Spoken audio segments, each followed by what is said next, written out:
Hey everyone, welcome back to WonderGod. Today we will see what if Harry Potter turned pain into power and defied the world. Here is short summary. After fifth year leaves him broken, Harry turns his pain into strength and refuses to be controlled any longer. As he defies expectations, allies, and enemies alike, Harry begins forging a path that could change the entire wizarding world, on his terms. But before we begin, if you enjoy stories like this, make sure to subscribe to WonderGod and share it with your friends, because it really helps the channel grow. Now, let's begin the story. Privet Drive was a perfectly normal street. It was lined with perfectly normal houses, one nearly identical to the next. The inhabitants of these homes were all perfectly normal people as well, save for one house. In this house lived a family who tried its hardest to be perfectly normal. But there has always been one aspect of Mr. and Mrs. Dursley's lives that has never been anything close to their definition of normal. That thing was sitting on his lumpy bed in the smallest room of the house, filled with their son's old, broken toys accumulated throughout his pampered life. That thing was none other than their nephew, Harry Potter. Harry Potter didn't pay any attention to the numerous objects strewn about his room. He sat motionless on his bed staring unseeingly at the bare wall in front of him. He had been sitting in the same position since he had returned to his home for the summer exactly 36 hours ago. Harry Potter had not eaten, slept, spoken a word, nor even averted his gaze in all that time. It was his snowy white owl, Hedwig, who finally broke Harry out of his reverie. Returning from her nighttime hunt, she alighted on his shoulder and nipped affectionately at his ear, giving a soft hoot. Broken from his trance, Harry glanced at his bedside clock to find that it was just after 3 o'clock in the morning. Harry absent-mindedly stroked Hedwig's feathers as he realized something else he'd neglected to do in the past 36 hours. He then promptly ran out of his room to use the loo, leaving an indignant owl in his wake. Finished relieving himself of his most pressing concern, Harry realized how hungry he was. A growl from his stomach reaffirmed his decision to sneak down to the kitchen to scrounge up something to eat. He quietly made his way through the hallway and down the stairs, careful to avoid the floorboards and steps that he knew to creak. Once reaching his destination, he set out to make himself a sandwich. It only took Harry 2 bites before realizing that despite his obvious hunger he didn't have much of an appetite. Harry forced his way through the rest of his sandwich despite the rising sickening feeling in the pit of his stomach. Finished with his midnight meal, Harry cleaned up after himself and soundlessly made his way back up the stairs and into his bedroom, where he collapsed onto his bed and promptly dropped off into a fitful night's sleep. The next few days progressed in much the same manner for Harry. He only ever left his room in the middle of the night, and he had not encountered any of his relatives since the day they had picked him up from King's Cross Station. This was one of the very few things in his life for which he was grateful for at the moment. He spent those days in bed drifting in and out of sleep. To be honest, Harry couldn't really tell the difference between his sleeping and waking hours, for he continuously relived the same moments within his mind regardless of his state. Harry had become rather adept at avoiding and eluding his enemies. He had been doing it since he was a baby when Voldemort first targeted him. His years of practice could not help him this time though, for Harry Potter had become his own worst enemy, for the moment anyway. He did still have the darkest wizard of the century plotting his death. Harry could not escape the mental images of that dreadful night when he dragged 5 of his closest friends from their school in Scotland to the Ministry of Magic in London into certain danger on a harebrained scheme to rescue his godfather from the clutches of Lord Voldemort. What Harry had not known at the time was that he was being duped by Voldemort. Sirius, his godfather, was actually safe and sound in his London home at the time.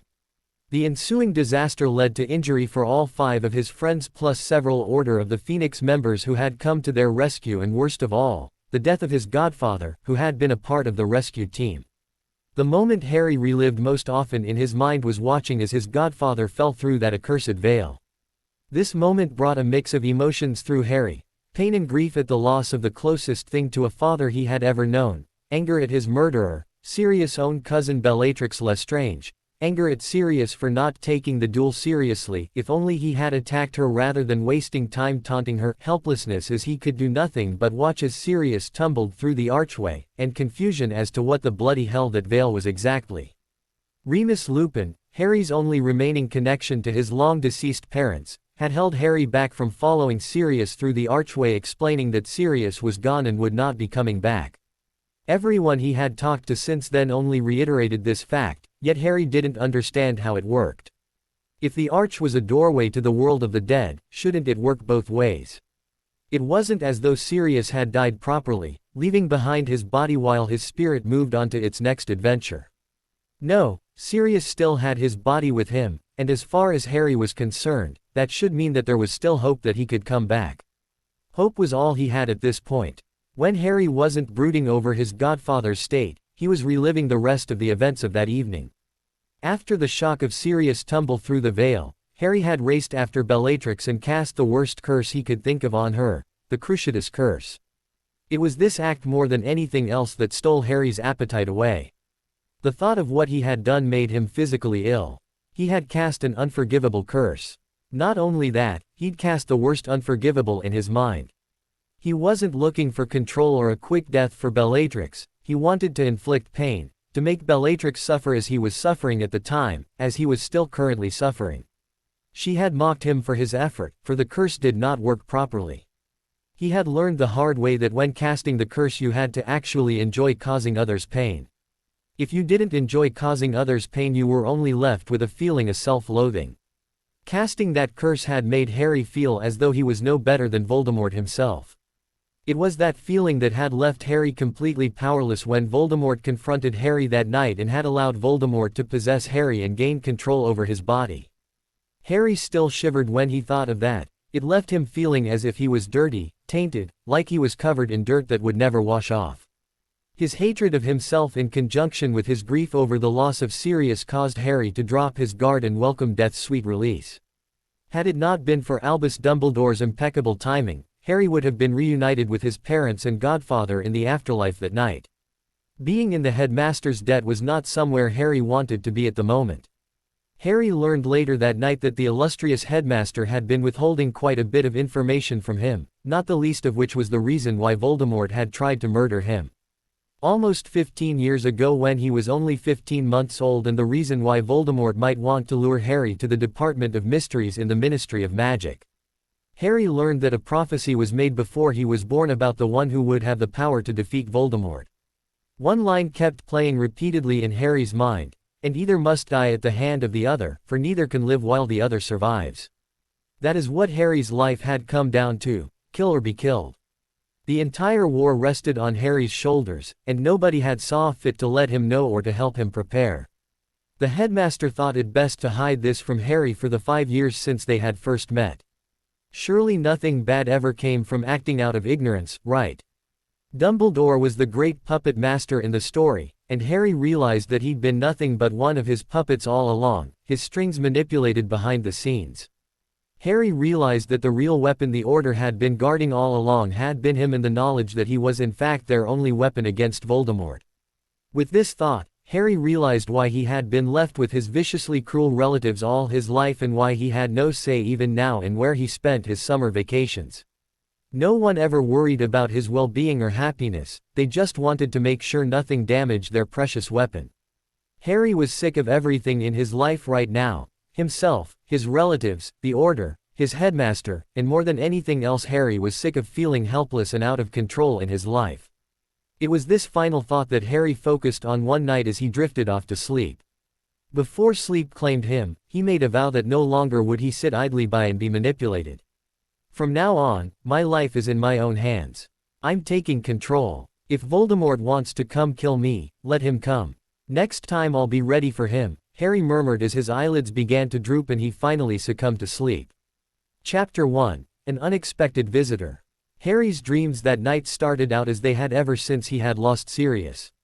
He watched in despair, feeling helpless as his godfather fell through the veil again and again, when a familiar voice startled him. You really do need to stop brooding so much like this, Harry. Harry whirled around and felt his jaw hit the floor. See, Sirius. He barely managed to whisper. In the flesh. At Harry's pained expression he hastily added, sorry, wrong thing to say given my current state, but yeah, kid, it's me. Harry felt the tears welling up in his eyes as his all too familiar feelings of guilt quickly surfaced. Holding back his tears, he barely managed to choke out, "I'm so sorry, Sirius. It's all my fault. If only I hadn't been so stupid." "Now hold it right there, kiddo," Sirius interrupted. "I love you to pieces and all, but if you continue acting like this is all your fault, I'm not opposed to knocking some sense into you," literally, his trademark cocky grin firmly in place now. But, how? Where? What? So many thoughts and emotions were racing through Harry's mind that he couldn't focus on any single one. Sirius was here talking to him, but Sirius was dead. It was his fault Sirius was dead, but Sirius didn't think so. But how was Sirius even here talking to him? Moreover, was it really even Sirius? Harry paused and took a breath. How is this possible? Is it really you? Articulate as always, "I see. If I didn't know any better I'd think you were talking to a certain pretty Ravenclaw seeker." Sirius's smile widened as Harry's cheeks stained red behind the tear tracks. "You're better off without that one, Harry. She wasn't right for you. But to answer your question, it has to do with the veil and how I died. Because I still have my physical body on this side, I have stronger ties to this world than one ordinarily would. But before you go getting your hopes up, that doesn't mean I can come back, unless you want another Dementor on your hands." "Dementor?" Harry asked, confused as to just what his godfather was talking about. Where did Dementors fit into all of this? That's right. Once your soul passes on, it can never go back. Those who have come through the veil and gone back have been stripped of their souls and filled with an eternal yearning to fill the void that the split created, so they feed on the souls of others. Their real souls, for all we know, are lost forever somewhere in the process. Harry tried to wrap his mind around what he had just been told for a minute before resuming his questioning. "But I still don't understand, how are you here talking to me? And where is here?" Harry realized that they were no longer in the death chamber in the dome. Instead he found himself in an open field full of lush green grass with trees planted intermittently for as far as the eye could see. "This is a figment of your imagination, or maybe my imagination," Sirius replied, waving his hand about at the landscape. "And as I was saying, my tie to the physical world is strong because I took my body with me. The connection will weaken over time, and I will eventually pass on entirely to the other side. Think of it as what the Muggles call limbo or purgatory, sort of a waiting period. I'm not sure if I can visit anybody I want, you were the first one I tried. But from what I gather, it should be some time before I'm so far gone that I can no longer visit. Have you seen my parents?" Harry blurted out, unable to contain himself once the question formed in his mind. He unconsciously took a step toward his godfather and was bouncing on the balls of his feet in anticipation. Sirius' grin faltered slightly as he began to reply. "I have, though not as much as I would have liked to. Because of my ties to the physical world, I can't fully join those in the land of the dead. I'm sort of stuck in middle ground right now. I can talk to your parents for short periods of time, as I will be able to with you." "What did they say? Can they see me? Have they been watching? Did they say anything about me?" One question tumbled right after the other, as Harry was eager to learn more about his mum and dad. Seeing Harry's hungry, almost desperate expression, Sirius decided not to tease Harry about this particular subject. He took a step towards Harry and laid a hand on his shoulder. They've been keeping an eye on you over the years. Quite proud of you, they are. They had a few choice words for the Dursleys that I'd be afraid to let reach Mrs. Weasley's ears. Your mom's sick with worry about you given how you've been dealing with my death. She wishes you weren't so hard on yourself, James and I do as well." But Harry tried to interrupt, throwing off his godfather's comforting arm and taking a few steps past his godfather. How could he say that after he had gotten the man killed? How was he supposed to go easy on himself when he had his own godfather's death on his hands? "But nothing, Harry," Sirius cried in exasperation before Harry could even begin blaming himself again. Harry spun around to face him again. "There are a lot of people who share in the responsibility of what happened to me, Voldemort and Bellatrix being the two primary ones." Harry scowled and looked like he wanted to object, but Sirius pressed on. "Let's not forget Dumbledore's part in this, keeping you in the dark for so long. I kept pleading with him to tell you, but he refused to see reason. I might have told you myself had I known the full story. All any of us were ever told was that the prophecy somehow concerned you and Voldemort. Had Dumbledore not been so foolhardy, Voldemort never would have been able to lure you there the way he did. Getting to the point he was most anxious for, Sirius continued somewhat shakily, which brings me to why I've come to you tonight. I didn't come right away because I wanted to give you time to come to terms with my death. This past night you found something else to focus on, and I've come to help you with that. Harry's face bore a mask of confusion. I don't understand. I'm here to help you take control of your life, Harry. You're a powerful wizard when you put your mind to it, and I've decided to help give you a push in the right direction. You'll need all the training you can get if you're to face Voldemort. I'm actually shocked that Dumbledore hasn't taken over any part of your training yet. Seems rather foolish that he hasn't. He's left you unprepared to face your destiny. Had he taken over years ago rather than shielding you from your fate, you'd be well beyond where your abilities are now. Sirius' voice accumulated a touch of anger as he finished his thoughts. But how can you help me when you're dead? Harry asked, voice trailing off to barely a whisper. Harry, am I not able to talk to you, interact with you, here? Sirius questioned. Well yes, but, and while you can't exactly perform magic outside of school in the real world yet, nothing is stopping you from doing so here. Harry's mouth hung open, and seeing that he wasn't going to be able to talk just yet, Sirius continued. If you're really serious about taking control of your life, I'd like to help, Harry. I even have your first lesson all planned out. You'll need some way to move around quickly without being noticed, even by those who can see through invisibility cloaks. It's how I was able to move around after I escaped from Azkaban. You're gonna teach me to be an animagus? Harry asked, shock and disbelief etched across his face. Sirius's grin was back in full force as he replied, that's the plan. And with any luck, you'll be something that can move quickly and unobtrusively. Here's hoping you'll be able to fly. Fly, Harry muttered as his mind drifted off considering all the possibilities. It would make sense too.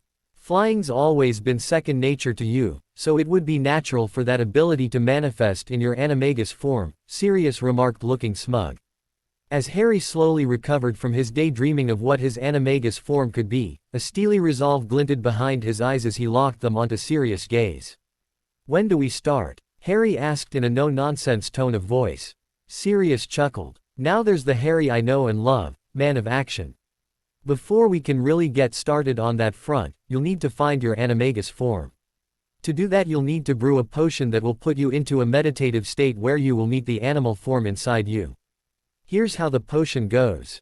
Harry was gently awoken for the first time in so long that he couldn't even remember. The sun was peeking through the curtains adorning his window, casting beams of light across his face.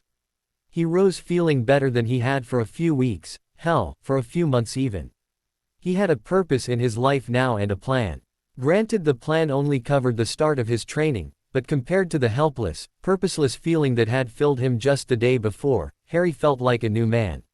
Harry broke his monotonous routine of spending the day in bed by going downstairs for breakfast. He walked into the kitchen to find his relatives already there working on breakfast. His aunt was at the stove cooking up some scrambled eggs. She dropped the frying pan she had been holding when she noticed Harry's presence. Luckily, it was only a couple inches off the stove at that point and only a bit of egg managed to fly out of the pan. His uncle's face had been hidden behind the morning paper. When he heard the pan drop, he looked up and caught sight of his nephew.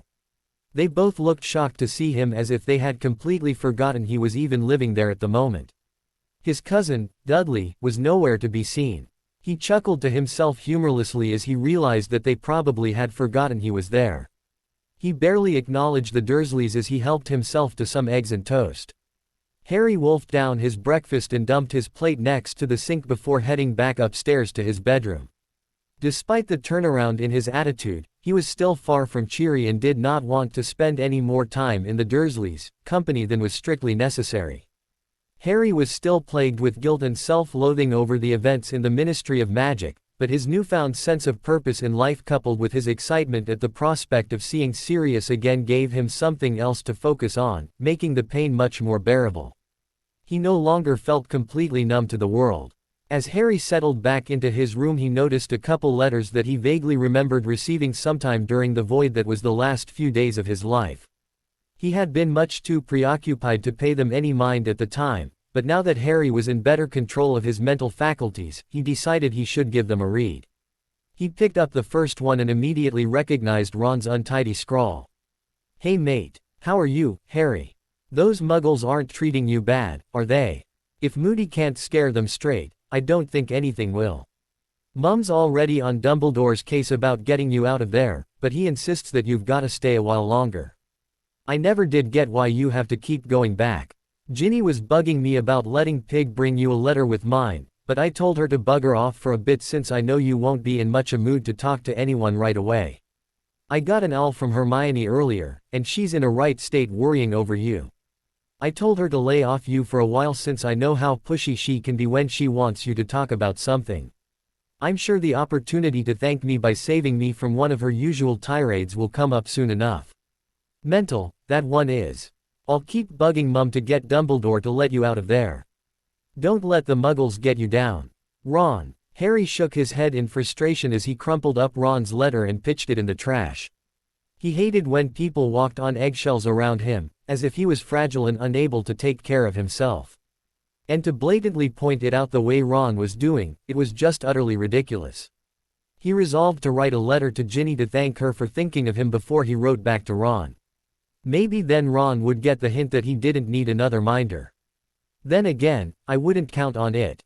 Harry thought. Thick, that one is.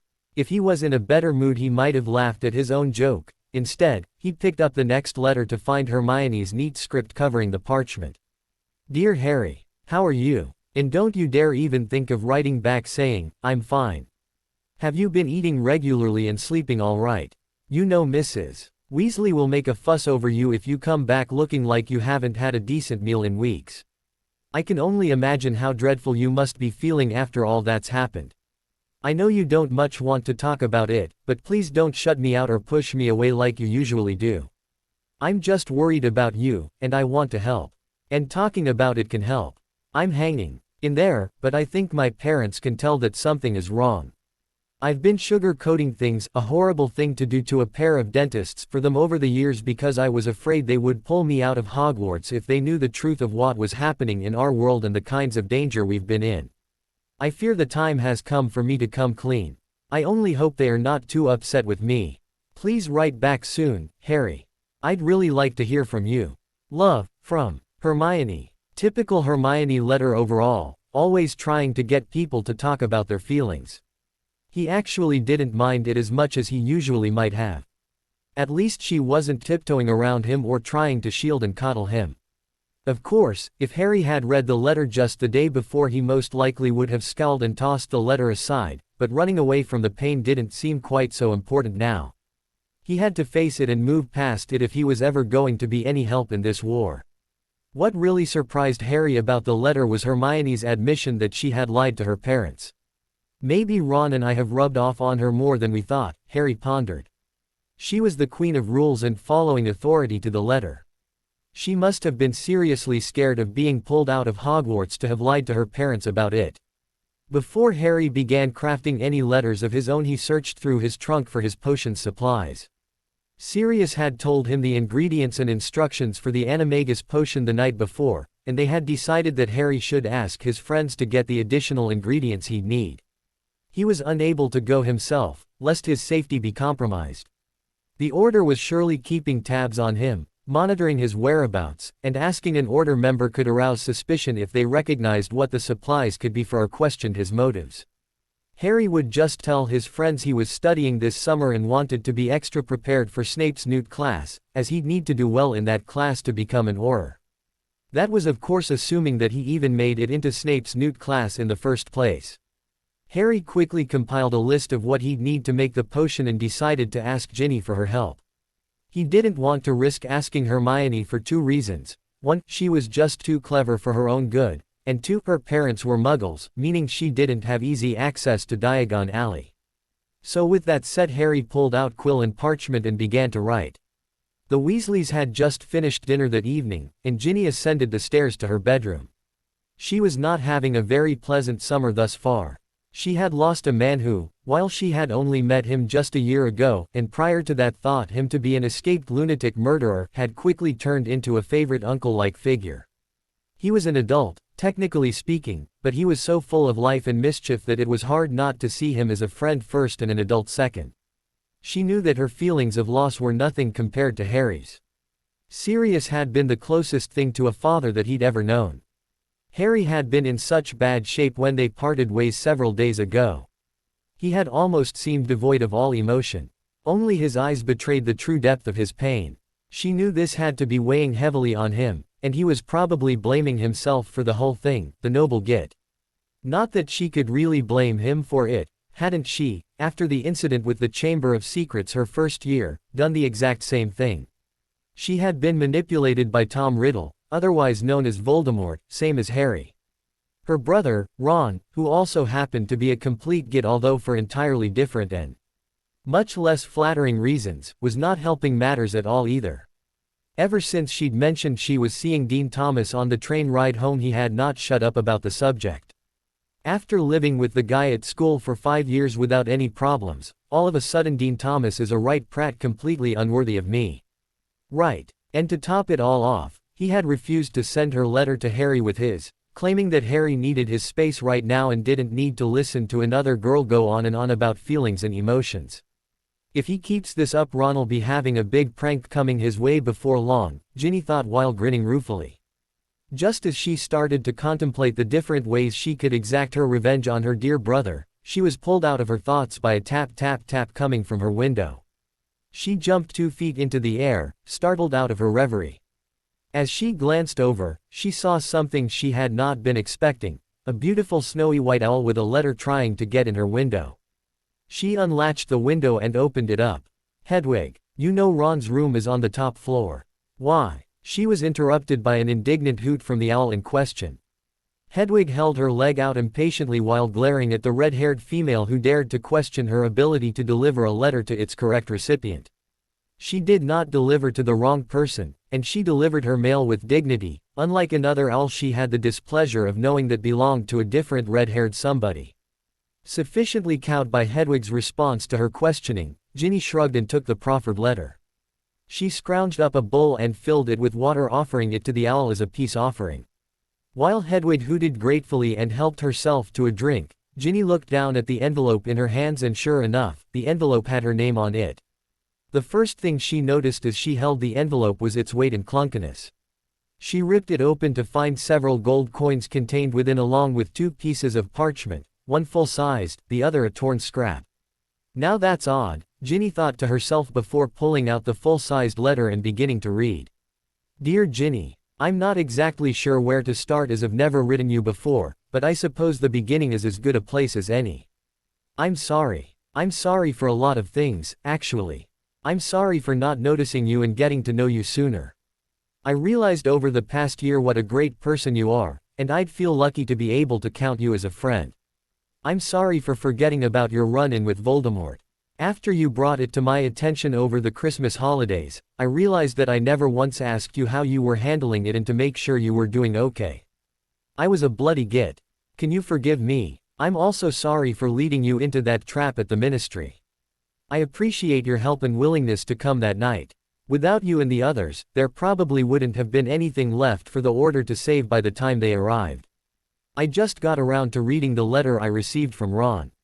He mentioned that you had wanted to send me a letter and that he'd refused to send it with his. The prat was acting like he had done me a favor. I haven't written Ron back yet. The last thing I need right now is another minder or someone who is going to tiptoe around me. Instead, I decided to write to you. I don't want to think of you as an acquaintance, or my best friend's little sister, but as a friend in your own right. That is if you'll have me. Now that that's over with, how are you doing? Is your ankle all right? I don't really know how you've been affected by Sirius's passing. Did you really know him? Well, I know you guys were all at headquarters before I ever made it there, so I don't know how well you got to know him or if you even liked him. Plus I was probably a little too caught up in myself to notice much of what was going on around me anyway. God, I miss him. I just can't help thinking to myself, if only I hadn't been so stupid, maybe he'd still be here now. Maybe I'd be writing him a letter complaining about being stuck here, but now being stuck here doesn't seem so bad in comparison. I was in pretty bad shape for a while. I wasn't able to eat, and I barely left my room. I'm starting to feel a little better though. I made a promise to myself last night to take control of my life and not make a mistake like that ever again, and I woke up this morning feeling like some of the weight had been lifted off me. It still hurts, but now it seems bearable. That's all I can really ask for at this point. I'm sorry for rambling on so much. Here you probably hate my guts for almost getting you killed and I'm talking your ears off with my problems. I hope this letter finds you well and that you can find it in your heart to forgive me for everything. I'd like it if we could write to each other this summer. I'd like to get to know you better. I asked Hedwig to wait around for you, in case you wanted to reply. If you don't want to write, I'll understand. Just send Hedwig on her way. Take care, Harry. P.S. I almost forgot. The galleons are for potion supplies. I was hoping you could talk your mum into picking some things up from the apothecary for me, since I can't exactly go into Diagon Alley myself. I've decided to occupy myself with my studies over break for lack of anything else to do, and potions is taking a priority as I've got to be ready for Snape's Newt class assuming I make it in. I'll need to do well if I want to be an Auror. I wasn't sure how much it would cost, so tell your mum I can send more if need be. There's a list of what I need in the envelope. Thanks, Jin. You're the best. Ginny was speechless. What was that? He'd just said more in that one letter than he had probably ever said to her in the past 5 years since she'd first met him. He had just practically begged her to be his friend. She had thought he'd never see her for anything other than Ron's little sister. It had been the world's worst-kept secret that Ginny had a huge crush on Harry Potter when she was younger, and she could now admit to it without that familiar blush creeping up from her cheeks to her ears. She had spent years hoping Harry would finally notice her, realize he was madly in love with her, and whisk her away on his noble white steed. Okay, so that's not exactly what she had been hoping for, but looking back on it now, she knew she was waiting on a fairy tale. Only fairy tales aren't real. How could she expect Harry to notice her when she couldn't utter a single coherent sentence in his presence? Hell, she had trouble just getting out any sounds that could pass for human speech. She had realized during her 3rd year just how silly she was being. If she couldn't hold a conversation with Harry, she would never be anything to him. The first step was to drop her fairy tale. She gave up hoping for her fairy tale romance with Harry. She still cared for Harry, as most people who came to know him did. After Harry came out of the 3rd task of the Tri-Wizard tournament at the end of her 3rd year looking so broken and lost, she resolved that she would help Harry in any way that she could. She would be his friend. She wasn't holding out on some romantic fantasy of being the shoulder Harry cried on and the one who gave him comfort in his darkest hours. No, she was done with that silliness. Harry needed his friends and family, and from what she knew of his family, they were bound to be of no help whatsoever, to be there for him, to support him, and to help him shoulder his burdens. It tore at her heart that night in the hospital wing, watching Harry sob into her mother's embrace. At first, when her mother had wrapped her arms around him, he had stiffened as if unsure what was going on, as if he had never been held like that before. It wasn't until later that she realized how true that thought was. She had heard Ron talking in the past about Harry's relatives, but it never really hit her until later that night what he was really saying. She had been proud of herself that summer at Grimmauld Place. When Harry had finally arrived to spend the summer with them, she had not turned into the silly little lovesick fangirl she always used to become around him. She hadn't let his appearance change her at all. She acted like her usual self all throughout the summer. She had not said much directly to Harry, but the point was that she was now capable of talking to Harry. And she had no trouble talking to others even in his presence. Sadly enough, this was a remarkable improvement. Things had remained stagnant as school began, at least in regards to Harry. She was a year behind him, so they had no classes together. Eventually the DA started, so she got to see him a bit more. In addition, over the winter holidays Harry had witnessed the snake attack on her father through his connection with Voldemort. He had been afraid that he might have been possessed by Voldemort and tried to withdraw from everyone. When they confronted him about it, she had been the one to pull him out. He had claimed they wouldn't understand, but she understood all too well what it was like to be possessed by Voldemort. When she brought up the diary from her first year, Harry had immediately realized his misjudgment and had quickly retracted his attitude. Finally, Ginny had felt like she had done something useful for a change. She had finally helped Harry. During the next term, she helped concoct the plan to allow Harry to speak to Sirius, and at the end of term went with Harry into the Ministry of Magic to rescue Sirius. Harry had tried to talk her and the others out of coming, but she had adamantly stood her ground. He just had to learn that he couldn't do everything on his own. Ginny had always been jealous of the adventures that Harry, Ron, and Hermione had shared over the years.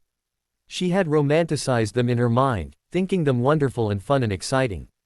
After that night, those thoughts were immediately dispelled. Their adventure was anything but wonderful, fun and exciting. It was at times cold, uncomfortable, terrifying, painful, seemingly helpless, frantic, nothing like she had imagined it to be. Nevertheless, she would have gone again in a heartbeat. It was just right. It was her chance to help Harry and to fight Voldemort. That brings us back to the present. Ginny had read through Harry's letter again in between her musings, and she still could not quite fathom the letter she held in her hands. This just didn't seem anything like the Harry she had gotten to know over the past year. And it definitely wasn't the broken, vacant Harry she had just left a little over a week ago. Harry was notorious for being closed up about his feelings, but he had been so open with her. The letter had a serious tone to it, but it wasn't a depressing one. He wasn't joking around and laughing, but she hardly expected him to be doing anything of that sort at this point of time. To top it all off, though, he had seemed genuinely concerned about her and her acceptance of him. Ginny was utterly confused. For a moment she considered the possibility that he had simply sent similar messages to all of those who had gone to the ministry with him to get it out of the way and avoid our questions and nagging. But that didn't quite add up. For one, Harry had specifically stated that he had yet to write Ron, and he had said that he only just got around to reading letters today, so there's no way Hedwig could have made many deliveries before her. Plus she was still sitting in her room waiting to see if Ginny was going to reply.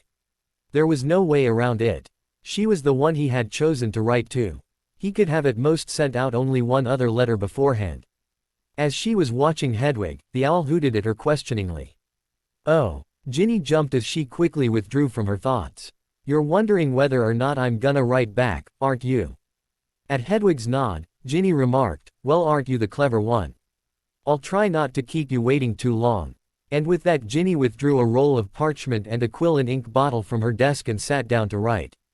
As Ginny finished off the last sentence of her letter to Harry, she wondered how she should sign it. Normally she'd sign it, "With love, Ginny," but with her history with Harry, she briefly considered choosing a safer tag like, "Your friend." In the end, she decided that she really shouldn't even have to think about it. Harry was a friend now, so she'd sign it as she would sign a letter to any one of her friends. With that done, Ginny rolled up the parchment and crossed the room to where Hedwig was perched at the head of her bed. Ginny tied the note to Hedwig's leg and held out her arm for the owl to jump on. She crossed the room to the window and was just opening it up as her door flew open and Ron's loud voice filtered in. "Ginny, what have you been? Where did that owl come from?" Ron asked as Hedwig launched herself out the window. "It just so happens, Ron, that a friend sent me a letter, and I was just sending a reply back," Ginny replied coldly as she slammed her window shut. As happy as she had been to hear from Harry, her earlier anger directed at her dear brother was not forgotten. "Well, it couldn't have been Dean. I know for a fact that Dean doesn't have a white owl." Come to think of it, Ron pondered aloud as he leaned against the wall in her doorway, "The only person I've seen at Hogwarts ever using a white owl is Harry." "Yes, well, I've got to go ask Mum for something." Ginny left Ron's unasked question unanswered as she grabbed the potions list and galleons that Harry had sent and marched past Ron out the door and down the stairs, leaving her brother standing in the doorway still trying to figure out what was going on. She found her mum sitting in the living room, knitting needles fervently working beside her as she paged through the latest issue of Witch Weekly. Her dad was on the couch next to her mum looking at what Ginny could only assume was a muggle object of some sort. "Mum, Harry sent me a letter and wanted to know if you could pick up these things for him from the apothecary," Ginny explained, handing over the list and galleons. "He said he wants to be ready for Snape this year. He's pretty hopeful about getting into his Newt class, I guess. He said he could send more money if it ends up costing more than what he sent." "Since when did Harry start writing to you?" Ron questioned venomously from the bottom of the stairs where he'd obviously been eavesdropping. Hoping to head off a row before one started, Mrs. Weasley quickly interjected, "Of course, dear. I needed to run out to Diagon Alley this week anyway. Shall I have the apothecary all these to Harry? Or were you planning on sending them to him? Distracted from Ron's scathing gaze, Ginny turned back and responded to her mum, if what he sent will cover the cost for delivery, then sure, otherwise. I'll just send them back with Hedwig the next time Harry sends her here. Ginny turned back towards the stairs to find Ron scowling in her direction. She flipped her hair back and strode up the stairs, decidedly ignoring her brother. As she entered her room and sent the door closed, it immediately flew back open as Ron once again entered her doorway uninvited. Well, he demanded loudly. Well, what? Ginny asked innocently as she turned to face him, twirling a tendril of her hair around her finger. You know exactly what, Ron exclaimed, throwing his arms above his head. Since when are you getting owls from Harry? You know very well that I have never got an owl from Harry before, you great prat. Harry wrote me a letter today, and I sent him one back. It's something that friends often do when they spend time apart. And if you weren't such a git, he probably would have written to you instead, so don't go taking your anger out on me. Ginny replied as calmly as she could manage. She turned her back to Ron and strode to her windowsill, where she gazed out at the starry night sky. Ron sputtered for a moment before biting back. And just what the bloody hell is that supposed to mean? I'm Harry's best friend. Hedwig probably just couldn't find me, so she dropped off that list of potions Harry needed with you instead, Ron worked out logically. Oh, brilliant deduction, Ron, Ginny managed through a laugh as she spun around to face him again, except for the part where my name was on the envelope, not to mention the nice long letter that, sure enough, started with the words, Dear Ginny. But that doesn't make any sense, Ron maintained. Harry will still be depressed after what happened. Won't talk to anyone for a good week, I imagine. I expect he hasn't even read the letters we've sent him yet. It's the reason I didn't want to include your letter with my post. I figured we'd wait until I heard back from him before giving the okay for anyone else to write to him. So why would he just up and write to you, and not even respond to my letter? Well, you seem to have vastly underestimated your best friend, and you'll find that he doesn't appreciate your presumptiveness. He didn't seem terribly pleased with the letter you sent to him from the sound of it. Ginny replied casually, starting to enjoy the conversation. After being in a similar situation the past few years, having to hear everything about Harry secondhand, it felt good to be in Ron's shoes and he in hers for once. Ron looked thoroughly confused at this point. He scratched his head for a moment trying to work out that little twist of fate before asking, What do you mean? Ginny thought about whether or not she should reply. Would Harry want her telling Ron what he'd said in his letter? Well, he had sounded like he'd wanted to send a message to Ron, and knowing how thick Ron could be, Ginny figured he'd never put two and two together on his own. She didn't think Harry would mind too much at any rate. Oh, just something he mentioned about not needing another minder and how he hates it when people constantly tiptoe around him, Ginny finally replied. Ron's mouth opened and closed a few times, reminding Ginny of a goldfish. He looked as though he was trying to come up with a reply, but in the end he just shook his head and walked somewhat dejectedly out of her room. Ginny changed into her nightgown and decided to curl up with a book in bed. It had been quite an interesting day, to say the least. She doubted she'd be able to sleep any time soon even if she tried. There was just too much to think about. She didn't end up getting much reading done, nor did she fall asleep anytime soon. That night found Harry lying in bed unable to relax. He doubted he'd be able to sleep a wink. He was nervous. That morning he'd woken up refreshed and confident, but now he was worried that it had all just been a crazy dream. He wasn't even sure he'd see Sirius again tonight. He didn't even know if it was possible for something like that to happen. Maybe it had all been his imagination playing tricks on him. He had no idea what the rules were for this sort of thing. Harry was also anxious for Hedwig's return. He was surprised with how worried he was about how Ginny would respond to his letter. After he sent it, he had wondered if he'd been too open with her or said too much. He hadn't meant to say so much in his letter, but once he started writing, he couldn't stop. He had felt so lonely the past week since coming back to Privet Drive. It had felt good just to talk to someone and to put himself out in the open. Ginny just happened to be the first person he wrote to, and it had all come out. It wasn't that he was afraid he couldn't trust Ginny, he just wasn't comfortable sharing that much of himself with other people.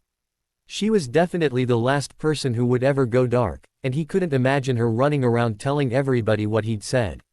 He was just worried about what she would think of him now. And he really didn't know her all that well, which made him that much more nervous. He wished he hadn't sent out the letter so quickly. He could have rewritten it, made it less personal.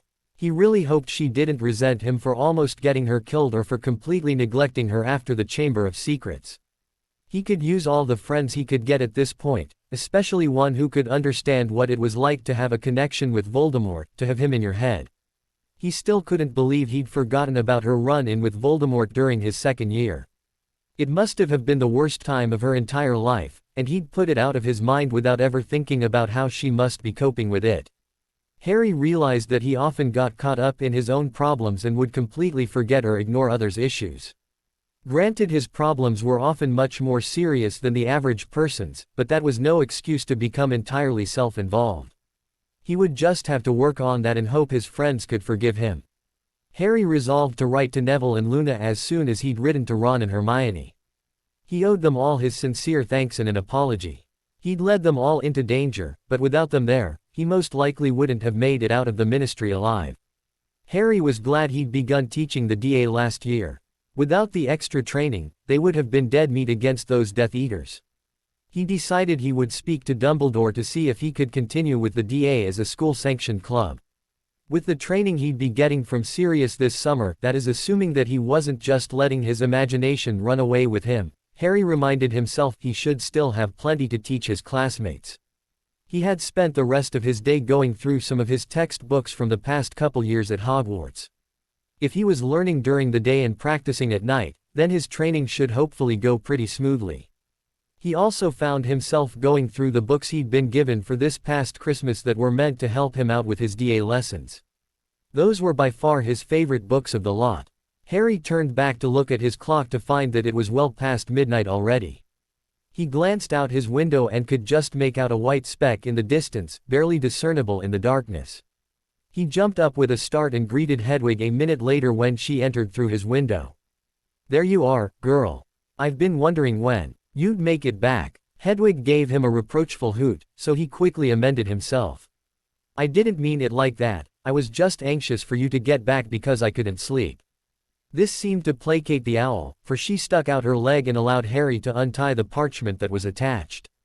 Harry quickly unrolled the parchment, grateful for something to occupy his unrestful mind, and began reading. "Dear Harry, to say that I was surprised to hear from you would be quite an understatement.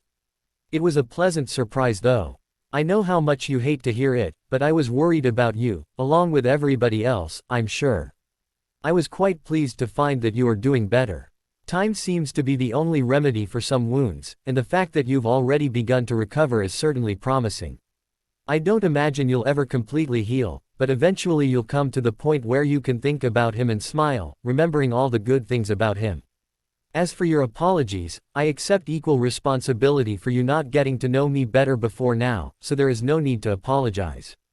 If anything, I should offer you my apologies for acting like a silly little fangirl. I imagine I probably made you incredibly uncomfortable. And I hardly expect you to have been able to get to know me at the time, as all I was capable of doing in your presence was squeaking and stammering and running for cover. But I promise I'm beyond that now. My elbows have been butter dish free for almost 4 years now. I forgive you for forgetting about my previous encounter with Voldemort through the diary. I won't lie to you and say that it didn't sting that you had forgotten, but you had a lot on your mind at the time. As for your apology for leading us all into a trap, I will not accept it. That's not because I blame you in any way, but because you aren't at fault. You were tricked, plain and simple.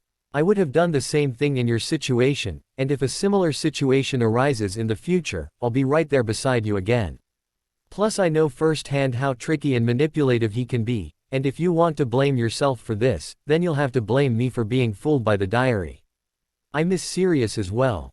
I didn't know him very long, but last summer he became like a favorite uncle to me. He always had this spirit to him that set him apart from other grown-ups. It's sad to think how he spent the last 14 years of his life either in prison or in hiding, but I know he wouldn't have traded the last 2 years getting to know you for anything. He adored you and talked about you all the time. He always wanted to hear stories of your various adventures. However, I take comfort in the fact that he's probably causing a world of mischief with your father in the afterlife. I'm sure he's happy to see your parents again. I'm glad you agree that Ron is being a prat right now, as he has been almost unbearable this summer. He has not shut up about how much of a git he thinks Dean Thomas is ever since the train ride home. I've never heard Ron say one bad thing about him these past 5 years, yet I bring him up once and all of a sudden he's a Death Eater in training in Ron's eyes. I swear I think he just is it because he can't get a girl. I'd love nothing more than if we became good friends. I can't believe you even felt you had to ask. I will always be there for you whenever you should need me. And one thing you never need to apologize for is opening up to me or talking too much. I'll always be here to listen to whatever you have to say. After all, that's what friends are for, right? As for your potions project, which I don't believe for 1 second has anything to do with studying for the Newt Potions class, but you don't have to tell me what it's actually for if you don't want to. I'll have Mum pick them up for you. I know she was planning to go into Diagon Alley soon anyway. We'll probably have them in a few days. Write again soon. With love, Ginny. Harry finished the letter with relief etched across his face. She didn't blame him, and she had made a good point too. He had never once thought to blame her for what happened with the diary and in the Chamber of Secrets. He wasn't ready to just drop his guilt like that, but it was definitely some food for thought. And maybe, just maybe, none of the others would blame him either. She had seen right through his excuse for the potion's ingredients, yet she didn't press him for answers. Ron or Hermione would have demanded to know what they were for, but Ginny had helped him out without asking for anything in return. She had respected his privacy. That was just what he needed right now, Harry thought. A friend who would be there to help and to listen when he was ready, who wouldn't pressure him for more than he was willing to give at the time, and a friend who could relate to some of what he was going through with his connection to Voldemort. Maybe Ginny could fill that need. It was with that comforting thought that he finally began to drift off to sleep. Harry's fears turned out to be completely unfounded as his godfather appeared before him. "Bloody hell, Harry. I was beginning to wonder if you'd ever go to sleep," Sirius greeted him with a smile. "Sorry, I couldn't seem to settle down," Harry replied distractedly as he took in his surroundings. He was in what appeared to be a small classroom, obviously in preparation for his training with Sirius. The room looked like an average Hogwarts classroom, only smaller. He idly wondered whether the room was created by Sirius or his own subconscious. "Busy day?" Sirius questioned. "I don't know if I'd call it busy, but definitely thought-provoking. You left me with a lot to consider, and as it got later I got nervous that it had all just been a dream and that I wouldn't ever get the chance to see you again," Harry explained, eyes beginning to shine as his emotions caught up with him. "Understandable. I had trouble believing it myself, but I'm here, and I'm real, and I plan on visiting you for as long as I can. So no worries there, kiddo. I was just afraid of losing you all over again." "I know, Harry," Sirius said as he put his arm around his godson's shoulder. "Eventually I will move on to the next life completely, and I won't be able to visit anymore, but we should have quite a bit of time before that happens. Plenty of time to say goodbye and to get used to the fact. Now what's the story with that potion?" Harry took a moment to collect himself before responding. "I needed some ingredients, so I've asked Mrs. Weasley to pick them up from Diagon Alley for me. Ginny thinks she'll have them within a few days." Sirius smirked cockily and raised an eyebrow at Harry. "Ginny, huh? Not your usual Weasley correspondent, is she? What happened there? You and Ron get in a row, or did you just finally come to your senses with the female Weasley?" Sirius asked suggestively. "Ginny and I are just friends. I always did think you were a bit dense when it came to her," his godfather continued as if Harry hadn't spoken. "I was always a bit partial to her myself. Had a bit of the old marauder spirit in her, she did. Not like the twins, who are much too boisterous.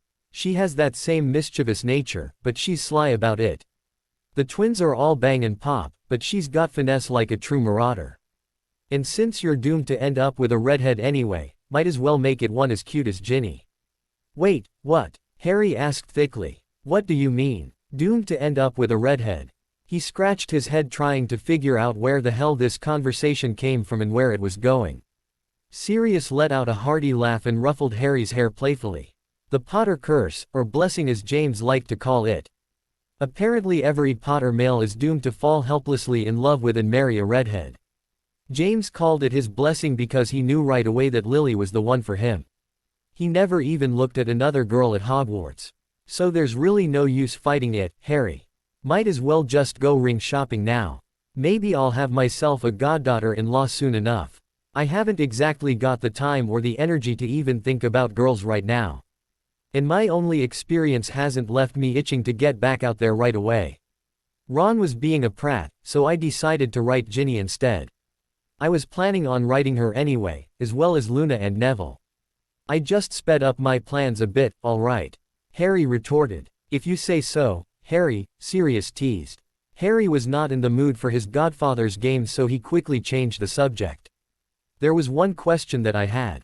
At Sirius nod, Harry continued. How am I going to be able to transform into an animagus without being caught for doing underage magic by the Ministry? Elementary, my dear Harry. You don't use your wand to transform. But I don't understand. What does the wand have to do with it? It has everything to do with it. Whenever an underage witch or wizard purchases a wand, a monitoring charm is placed on it, which is how they keep track of the underage magic users. After you've turned 17, the charm is removed from your wand. But then how do they monitor accidental magic? And how come in the summer before my second year I got in trouble for a hover charm that Dobby performed? Dobby? Sirius asked. House elf. Long story, Harry replied impatiently. Alright, Sirius relented. Accidental magic alerts different sensors because of the strength of emotions and the resulting magical surge that is the result. Accidental magic generally only occurs with younger children because the older you are, the more control you have over your magic and your emotions. The sensors only pick it up when there is, for lack of a better word, an explosion of magic. As for Dobby, he must have either used your wand for the charm or found some way to imitate your wand's signature. So if I were to learn wandless magic, I could perform magic all I went, whenever I want, without repercussions. Harry wondered aloud. That's right, although you'd probably have better luck trying to break the tracking charm on your wand or stealing a spare wand. Most adults would have trouble casting a simple Lumos or Wingardium Leviosa wandlessly even after years of training. Very few are capable of becoming in any way proficient in that branch of magic, Sirius explained to Harry. Harry's eyes lit up as he remembered a time when he had cast a spell without his wand.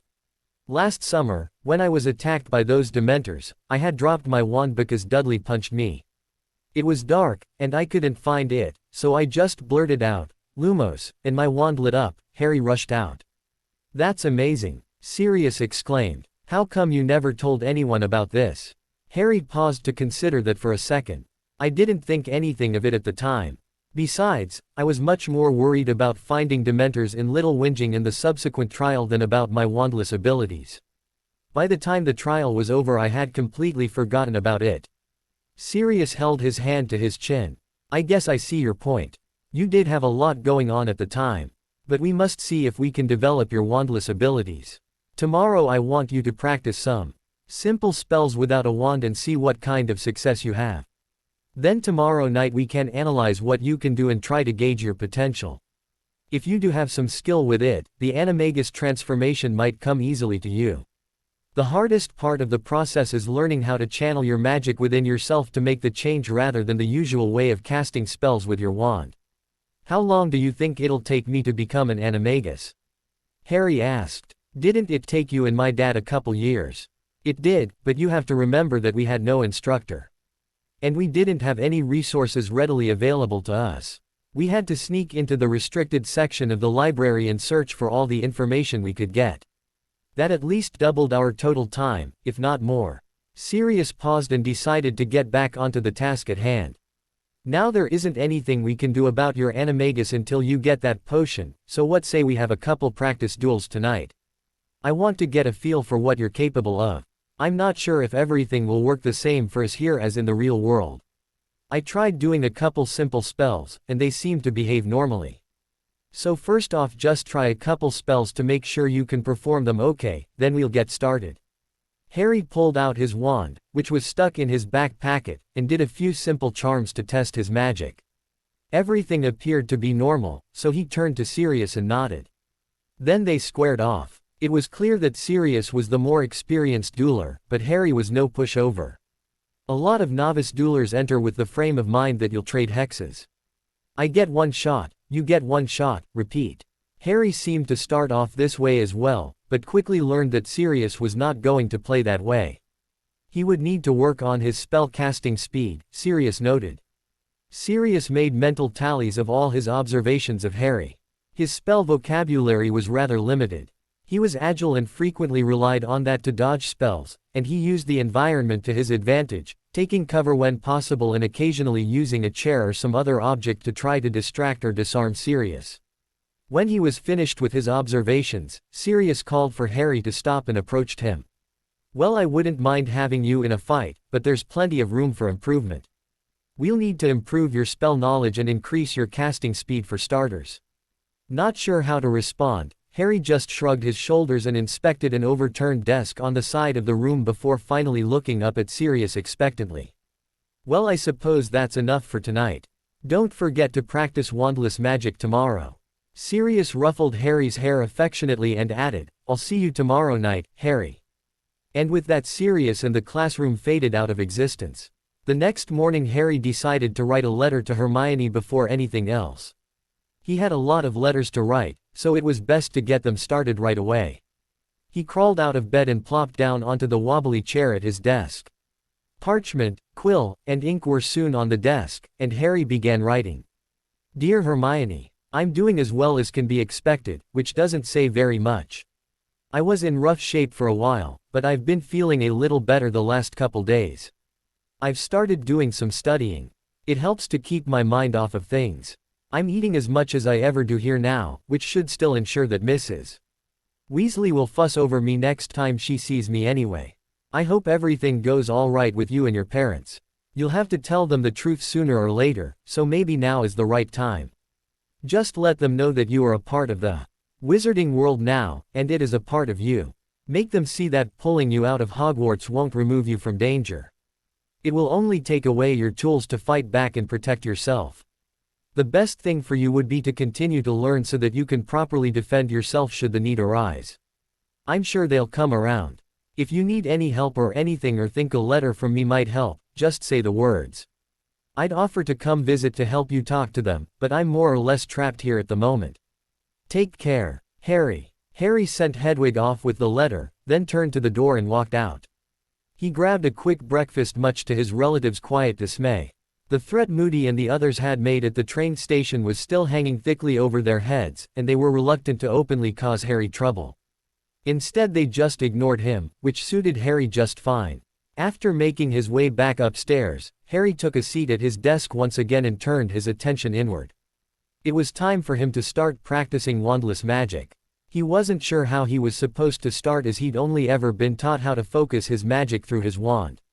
No one had ever even told him it was possible to purposely do magic without one. Harry thought back to the night he was attacked by Dementors and tried to figure out what he had done. All he could remember was scrambling around frantically in the darkness and desperately wishing he could just see what he was doing. He needed some light and had just uttered, Lumos, without really thinking about it at the moment. He thought back to the times he had performed accidental magic, hoping that it could somehow lead him into what he needed to know to do wandless magic. All the times he had accidentally performed magic, he had wanted something to happen, and it just did. It didn't always happen in the way that he would have wanted, but maybe that's just because he didn't have proper control over the magic. One time he had wanted to get away from Dudley and his gang, and the next thing he knew he was on the roof of the school. Another time he had wanted his Aunt Marge to shut up and get over her inflated ego. In hindsight, perhaps inflated wasn't the best choice of thoughts, since that was exactly what happened to her as a result. She was inflated like a blimp and floated away. The only difference he could discern was control. When he had cast Lumos, he had been in control of his magic. He had willed to perform a specific function and had gotten the desired results. The other times he had just willed something to happen to fix the problem without giving a specific solution, and he ended up with sporadic results. So in theory, Harry just had to really want something to happen, then will it to happen in a specific way without losing control. With that thought in mind, Harry set to work trying to levitate his quill without the aid of a wand. An hour later and his quill had barely twitched, And it was debatable whether the cause of that was actually Harry's magic, the wind, or whether or not it was just a figment of Harry's imagination. Harry was getting frustrated. He began thinking about all he hoped to accomplish this summer and how much being able to use wandless magic would help. He wished his stupid quill would just get up and move already. And it did. It shot up into the air and firmly lodged its tip in the ceiling with the feather hanging down. Harry had felt a surge go through him which he could only assume was his magic. He finally got the quill to move, but it wasn't exactly what he was hoping for. He only had minimal control over what had happened. He controlled the spell but not the intensity of it. Feeling slightly bolstered by his moderate success, Harry concentrated on the quill stuck in his ceiling. He willed it to burrow out of the ceiling and float slowly down to his desk. He could see the quill start to move and feel something stirring inside him. Last time it had been a jolt, quick and powerful. This time it was a slow-moving flow inside of him. The quill extricated itself from its prison and floated ever so slowly down to the top of his desk. When the quill had landed, the flow inside of him stopped as well. Harry turned his attention to a small book on his desk. He focused inside of himself on that feeling of the magic flowing through his body, hoping to duplicate it. He willed the book to levitate off the desk. He could feel the magic slowly start to build up inside of him and flow through his body. Moments later the book was lifting itself off of his desk and hovering above it. Harry tried this on a couple other objects, increasing the weight of them as he went. After levitating his bed a couple inches off the floor, then slowly, soundlessly letting it drop back to the ground, he decided that he had levitation down pat. So he decided he would move on to a different spell. He decided to try a summoning charm next. He once again concentrated on letting his magic build up and start to flow just like it had before, then shifted focus to his quill and willed it to himself. He felt the magic inside of him shift a bit but struggled to keep it steady so as not to lose control of the spell. As a result, the quill alternated between floating in the air and coming towards Harry, seemingly unable to make up its mind. Harry stopped and let the quill drop to the floor. He picked it up and placed it on the desk again before stepping back and giving it another shot. He felt the same shift in his magic and had to rein it in with the same results on the quill. He paused to think about what was happening. There was obviously something different. It was like he was casting a summoning charm and a hover charm at the same time. The question was, why is this happening? Was he just having a harder time controlling his magic because this was a more difficult spell?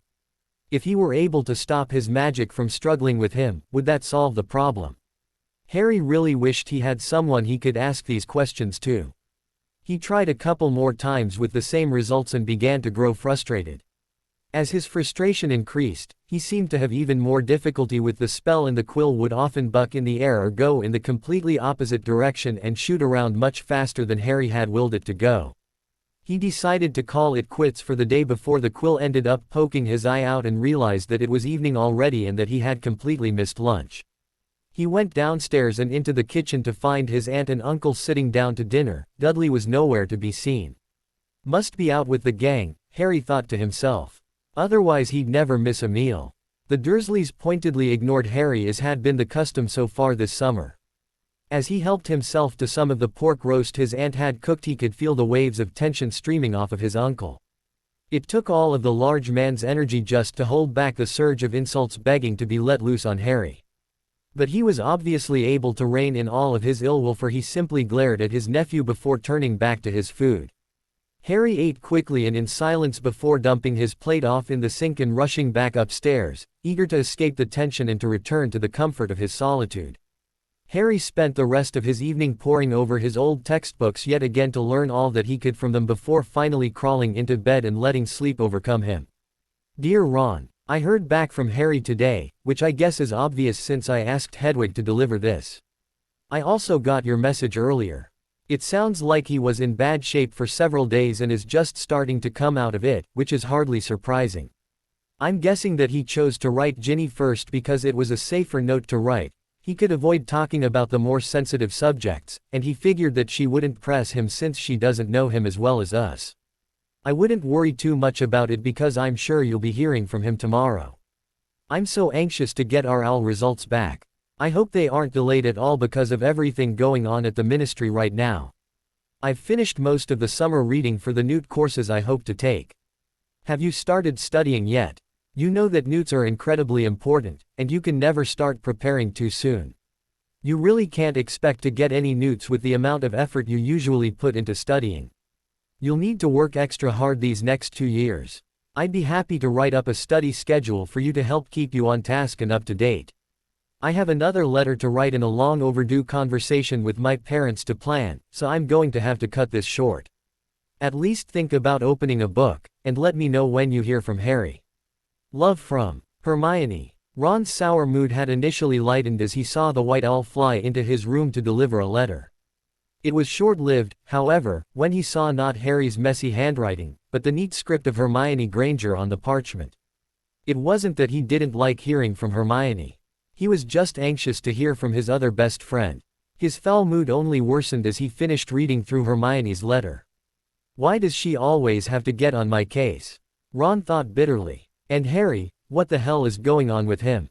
I'm his best mate, and he's written my sister and Hermione already and not me. I had better hear from him soon, or he'll be hearing from me. And who the bloody hell is Hermione writing now? Better not be Vicky again. Ron dropped the letter on his desk and walked out of his room. He began descending the stairs as another door opened down the hall on the floor below. Ginny walked out and down the stairs in front of him, never noticing her brother's form on the stairs. As Ron continued, he noticed that her bedroom door was still open. He could see her desk through the open doorway and noticed some parchment littered across the top. He had tried to get Ginny to show him Harry's letter ever since she had got it. He's my best friend, not yours. I have more of a right to know how he's doing than you, Ron spat. I think that's for Harry to decide, you self-obsessed, arrogant prat. When he wants to talk to you, he'll send you an owl. If he wants to talk to me and not you, that's his choice and his right, and there's not a thing you can do about it. If you thought less about yourself and more about Harry, he probably would have written to you already. Now for the last time, you are not reading Harry's letter. Ginny fumed, clearly frustrated with her older brother, before shoving him out of her doorway and slamming the door in his face. What does she know anyway? After all, like Hermione said, Harry was just writing Ginny because she didn't know him well and wouldn't ask questions about Sirius or make him talk about everything. So why shouldn't I know what he wrote to her? And with that thought, Ron crept into Ginny's room and began thumbing through the parchment on her desk. He finally found the familiar scrawl of his best friend and immediately noticed the length of the letter, which only served to intensify his burning curiosity. He was just finishing the first paragraph when a red-haired ball of fury erupted from the doorway. What the hell do you think you're doing? In the blink of an eye she had crossed the room and snatched the letter from his hands, staring daggers into her brother. I was checking how my best friend was doing. What's he doing writing you a long letter like that? And what was he apologizing for? What the bloody hell did the rest of the letter say? I cannot believe you snuck into my room and read through my mail. You have absolutely no right to read any of my letters, whether from Harry or not. Now if you don't want bad bogies covering your face, I suggest you get out of her quickly and never step foot in my room ever again. At the words, bad bogies, Ron bolted from the room before she could finish the sentence. Ginny had a temper to rival any Weasley, and despite her small size, she was a force not to be reckoned with. He hurried back to his room more confused than when he had left it. Harry's letter to Ginny wasn't just a short one asking for a favor like he had thought. Why would Harry be apologizing to her anyway? And why such a long letter? She's just my baby sister. But then again, maybe he only wrote to her because she was there that night in the Department of Mysteries. Maybe he wrote to Neville and Luna as well to apologize and make friends with the three of them. He had said that he wanted to be friends with Ginny. Well, I'll just ask Harry what's going on when he writes me. Ron turned back to Hermione's letter. She better not be writing to Vicky again. Sirius was waiting in that same classroom again as Harry entered into his dreams. Hiya Harry, he said jovially. Hi Sirius. So, how did the wandless magic go? Sirius asked. Gee, it's nice to see you too, Harry replied dryly. Gads, a sense of humor, Sirius smirked, clutching a hand to his chest. I'm sorry Harry. I'm just anxious to hear how it went. It's not every day you find a wizard capable of wandless magic. This could be a huge advantage for you. "So how was your day, and how did the wandless magic go?" "My day was fine. I had some success with the wandless magic, but not as much as I had hoped. I managed to control Wingardium Leviosa pretty well, but when I tried to do a summoning spell afterwards I didn't get the best results. It felt like my magic was being pulled in two different directions, and I was having trouble controlling it. Then I got frustrated and things started falling apart from there. I'll have to try again tomorrow. Wish I knew how to help you. But even having that little success is promising. Yeah, I want to try doing a couple spells with my wand for a little bit. Maybe doing them with a wand and concentrating on the magic will help me get a grasp on things a little bit," Harry said. "Fair enough. Have at it." Sirius took a seat to watch as his godson set off to work. Harry looked around the room and found some quills on a desk in the room. He pulled out his wand and with a swish and a flick and the words, "Wingardium Leviosa," the quill was floating in the air. Harry had it hover for a few moments before lowering it back on the desk.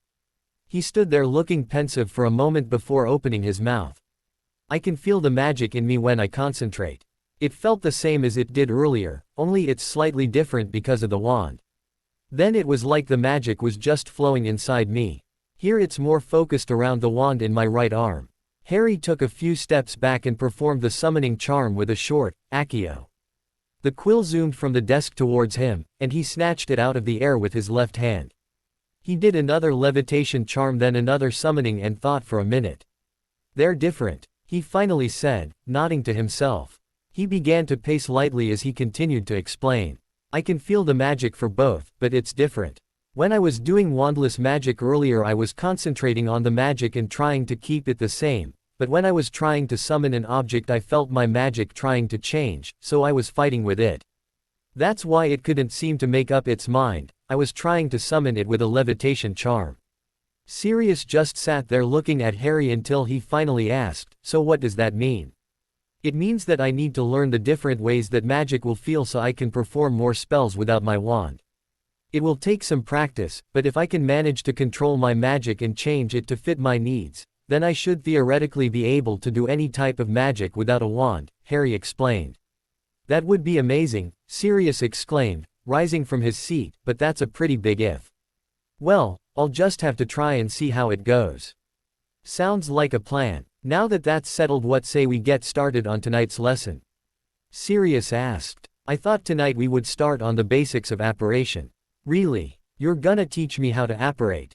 "I'm gonna try anyway. Hopefully what you learn here will transfer out into the real world. If nothing else we can go over the theory behind it and hope that it's enough when the time comes for you to use it." Sirius began talking about the basic mechanics of the spell. You had to visualize your destination in your mind and try to be as detailed as possible about the exact location you wish to apparate to. Any indecision or uncertainty or vagueness could lead to splinching. Once you have your destination visualized, it's just a little twist of the wand while focusing on your physical body being at your destination and voila, you've apparated. The spell didn't require a verbal incantation. Of course it is much easier to apparate to a place you can see because that pretty much takes care of the visualization step right there. Places you are very familiar with should be easier for you as well, since it will be easier to visualize your destination with more clarity. Distance also factors into the equation. If you try to apparate too far away it could have disastrous results. Sirius had entered into a professor mode to explain the subject, which was completely unlike his usual mischievous self. Now you may be wondering why you've never seen anyone pull out their wand to apparate before. They are not doing it wandlessly. The fact of the matter is that it's easy to perform the wand movement inconspicuously as it only requires just a little twist. "Say my wand was tucked into my belt like this," Sirius commented as he stuffed his wand into his trousers. "I could just put my hand on my hip and twist the wand without ever taking it out." Sirius finished the last half of the sentence on the other side of the room. "Well, I guess apparition works more or less the same here. Why don't you give it a shot?" Harry stood up and looked at Sirius questioningly. Sirius gave him a grin and said, "Just choose a place in this room to apparate to. Focus on the exact spot and lock it in your mind. Then concentrate on being in that spot and give your wand a twist." Harry nodded to his godfather, then glanced around the room before locking his eyes onto one of the corners. His brow furrowed in concentration as Harry secured the spot in his mind. He pulled out his wand and continued staring at his spot for another moment before giving a twist. There was a loud crack, but Harry was still in the same spot he had been in all along. He looked over to his godfather. "Not bad for a first try," Sirius grinned. "You did what's called flickering. You technically apparated to the exact spot you were in. It usually means that when you actually went to twist you weren't concentrating on being anywhere else. Give it another shot." Harry did as he was told and focused his mind on his corner. When he was satisfied he gave his wand another twist. There was another loud crack, and Harry found himself a foot away from the corner of the room staring at where the two walls met. He quickly spun around. "I did it," he exclaimed with a whoop of joy. "Good. Very good," his godfather commended. "Do that a couple more times to different spots in the room, and then we'll move on." Harry did as he was told, apparating to several different spots in the room with the same results. After his fifth successful apparition, he turned to his godfather for more instructions. "Okay, you're doing great. You can apparate to a specific spot without a problem, but now you need to work on your position in that spot," Sirius explained. "You don't want to apparate facing the wall. You want to apparate facing the room. Once you really get the hang of apparation you can try more difficult things like apparating into a sitting position on a chair. But for now, just concentrate on apparating to a spot and facing a certain direction."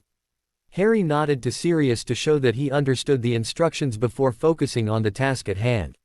His eyes moved back to that first corner he had apparated to, and Harry concentrated on being in that spot facing out into the room. He took a minute to really lock it into his mind before giving his wand a twist and willing himself into the new position. Harry had closed his eyes right before giving his wand the twist. After he heard the telltale crack, he slowly opened his eyes and immediately zeroed in on his beaming godfather. "Excellent, Harry," Sirius praised. "Now do it again all around the room." Harry did as he was instructed. The rest of the training passed in the same manner, with Harry apparating around the room. Sirius had him work on his speed and precision. By the time Sirius was calling the night's lesson to an end, Harry was able to apparate to any spot in the room facing any direction in a matter of a couple seconds. Harry awoke to find Hedwig perched on the headboard of his bed with a letter waiting for him to claim it. He sat up in his bed and took the parchment. He unfolded it with one hand while stroking Hedwig's feathers with his other. What met him was Hermione's precise script. "Dear Harry, I hope you don't mind. I asked Hedwig to deliver a note to Ron and then come back to me for my reply. Not having an owl of your own can make keeping in touch quite a hassle in the wizarding world. I was very pleased to receive your letter. I was very worried about you, but it's quite a relief to hear from you and to know that you're beginning to feel better. Sirius would have wanted you to make the most of your life and to honor his memory by enjoying yourself. I must say I was pleasantly surprised to hear that you've taken to studying this summer. It's good to see that you're finally taking your schoolwork more seriously. With Newt classes coming up, these next 2 years will be the most important of our lives. Our Newt grades will determine what career paths we will be able to take after Hogwarts. I wouldn't want your future to be limited because you didn't apply yourself in school. I only hope your new attitude will rub off on Ron. If he thinks he can just coast through Newt classes, he's got another thing coming. Speaking of Ron, he seems rather upset that you haven't written to him yet. It sounds like he's been giving Ginny a hard time since you wrote to her, and she won't let him read your note to her. You should write to him soon so he can stop worrying. We're only worried about you, Harry. Keep in touch. Love from Hermione. With a sigh, Harry decided that he probably should write to Ron soon. He didn't want to cause a row between Ron and Ginny after all. In the meantime, Harry cleaned himself up before heading downstairs to grab a bite to eat. When he returned to his room, Harry was all business. He immediately set to work on his wandless magic. He began as he did the day before with a simple levitation charm. Wingardium Leviosa sent many an object hovering above the ground as Harry became proficient in casting this spell wandlessly. Satisfied with himself, Harry decided to switch to the summoning spell again. Like the day before, he concentrated on his magic, letting it flow through him, before concentrating on summoning his quill to him. He felt his magic start to shift again, only this time he didn't fight the change. He went with the flow of his magic and let it change into the form he recognized from last night when he had performed the summoning charm with his wand. His quill flew to him, and he snatched it out of the air with ease. Encouraged by his success, Harry began summoning different objects to himself. After a couple successful attempts he changed tactics. Up until now he had always willed his magic into the form of the levitation charm first, then let it shift into the summoning spell. He decided to will his magic directly into the summoning charm. He figured that if he was ever going to be proficient with wandless magic, he would need to be able to call forth the correct spell right away.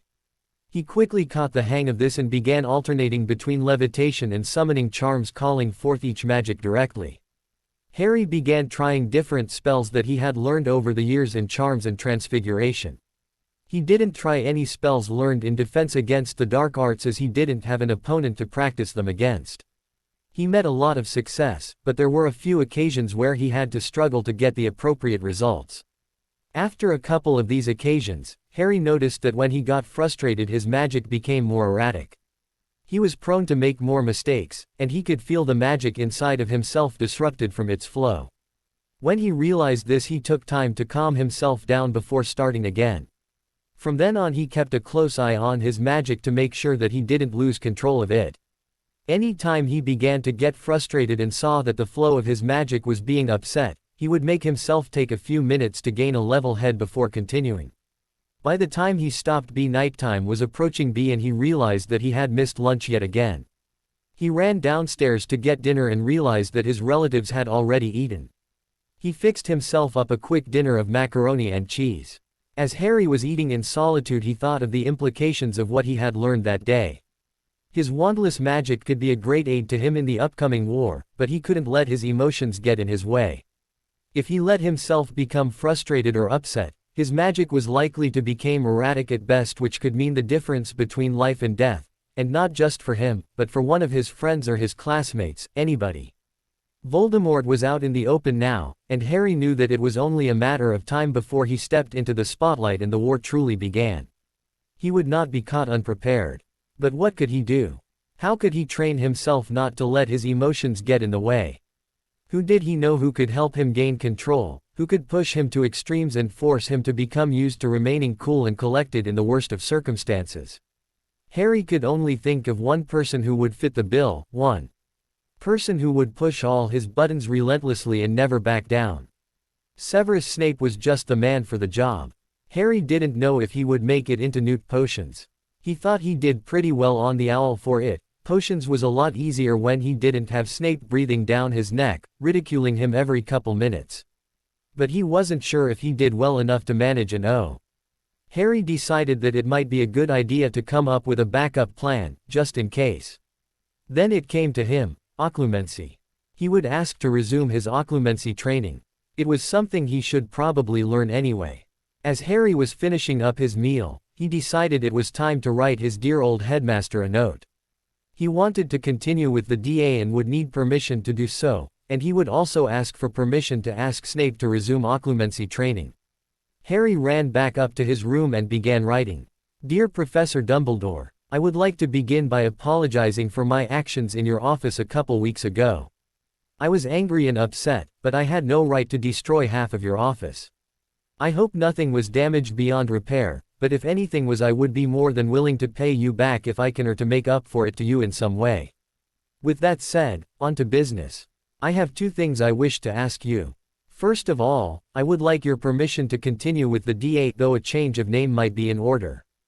I would like for it to be a school-sanctioned club, and I would like to continue teaching it. I think it should be open to all students 4th year and above, but there should be some criteria for involvement. Hermione's magical contract was an idea, but I don't think it's enough. I'd like something similar that prevents someone who intends to use any of what I teach for dark purposes from joining the club. It should also prevent members from talking about the club with non-members. If there is any more information that you need about my intentions for the club, please ask away. My second request is for your permission to restart my occlumency lessons with Professor Snape. I think it would be most appropriate if I asked him of my own accord, but given how things ended between us last term, I fear he might not be too receptive of the idea. I would like your permission and, if necessary, your assistance in convincing him to resume training me. Sincerely, Harry Potter. Harry rolled up the parchment and strode over to Hedwig's cage where his snowy white owl was perched, waiting expectantly for her next delivery. Harry stroked her feathers before tying off his letter and holding out his arm to the owl. She jumped on with a hoot of appreciation. He headed over to the window and gave Hedwig a boost out the window where she soared out of sight into the darkened sky. Harry settled into his desk to do some more reading before finally heading off to bed. Harry told his godfather all about his wandless experiences of the day. He told him of his successes and his difficulties and the conclusions he drew about his ability. He told Sirius of his decision to try to learn to control his emotions better and the letter he had written to Dumbledore asking to resume lessons with Snape and to continue the DA. Sirius had been both shocked and proud at Harry's pronouncement. He had commented on what a mature decision it was to make, to which Harry cryptically replied, "Yes, well, I haven't exactly got the time to be a child any longer, have I? Voldemort's not going to wait for me to be ready to face him, so the sooner I'm ready the better." After the awkward silence that followed his statement, Harry resumed his practicing of apparition. He progressed onto the more complicated aspects his godfather had told him about of apparating into a seated position. As Harry practiced more and more, he became more familiar with the feel of that particular magic. On a whim, Harry concentrated extra hard on his destination and pulled his magic to him, letting it flow and form into the proper form for apparition. With a pop, Harry had managed to apparate without a wand. As he practiced more and more throughout the night, he became more and more comfortable with the process. He realized that he could make minor changes to the magic and was able to slow down his reappearance, which had the added effect of vastly reducing the noise he made. Appearing more slowly meant that not as much air was displaced as rapidly. By the end of the night he was barely making a sound, much to Sirius' delight. "Even Dumbledore makes more noise than you, and I'm pretty sure he needs his wand to do it too," his godfather had acclaimed. Needless to say, Harry was rather pleased with the progress he had been making. He was now able to cast spells outside of school during the summer without repercussion, and he was quickly learning how to apparate, something he shouldn't be learning how to do for another full year. The next morning Hedwig was again waiting for him with another letter. Harry immediately recognized the loopy handwriting as that belonging to his headmaster as he began reading the parchment. "Dear Harry, I must say I was surprised to hear from you.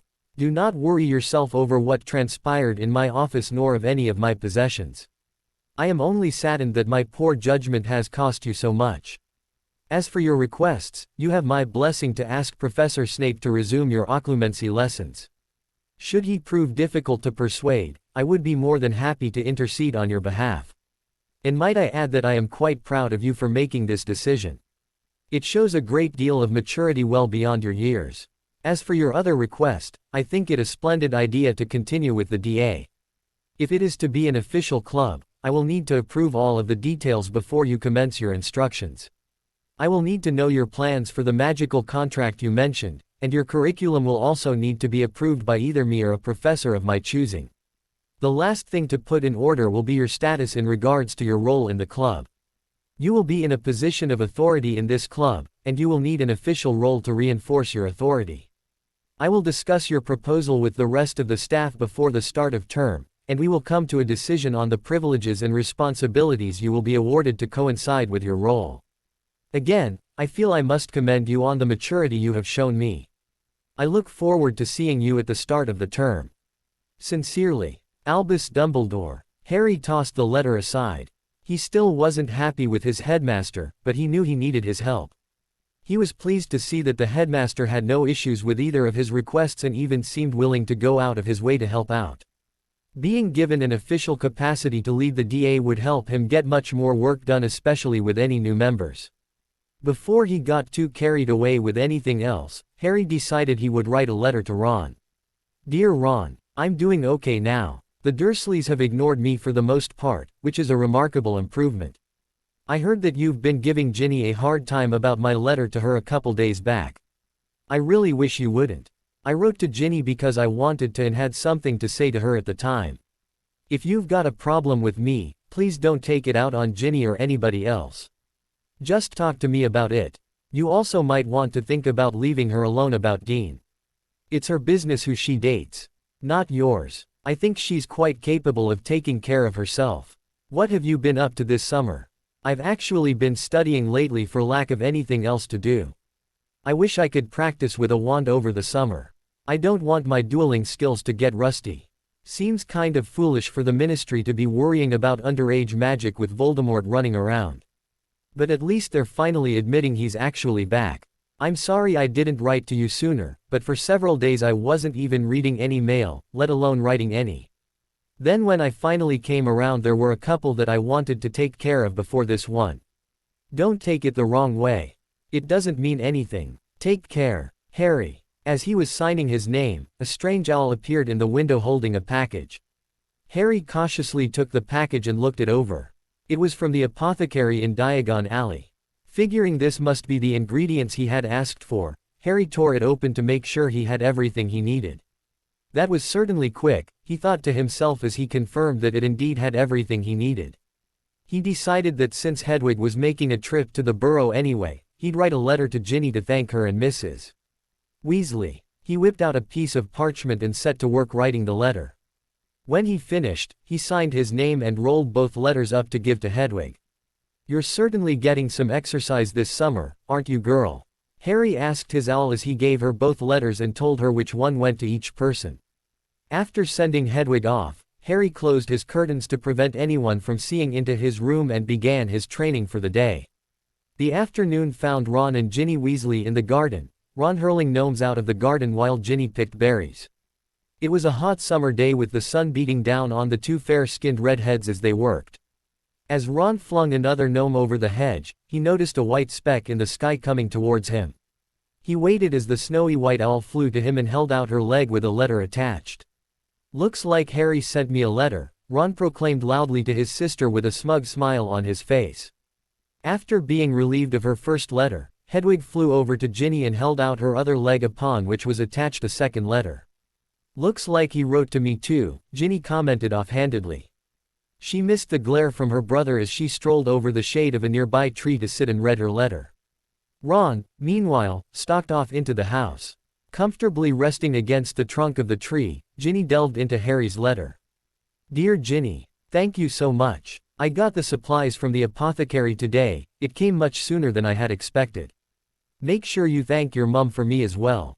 You're right about this not having anything to do with Snape's class, and I promise I'll tell you what I'm up to, so long as you promise to keep it a secret, but I can't say it in a letter.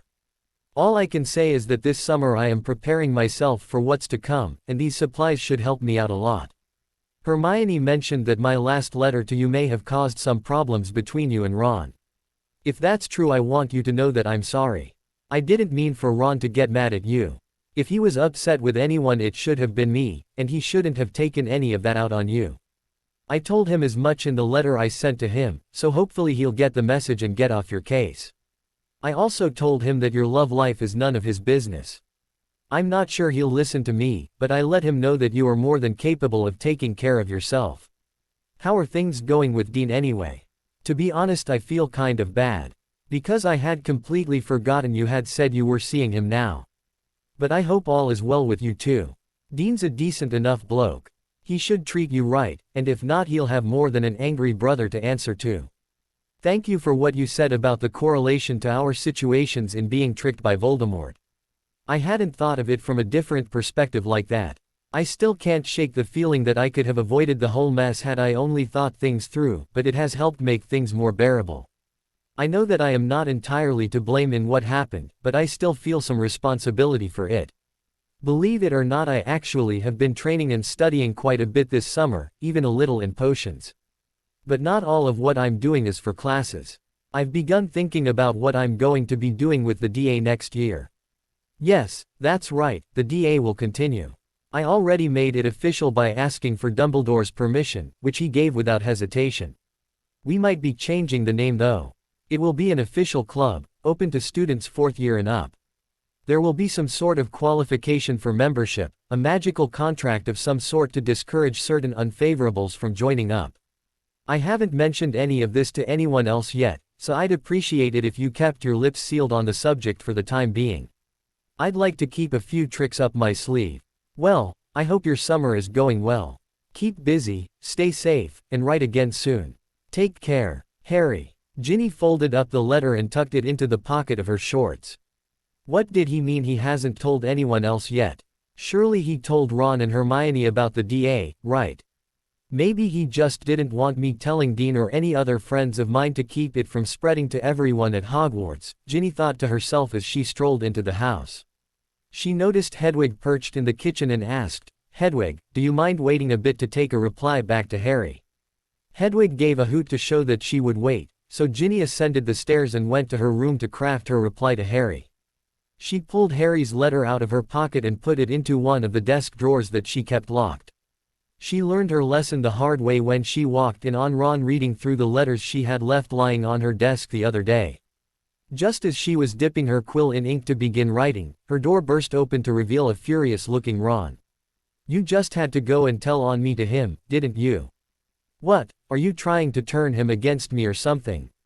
Is that it? Think maybe then he'll finally notice you." Ron accused his sister scathingly. "Just what are you on about now?" Ginny asked in annoyance, turning in her chair to face her brother. "Well, considering half his letter was spent telling me how I should treat my dear little sister better," Ron snapped, "that can only mean that you've been complaining to him about me. And I want to know why you're trying to turn my best friend against me." "First of all," Ginny replied icily, "the only thing I said to Harry about you was that you hadn't shut up about Dean Thomas since I mentioned him on the train." Ginny rose from her chair and advanced on her brother. "Secondly, do you really think that I have nothing better to do with my life than to try to ruin yours? Harry seemed mad enough at you without my help, so maybe you should worry a little less about what I am saying about you or not and just grow up." She poked Ron in the chest as she finished, backing him up out of her doorway. Once he had stepped out of the room, she slammed the door in his face. She locked the door and returned to her desk. If she wasn't planning on talking about Ron in her letter to Harry before, she sure as hell was intending to do so now. He really could be a complete prat sometimes. Harry had been practicing his wandless magic for a couple hours. He was apprehensive about practicing apparition. Despite his successes in his nighttime training with Sirius, there was always the chance that he would make a mistake, and there wouldn't be anyone around to help him if he ended up splinching himself. So he had avoided apparition practice and stuck to other spells. At one point he had taken his existing curtains, which were fairly thin and would not block out a lot of light, which some of the spells he would eventually be casting would cause, and used his transfiguration skills to make them into a heavier material that would have no trouble blocking all his spell work from the outside world. His confidence in his abilities was lifting as he encountered more and more success in wandless casting.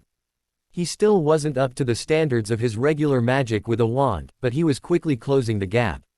The biggest difference at the moment was the speed of casting. It always took him a moment to gather his magic and form it the right way before he could cast anything. He hoped that as he continued practicing it would become second nature to him, allowing him to gather and form his magic at a moment's notice. Harry eventually gathered up his nerve and decided to try apparating. He started off very slowly as he had the first time he tried apparating with a wand. He focused on a corner of his room and made sure to completely lock the location in his mind before gathering up his magic and forming it into the apparition spell. Once he was satisfied, he concentrated on being in that corner of the room, facing out towards the room, and willed his magic to take him there. With a pop, Harry reappeared in the desired corner looking out towards the window. Encouraged by his initial success, Harry continued with his apparition practice, popping up all around the room. He started off slowly but was rapidly building speed as his confidence built up. He eventually started softening the sound of his apparition like he had the night before until there was barely a whisper when he disappeared and reappeared. Late that night, Harry realized that he was making a habit out of missing meals as his stomach reminded him that he had not eaten lunch or dinner yet. He snuck downstairs into the kitchen to appease his rumbling stomach. When he returned to his room, it was to a tapping sound emanating from behind the newly thickened curtains he had made earlier that day. When he drew the curtains aside, he revealed a very annoyed Hedwig wanting entry into the room. Harry quickly opened the window to let his owl fly in. "Sorry, Hedwig," Harry attempted to placate the owl. "I was downstairs getting something to eat." Still annoyed, Hedwig stuck out her leg for Harry to remove the attached letter. Hedwig immediately flew off once free of her burden. As Harry unrolled the parchment, he found it to contain handwriting he was beginning to become familiar with. Dear Harry, I'm sorry to do this to you, but I'm in need of a way to vent some of my frustration with your best friend, my dear brother Ron. So prepare yourself for a rant. That insufferable Pratt has a lot of nerve. First he wouldn't leave me alone about Dean. Then he keeps hounding me to let him read the letter that you sent me, claiming that it was his right as your best friend. After I told him to sod off 100 times, I caught him snooping in my room reading through my letters. He found yours, and judging by his comments I'd say he managed to get through a paragraph or two before I caught him. As if that wasn't enough, after getting your letter today he barges into my room and accuses me of trying to turn you against him. He claimed that half your letter was berating him for his treatment of me. I told him that the only thing I had mentioned was that he wouldn't shut up about Dean. And I told him to grow up. I also let him know that you seemed upset enough with him without my help before I had even written to you. If you could tell him who your source was, and I'm assuming it was Hermione since I wrote to her about it earlier, that might get him off my back for a bit, but then again that might just put Hermione in my place. Now before you start writing me apologies, let me just tell you right now that I don't want to hear any of it. My brother is the Pratt, not you. That's not to say you've never been a Pratt, but you didn't do anything wrong this time, and I don't blame you in the slightest for my brother's behavior. If it wasn't this, the immature git would have found some other way to get under my skin. I wanted to say thanks for sticking up for me to Ron. Merlin knows he won't listen to me, but he might just listen to you. Anyway, you are quite welcome for the potion supplies. And I will hold you to that promise, of course I'll keep it a secret. I'm glad to hear that the DA will be continuing, and legally this time. Am I allowed to talk to Ron and Hermione about it? You said I shouldn't mention it to anyone, but I figured you must be telling at least those two about it, right? I won't bring it up until you give me the okay, but I'm just surprised that you chose me to be the first to know. Oh, and as for Dean, don't worry about forgetting about him and I. You had a lot on your mind at the time. To be entirely truthful, I probably would have forgotten about it too if not for the git constantly reminding me. Yes, that's right, you heard me correctly. I made the whole thing up just to prove that Ron would throw a fit no matter who I dated. Looks like I was right. Don't tell Ron that, though. Annoying as he is about it, I still get some pleasure out of baiting him with it. Sorry again about the rant, but I needed to say all of that to somebody. Write again soon. With love, Ginny. Harry could not believe Ron. How dare he read my letter to Ginny without her permission? And how could he accuse his own sister of trying to turn me against him? And the nerve of him to claim that it's his right as my best friend to read letters I send to Ginny. This is a time when we all need to pull together, and he's just starting fights wherever he can. Harry thought to himself. Ginny had said it best. Ron needed to grow up, otherwise he was going to be left behind. As Harry had told Sirius, he didn't have any time for childishness, he had a prophecy to fulfill. Harry tucked back into his small collection of books to study before going to bed. It was only an hour later that Harry began to grow bored and tired. He had been through most of these books before, and he was running out of new things to learn from them. He decided to put the books aside for now and write the letters to Neville and Luna that he had been planning on sending. He set to work on Neville's first. Dear Neville, I'm not exactly sure how I should start this, but let me first say thank you. Without your help and the others I probably would not have made it out of the ministry alive that night. You showed a lot of courage facing those Death Eaters. You're a good friend, Neville. I'm sure your parents would be proud of you. I also want to apologize for leading you into danger needlessly. You came with me to save my godfather knowing that we would likely be facing Voldemort or his Death Eaters, and I cannot thank you enough for that, but if I had thought things through and been more careful, you wouldn't have had to be in that situation in the first place. For that I am very sorry. You've proved yourself to be an excellent dueler. Last year in the DA you quickly ascended the ranks and were often one of the first to master a new spell. And I'll be willing to bet that with a new wand especially fitted to you, you'll only get even better. I'd like to offer to pay for a new wand for you, if you'll let me. It was my fault you were there that night, and if it weren't for that you wouldn't need a new wand. It's the least I can do. And if your gran is mad at you over that incident, I'd be more than happy to send her a letter explaining everything and taking full responsibility for it. I don't want you to get in trouble on my account. I hope your summer is going well. Let me know what you're up to. I'm stuck with the muggles again, so I've had nothing to do except study to keep me busy. Keep in touch. Take care, Harry. One down, one more to go. Dear Luna, let me start off by just saying thank you. You volunteered to come with me to save my godfather knowing the danger involved, and I cannot thank you enough for that. Without your help, along with the others, I probably would not be here today. I would also like to apologize for leading you into that danger in the first place. Had I stopped to think things through, I might have realized that it was just a trap to lure me into danger. Had I not been so stupid, you and the others never would have been put at risk. For that I am sorry. If there is ever anything you need, I want you to know that you can always ask me. You've got a friend in me. With that said, how is your summer going? Have you and your father started your search for the Crumplehorn Snarkack yet? I hope you find one. I'm stuck with my muggle relatives right now, so I haven't had anything to do with myself except study. Keep in touch, and let me know how the search goes. Take care, Harry. Harry rolled up the 2 pieces of parchment and turned to Hedwig, who had returned a short time ago to find her cage spotlessly clean and her water bowl freshly filled. She had apparently deemed this an adequate apology, for she didn't give Harry any more trouble. Harry gave each of the letters to her in turn, explaining who each letter was meant for. Have a safe flight, Harry told his owl, who hopped onto his shoulder and nipped his ear affectionately before swooping out the window to deliver her post. He looked at his watch and resolved to study for another half an hour before going to bed. He pulled out the dueling book he had been given last Christmas to help him with the DA and set to work. Harry took a long time to get to sleep that night because he kept thinking of his newly acquired potion's ingredients and the fact that it meant he would soon be well on his way to becoming an animagus. He felt that becoming an animagus would help him feel closer to his father and Sirius, which made the whole thing all the more important to Harry. When he finally did fall asleep, he found Sirius waiting for him as had become the usual.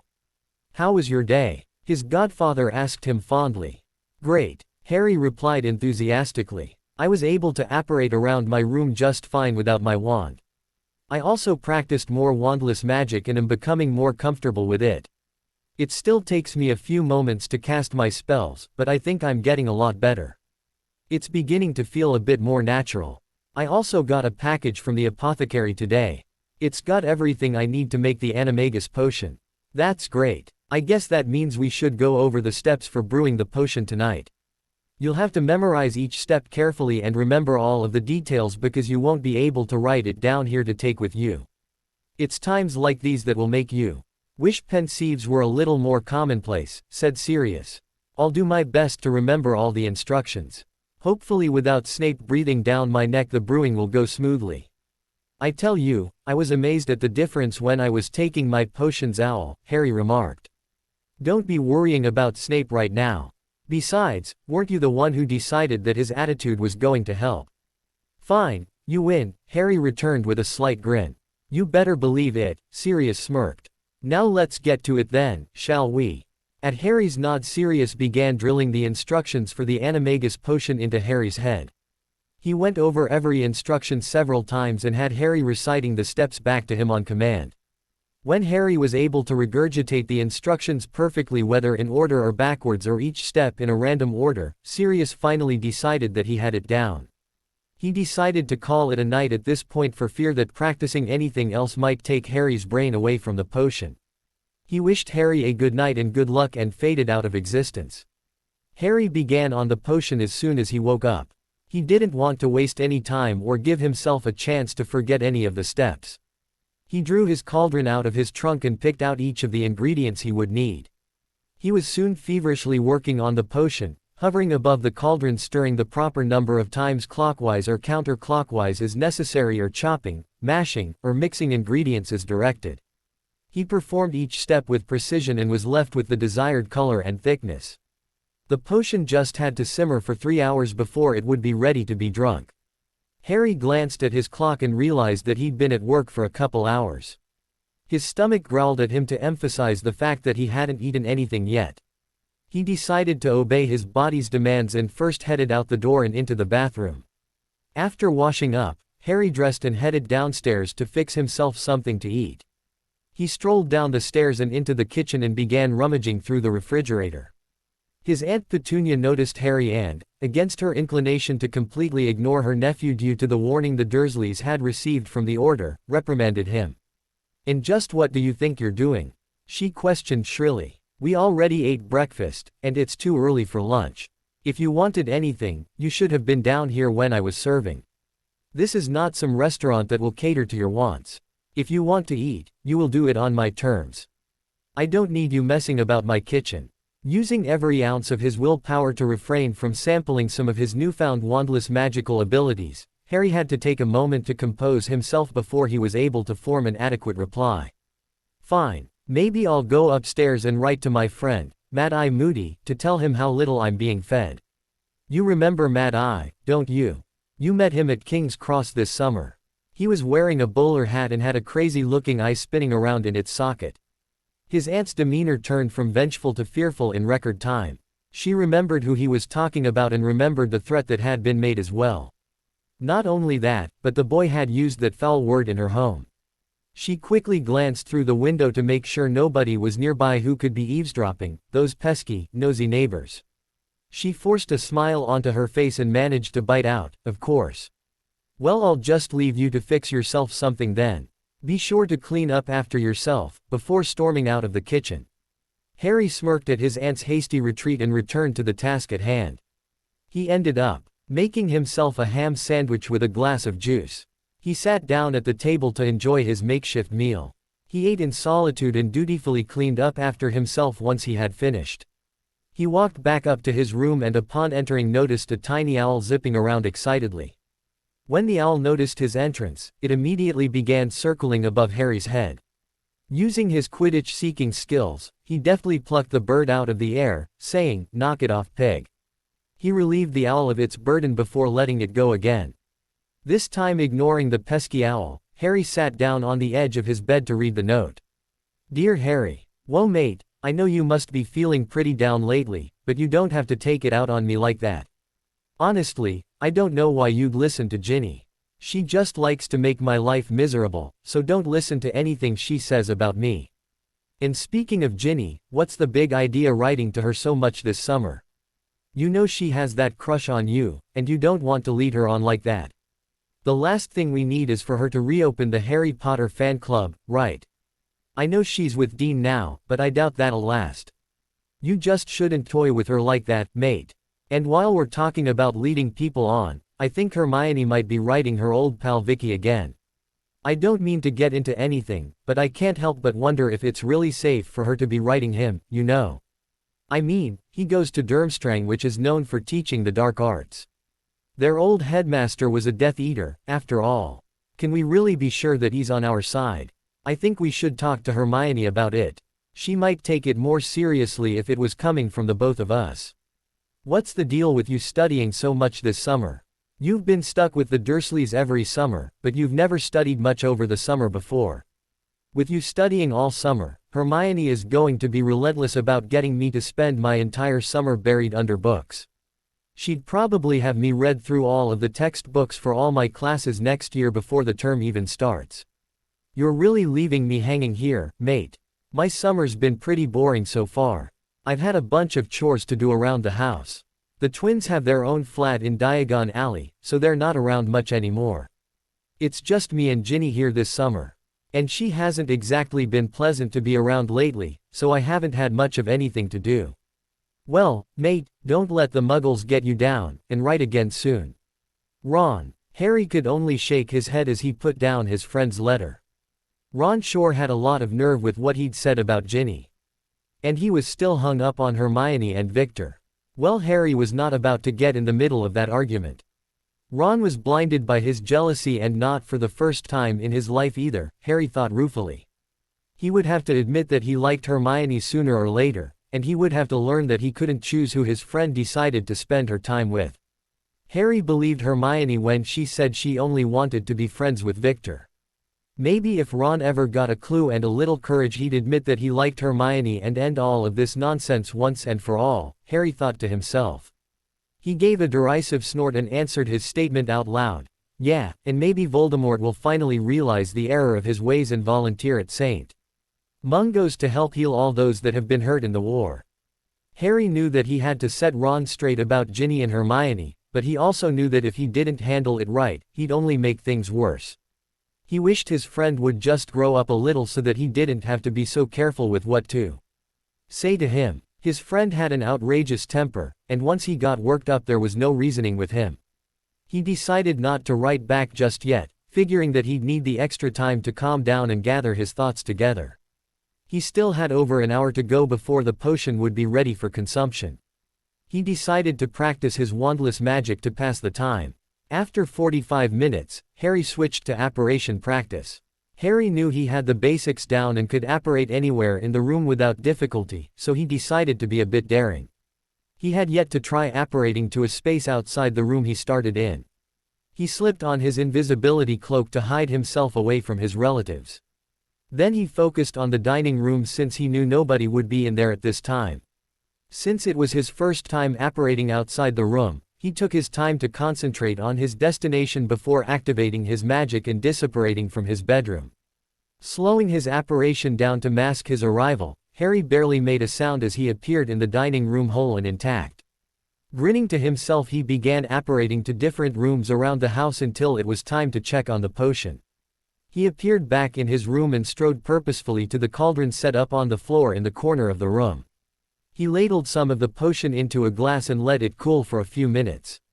Satisfied that he'd waited long enough, he lifted the glass and said, "Here goes nothing," before downing the contents. It was only a moment before he started to feel the effects. He became drowsy and staggered towards his bed.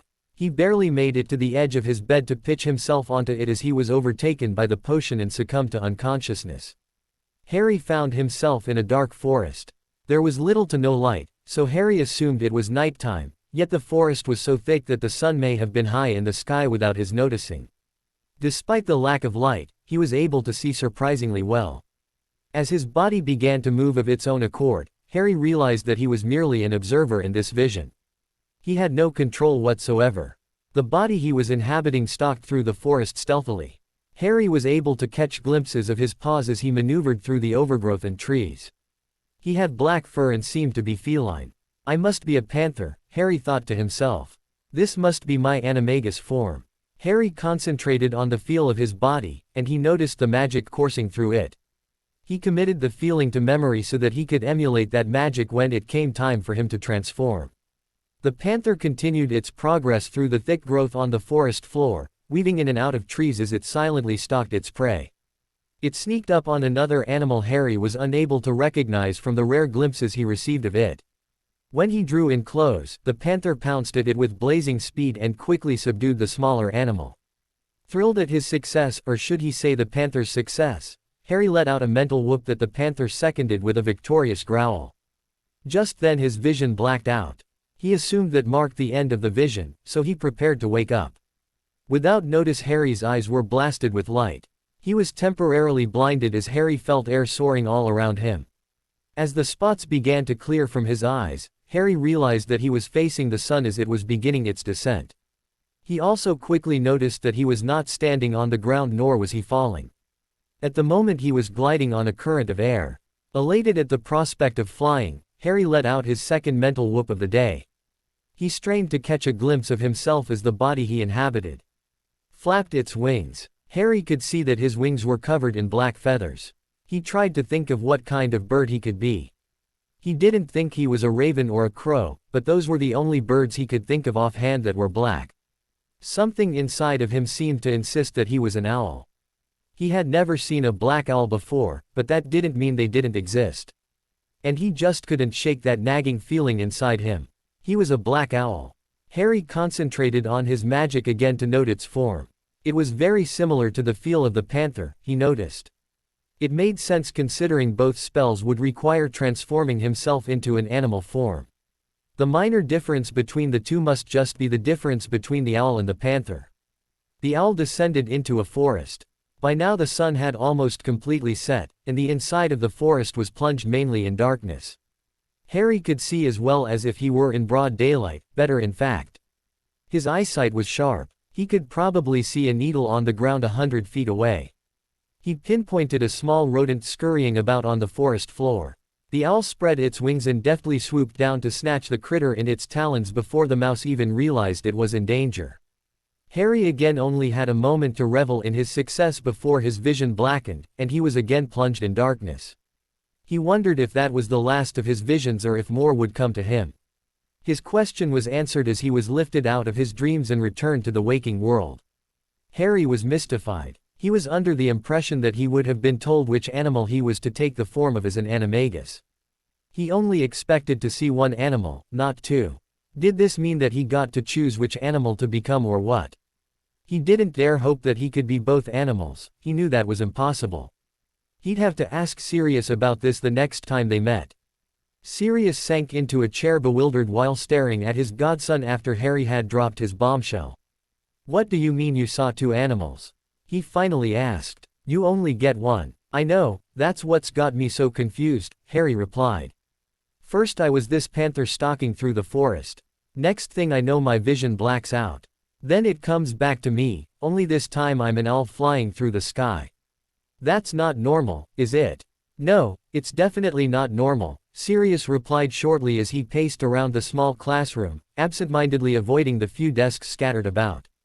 "Are you certain you made the potion correctly? I mean absolutely positive. Is it even remotely possible that you made a mistake?" "The potion was perfect, I'm sure of it," Harry responded, frustrated. "It was the right color, texture, thickness, everything. I'm sure I did it right. It couldn't have been the potion." "This just doesn't make any sense," Sirius commented. "James and I read every book in the Hogwarts library about animagi, restricted section and all, and not once was there a mention of even the possibility of seeing more than one animal during the vision." "What do you think it means?" Harry asked tentatively. Sirius slumped his shoulders as he responded, "I just don't know." "Maybe I get to choose which one I want to be," Harry suggested. "Or maybe," Sirius paused as he thought over the implications, "maybe you can be both." Sirius' suggestion left Harry dumbfounded. He had never even considered the possibility seriously.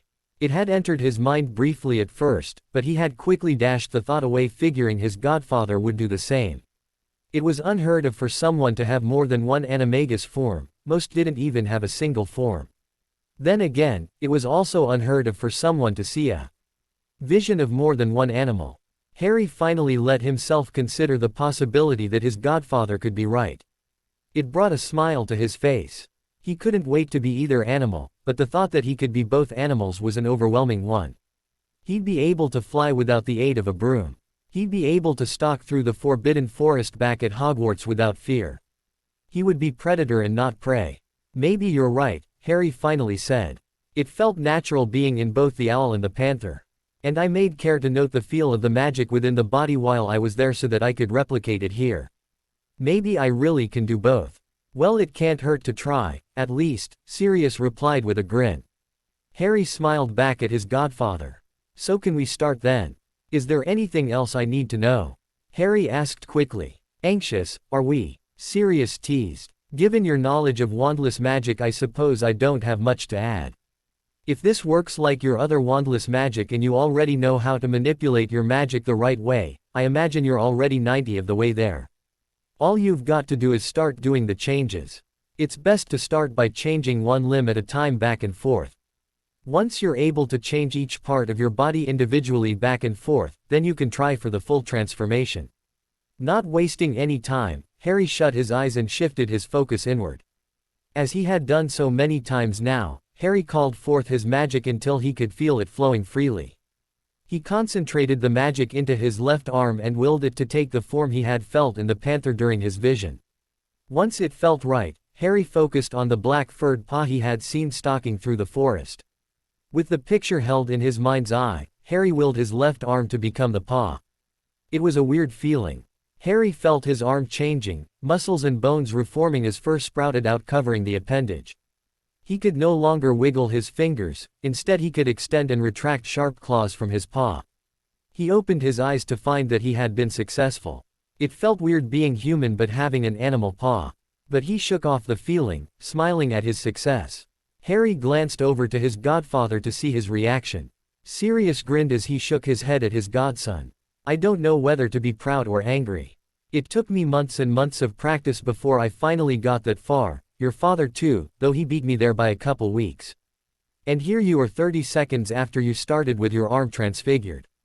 When I first brought up this training I thought maybe you'd finish by Christmas if we were lucky. The way things are looking now, you'll be done within a few days. Well, all that wandless magic practice really helped, Harry replied wryly. All I had to do was tap into my magic like usual, shape it into the form I felt in the vision, then will my arm into the paw and here I am. Harry waved his paw at his godfather. When you put it like that it sounds easy, Sirius responded sarcastically, except for the fact that I've never been able to just feel magic or call it forth so readily like you. I'm starting to wonder if even Dumbledore has as much control and awareness of magic as you, Harry. Don't be ridiculous. I'm nowhere near his skill. I saw him dueling Voldemort. He was incredible, they both were. I couldn't hold a candle to either of them, Harry finished despondently. Yet, Sirius retorted, you're young Harry, but I've never seen anybody pick things up the way you have here. If you continue at this pace, by the end of the year you'll be holding your own in a duel with Dumbledore. Mark my words. Harry just smiled at his godfather's enthusiasm. He was greatly emboldened by the praise, but he didn't let it go to his head. He didn't think it possible to become so powerful so quickly, but for the first time in a long time he felt hope blossoming inside himself. Sirius believed in him, and for now that was enough. The next couple days flew by in a blur for Harry. He was constantly training and studying. He was really getting bored with his current supply of books as it mostly just contained old textbooks that he'd already been through in his classes. He also had the defense book he'd been given over Christmas to help him instruct the DA, but he'd already been through that book more than once. He longed to make a trip to Diagon Alley to expand his library and just to get out of the house and do something. He was becoming quite proficient in his apparition training. He progressed from popping around his house to apparating around his neighborhood.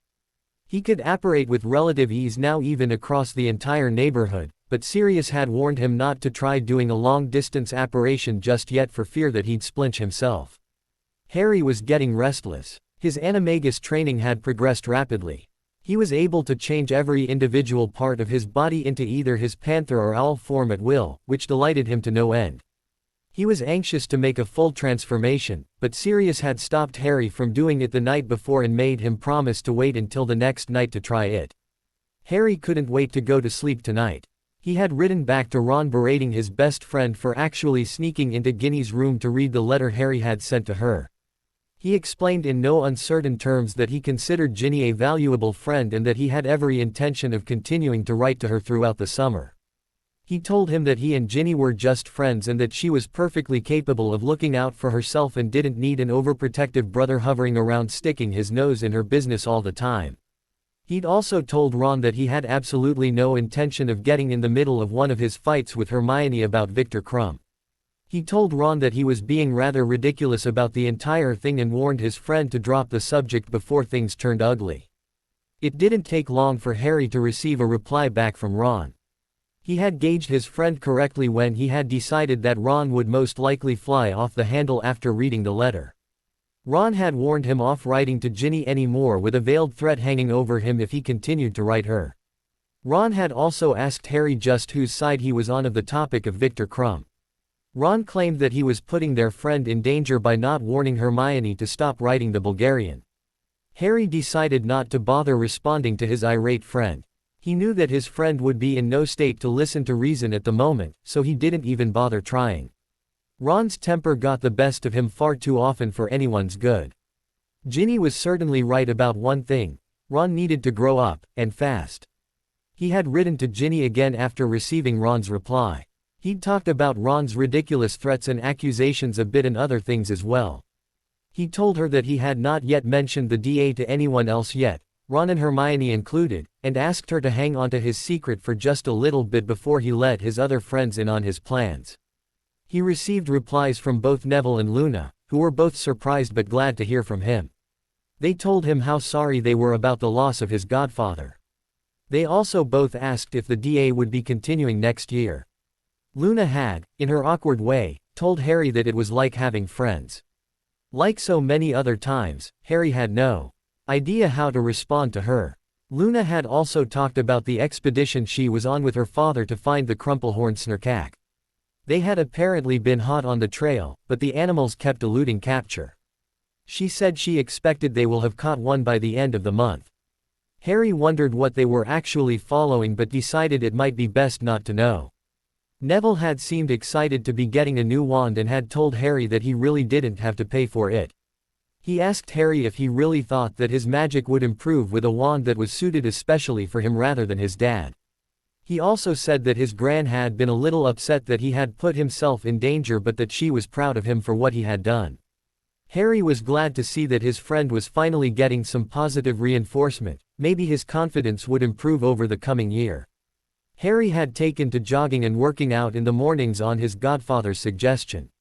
He had said that most wizards overlook the physical aspects of a duel. Dodging could be more effective than a shielding charm, especially when dealing with unforgivables. And the endurance to last through duels taking up to several hours and multiple opponents was extremely important given the war he found himself in.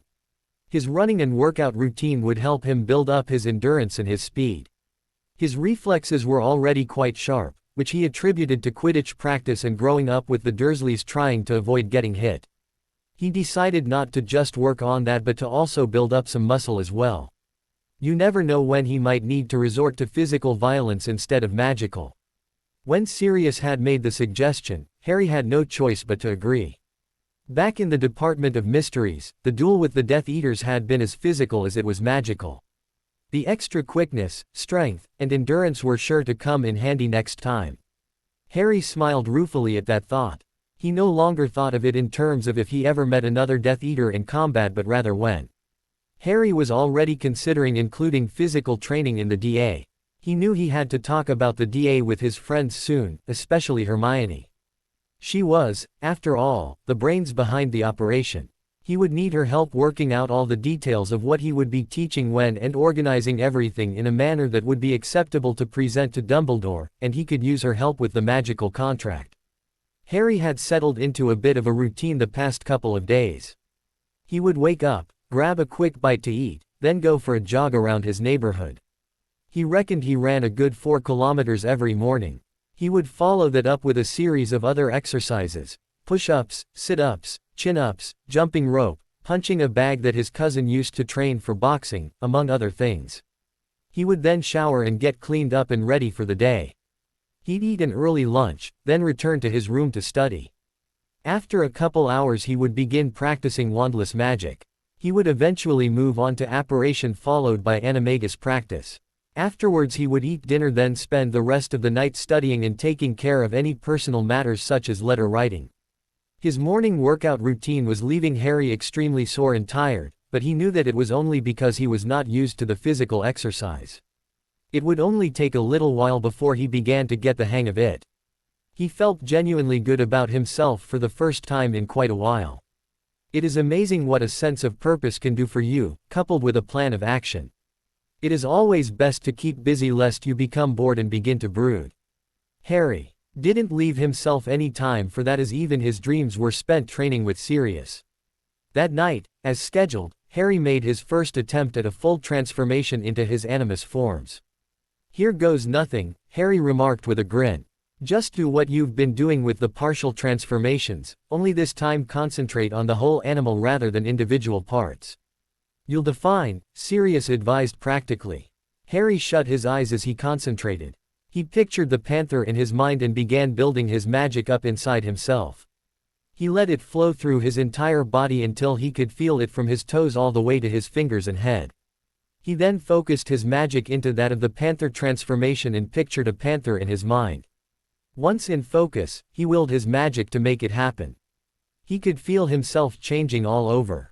He sunk down onto all 4 legs and whipped his tail back and forth. Opening his eyes, he found himself lower to the ground than he had been when he'd closed them. He could see his godfather smiling at him proudly and knew that he had transformed perfectly. He bounded about the room and pounced at his godfather unexpectedly, pinning him to the ground. Harry rolled off and re-emerged in his human form. "I'll get you for that," Sirius threatened as he rubbed his back. "Did you have to be so rough? I'm not as young as I used to be, you know." "Sorry," Harry said around a sheepish grin. "Couldn't help myself." "Well, if you're done savagely attacking me for the moment, perhaps you'd like to give the owl a shot," Sirius input, still rubbing his back.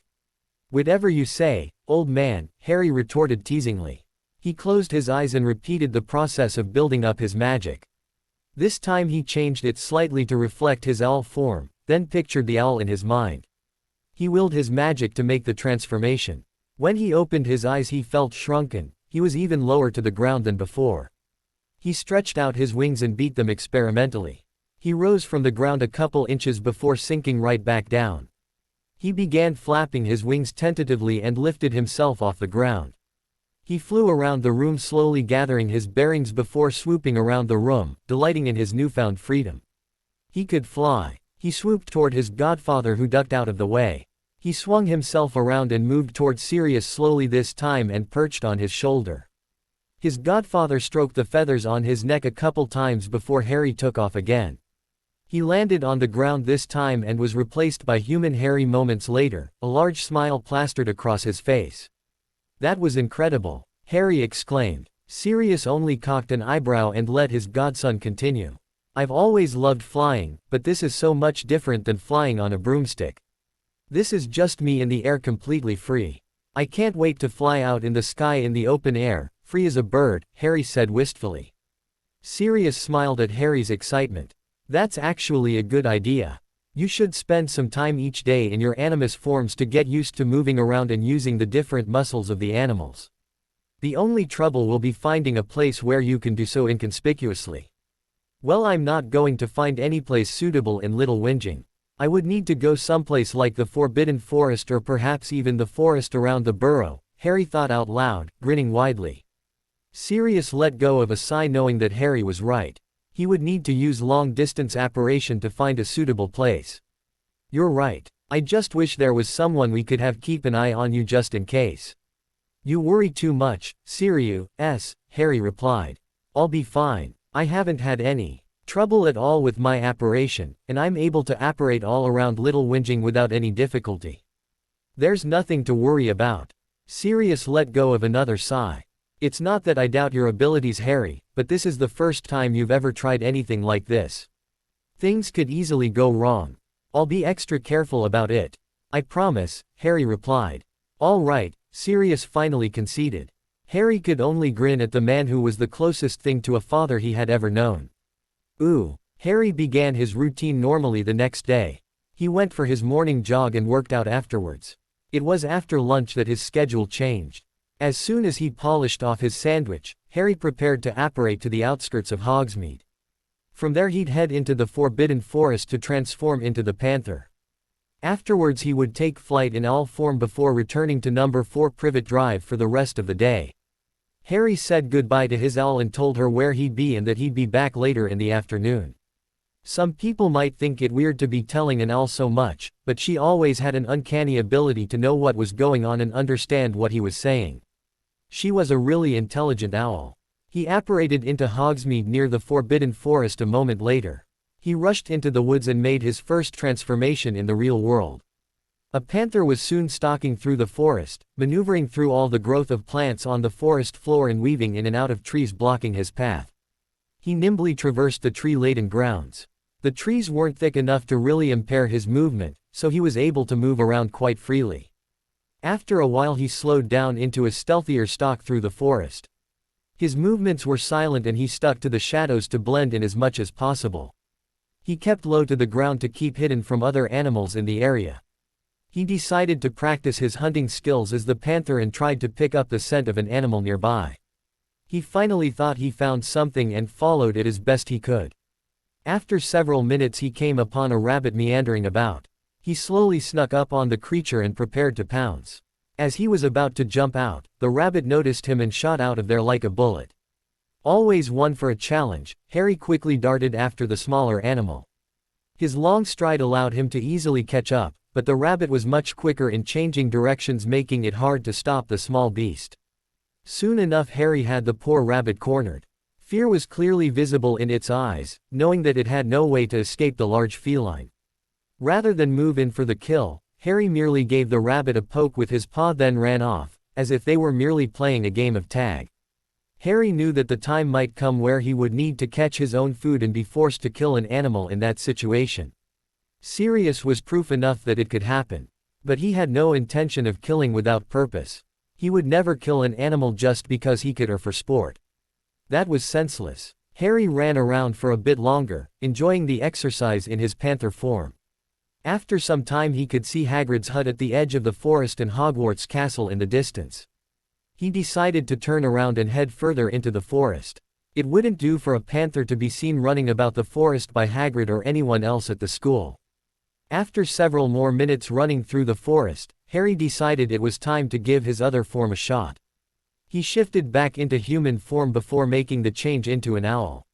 He quickly fluttered up to a tree branch high off the ground. After a moment he took off again and rose above the canopy of trees shadowing the forest. He broke into free air and let the sun wash over him. He flapped his wings to rise high into the air before leveling out and riding the air currents.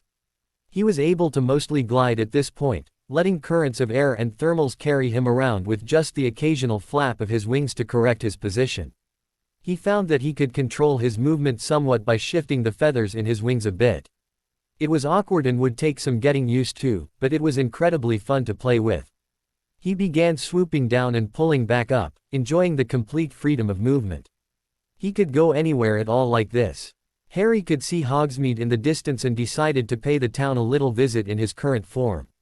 He flew around the town for a while, looking in windows and at the few people wandering the streets. He could see Madame Rosmerta in the 3 broomsticks tending the bar for the couple of patrons inside. The town seemed eerily quiet and dead. Harry reckoned that it was because the only time he'd ever been in town before had been during Hogsmeade weekends at Hogwarts with hundreds of other students. The town just didn't seem the same without them. He rose into the air and left the town behind. This is what life is all about, Harry thought to himself. He could go out and just have fun, completely free to do what he wanted. His whole life he had felt like a prisoner, caged in. He never had any say in his life. He was stuck with the Dursleys for 10 years of his life and sent back there every summer despite numerous protests. They always kept him locked up as best they could. At Hogwarts the teachers were always trying to keep the students confined to keep them safe and keep an eye on them. Out here, Harry left all of that behind him. This was freedom. No more cages to hold him in, just the air beneath his wings. He was free to soar the skies and do whatever he pleased. He had never felt so alive. After some time Harry figured that he ought to head back to Privet Drive. He dove down to the ground and pulled up to make a soft landing. Once safely on the ground, Harry changed back into human form and apparated back to his bedroom with the Dursleys. I could definitely get used to that part of my training, Harry told Hedwig when he had arrived. Do you enjoy flying that much, Hedwig? His owl gave him a strange look and hooted at him. You probably have no idea what I'm talking about, do you? You've yet to see me fully transformed. Well, you're in for a bit of a shock, I should say. And so Harry transformed into the black owl to say hello to Hedwig as one owl to another. Harry hooted a, "Hello Hedwig," to his snowy owl. Is that you, my human Harry? A strange yet familiar voice filled Harry's consciousness. What was that? Harry tried to say out loud, though it only came out as a hoot. Hedwig, it is you, isn't it? Was the only reply. Can all owls talk this way? Harry asked. All magical owls can communicate to each other, she told him. This is amazing. I always wondered how you could understand me so well. Turns out you know the language but just can't speak it the way humans do. How are we speaking to each other anyway? Harry asked. Mind speak. Magical animals lack the means to speak with our mouths, so we do so with our minds, came Hedwig's reply. How is it that you have become one of us, human Harry? I've been training to become an animagus, he explained, so I can turn into an animal form. I can become both an owl and a panther. You said all magical animals communicate this way. Does that mean I'll be able to talk to all magical animals just like I am with you right now? Harry asked, imagining the possibilities. Yes and no. Most animals do not understand speech. Since owls spend so much time with humans, we often pick up human speech. Other animals you can communicate with in a way, by sending feelings or images.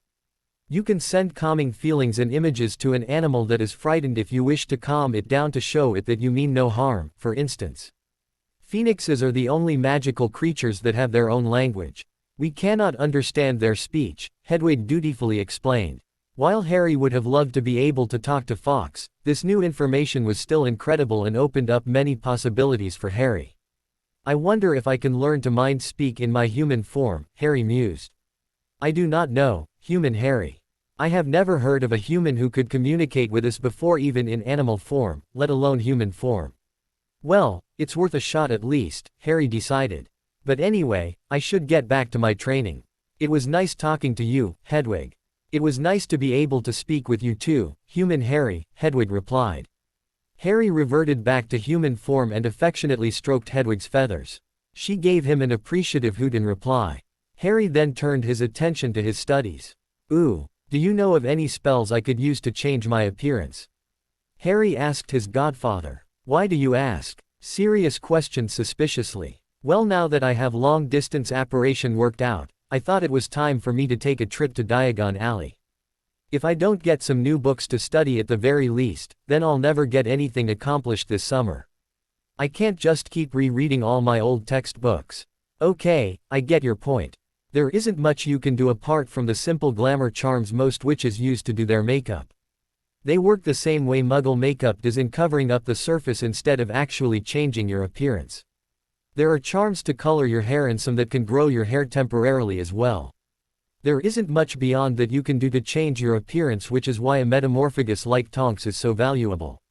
Well, I can't walk around in broad daylight looking like my usual self without drawing a crowd, Harry replied.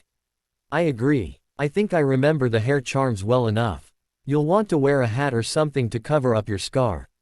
If we could get you out of those glasses as well, that might be enough for you to wander around unnoticed. Unless you've got a spell to fix my eyesight as well, I'll be keeping the glasses, thank you, Harry retorted. Have you ever heard of contact lenses? Sirius asked. Of course, Muggles use them in place of glasses. They go right into your eyes. Oh. How do you propose I get some? I don't know of any Muggle eye doctors in the area. There is a place in Diagon Alley you can go. If you go early enough, you should be able to get the lenses before the streets become too crowded. Okay, so how about those hair charms? Ooh. Harry woke up with the sun the next morning. He didn't want to mess up his routine, so he went for his usual jog and workout extra early this morning. After he was finished, he showered and dressed. He performed the charms to lengthen his hair to about his shoulders and to color it a dark blonde. Then he transfigured a tissue into a bandana which he wore on his head to hide his scar from view. Harry took a good look at himself in the mirror. His face was the same, but looked so much different with his hair changed the way it was. The only telltale sign that he was still Harry Potter were his wire-framed glasses and the green eyes behind them. Satisfied with his appearance, he apparated into Diagon Alley just outside of the Leaky Cauldron. His first stop was to be Gringotts, the Wizarding Bank, because he only had a couple galleons left on himself. He walked quickly through the streets and up to the large, white building. As usual, there was a goblin sentry standing at the doors. Harry gave the goblin a polite nod as he entered the building. There were several available goblin tellers, so Harry chose the closest one and walked up. Potter vault please, Harry requested, already handing over his key. This is not the key to the Potter vault, the goblin stated in a no-nonsense tone of voice, clearly feeling that his time was being wasted. What do you mean? Harry asked incredulously. I've used it to get to my vault before. Griphook took me down. The goblin looked up sharply, but his features were indistinguishable. This is the key to the trust vault of Harry James Potter. It is not the key to the Potter family vault as you had requested. Harry was dumbfounded. Potter family vault? I thought my vault was my parents' vault. Can you tell me who controls the Potter vault now? Harry questioned, wondering if it was possible that he still had some family left. The Potter family vault is currently in the control of Albus Dumbledore until Harry Potter, the only remaining Potter heir, comes of age, the goblin explained. So you're saying that I can't get access to the vault until I turn 17?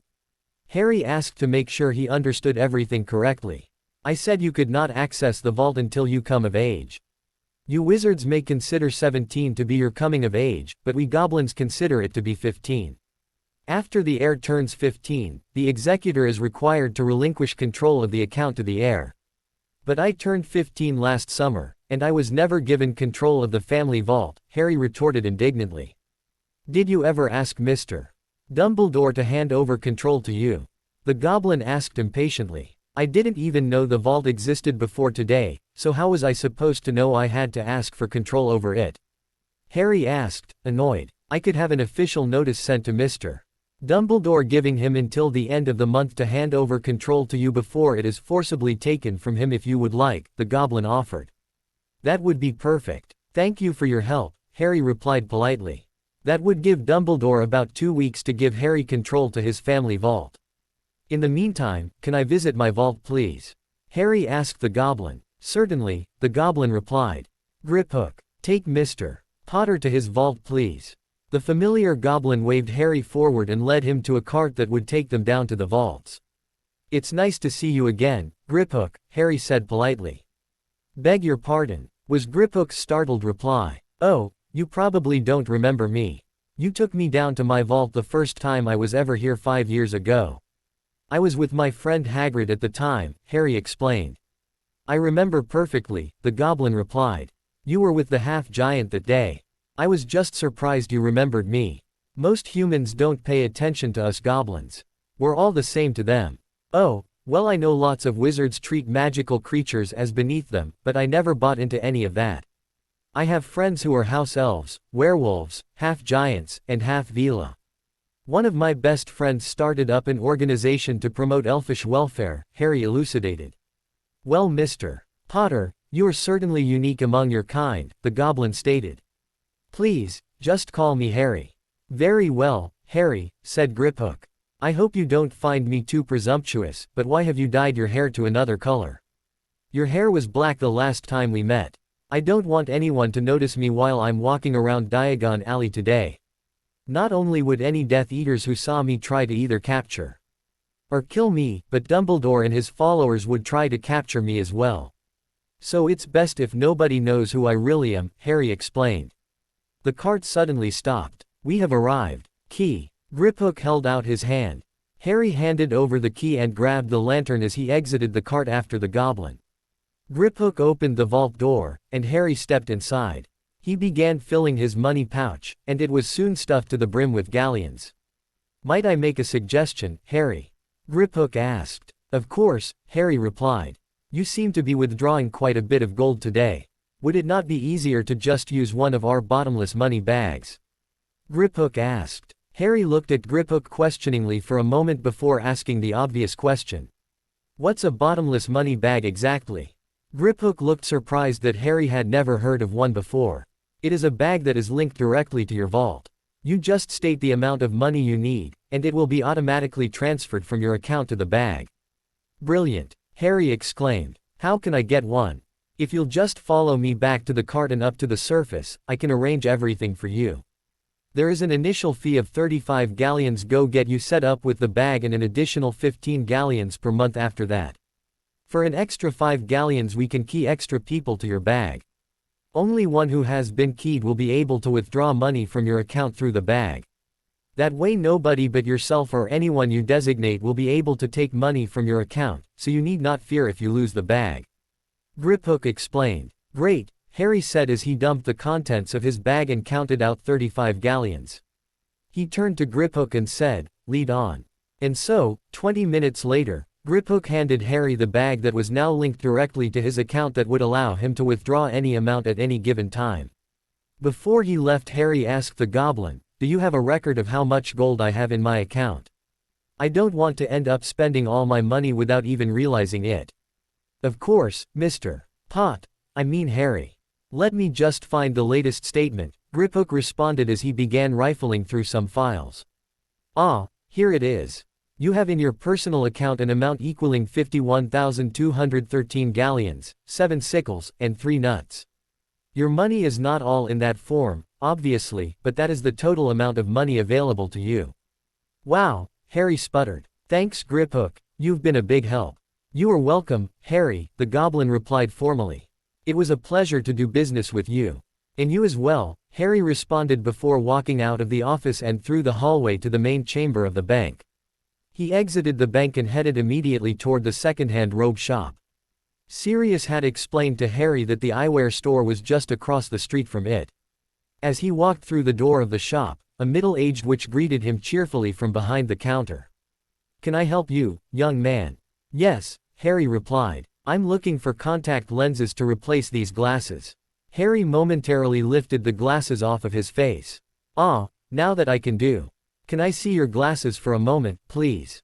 The witch asked politely. Harry passed his glasses to the woman. My. Your eyes are magnificent. You certainly shouldn't be hiding them behind these glasses. Normally I'd offer lenses to change your eye color, but with those startling eyes, you'll want the clear variety. I'll just be a moment. Here you go, dear. She handed Harry back his glasses and slipped into the back room. Harry slipped his glasses back on with his cheeks flaming up from the woman's comments. Ever since his 3rd year he had been especially proud of his green eyes because they were the only physical trait that people associated with his mother. He looked around the shop and found several racks full of glasses. Some were normal looking, others had various dials all over them like the omnioculars he had used at the Quidditch World Cup. There was also a rack with magical eyes, much like the one Moody had, displayed. After a couple minutes the witch returned. All right, I've got you a nice pair of clear contacts that I matched to the prescription of your glasses, and I've got a pair of our automatically correcting lenses that will sense your needs and adjust to them. Would you like to try them out? Yes, please, Harry replied holding his hand out. She handed him both boxes explaining which was which as she did so. He tried on the ones matched to his glasses, and, as expected, found his vision returned to normal. He carefully took the lenses out and tried the other pair. The difference between the two was surprising to Harry, although it really shouldn't have been. The Dursleys hadn't taken Harry to an eye doctor since the school forced them to buy glasses for him when he first started attending. His prescription had probably changed since then, but the Dursleys would never bother to take Harry in to check. He could see much more clearly with these lenses than he could ever remember seeing. Harry quickly made the decision to get the automatically adjusting ones without any color. But he thought that changing his eye color might help his disguise some, so he decided to ask for some brown-colored lenses as well. The woman complied after a nominal complaint about hiding his natural eye color and ran into the back room to grab the additional pair of lenses. When she re-emerged, Harry handed her back the clear pair that he was not buying. She rung up the 2 pairs he wanted and said, "The clear contacts are 45 galleons, and the brown ones are 50, which brings your total to 95 galleons. 95 galleons, Harry repeated while holding his money pouch. He reached inside and emptied the 95 gold coins that had magically appeared onto the counter. Harry took off his glasses and put on his new brown pair of lenses. "Thank you for your help," Harry told the store clerk with a grin. "Any time," the woman replied as the door swung shut behind Harry. Harry checked out his reflection in the glass of the store's window. He was pleased to see that he hardly recognized himself and was confident that nobody would figure out who he really was in this disguise. He made his first stop the magical storage shop. Before he began buying everything else, he needed a place to put everything. His current trunk was big and bulky and already filled to capacity. Harry remembered Moody's trunk with its 7 compartments from his 4th year at school and decided he wanted something similar. Harry entered the store and began looking at the trunks on display. There were only a few trunks there, and they were pretty basic. There was a single compartment trunk with double the space of a normal trunk, one with quadruple the normal space, and a couple 3-compartment trunks with various added dimensions to each compartment. It was not what Harry was hoping for. He approached the man behind the counter. "Excuse me, sir." "Yes, what can I help you with, boy?" the man replied gruffly. Harry did not like to be called boy, especially in the tone of voice the man used. It reminded him too much of his Uncle Vernon, but he tried not to let it bother him. "I was wondering if those were the only trunks you had in stock or if you had more of a selection to choose from," Harry answered, maintaining a polite tone. "Course we got more. We only keep the most basic out in the front. The rest are in the back. What did you have in mind?" "I don't know what's available." "What's the top model you have?" The man eyed Harry suspiciously for a moment before finally ordering, "Follow me." He led Harry through a door in the back to find a warehouse much larger than the building it was housed in. Magical storage indeed, Harry thought to himself. They were soon in the section holding all the magical trunks. The man led Harry up to one trunk in particular. "This is the top of the line. It has 7 compartments total. The first 3 compartments have 6 times the storage capacity of a regular trunk. The fourth compartment also has 6 times the regular space, but it is done up with shelves. It's generally used as a bookshelf. That leaves 3 other compartments, which are actually rooms. 2 of the rooms are 5 meters long, 4 meters wide and 3 meters tall. The last room is 8 square meters, and again 3 meters tall, the man explained in a superior tone. Harry nodded approvingly. That would definitely do it, he muttered to himself, then more loudly asked, how much does it cost? The man gave a toothy grin. This is where the game ends, he thought to himself. More than a kid like you can afford, he sneered, sweeping his hand toward Harry. Now why don't you stop wasting my time and either make a purchase or move on to another store? Harry dropped his polite front and stood up straight and tall as he retorted. Now listen here, sir. I don't know what kind of a shop you're running here, but where I come from it's customary for you to actually try to sell the merchandise instead of chasing your customers away. Now you can either give me a price and an apology, or I can turn around and find myself another shop to do my business at. Your choice. The man looked unsure of how to proceed for a moment before adopting an apologetic visage. I'm terribly sorry, sir. I don't know what came over me. The base trunk costs 1,000 galleons. Normally it would be an extra 10 galleons to key you into it, but I'll waive the charge for you. I'll key you in as the master, and you'll be able to add and remove others at will. Only someone keyed in can open the trunk on their own, but you can take people in without actually keying them in if you'd like. You said that was just for the base trunk, Harry commented. What else can be added onto it? The man's demeanor screamed forced politeness. He obviously still doubted that Harry would actually be making such a purchase, but to his credit, the man answered Harry's question without preamble. The rooms of the base trunk are completely bare. Many people wish to have the rooms furnished. We have a few different styles to choose from in that capacity. There are also a couple additional features that can be added on. Yes, I definitely want it to be furnished. Can I have a tour of one of your furnished trunks? Harry asked the salesman. Certainly, the man replied in his salesman tone. Just follow me. Harry did, and the man led him up to a trunk a few meters away. The trunk was a deep, reddish wood, and had 7 little circles evenly distributed across its front. The man reached out with his right hand and touched his index finger into the last circle. A moment later he quietly intoned, "Open." The lid of the trunk popped open, and the man climbed inside. Harry followed after him and entered into the large room of the trunk. The walls, he noticed, were the same deep red wood of the trunk's exterior and were bare save for the scattered torches that were hung up to provide light to the room. Not far in front of him was a cozy-looking couch and a couple of armchairs. There was a wooden table set up in front of the furniture, and a small brick fireplace set into the wall. There were also 2 bookshelves set up against the walls of the room. The kitchen was in one corner of the room, with a small table and 4 chairs set up in front of it. It had a stove, oven, refrigerator, sink with a drying rack next to it, many different cabinets, which upon inspection contained a few place settings, plates, pots, pans, and silverware. As Harry looked around the room, the salesman told him of all the different things that were included in this package. The fireplace, for instance, had some sort of charm placed in it to dissipate all the smoke that rose up it. The wood walls, thankfully, were fireproof. What Harry considered to be the refrigerator would preserve anything that Harry placed in it for as long as he should like.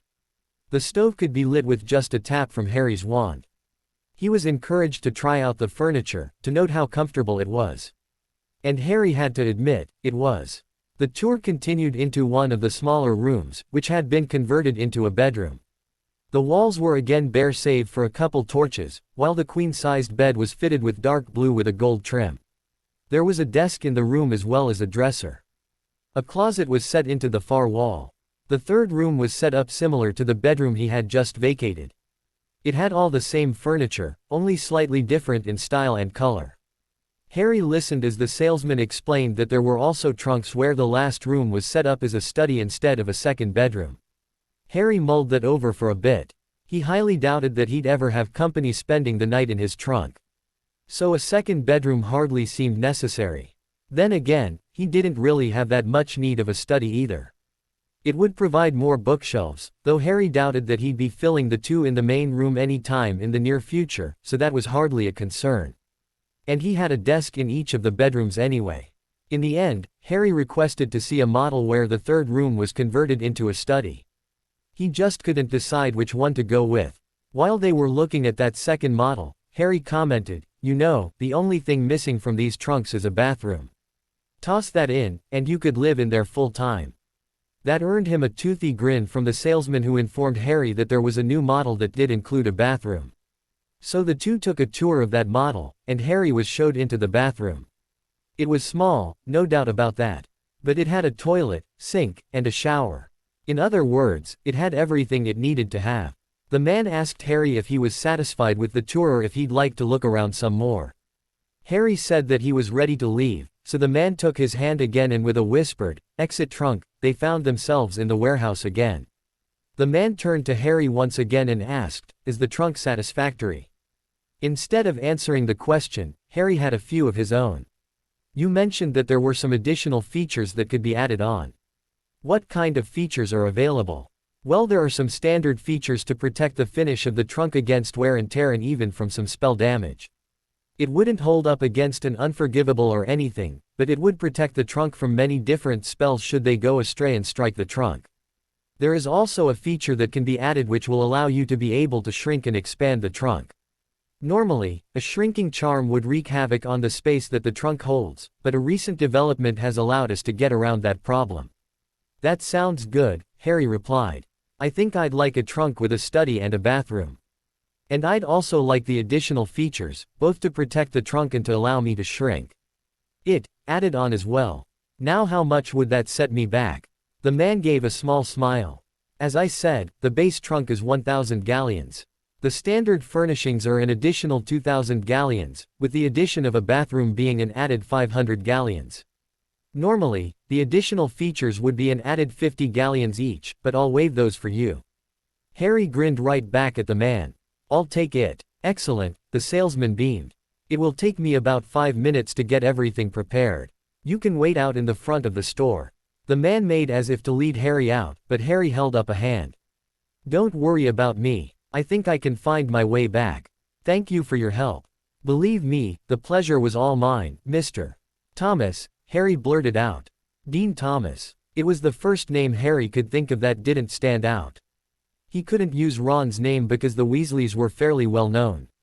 And he was learning that many knew of the Longbottoms as well, so Harry didn't want to use Neville's name again.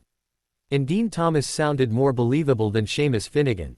Harry later realized that he didn't have to use the name of one of his roommates, but as long as it worked, he wasn't going to worry about it. So Harry made his way back out to the front of the store and browsed around a bit while his purchase was being finalized.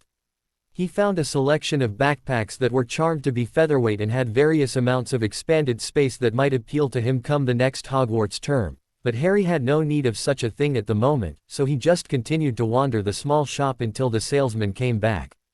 A short while later, Harry was exiting the shop 3,500 galleons poorer. In his pocket was a shrunken-down trunk that only Harry could open at the moment and, if needed, he could live out of, and it would definitely be able to store all of his possessions, as few as those were. But that's one problem Harry was out to rectify. He directed himself toward the bookstore for his next stop. He walked through the now busy streets reveling in his anonymity. In the past, when he walked through Diagon Alley, people always stared and talked about him as he passed. They treated him as if he was just some figurehead but not a real person. He no longer had to endure strangers introducing themselves to him wanting to shake his hand and meet the famous boy who lived. Today he was a normal 15-year-old boy going shopping. He walked into Flourish and Blots to find the store relatively empty, quite different than what he was used to. Harry was used to coming here close to the start of term to find it crowded with students and parents trying to get that year's textbooks. Now there were just a few scattered customers, and the place was almost as quiet as a library. Harry grabbed a basket and began browsing the shelves of the store. He wanted a variety of books, so he grabbed anything that looked interesting or that looked like it might help in his training. Advanced Dueling Tactics, Advanced Dueling Spells, Arithmancy Made Easy, Simple Charms That Could Save Your Life, A Guide to Protection Spells, Stealth, The Art of Sneaking Around, Occlumency, Shield Your Mind, Magical Protection, Standard Wards for the Home, Magical Contracts, Know What You're Getting Yourself Into, and many other books made their way into Harry's basket. He found several Auror handbooks, a couple more charms books, several books on transfiguration including animating the inanimate, and several books in defense against the dark arts. He also grabbed a couple books on teaching techniques and how to lead a large group of people effectively.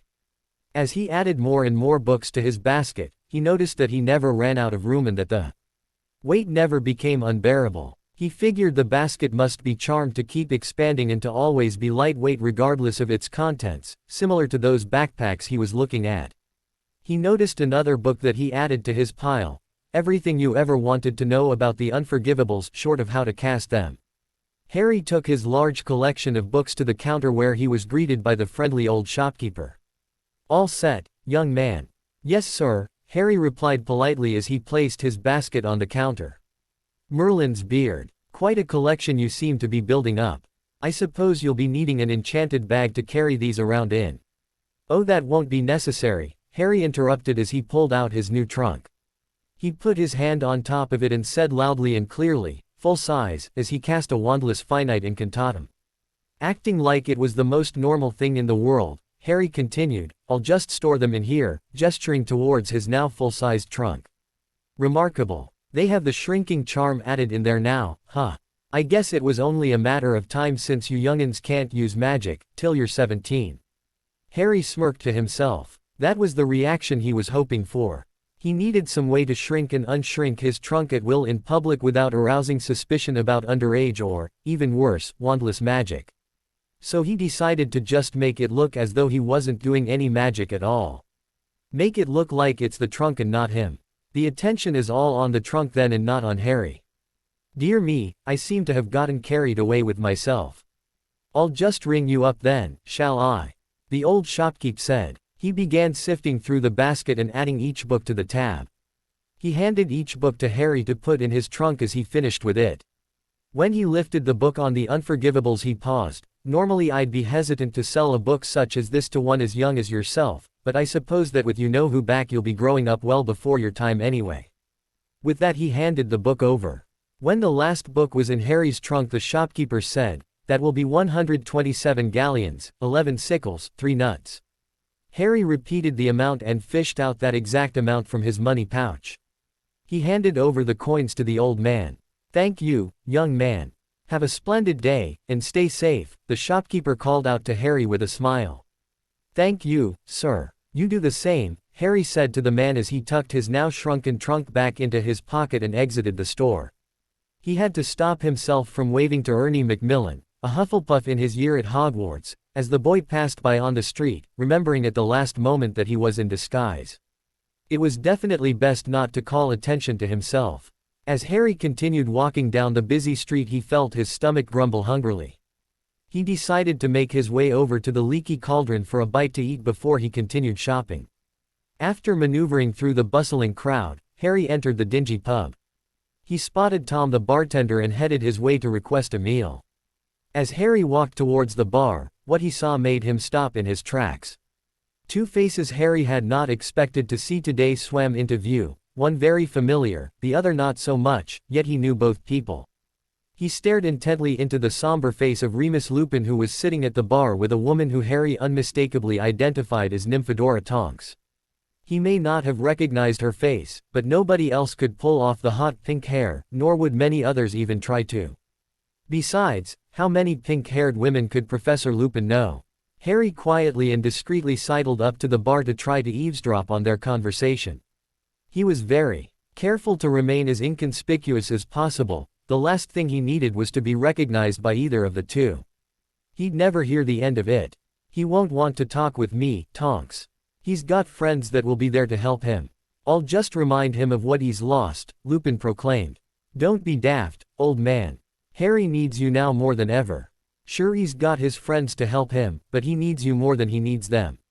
None of his friends were that close to Sirius, and they won't have a clue as to what he's going through or how to help. They're just kids, they don't know what it's like to lose someone close to you. You've been there before, and you're going through it again. Help him, help each other. You may find you need him just as much as he does you, Tonks encouraged. Harry sat stunned as Lupin brooded over Tonks' words. How could I have been so selfish? Harry silently castrated himself. He's now lost the last of his friends, for the second time at that, and all I've thought of is myself. Harry had to fight the urge to rush over and comfort the man as he continued to sulk. How has Harry been taking it? Lupin finally asked quietly. By the look on his face, Harry could tell that he wasn't sure he really wanted to know the answer to his question. To be honest, I'm not sure, Tonks replied with a sigh. The first few days with his relatives, there didn't seem to be any movement at all in his room. She paused as though considering how to continue. Then one day he's moving about like everything is normal. He does close his shades quite a bit though, which makes it harder to tell what he's up to. Makes me wonder if he knows we're watching him. I'm sure he knows. After last summer, how could he not know? Lupin asked sourly. Tonks continued on as if he hadn't said anything. Several days ago he started running and working out in the mornings. I always get stuck with that shift, so I have to run with him in my invisibility cloak, which is not an easy task, mind you. Tonks paused again to think over her words carefully. It's strange, really. He seems like he's okay. I'm worried that he might just be suppressing everything and not really confronting his feelings, maybe even pretending that he's not really dead. Harry felt his chest constrict. Ever since his godfather had begun visiting his dreams, he had not really thought about the fact that Sirius was still dead. He was responsible for Sirius' death, and lots of people were suffering as a result. He resolved to write to Remus as soon as he returned to Privet Drive. Harry stumbled away from the bar and out of the pub, his hunger long forgotten. He wandered the streets aimlessly for several minutes, jostled constantly by the stream of shoppers now pouring out of shops and heading every which way to their new destinations. His desire to shop had also left him, so Harry stepped off to the side of the street to avoid the hustle and bustle of the crowd. He soundlessly disappeared from Diagon Alley and rematerialized in his room at number 4 Privet Drive. After spending several minutes staring unseeingly at a blank piece of parchment on his desk, Harry realized his restless mind would be unable to concentrate on anything at the moment. He needed something to help clear his mind and settle his nerves. The way he saw it, he was left with two options, owl or panther. He apparated to the outskirts of Hogsmeade again and quickly took to the sky in his owl form. The sun was bright in the virtually cloudless sky. Harry quickly located the railway that the Hogwarts Express uses to transport the students to and from school. He followed the tracks for several miles until he found what he was looking for. He was surrounded by open fields, green grass everywhere he looked. There was not a human being in sight. He angled himself into a dive and pulled up at the last possible second so that he was flying swiftly, level with the ground only a few feet below. He made the transition into panther straight from his owl form and didn't miss a stride as he galloped through the green fields. The world was Harry's playground. He ran every which way, chasing everything and nothing. He left the path of the Hogwarts Express and traveled through the countryside, not caring which direction he headed nor where he would end up. After over an hour, Harry found a nice large oak tree and plopped down in the shade, panting from exhaustion. He found himself compelled to hunt as his earlier hunger seemed to have caught up with him. His animal instincts longed for him to catch at least a small animal to feed on. His human self, meanwhile, was sickened at the thought of eating raw meat straight off an animal's corpse. Tired of arguing with himself, Harry reverted back to human form and apparated to the Dursleys. He ducked out of his room to the kitchen to get some food. As he walked through the hall, he glanced through the open door and jumped, startled momentarily by the image that greeted him in the mirror of the bathroom. A blonde-haired boy with brown eyes reflected back to him. "I can't believe I forgot to change myself back," Harry quietly chastised himself. "If the Dursleys saw me like this, they would freak." He slipped into the bathroom and shut the door. After taking the color off his hair, Harry removed the brown contact lenses and placed his glasses back on. He thought he rather liked his hair long, but he wouldn't be able to explain the sudden increase in length to any muggles, so he decided he would have to let it grow the natural way. Now that Harry thought about it, though, his hair didn't ever grow. He hadn't had a haircut since before he started attending Hogwarts, when his aunt had shaved the hair off his head save for the fringe to cover his scar. The next morning his hair had all grown back to its usual length, and she had never tried to cut his hair again. Harry focused hard on his hair and felt his magic flowing atop his scalp. He willed the hair to become shorter and shorter, then longer again. It worked. He had control over the length of his hair. He decided to leave it slightly longer than it normally was for now, and he would just increase the length a little bit every day until he was happy with it. Harry looked at himself in the mirror again. He debated whether or not he should keep the glasses or switch to his clear contacts, but he decided that he didn't want to have to explain them to anybody yet. He would wait until he left the Dursleys before he switched to contacts for good. Satisfied with his appearance, Harry left the bathroom and resumed his trek to the kitchen. After scarfing down a quick lunch, Harry returned to his bedroom and sat at his desk. He found the blank piece of parchment he had left lying there earlier and his quill and ink. He dipped the quill into the ink bottle and began to write. Dear Professor Lupin, hi. I realized today that I have never written to you before, and for that I am sorry. During my 3rd year with you teaching at Hogwarts, I felt close to you and closer to my parents by extension. I had never met a friend of theirs before. You were there for me when I needed you, and I can never thank you enough. When Sirius came along, I lost sight of the bond we had formed. He represented a chance for a different, better life, and he was yet another connection to my parents. But now he is gone. I'm so sorry. I've spent a lot of time feeling sorry for myself and feeling guilty for what happened. I know Sirius' death doesn't really lie on my hands, but I cannot help feeling responsible. I'm not arrogant enough to try to take all the blame. I know there is plenty to go around. But I still feel like I have my own share to carry. I spent all that time thinking only of myself without ever thinking about how his death had affected anyone else. What I'd most like to say to you is that I'm sorry that you lost your best friend, and I'm sorry for the hand that I played in everything that happened. I can't imagine how you must feel, having already lost him once, but I want you to know that you don't have to go through it alone.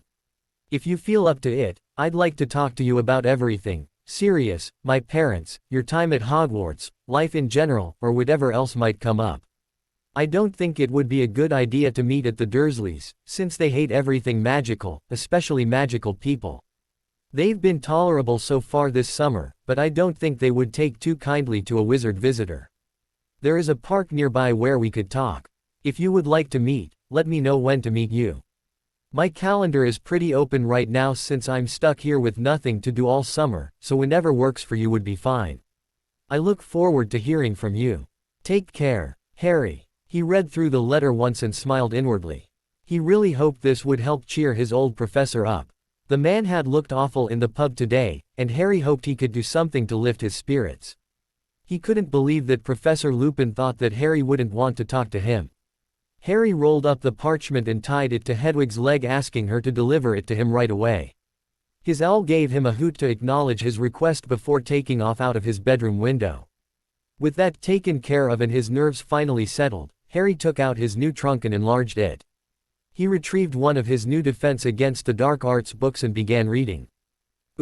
Harry was a bit distracted that night while he was dueling with his godfather. He kept thinking of Professor Lupin in the bar and wanted to talk to Sirius about it, but he wasn't sure how to bring it up. Sirius must have noticed something was amiss because he called for Harry to stop and asked, "All right, what's on your mind?" Harry met his godfather's gaze momentarily before examining the floor carefully. "Was I that obvious?" "Well, yes, you were," Sirius replied with a smirk. "It's Moony," Harry replied despondently. At his friend's pet name, pun shamelessly intended, Sirius' eyebrows quirked upward. "Oh," was all he uttered. "I saw him at the Leaky Cauldron today," Harry explained. "He didn't look so well. Tonks was there as well, keeping him company and trying to cheer him up. She's worried about him, and they're both worried about me." He seemed almost lifeless. After a slight pause he added, "I wrote to him today asking if he'd like to meet me and talk about everything." Sirius' expression almost matched the face that Lupin had worn in the pub hearing of the state of his friend. "That was good of you to do," he finally replied after several tense moments of silence. "Moony's strong. He lost all of us once before, but he pulled through. He has a tendency to try to handle things alone, defense mechanism he picked up living his life as a werewolf. Having someone to lean on and, more importantly, having someone who will lean on him will be good for him." "I hope you're right," Harry replied with a sad smile. "I feel bad that I never thought of how he was dealing with everything sooner. First I was too caught up in my own grief and guilt, then you came along and I began training, and I just didn't really give it much more thought after that. Sirius sighed, I was afraid of that. Look, I know this is hard, but you still need to come to terms with the fact that I am dead, even though I'm visiting you in your dreams every night. Eventually I will move on and won't be able to visit you anymore, and I don't want you to fall apart when that happens. Harry's eyes moistened as he surveyed his godfather. I don't want to lose you again, he choked out. Sirius quickly closed the gap between them and enveloped Harry in a hug. I know, Harry. I know, was all the man could say. He stood there holding Harry for a few minutes, rubbing the young man's back soothingly. He pulled away to look his godson in the eye. We still have this time together, and you'll have time to accept what's to come. I just don't think you should lose sight of the fact that I am dead and one day will be gone for good. I know you're right, Harry said. I'll try not to forget.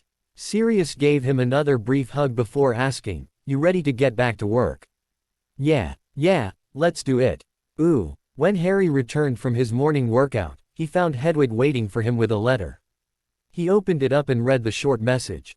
Dear Harry, I would like to see you very much. Meet me in the place you mentioned today at 2 o'clock. It meant a lot that you thought to write to me. With regard, Remus Lupin. Harry couldn't help but smile despite the nature of the visit. He was really looking forward to seeing his old professor again. He set the note aside and pulled out the book he had begun reading the previous night. He spent the rest of the morning buried under his newly acquired library, only taking a break when his stomach reminded him to eat lunch. As it drew nearer to 2 o'clock, Harry felt as if he was studying the clock at least as much as he was his book. He was anxious and nervous about his meeting with his former professor. Finally, at 1:45 o'clock, Harry marked his place and shut his book. He put the book back in his trunk, shrunk the trunk, then slipped it into his pocket. He didn't want to take any chances with his new possessions. He didn't want anybody to know that he had bought any of them. He left the house unnoticed by the Dursleys. They hadn't been paying Harry much attention at all this summer. It was easier for them to ignore Harry than it was to be civil with him. The sky was overcast with dark gray clouds looming over him in all directions as he walked to the park. He hoped that it would not rain this afternoon, at least not while he was still out with Professor Lupin. He passed over Magnolia Crescent and onto Magnolia Road and continued his trek. He ignored the few residents giving him scathing looks as he passed by their homes. Soon enough Harry was entering through the gates of the park. He looked around but did not see his old professor anywhere. With a shrug he began ambling through the park for lack of anything better to do. As he passed by an empty bench, a disembodied voice startled him, Harry. Harry jumped into action as he whipped out his wand and rolled to the side. With his wand leveled toward the empty bench, Harry looked around for the source of the noise. It's me, Harry, his former professor said as he removed his invisibility cloak and appeared before him. Merlin, don't do that to me, Harry said as the man extended his hand for Harry to shake. Harry clasped his hand and encircled his old professor with his other hand to give him a backslapping hug. I'm sorry. I didn't mean to startle you, he replied. But I must say I'm impressed with your reaction. Moody would sure be proud. It's all right. Just be glad I didn't hex first and ask questions later. The last thing I need right now is another letter from the Ministry about underage magic use. Harry shot back with a grin, knowing that any spell he shot would not have actually come from his wand, making it untraceable by the Ministry. But he had to keep up the guise that he was unable to perform magic at the moment. Point taken, was Lupin's only reply as he guided Harry over to the bench where the two of them sat down. For several minutes neither one said anything as they traded off studying each other and their surroundings. Finally Lupin broke the silence. So how have you been holding up? He asked. I'm okay, Remus made to interrupt, but Harry held up his hand and continued. Really? The first few days back here I was a wreck. I didn't eat, didn't sleep, didn't really move much at all. I spent all day and night lying in bed staring at nothing at all. But then I decided that brooding all day long wouldn't solve anything and that Sirius wouldn't want me to be taking it so hard. So I decided to do something with myself. Ever since then I've been doing a lot of studying, and I recently started jogging and working out in the morning. I'm finished with all the summer homework that was assigned for the classes I'm planning on taking next term. I've just been going through all my old textbooks picking up anything I might have missed. Sounds like you've been keeping pretty busy, Lupin commented. Yeah, you could say that. I just needed to do something. I'm sick of being left here cooped up in my room all day, so I started studying. That left me feeling restless, so I began training physically as well. That night made me realize dueling is as much physical as it is magical. I'll need all the edge I can get next time, so while I can't practice with my wand here, the physical training will have to suffice. Harry hated lying about the magical training he had been doing, but he just couldn't risk telling anybody. Not yet, anyway. That's very insightful, Harry, his old professor encouraged. You may be onto something there. I'm thinking about incorporating some physical training in the DA this year as well, Harry continued. I'm not sure how I'll fit it in, but I think it's important. I need to start planning what I'm going to be teaching and how it will work so I can present it to Professor Dumbledore.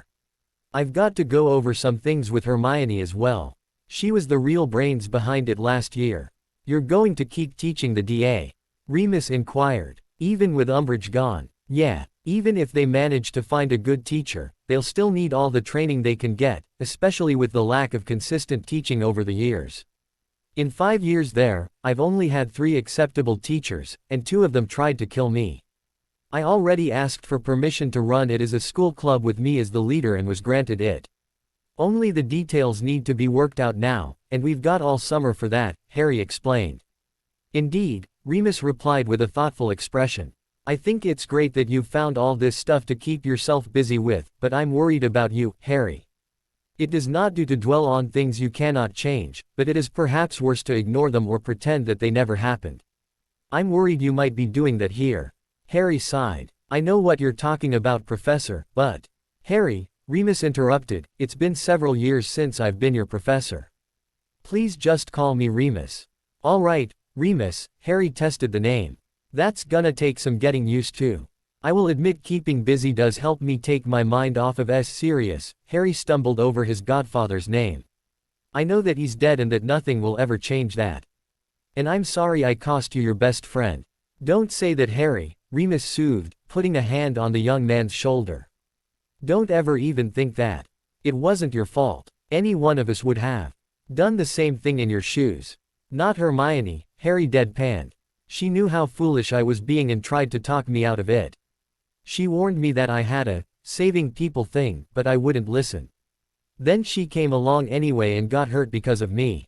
Hermione is… Remus took a moment to choose his words carefully. Hermione is the type of person to analyze a problem from all angles before attempting a solution. Sometimes that's what you need in a situation, but other times you need quick, decisive action. Hermione would be left at a disadvantage there because she would refuse to act on her own without all of the information. If Sirius really had been taken and Hermione had been left to decide the course of action, you never would have left Hogwarts in time to make any difference. You may not have made it out of Hogwarts at all. Remus continued, in this case that would have been the best course of action, but only because Sirius was not in any danger. Hindsight, as they say, is 20/20. Next time it could be your quick action that saves lives versus Hermione's less risky, analytical ways. As you grow older and more experienced, you'll learn to tell which type of action fits each situation better, but nobody is infallible. Right, Harry replied with forced confidence. He then asked, what about you? How have you been doing? Remus let out a long breath before admitting, not so good. It was hard losing my friends the first time around. James, Lily, and Peter dead with Sirius their betrayer. When I got Sirius back, a huge weight had lifted off my shoulders, but now I've lost him again. And I know that I'll never get any of them back ever again. It will only get worse when the next full moon hits. Having Padfoot there helped calm the wolf down. Could I help? Harry blurted out before he realized what he was saying. What do you mean? Remus questioned, studying Harry carefully. Harry had to think fast. How could I be so stupid? He berated himself. Do you promise not to tell anyone? Sure, Harry, if that's what you'd like, Remus responded. Not even Dumbledore. Harry shot back. Remus gazed at Harry penetratingly. What's this about, Harry? Only after you promise, Harry replied seriously. Okay, Remus sighed. I promise I won't tell a soul. Now don't make me regret this. I've been practicing to become an animagus, Harry said quietly. What? When? How? Remus spluttered. Sirius, Harry slowly explained. He got me started over the Christmas holidays. He gave me the potion and told me everything I would need to know. He even told me a couple books he and my dad had used at Hogwarts that might help," Harry fabricated, impressed with his ability to make this up on the fly. "How come he never mentioned anything?" Remus asked. "Or you for that matter.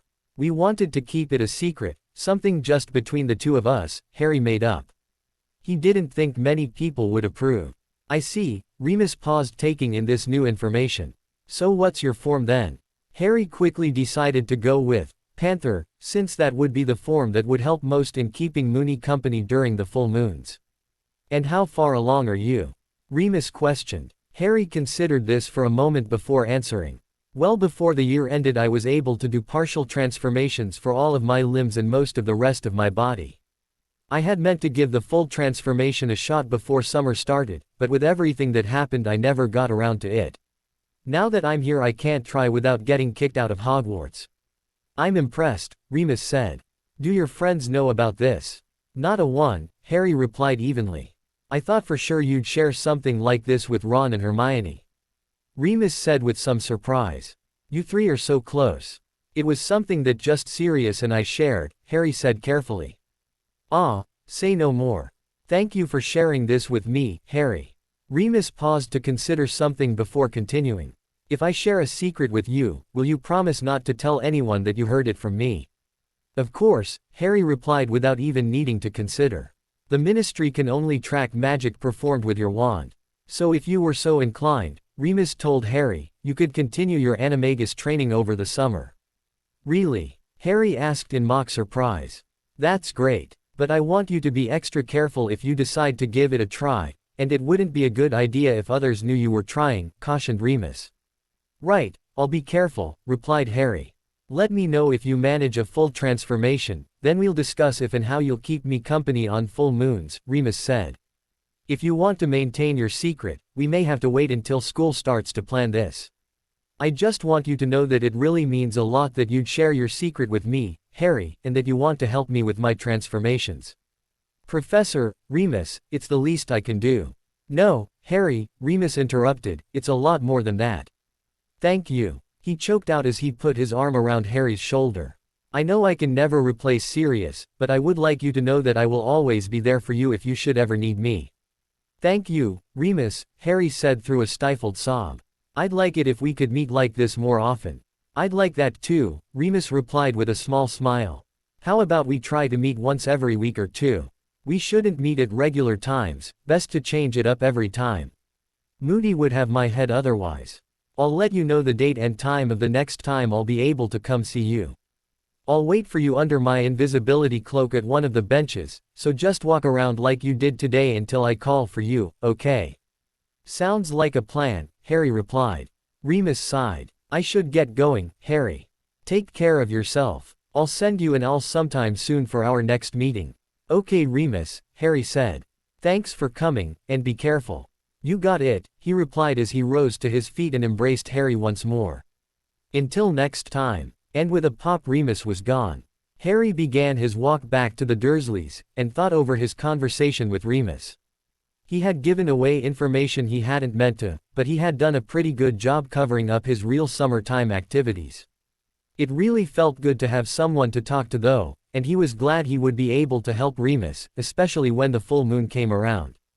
Harry hadn't thought about it, but Sirius had probably stayed with Moony each full moon since he had been back in England after his escape on Buckbeak in Harry's third year. Harry was determined that Moony not suffer through his transformations alone. The next several days passed by in his normal routine. He made a small dent in his new library and was becoming increasingly proficient in his wandless casting.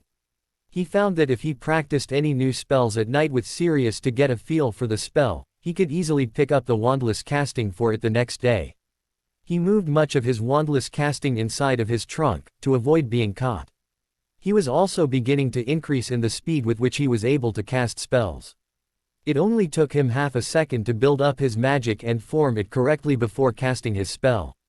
And he was increasing the speed in which he could cast multiple spells one after the other.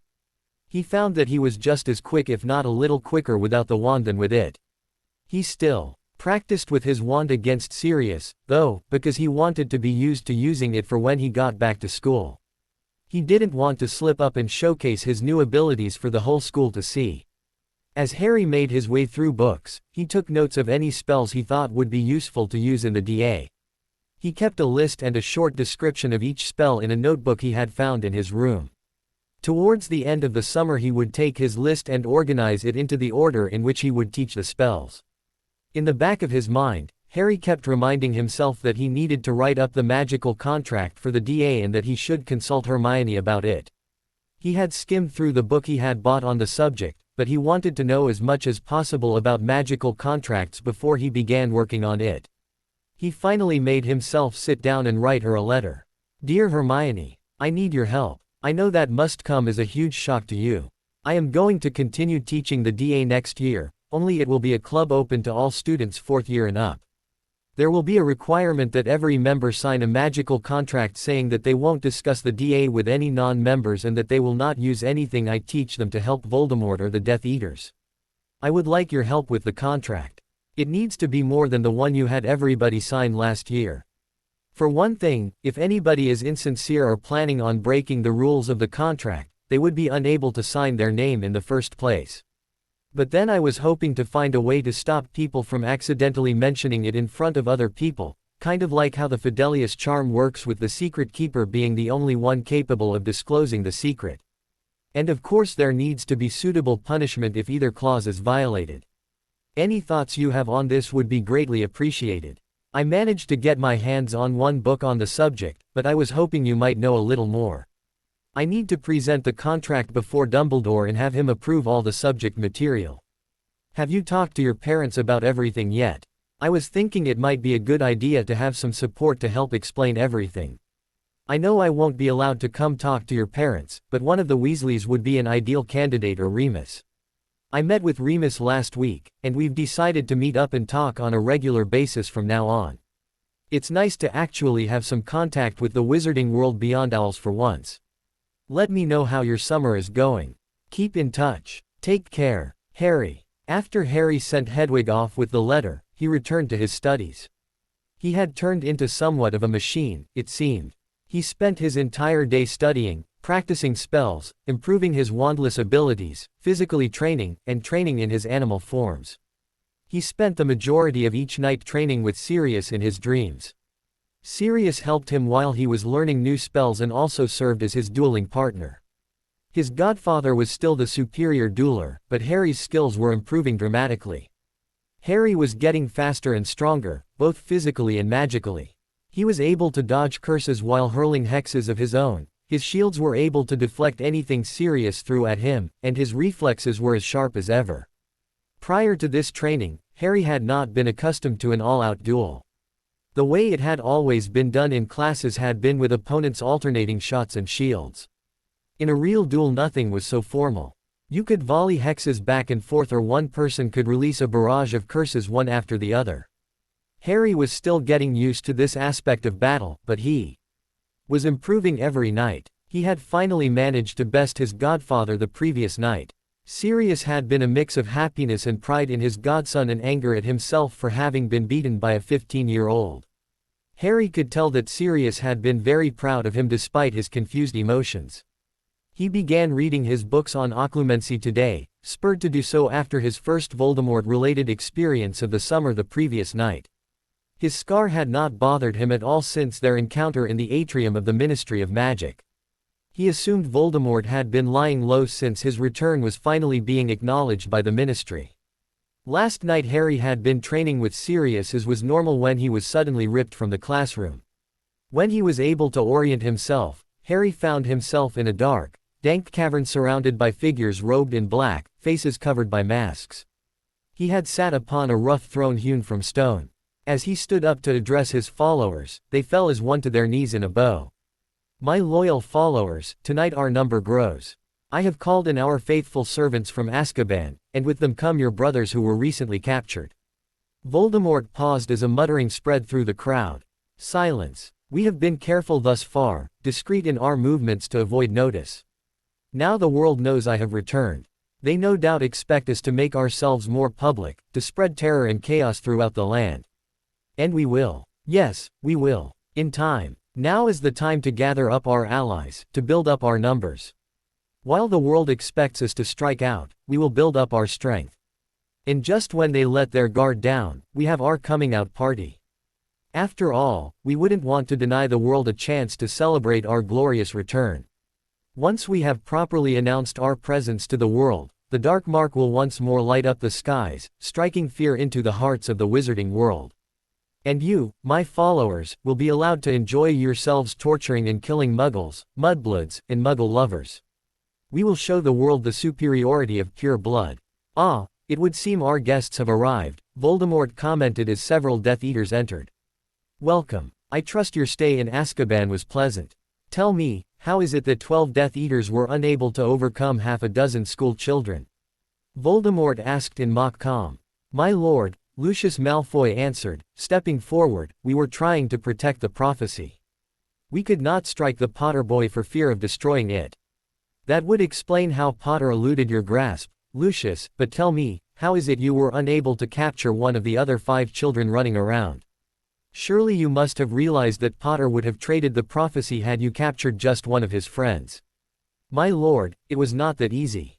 Potter was constantly threatening. Silence. I have heard enough of your pathetic excuses, Voldemort raged. Do not fail me again, Lucius, or you will find the consequences most severe. Potter and his friends will pay. Now I will tell you the same thing I told Bella, Crucio. A blast of pain shot through Harry's scar as Malfoy dropped to the ground, writhing in agony. Voldemort continued to torture each of the Death Eaters who had been captured at the Ministry. Harry awoke sometime during the torture session in a cold sweat, scar-searing in pain. He spent the next several minutes curled up in a ball on his bed, clutching at his forehead. Eventually the pain began to subside and Harry was able to think clearly and process what he had just witnessed. Harry wondered whether or not he should inform the headmaster of this latest vision. There was nothing conclusive given, but it couldn't hurt to let him know. He was sure that Dumbledore would soon know about the breakout in Azkaban if he didn't know already. But the threat of impending attacks weighed in on Harry's mind, so he decided to write a letter right away. He stumbled out of bed and over to his desk where he had found a piece of parchment he could use and pulled out his quill and ink to write. Sir. Had vision. Prison breakout, Dementors gone. Voldemort laying low for a bit, planning something big before the attacks start. HP. The letter had been short and to the point, but given the subject matter and the fact that it was early in the morning, Harry hadn't really cared. He had tried to go back to sleep after sending the letter off with Hedwig, but his mind was too preoccupied to allow him rest. He wondered what his godfather was thinking about his sudden disappearance. Harry figured Sirius would assume that he simply woke up unexpectedly.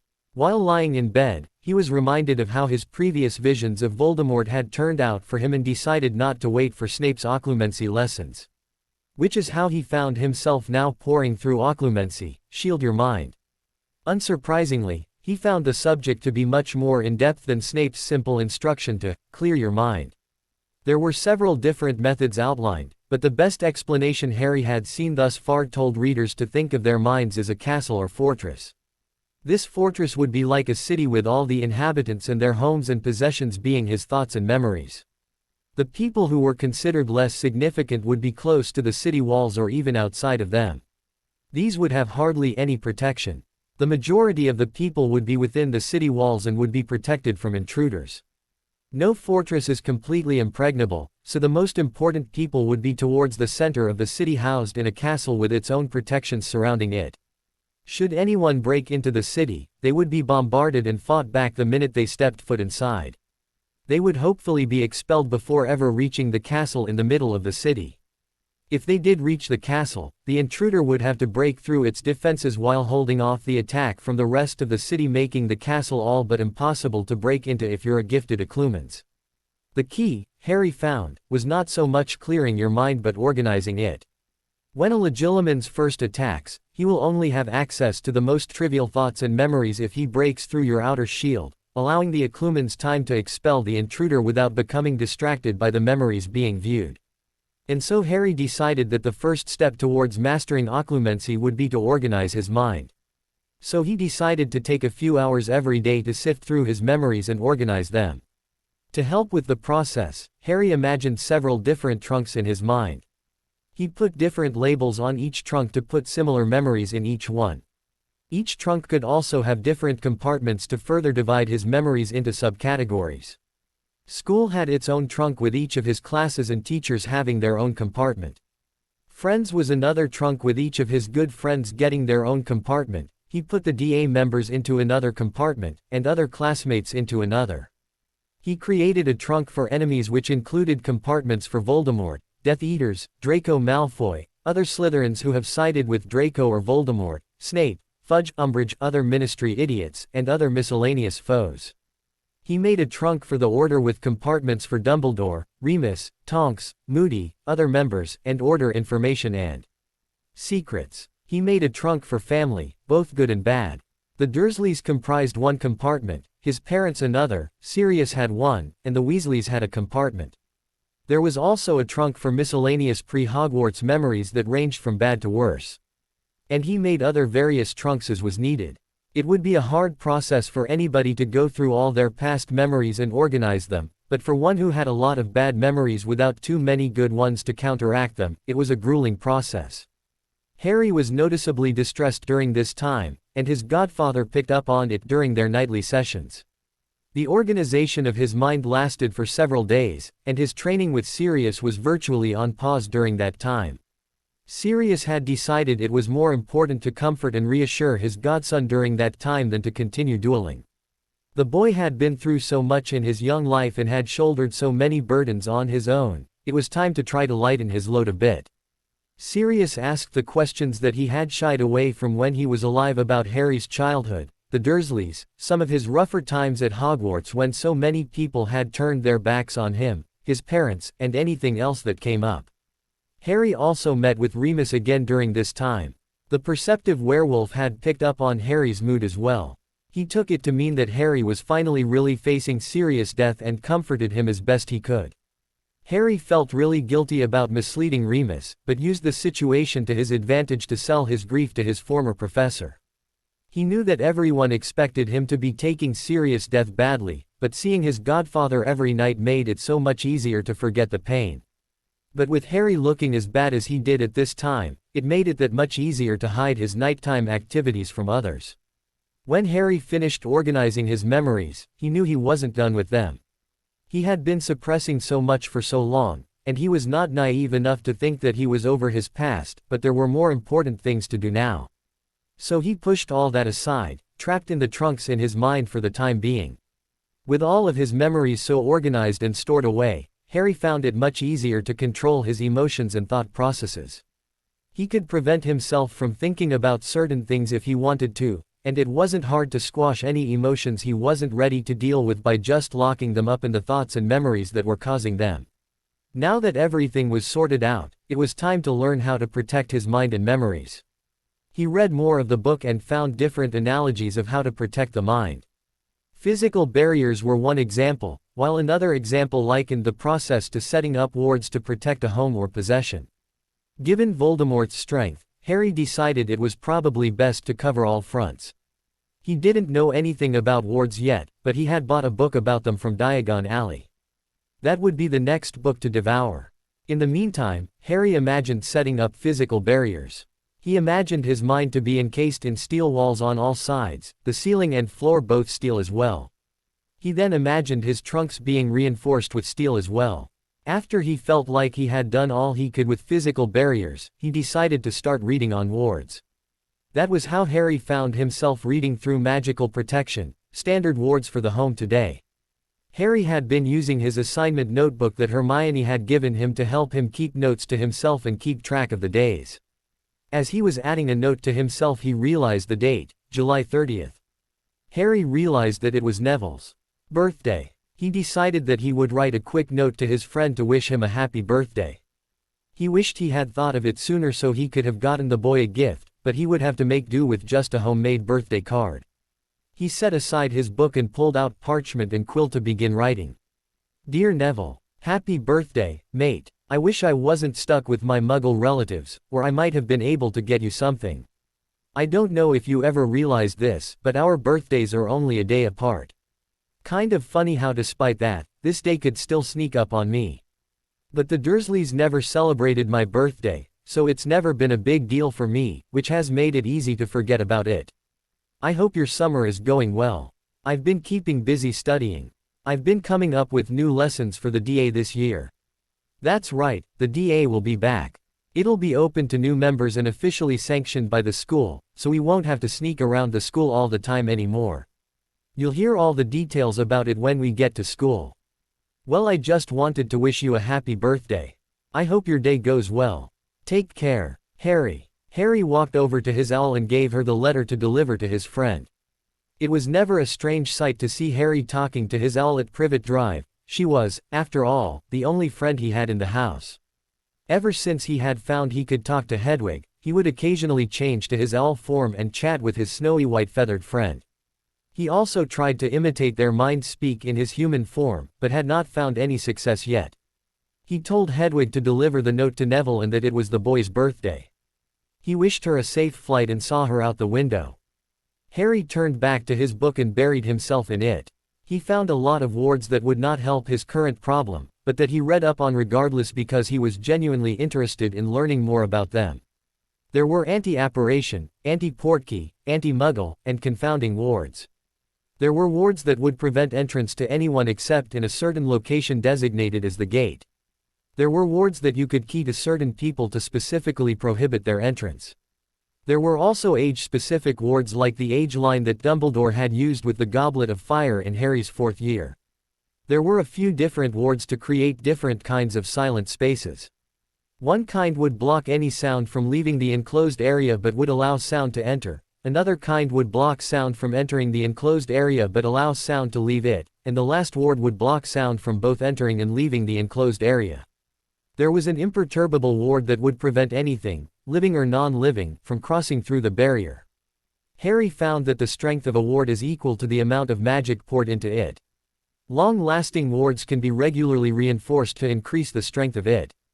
That's why such long-standing buildings like Hogwarts were considered to be so safe, because their wards had been active for so long and were constantly being reinforced. In order to break through a ward, one would have to pour as much magic into breaking it as was currently active and strengthening it. But wards naturally deteriorate over time, so if any wards were not regularly strengthened, they would be rather easy to break through. The book stated that there was a way to amplify wards by keying them into a gemstone. Using different gemstones to house the wards would increase the lifetime of a ward by lessening the amount that the wards weaken over time. It mentioned that many studies have been done on how different stones affect different types of wards and how the size and quality of the stone can affect things as well, but it did not go into any details in the subject.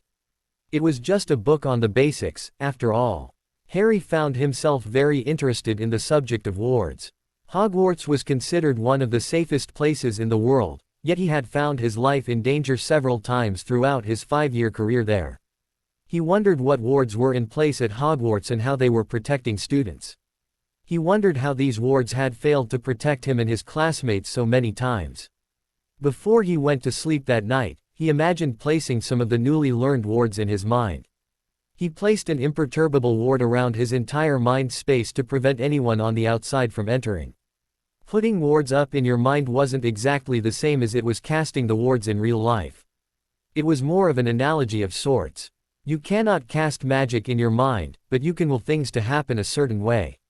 So Harry just had to will a force field to be erected around his mind for it to happen. He also put a field over each of the trunks in his mind that would allow only him access to them. That night Harry and Sirius only spent half of their time together training. After a time Sirius called for a halt, and they spent the rest of the night chatting away about anything and nothing. Sirius told Harry that it was his birthday present, since he couldn't actually give him any gifts. He told Harry that his parents, James and Lily, had asked him to wish their son a happy birthday for them. Harry had smiled, eyes glistening with unshed tears, thinking that hearing that was better than any present anyway. Harry awoke in high spirits. He made a conscious decision to enjoy the day. He locked away all negative thoughts and memories and concentrated only on good things. He jumped into his regular morning routine and threw on some jogging clothes. The sun was low in the sky but bright and cheerful. There were light, scattered white clouds, but the sky was mostly a soft shade of blue. Summer was in full swing. It was warm out, but not unbearably hot at this time of the morning. Harry broke out into his jog to the sound of birds cheerfully chirping in the trees lining the sidewalk. He had recently taken to keeping an eye and an ear out for Tonks, whom he had overheard telling Remus she always got stuck running after him under her invisibility cloak. He had on several occasions managed to locate Tonks as she trailed after him. She could be quite clumsy even in the best of circumstances, so running around under an invisibility cloak was an invitation to disaster. Harry noticed that today Tonks was trailing behind him on the sidewalk. Being in the spirited mood he was in, he decided to have a little fun with the goofy orer. He was rounding a corner with a particularly high hedge lining the edge. When he made the turn, he jumped off the sidewalk into the hedge and held still, listening carefully for the sound of her footsteps. Seconds later he heard her approaching, and just as she was rounding the corner, Harry reached out and plucked the invisibility cloak off of her head. "Watch her, Tonks," Harry greeted cheekily. Tonks whirled around on the spot and clutched a hand to her chest. She was reaching for her wand when she noticed who her assailant was. "Blimey, Harry, you nearly gave me a heart attack," Tonks complained. "What's the big idea anyway? You trying to blow my cover?" "Tonks, I'm hurt," Harry responded, clutching at his heart. "Here I am on my birthday, and you were content just to follow along in the shadows without coming out to wish me a happy day. I don't know if I'll ever recover." "Harry, you prat, you know I'm not allowed to reveal myself like that," Tonks retorted, swinging a punch at his shoulder. "Oh yes, heaven forbid you break protocol," Harry teased. "What's got you so chipper this morning?" Tonks asked. "Why, it's my birthday, my dear Tonks. Need I any other excuse?"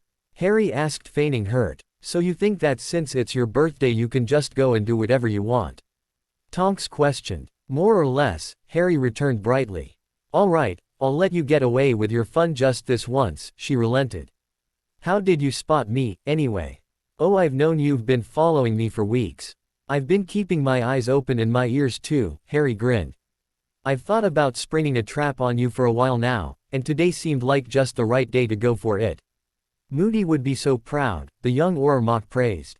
"As well he should be," Harry said pompously, puffing out his chest, doing his best impression of Percy as he talked about his job. He shifted gears and asked her seriously, "So how have you been, Tonks?" "I don't know," she started, then paused. "It's been a hard month. I've been worried mostly, I guess, for you and Remus and everyone. I miss Sirius, but I never got a chance to know him very well. Sure, he and my mom were cousins, but he was in jail for half of my life. I have a couple memories of him from when I was younger, then the past year. A death of anyone you know will always hit you hard." "I know what you mean," Harry replied gravely. "The truth of the matter is that I didn't know him that well either. I mean, I only had the past 2 years, and even those were mostly just sporadic letters. I only had half of last summer and the Christmas holidays at headquarters to really be with him. That was it." Tonks put a hand on his shoulder and gave it a squeeze. Harry gave her a sad smile in return. "It didn't really make it easier though. It only made me regret that we didn't get more time together and wish that there was some way for it to change." "You just have to keep in mind all that you still have," Tonks interjected. "You've got a lot of people that care about you, Harry. You may not get along with your relatives, but you've still got a family, just not in blood." "Yeah, you're right." Harry's full smile returned. "I've still got a lot to live for. Remus is the one I'm really worried about. He lost everybody once before, and now he's lost Sirius for the second time only 2 years after getting him back. I wish there was something more I could do for him." "You're a good kid, Harry," Tonks said fondly. "You and Remus are good for each other. But don't you worry, I'm keeping my eye on him too. If he thinks he can get away with moping about, he's got another thing coming." "Thanks, Tonks. It's good to know someone's looking out for him. You can count on me, Harry," she said, flashing him a dazzling smile. "Well, should we continue our morning jog?" Harry finally asked. "After you," she replied. Harry handed her back the invisibility cloak and turned to continue his jog when her voice caught him. "Oh, and Harry. Happy birthday." "Thanks." He gave her a bright smile before turning back and jogging away. Tonks slipped the cloak back over her head after making sure no one was watching. After a moment she continued after him. Harry finished his jog and regular workout routine with a spring in his step. As he came back up to his room, he was greeted by a handful of owls bearing various parcels. Harry quickly went around relieving each owl of its burden. He offered each owl a treat and some water before finally turning to his small pile of packages. Pig had delivered a present from Ron with a note attached. It was a short note wishing him a happy birthday and apologizing for getting mad at him for writing to Ginny. In a generous mood, Harry decided to forgive and forget and made a note to write a thank you to Ron. His friend had sent him a box of chocolate frogs and a poster of the Chudley Cannons. Harry shook his head at his friend.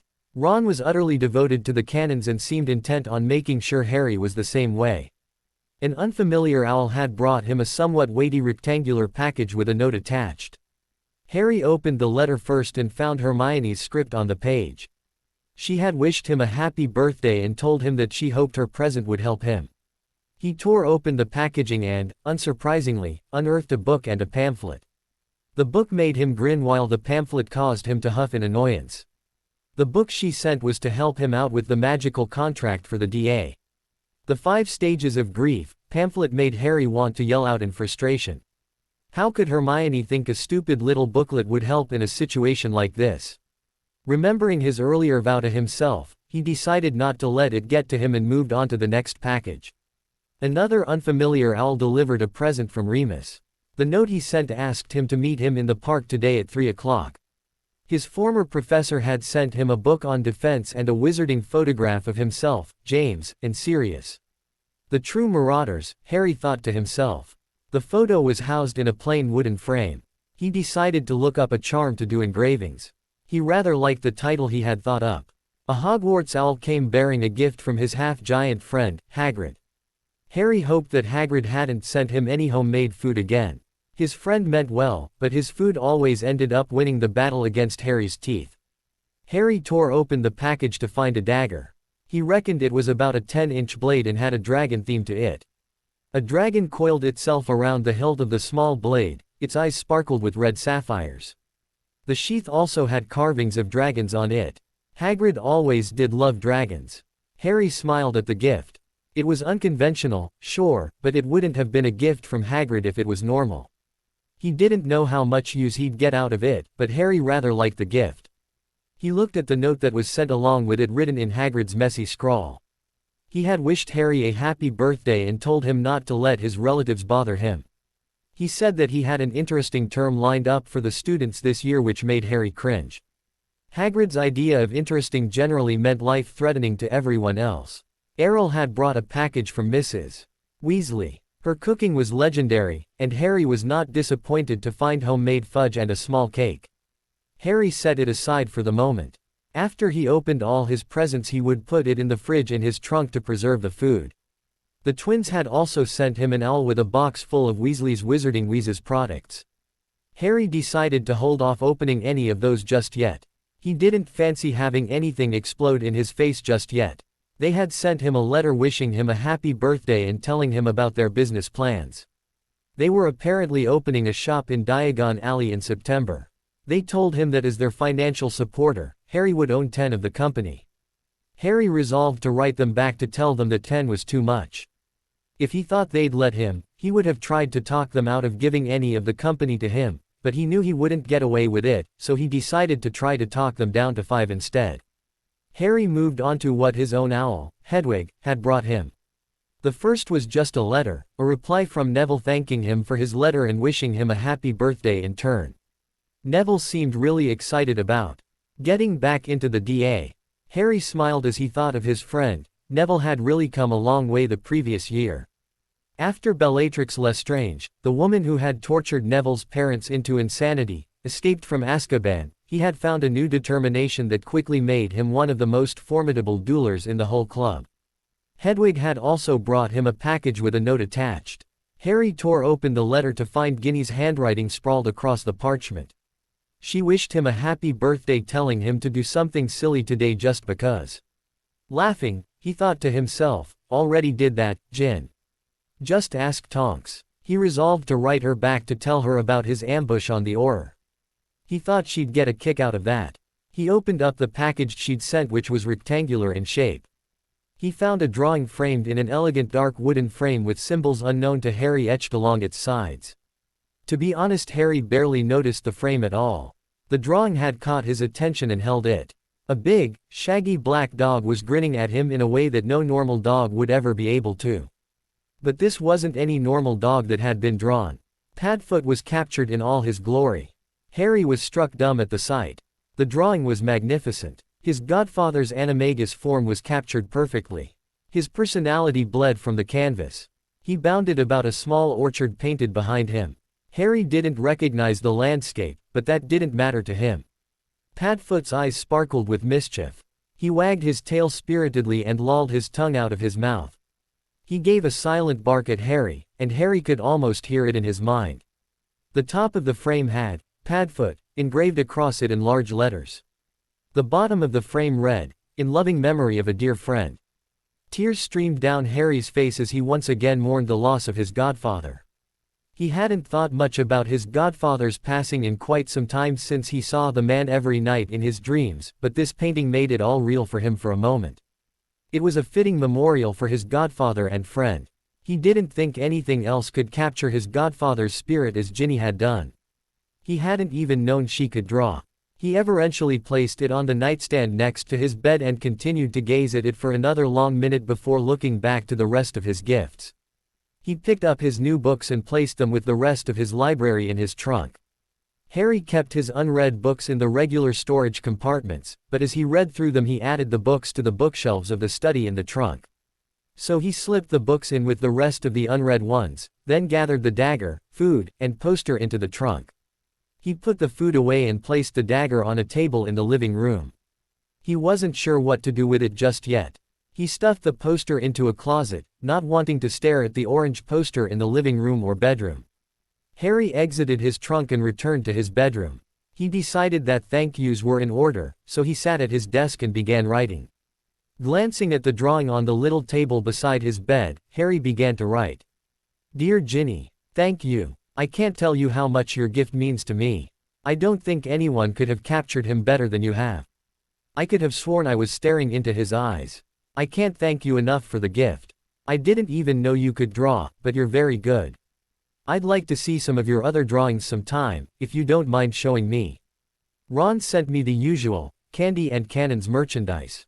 I don't have the heart to tell him that I could really care less about the cannons. I've never seen a single game of theirs. The only professional Quidditch I've ever seen was at the World Cup. I think he takes the fact that I don't badmouth the cannons like everyone else as a sign that I like them.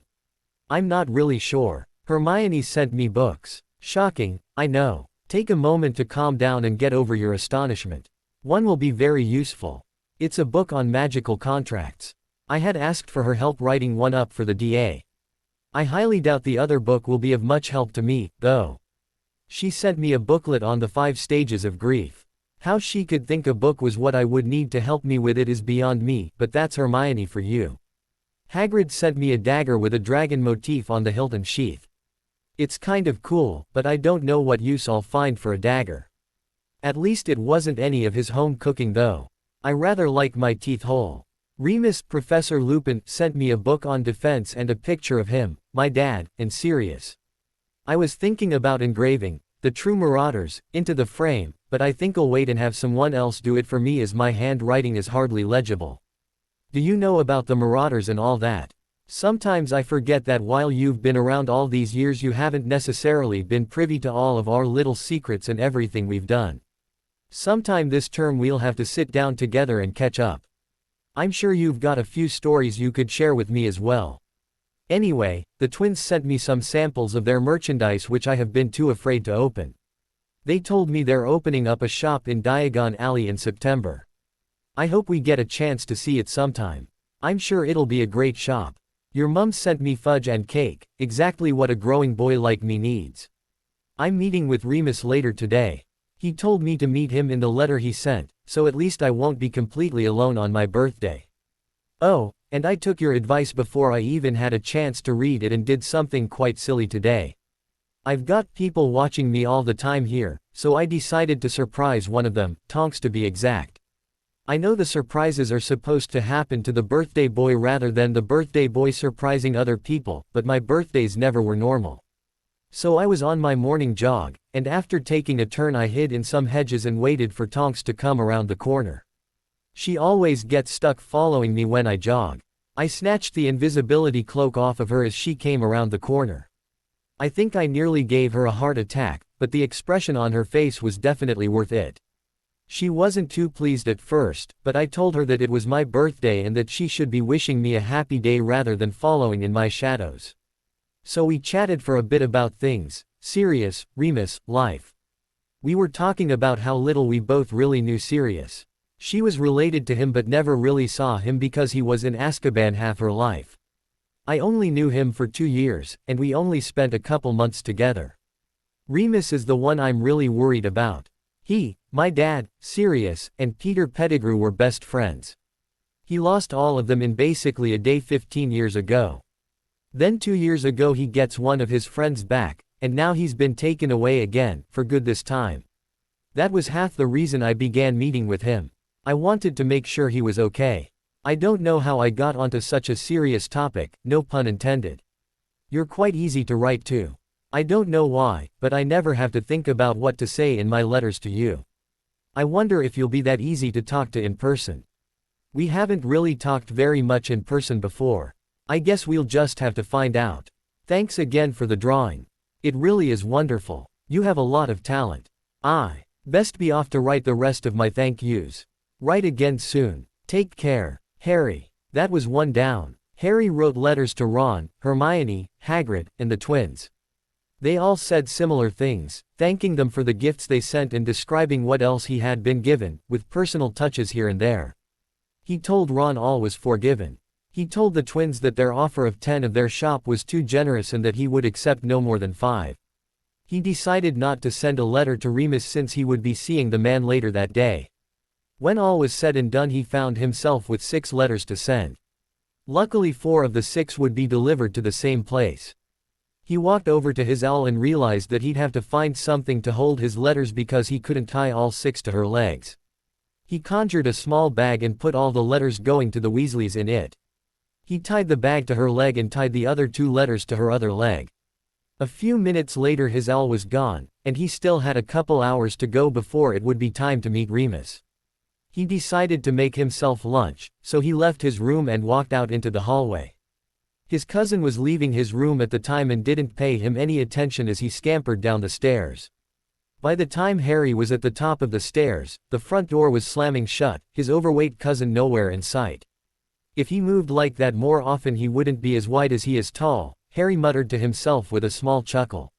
He continued his trek to the kitchen finding his aunt scrubbing at the already miraculously clean countertop. As she looked up at him coming through the doorway, Harry gave her a polite nod and began whistling a tune as he made himself a sandwich. His aunt ignored him at first, but eventually she gave up her efforts and just stared at her nephew, her scrubbing completely forgotten. For his part, Harry paid her no mind. He continued to whistle as he cleaned up after himself and made his way back up to his room to enjoy his sandwich in private. He glanced back at his aunt as he was walking out of the doorway and gave her a grin when he saw her murderous glare. He was not in the least bit surprised that his relatives weren't acknowledging his birthday. They never celebrated it when he was younger. To be honest, Harry still found himself somewhat surprised and at a loss when his friends sent him gifts. He wasn't used to having people around who cared about him enough to make such a gesture. The habits of youth aren't easily forgotten, but every year he became a little more comfortable and relaxed with the idea. He really was lucky to have such good friends. When he made it back upstairs to his bedroom, he sat at his desk and began eating his sandwich. When he was halfway through, an owl swooped through the window and into the room. Harry recognized the Hogwarts seal on the envelope as he took the letter from the owl. Harry immediately spotted the headmaster's loopy handwriting on the top piece of paper. He pulled it out and read through. "Dear Harry, happy birthday. It has just been brought to my attention that you are now eligible to take control of the Potter family vault. The vault had been left in my care for lack of a proper wizarding guardian. Enclosed in this letter are the proper papers signing over the vault to you. All you need to do is sign, and you will come into your full inheritance. If you just send the signed forms back to me, I will take care of everything for you. I know you would probably like to take a look through your family vault, but I do not know if that will be possible this summer.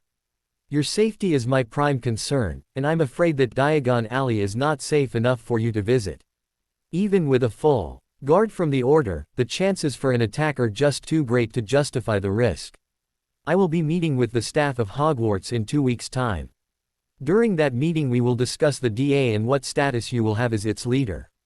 I will update you on any pertinent information regarding the club that results from the meeting shortly thereafter. Sincerely, Albus Dumbledore. That devious old codger, Harry thought to himself. If Harry hadn't already known otherwise, he would have assumed that he had just become eligible to inherit the Potter Vault today, on his 16th birthday, rather than a year ago on his 15th birthday. Harry didn't bother trying to kid himself that maybe it was unintentional or a coincidence. This was Dumbledore he was talking about. Everything that man did was well thought out. He waited to send this letter out until the last day possible, Harry's birthday, so that Harry would not question why he was just now finding out about his family vault. He would naturally assume that it was not brought up before because he could not gain access before today. Harry knew, however, that he should have been given access last year. And he also knew that Dumbledore had been given until the end of the month to hand access over to Harry. It was just convenient that Harry's birthday was the last day of the month and still within the time frame. Harry read through the accompanying forms to make sure his headmaster didn't have any other tricks up his sleeve. As far as he could tell, the forms were exactly what he said they would be. They transferred control of the Potter Vault and all subsequent deeds and entitlements to Harry James Potter. He took out a quill and signed his name in the few places it asked for his signature. Harry wrote a short reply back to Dumbledore, thanking him for his birthday wishes and for telling him about the vault. He very much wanted to call the headmaster out on his scheme but knew doing so would only raise questions that he was not willing to answer. The frustrating part was that the headmaster had not lied in his letter, he had merely molded the truth in a form that best fit his purposes. Harry could not accuse him of being untruthful, only manipulative, and the evidence for it was flimsy at best. He could not prove that Dumbledore had purposely misled him even if he tried. He sent the unfamiliar owl back out with the signed forms and his reply to Dumbledore. By the time the owl was flying out the window, it was only 10 minutes until 3. Harry rushed out of his room, down the stairs, and out the front door in a flash. He was hurriedly walking through the streets to the park at the end of Magnolia Road. He paid no mind to anyone that he passed along the way. He was eager to reach his destination. When he finally walked into the park, he began his turn around the path, passing closely to each empty bench, knowing one would hold his former professor. Sure enough, as he was passing the third bench, a voice called out to him. "Happy birthday, Harry." Remus Lupin appeared before him and drew Harry in for a brief hug. "Thanks," came his reply, muffled by the man's shoulder. Remus released Harry and took a long look at him. "So I heard you've been having some fun today," he commented. Harry cocked an eyebrow. "Been talking to Tonks, have you? She may have mentioned something about a meeting with you this morning," Remus casually replied. "Oh," Harry returned. "And what did she have to say?" "Only that you scared her half to death," his friend replied, cracking a grin. "She did seem rather jumpy this morning," Harry replied, completely composed. "The way she tells it, she had plenty reason to be startled," Remus retorted. Harry shrugged, noncommittally. "Says you jumped her from a shrub and snatched the invisibility cloak right off of her before she even knew what was happening." Remus was smiling widely now. "I might remember something like that," Harry said, his composure cracking as he snorted a laugh. The look on her face was priceless, he finally choked out. Remus joined in his mirth. "I would imagine so. I don't think she ever expected to be attacked by the person she was protecting. I don't think any of them thought you knew you were even being followed." "After last summer how could I not know?" Harry asked, repeating Remus's words almost verbatim. "If they were guarding me last summer when Voldemort was lying low, I imagine that if anything they would double their efforts this summer now that he's finally out in the open." "And you aren't too far off base," Remus replied. "You won't find Mundungus on guard duty anymore, or any of the less experienced members either. They've got only combat-ready members watching over you at all times." The only Auror who has completely escaped guard duty is Mad Eye because he's got experience on everyone else and is too often needed elsewhere. And thank Merlin for that, Harry thought to myself. If he were guarding me, he'd notice that I'm not always in the neighborhood, so to speak. I'm lucky he hasn't been guarding or my cover would have been blown a long time ago. I see, was all he returned out loud. So do you see Tonks often then? Harry asked, changing the subject. Every so often, Remus said timorously. Why do you ask? Oh, no reason at all, Harry replied coolly. I know that look, Harry James Potter, the werewolf shot back. Just what do you think you're getting at? Harry's grin only grew at his former professor's discomfort. Whatever do you mean, Remus? He asked innocently. I've seen that look enough on your father to know that it means you're up to something.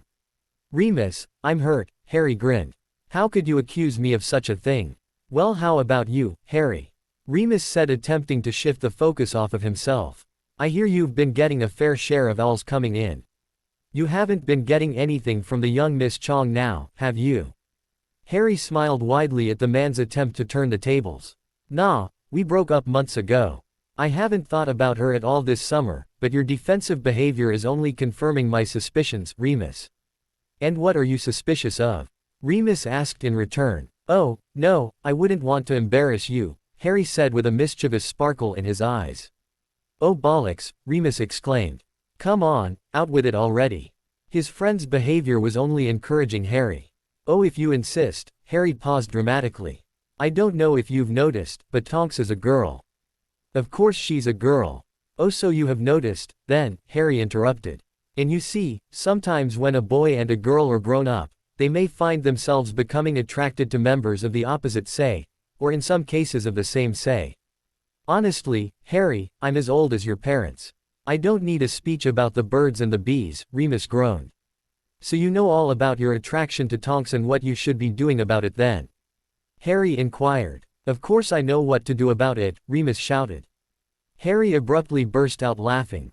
As Remus thought about what he'd just said, he turned brick red, encouraging Harry to laugh even harder. He was soon rolling on the ground, clutching his sides, trying desperately to get in a breath around his laughter. Oh, you're not that funny, Remus half-heartedly rebuked. In truth, he was rather glad to see the young man in such good spirits. The fact that it was at his own expense was just a minor drawback. When Harry finally recovered from his mirth, he adopted the sternest expression he could manage and asked, So what are your intentions with Tonks? At the stern look he got in reply, Harry scampered out of reach of the werewolf, who took a swat at Harry's head, and doubled over in laughter yet again. I'm sorry, he choked out, trying to regain control. I just couldn't resist. You're rather full of yourself today, aren't you? Remus asked. You're just lucky it's your birthday, or we, the victims of your fun, might not be so inclined to let you get away with it. Oh, lighten up, Moony, Harry said exasperatedly. Weren't you one of the marauders? I'm sure you put up with far worse than that in the past. Well, I won't deny that, Remus replied, grinning in remembrance of his youth. And believe it or not, I was known to give out as well as I got. Oh, I don't doubt it, said Harry behind a grin. So you never answered my question, Harry commented. When Remus didn't respond, he continued, What are your intentions with the young Miss Tonks? I believe that is none of your business, was the reply. Fine, if you won't tell me about your girlfriend, you won't get to hear about mine, Harry bluffed. Tonks is not my girlfriend, Remus responded. Well, what are you waiting for? Harry questioned. She's much too young for me. Besides, what would she ever see in an old, poor, tired, worn werewolf like me? Remus asked. So you are interested, then? Harry asked seriously. Harry glanced at Remus and continued when he saw that the man was about to start raving at him. Don't sell yourself short. Tonks isn't the type to care about your furry little problem.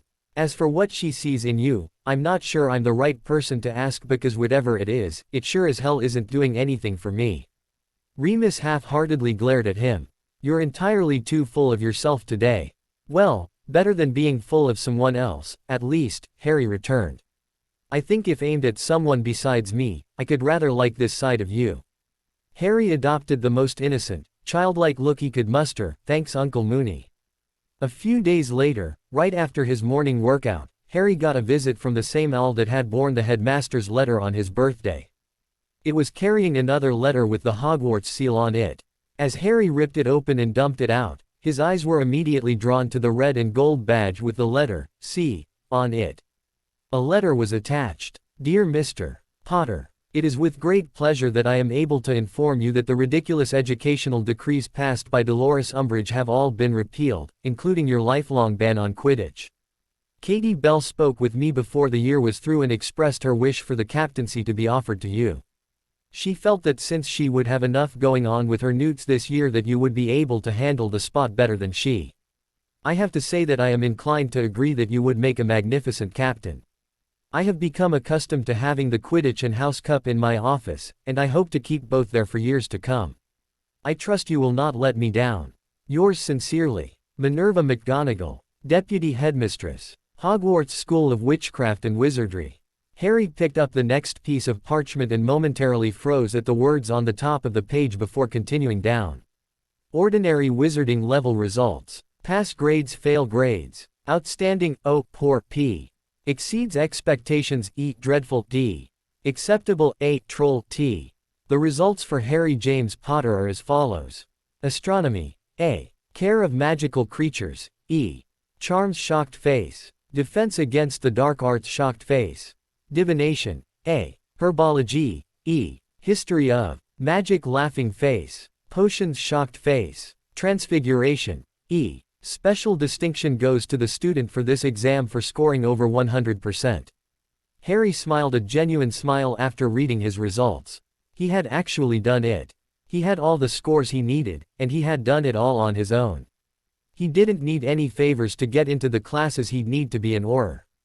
He had received a total of 8 owls, 3 of them outstandings. And he had scored over 100 on his defense exam. The examiner had offered him extra points for conjuring his corporeal Patronus. Apparently that had been enough to put him over the top. The next letter was the standard notice that the Hogwarts Express would be leaving from King's Cross platform 9 3/4 on the 1st of September. There was another sheet listing the courses he was eligible to take next term, asking him to mark the ones he would be taking and to return the completed form to Professor McGonagall right away. She recommended that students not sign up for more than 7 courses without first consulting her. The last sheet of paper was the book list. Harry filled out the class form, marking down Dada, Transfiguration, Charms, Potions, and Care of Magical Creatures. He sat down at his desk and began writing his head of house a note. Dear Professor McGonagall, I regret to inform you that I am turning down the Gryffindor Quidditch captaincy. I'm ecstatic to be back on the team, but I don't think I am well suited to be captain despite my seniority on the team. I don't know if you know this yet, but I will be hosting the DA again this year. I plan to invest a lot of time in my lessons with the other students, and I aim to do well in my classes as well. Adding the captaincy onto my workload would put me in a bind. Not only that, but I don't know that much about Quidditch. I have only ever played Seeker, and I know nothing about strategy. You would be better off with someone who has followed the sport his whole life and is intimately familiar with all the positions and everything involved in the sport. My recommendation for the spot would be Ron Weasley. I've never met anyone who knows more about the sport. I hope you understand my decision. I think you'll find that Ron would make a much better captain than me anyway. Sincerely, Harry Potter. He stuck his letter, the captain's badge, and the class form into an envelope and wrote Professor McGonagall on the front of the letter. He gave it to the brown owl that had waited around expecting a response, and the owl took off out his window without preamble. Harry decided that now that he had his book list and control of the Potter Vault, it was time to make another trip to Diagon Alley. It was still early in the morning, around 9 o'clock. He quickly got ready and was apparating out of his house 15 minutes later, a dark own-haired, brown-eyed, scarless boy. He had found a nice glamour charm used to conceal blemishes or unsightly scars, which took care of his telltale lightning bolt scar. His trunk was in his pocket to hold his purchases for the day. He strode through the sporadically populated streets purposefully toward the tall white columns of Gringotts Bank. He ascended the stairs and passed the security into the main lobby. Harry approached the first available goblin teller and asked, "I'd like to be taken to the Potter family vault, please, by Griphook, if he's available," Harry added.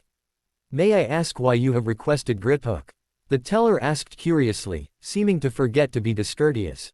Griphook has taken me to my personal vault the 2 times I have been here before. The last time I was here, he was very helpful. Plus, he is the only goblin I know, Harry explained. The goblin must have been pleased enough with his response because he called Griphook without further questioning. When the familiar goblin appeared, the teller continued, "Please take Mr. Potter here to the Potter family vault." Griphook looked at the teller in shock and asked, "Why?" before he was interrupted by the teller. "Mr. Potter has specifically requested that you take him to his family vault," the goblin said in a stern tone. Griphook seemed startled by this proclamation but quickly recovered and turned toward Harry.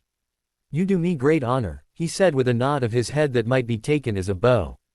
"Please follow me." He turned on his heel and stalked out of the room. Harry followed the goblin back into the caverns and into a cart before finally asking, "What was all that about?" Griphook answered the question with a question, "What do you mean? Why did you seem so surprised that they'd ask you to take me to my vault? And why did you tell me I honored you?" Harry asked, perplexed. "Your family vault is not like your personal vault. It is one of the older vaults and is very heavily protected. It is deep within the mines underneath the bank and is normally only accessed by senior goblins.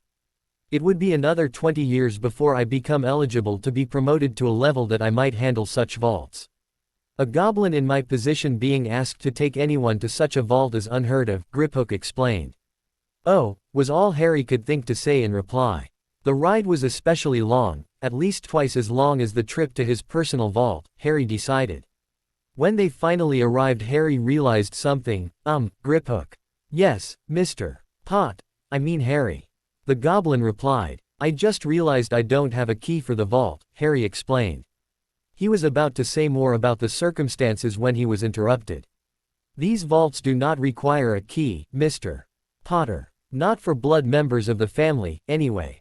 Follow me." Griphook exited the cart and led Harry, who had dutifully grabbed the lantern from its stand, up to a door with just a relatively small round impression in it. "Place your hand in the circle." Harry did as he was instructed by placing his palm within the circle. Nothing happened for a brief moment, then Harry heard a rumble and a number of clicks and the sound of stone grinding against stone. Moments later the entryway was open and he was staring into a treasure room. There was gold everywhere. Some was contained within trunks, half of which were open, but there were mountains of gold scattered around. The room was enormous. Harry noticed there was some old-fashioned furniture on his left. He walked over to a shelf that was holding various objects in it, many of which were forms of jewelry or precious stones. There was a sofa nearby with a table in front of it.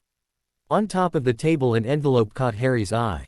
As he walked closer, Harry realized that there was writing on the envelope, his name. Harry snatched up the envelope and sank into the sofa behind him. He stared at his name on the envelope for what could have been an hour but was probably closer to a minute. He eventually shook himself out of his stupor and gently opened up the envelope. There were 2 pieces of parchment inside, different handwriting, but both beginning with the words "Dear Son." Harry hungrily lifted the letter in feminine script and devoured its contents.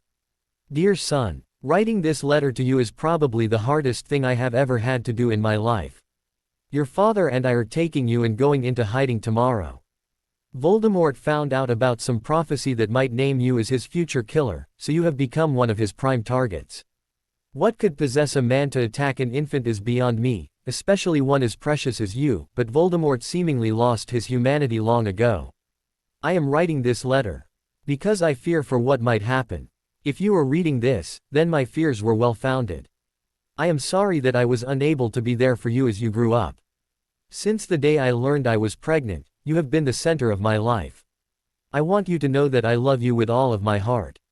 I take comfort in the fact that I know that your father and Sirius love you as much as I do, so I know you will always be in good hands. This past year with you has been the best year of my life in spite of the war. You are a light in my life that could guide me through the darkest of times. You are the most precious baby in the world. And I think you might be the only person that is capable of taming Sirius. The only time he shows the smallest amount of responsibility is when he's holding you. And we know you're going to be one powerful wizard someday because we've already seen you doing magic. When you see something you want, you'll do everything in your power to get it, even if it means summoning it from across the room. When you're reading this I imagine you'll be all grown up already. I want you to know that I will always watch over you through the good times and the bad. If you ever feel alone, know that I am always with you in your heart. What I hope for most is that you live a long and happy life. Always stick up for what you believe in and follow your dreams through to the end. Don't let others dictate how to live your life. Your life is your own to live as you see fit. And if you find love, hold on to it with everything you have. Believe me when I say that it is worth it. I love you, Harry. Lily Potter. Tears dropped onto the parchment that he hadn't even realized he'd been crying. His whole life Harry had wanted something from his parents, anything at all. He craved something that would tell him even a little bit about his mom and dad. At the end of his first year at Hogwarts he was given a picture album of his parents.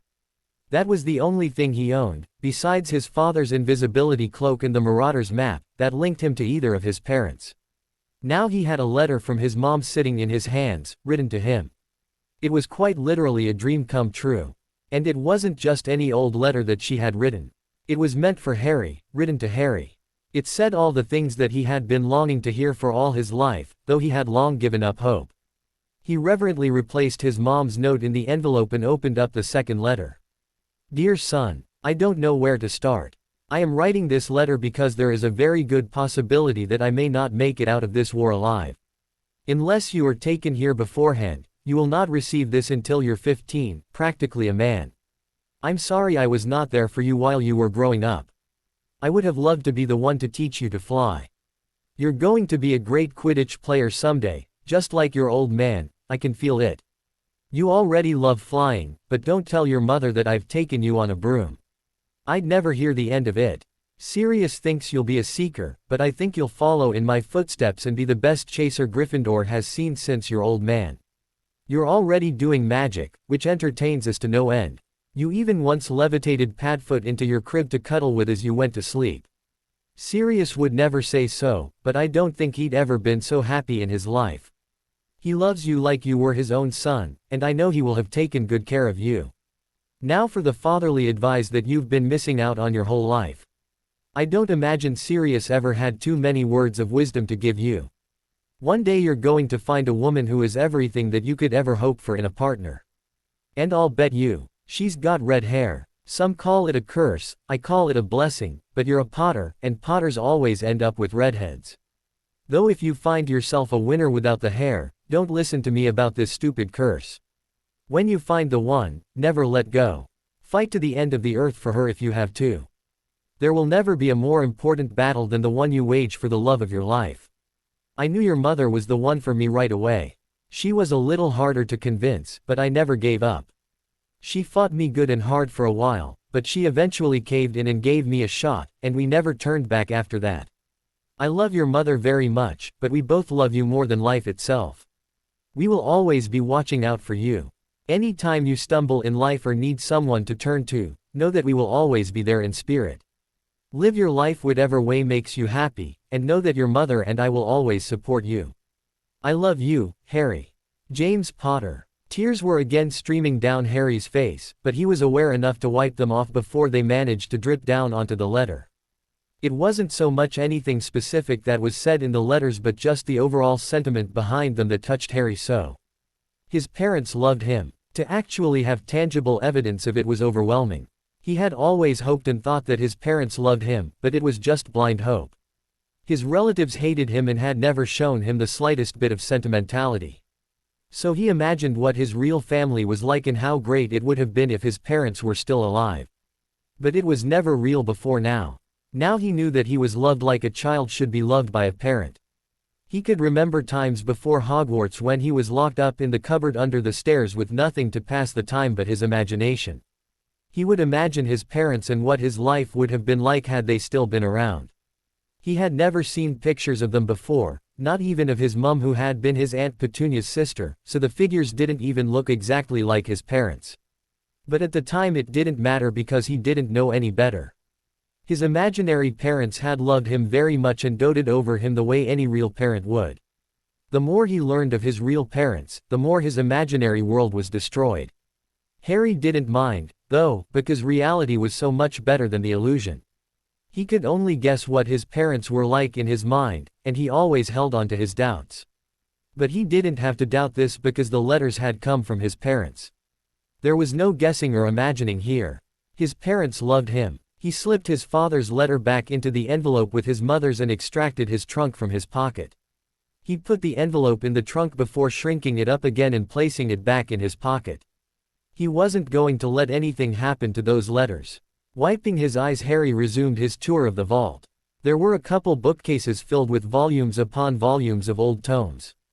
Harry glanced through the titles on the spines of the books and selected a few that caught his interest.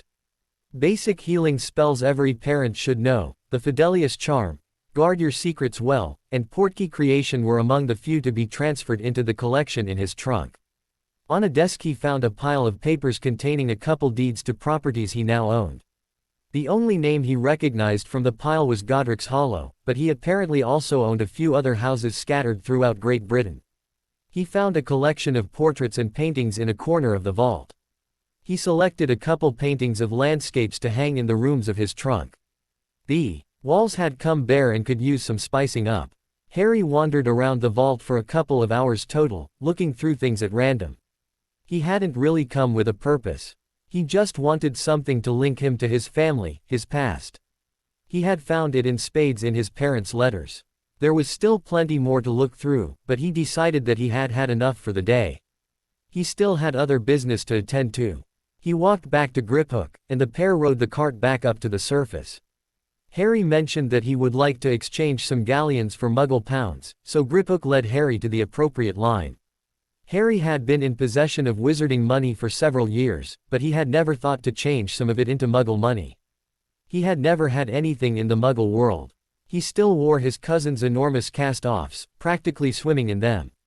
With a bit of Muggle money he could become a little more presentable. He exchanged 100 galleons for a little over £500 given the exchange rate. Harry continued on with his shopping excursion. He went to Flourish and Blotts and purchased the textbooks he would need for his classes next term. He picked up a couple other books as well that had caught his fancy. A more in-depth look at various wards, advanced techniques of occlumency, and dueling were the major subjects of the extra volumes. Harry next made his way to Madame Malkin's robe shop. The matron was busy attending to another customer at the time, so Harry absent-mindedly browsed through the racks of robes while waiting. He needed new school robes for sure, but thought he might benefit from some other robes as well. He didn't know if and when he would ever be going to another ball, but it couldn't hurt to have dress robes that fit him. But what about wearing robes outside of school? It might be nice to have some robes that he could wear around wizarding places such as Diagon Alley or Hogsmeade that were not his school robes. By the time Madame Malkin walked over to Harry, he was already tallying up all that he wanted to buy. "How can I help you, young man?" the shopkeeper asked kindly. Harry gave a little start as he had not noticed her approach. "Oh, I need some school robes for Hogwarts. And I would also like dress robes and some casual robes as well," he replied. Her eyes lit up, whether from the prospect of selling so much merchandise or just being given the chance to fit him in so many different robes, Harry was not sure. She immediately set her measuring tape on him. It roved around his body on her command, measuring everything from his inseam to the length of his left shoulder to his right knee and the length of his right index finger. He wasn't sure why most of the measurements were made or how many actually served a purpose, but soon enough he was being ushered into a changing room with the standard black Hogwarts robes to try on. "Try these school robes on first, dear. Did you have anything in mind for your other robes? Or would you like me to pick some things out for you to try?" she asked as she guided him to the curtained-off stall. "I'd appreciate your help picking the robes out, thank you," he politely replied. Harry tried on the school robes, and, as expected, they fit perfectly fine. He told Madame Malkin as much, so she set the robes aside behind the counter before bustling back to the racks of robes searching for the rest of Harry's robes. She handed him a few dress robes to try first. One was green, similar to the robe he had worn to the Yule Ball that Mrs. Weasley had claimed would bring out his eyes. Another was black with a silver trim and a silver dragon displayed on the back. The next robe was crimson with gold etchings, Gryffindor through and through, Harry thought as he glanced over it. A golden phoenix was embroidered on the back. Harry tried all three on and found that he rather liked the black and the crimson robes. He realized as he was looking at himself in the mirror that he would look much different with his normal appearance while wearing the robes, which made it rather difficult to decide which he liked best. In the end, he decided in favor of the crimson robes. If nothing else, he would be showing his support of Gryffindor by wearing them.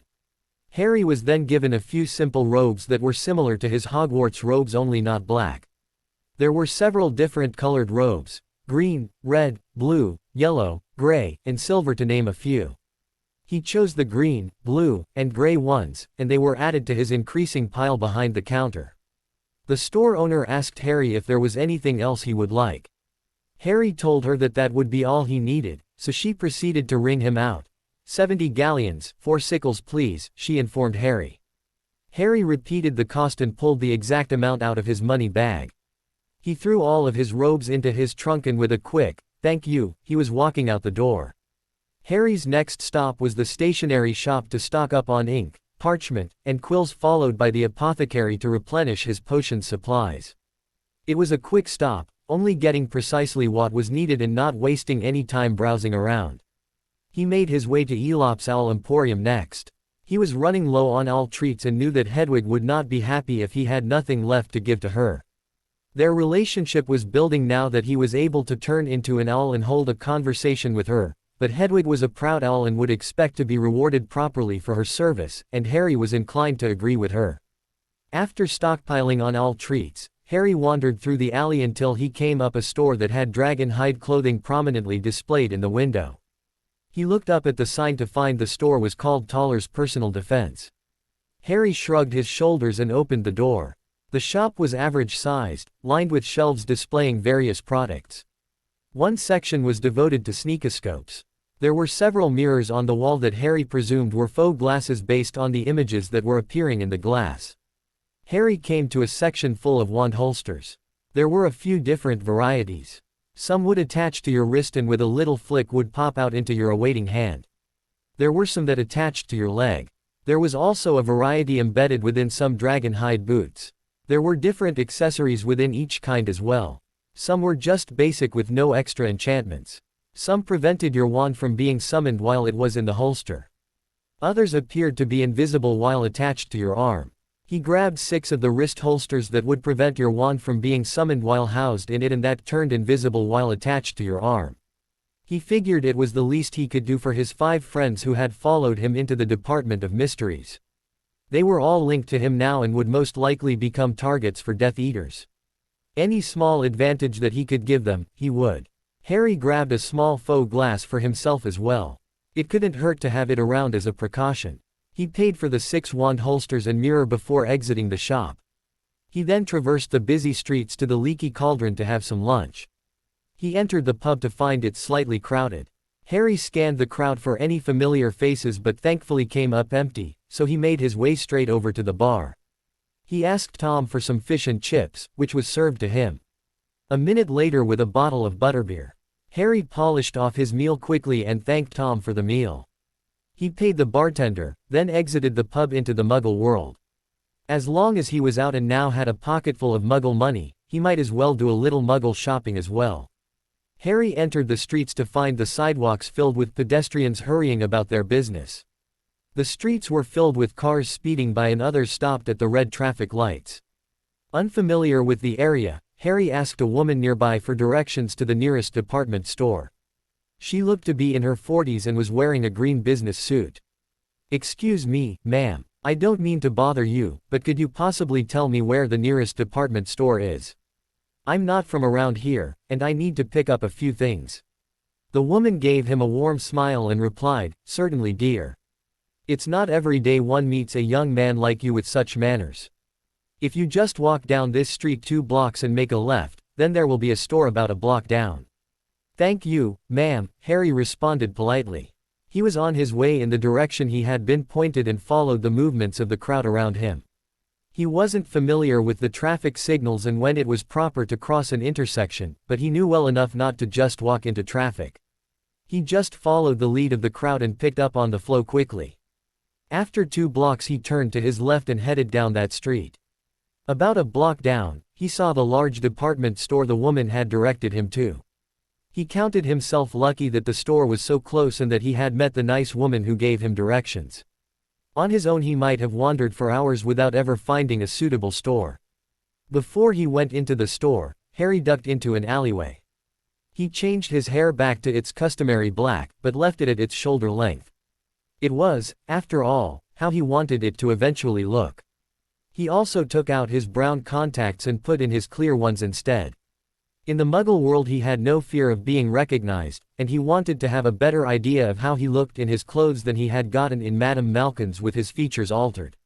Harry entered the store and had no idea where to go. The store was massive. He walked into the store a little and thankfully came upon a store map. He located a section titled Young Men's and decided that was the best place to start. This required him to go to the second floor, so Harry headed to the nearest escalator. As he rode the machine up he imagined that Mr. Weasley would probably have a heart attack from his excitement riding the machine had he been there with Harry. As Harry stepped off the escalator he glanced around for a moment before he located the sign marking the Young Men's department. He walked over and began looking through the various clothes on display and found himself very quickly overwhelmed. There were 100 different kinds of jeans in various sizes, and he had no idea what the difference was. There seemed to be thousands of different shirts. Some were collared, some not. Some were short-sleeved, some long. Some had designs or patterns on them, others were plain, while others had words and phrases printed across them. There were dress pants in various styles and colors. Harry thought that there were at least 100 different shades of khaki pants on display.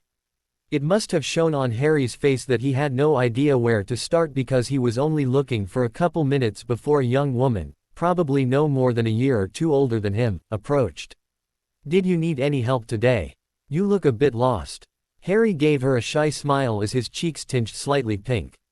The girl was attractive. She had brown hair, slightly curly, with B.O.N highlights streaked through it. She was a couple inches shorter than Harry with a collared shirt on with the top few buttons undone, displaying just a hint of cleavage but not enough to be unseemly. The blouse was tucked into the skirt she was wearing which came to about mid-thigh. She wasn't extremely skinny, but she definitely wasn't overweight. She was healthy. Harry stammered. He took a second to compose himself before he tried again. "That would be great. I've never really gone shopping for myself before. I've always just been given my cousin's hand-me-downs." Harry pulled at the extremely loose-fitting clothing adorning his body to emphasize his point. "As you can see we're not exactly the same size. I came into some money recently and decided it was time to get some clothes of my own, but I don't even know where to start." She gave Harry a warm smile. "Say no more. My name is Jessica, and by the time I'm done with you, you'll look like a new man. I promise." "Thanks," Harry replied, then added as an afterthought, "I'm Harry." "Don't mention it, Harry," she returned. "I get paid on commission." Harry gave a little snort before commenting, "Well then I guess this is your lucky day." "You might say that," she said as she shot him a dazzling smile and gave him a wink. Harry felt his face heat up. Was this girl flirting with him? And she wasn't flirting with the boy who lived like some girl in the wizarding world might do. She had no idea who that even was. She was flirting with just plain old Harry. He found that he rather enjoyed the attention when it wasn't directed at him because of something he didn't even actually do. Jessica interrupted his thoughts as she took his hand and said, "Follow me." She led him over to a counter and left him standing on the outside of it as she entered in a small gate that took her behind it. She ducked down for a moment before re-emerging holding a tape measurer. "I'll just have to take a couple measurements to get an idea of what size you are," she informed him. Harry nodded and said, "All right." She came back around to the front of the counter and said, "Stand up straight, arms at your sides." She proceeded to measure from shoulder to shoulder and the length of his arms. "Arms up," she instructed. She wrapped the tape measure around his waist and noted that measurement as well.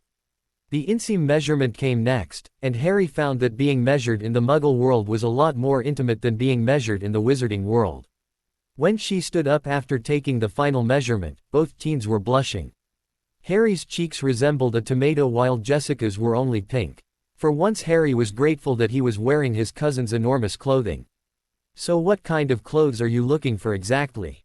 And what's your budget?" Jessica asked as she put the measuring tape away. "Well, I guess I'm looking for a little bit of everything." And I've got a little over £500 to spend. Jessica's eyes bulged slightly at the amount of money mentioned, but she quickly recovered herself. Okay, so jeans, dress pants, shirts, both casual and dressy, shorts, do you need shoes as well? Yes, he replied. Trainers and nicer ones? She questioned. Underwear? She asked. Excuse me, he retorted. Do you need to buy underwear as well? She inquired with an apologetic smile. Oh, Harry began to stammer again. Yes, I suppose I do. Boxers or briefs? Harry's face was heating up yet again. Boxers. Okay. Do you play any sports or anything? Not sure where she was going with this. Harry just supplied. I jog and work out every morning. And I sometimes play sports when I'm away. At school. She smirked a little at his response and continued. Alright, so you'll need some clothes to run and work out in as well. She paused as if mentally tallying everything she had just mentioned. Let's get started then, shall we? Harry nodded absently and said, okay. She led him through the various shelves and racks of clothing. Occasionally she would pick something out and either add it right to the pile or hold it up to Harry to get a better idea of how it would look on him before either adding it to the pile or putting it back. Before long Harry was holding several pairs of pants, jeans and nicer ones, a few t-shirts and some collared ones as well, a couple pairs of shorts, and a few packages with boxers inside. I think that's enough to get started with, she said looking at the pile of clothes in his arms. Why don't you try those on, and I'll keep looking. Tell me what you like and don't like out of those, and I'll try to find more that suit your tastes. All right, he replied. Where do I change? Right this way, she instructed and led him through a little doorway into a room with several stalls lining the wall. She opened up one of the doors and waved him into it. You can change right in here. I'll be in and out bringing you new clothes and taking ones you don't like back. Just let me know which ones you do and don't like as you try them on. If you want a second opinion just come out wearing whatever it is, and I'll tell you what I think. Thanks, Harry replied with a grin as he stepped into the stall and dumped 2 armfuls of clothes onto a bench. He turned back toward the door and gave Jessica a small smile as he closed the door and set to work on trying on the dozens of articles of clothing before him. It was a slow process, but they were making progress. Knowing absolutely nothing about fashion or what looked good, Harry more often than not found himself stepping out of the dressing room and asking for Jessica's opinion.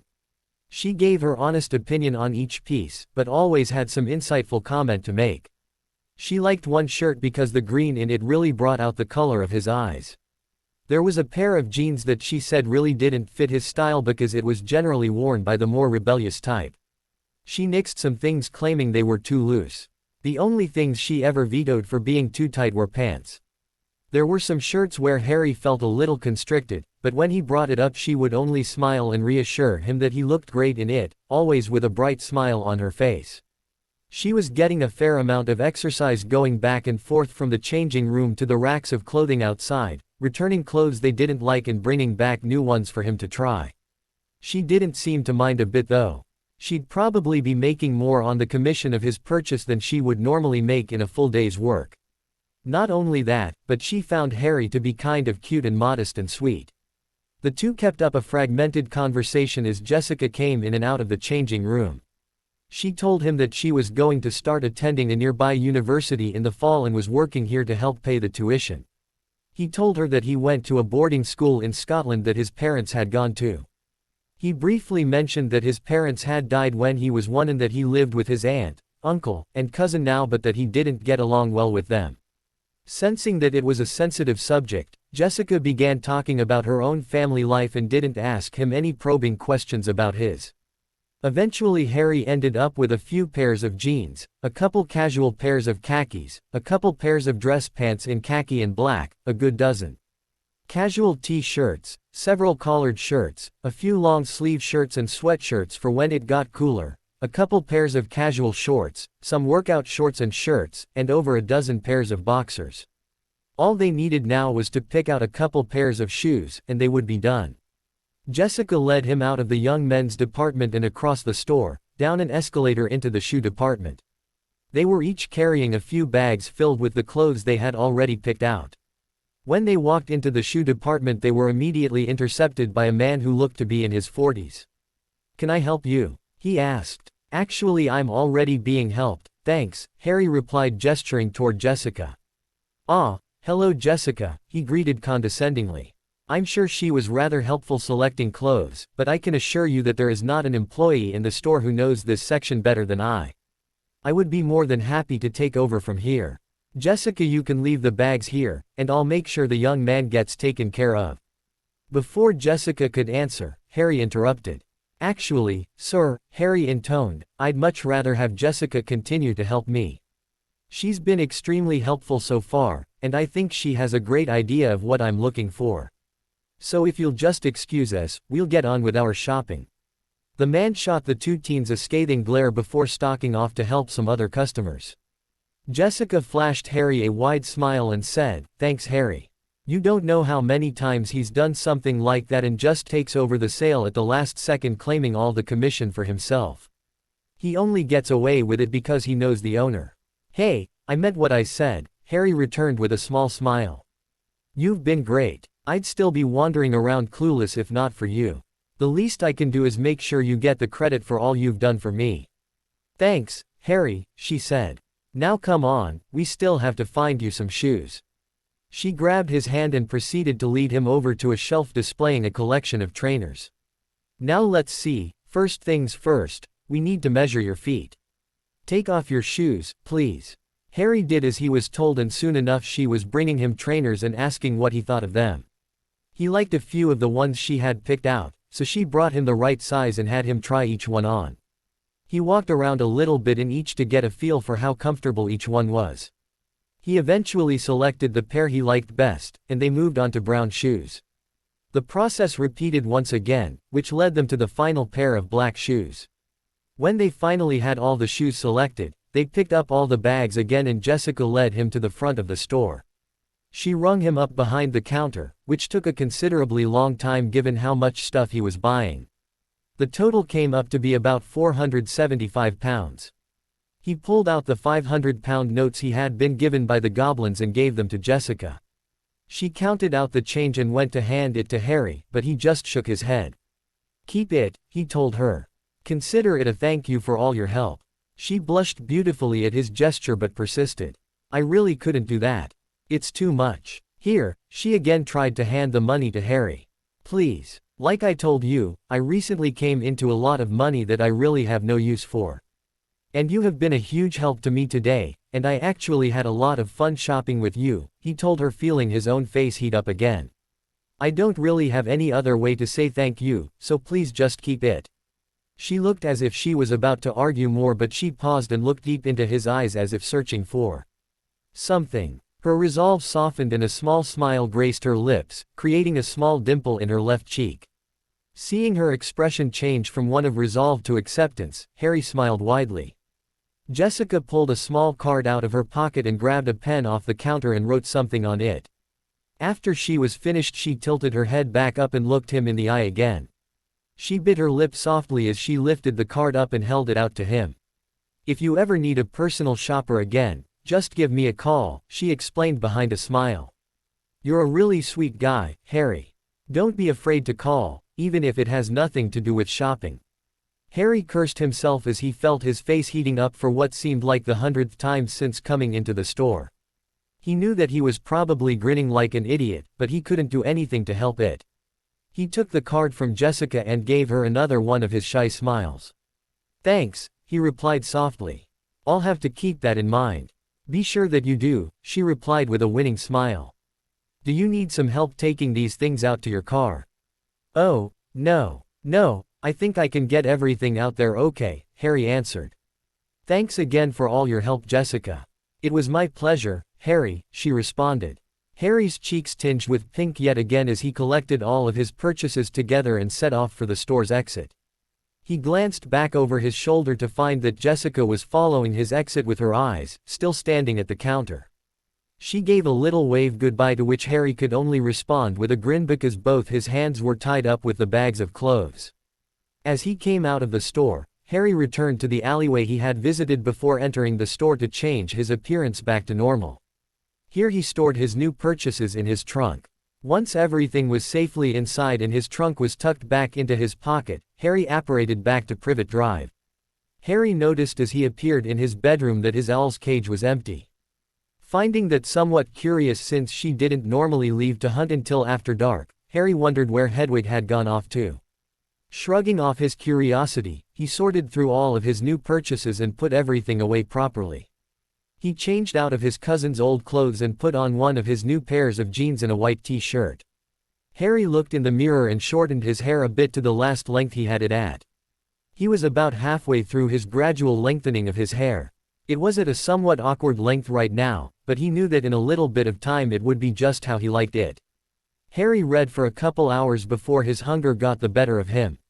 He ate his dinner quickly, eager to get out of the Dursleys' company and back into the solitude of his bedroom. He resumed his reading when he returned to his room.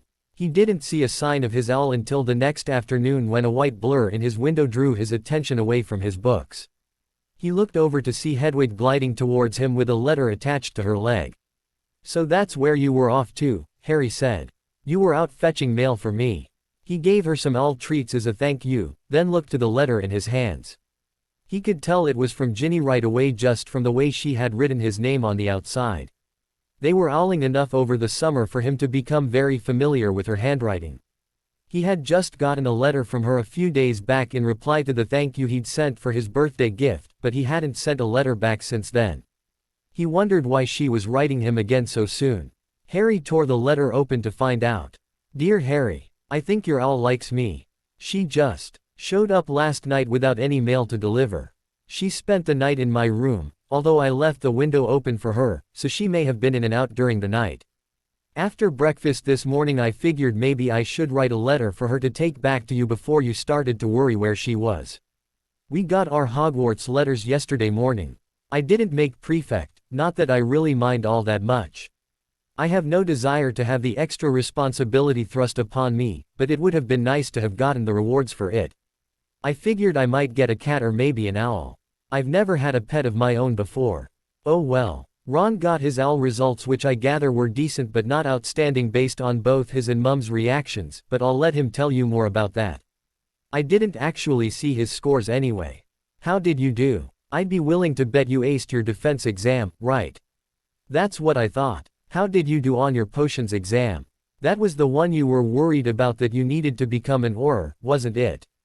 Ron and I have been bugging Mum to let us go to Diagon Alley with her since we got our letters. I don't think we were having much of an effect on her, but then today at breakfast Ron got another owl from the school, this one naming him captain of the Quidditch team. Kind of odd how the notice came a day late and separate from his regular Hogwarts letter, don't you think? I wonder why that is, but anyway, after Mum found out and Ron begged to go to Diagon Alley to go to quality Quidditch supplies, Mum finally caved in. I wish you could come with us, but nobody seems willing to budge in the least bit where you're concerned. Sorry. It will be nice to finally be able to get out of the house for a bit.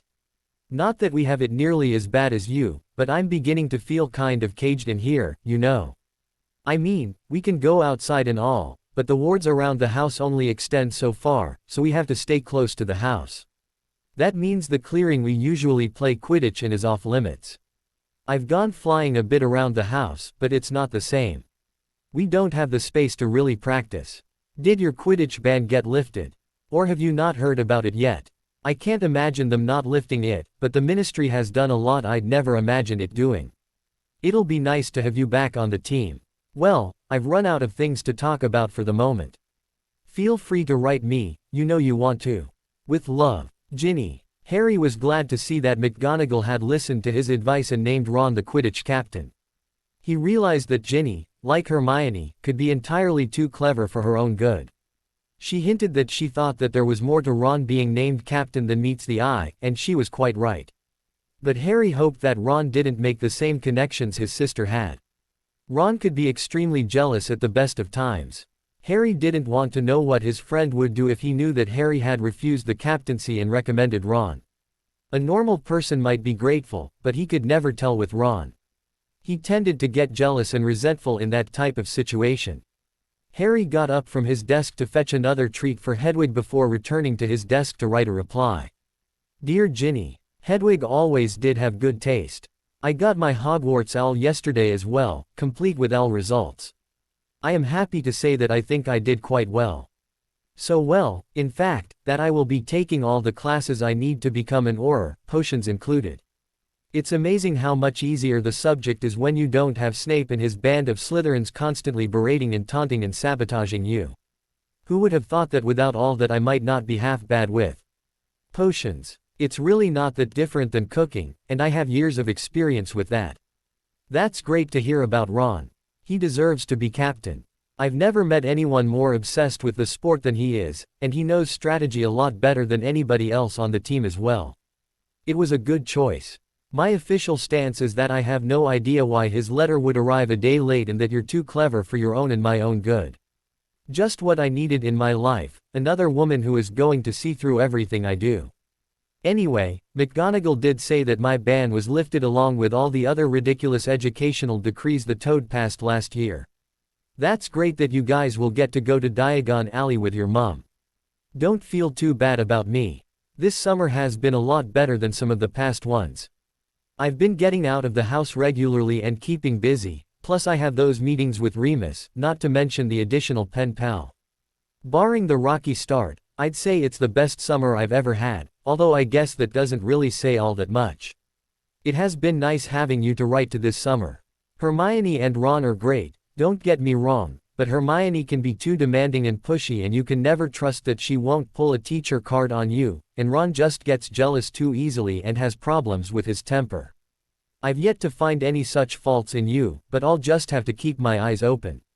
Write again soon. Take care, Harry. Harry asked Hedwig if she would like to rest a bit before returning with his reply, but she stuck her leg out for the letter to be attached anyway.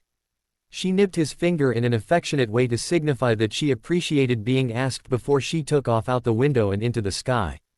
Harry returned to his reading and spent the rest of the day either studying or practicing wandless magic. That night, for the second time this summer, Harry was ripped from his training with Sirius and found himself in what appeared to be a cave, given the stone walls. He found himself standing before a single figure clad in black with a skull mask over its face. Harry was once again seeing things from Voldemort's point of view. Voldemort had been reading a letter, but by the time Harry was able to orient himself, he was already folding up the letter saying, "Very good, Lucius. You have served me well. Diagon Alley will be a suitable place to strike. Take as many as you need and plan the attack yourself. I want the boy and the girl alive, everyone else is fair game. Cause as much damage as you can. As long as you're there tomorrow, we might as well send the world a message." "Yes, my lord," Lucius Malfoy's silky voice replied. "Let the owl deliver the letter. We don't want them to know where we got our information.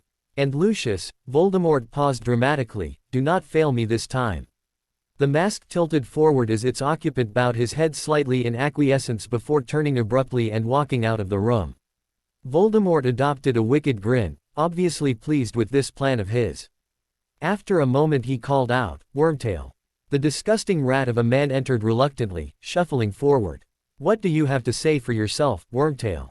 My lord," Wormtail responded shakily, "I have tried gaining access to the Weasleys, home in the Granger's home, but I cannot come close. They must have put wards up to keep me out. I'm sorry, master. You disappoint me, Wormtail," Voldemort replied icily. "You are outliving your usefulness." "Well, almost. I still have one use for you."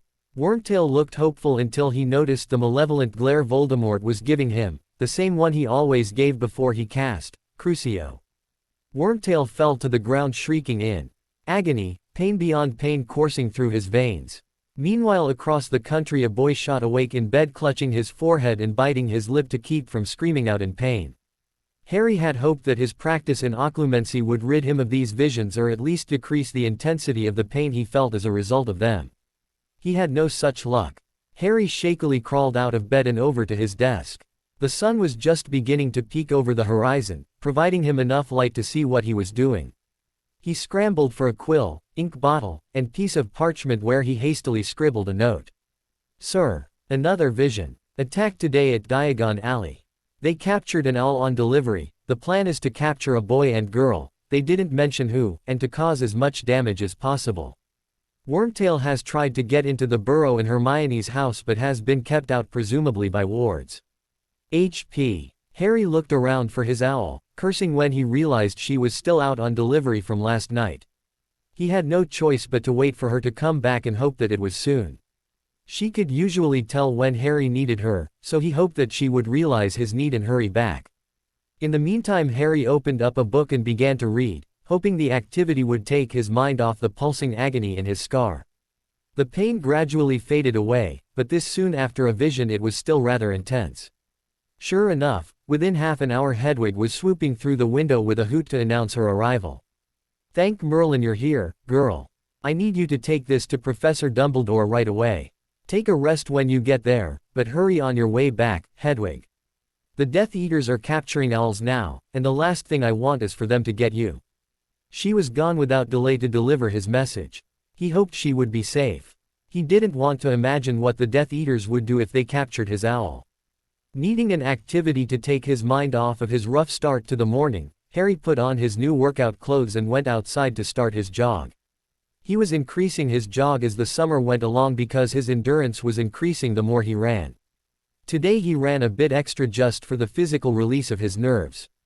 He spent a good deal of time working out after his jog as well, spending an inordinate amount of time at his cousin's punching bag. It was a really good way to relieve stress. After he finished, he jumped in the shower and cleaned himself off. When he re-entered his room, a strange sight greeted him. Hedwig was flying through the window with Pig clutched in one of her talons. She seemed extremely agitated and exhausted. Pig looked much worse for wear. Both owls were frantic. For Pig that was nothing out of the ordinary, but Hedwig was normally calm and collected. She was flapping her wings and screeching bloody murder. Death Eaters, attack, Weasleys, trouble, snippets of speech filled his consciousness. It seemed familiar. Then it hit him. Hedwig, he asked a moment before transforming into the Black Owl. "Harry, Pig was attacked. I found him on my way to Hogwarts. Death Eaters attacked him and read his letter. He says the Weasleys are in trouble," the snowy white owl exclaimed in a rush. Harry paused for half of a second before he made the connection to his vision and was in motion. He transformed back into human form and took the parchment attached to Pig's leg and skimmed through it, not taking in anything until he got to what he was dreading. "Going to Diagon Alley first thing in the morning. I can't wait to go to Quality Quidditch Supplies. Why don't you just send them an engraved invitation, Ron?" Harry asked into the air. He quickly dressed himself and changed his hair and put in his brown contact lenses. He used the same glamour charm to hide his scar again. He turned to Hedwig. "I need you to deliver that letter to Dumbledore as soon as possible. I'm going to try to apparate you to Hogsmeade, and you can deliver it from there, okay?" He heard her hoot and a soft, "okay," in his mind. He shook his head. Now was not the time to be thinking about mind speaking. Harry held out his arm for Hedwig, and she complied by alighting on his forearm. He brought his forearm close to his chest and concentrated harder than ever before. He imagined himself in Hogsmeade with Hedwig clutched to his chest and disappeared with a small pop. When he reappeared, he looked at his owl, who had thankfully appeared with him completely whole and intact. "Hurry to Dumbledore, and rest for a bit. Once you get there, wait for him to get back. Be safe on your flight back. I don't want you getting caught too." She nipped his ear gently and took off. Harry didn't hesitate a second before apparating to Diagon Alley. He found a deserted alley between buildings and changed into an owl. He rose into the sky and perched on a weather vane on top of one of the buildings to search through the streets for the familiar red hair that would mark his surrogate family. It only took him a minute to see Ron and his mother entering Quality Quidditch Supplies. A moment later he saw two other redheads down the street walking past Gringotts. He swooped towards them and found that the hair belonged to Ginny and Bill. Harry watched as they approached and went inside Magical Menagerie. Harry took the opportunity to land in a secluded spot and revert to human form. He was just coming out of the alley as he noticed Ginny in the window of the shop, holding a tiny black kitten to her chest. The kitten looked out the window and Harry saw it had startlingly green eyes, much like his own. Bill walked over to his sister and said something, and she reluctantly put the kitten down. The two began walking out of the shop when it happened. There was a series of pops that preceded screams of terror as the Death Eaters apparated into Diagon Alley. They appeared right in front of Gringotts and immediately noticed Bill and Ginny coming out of the shop next door. Half of them aimed their wands at the two, while the rest turned and went in the other direction. There were about 10 wizards with their wands trained on the two Weasleys. The rest of the alley was in chaos. People were running around frantically with no destination in mind, screaming in terror. The entire street was pandemonium while the two Weasleys were caught like deer in headlights staring down the wands of the Death Eaters. As the black-clad figures began to cast spells, Harry jumped into action. He drew his magic up inside and threw a shield towards Ginny, knowing she was one of their targets. The shield succeeded in blocking the spells directed at Ginny, who was just now pulling her wand out of her robes, but it was unable to help the debris falling from the reductor curse that was cast over their heads onto the building directly behind them. Ginny scrambled away and dove to the ground, coming up in a bit of a roll.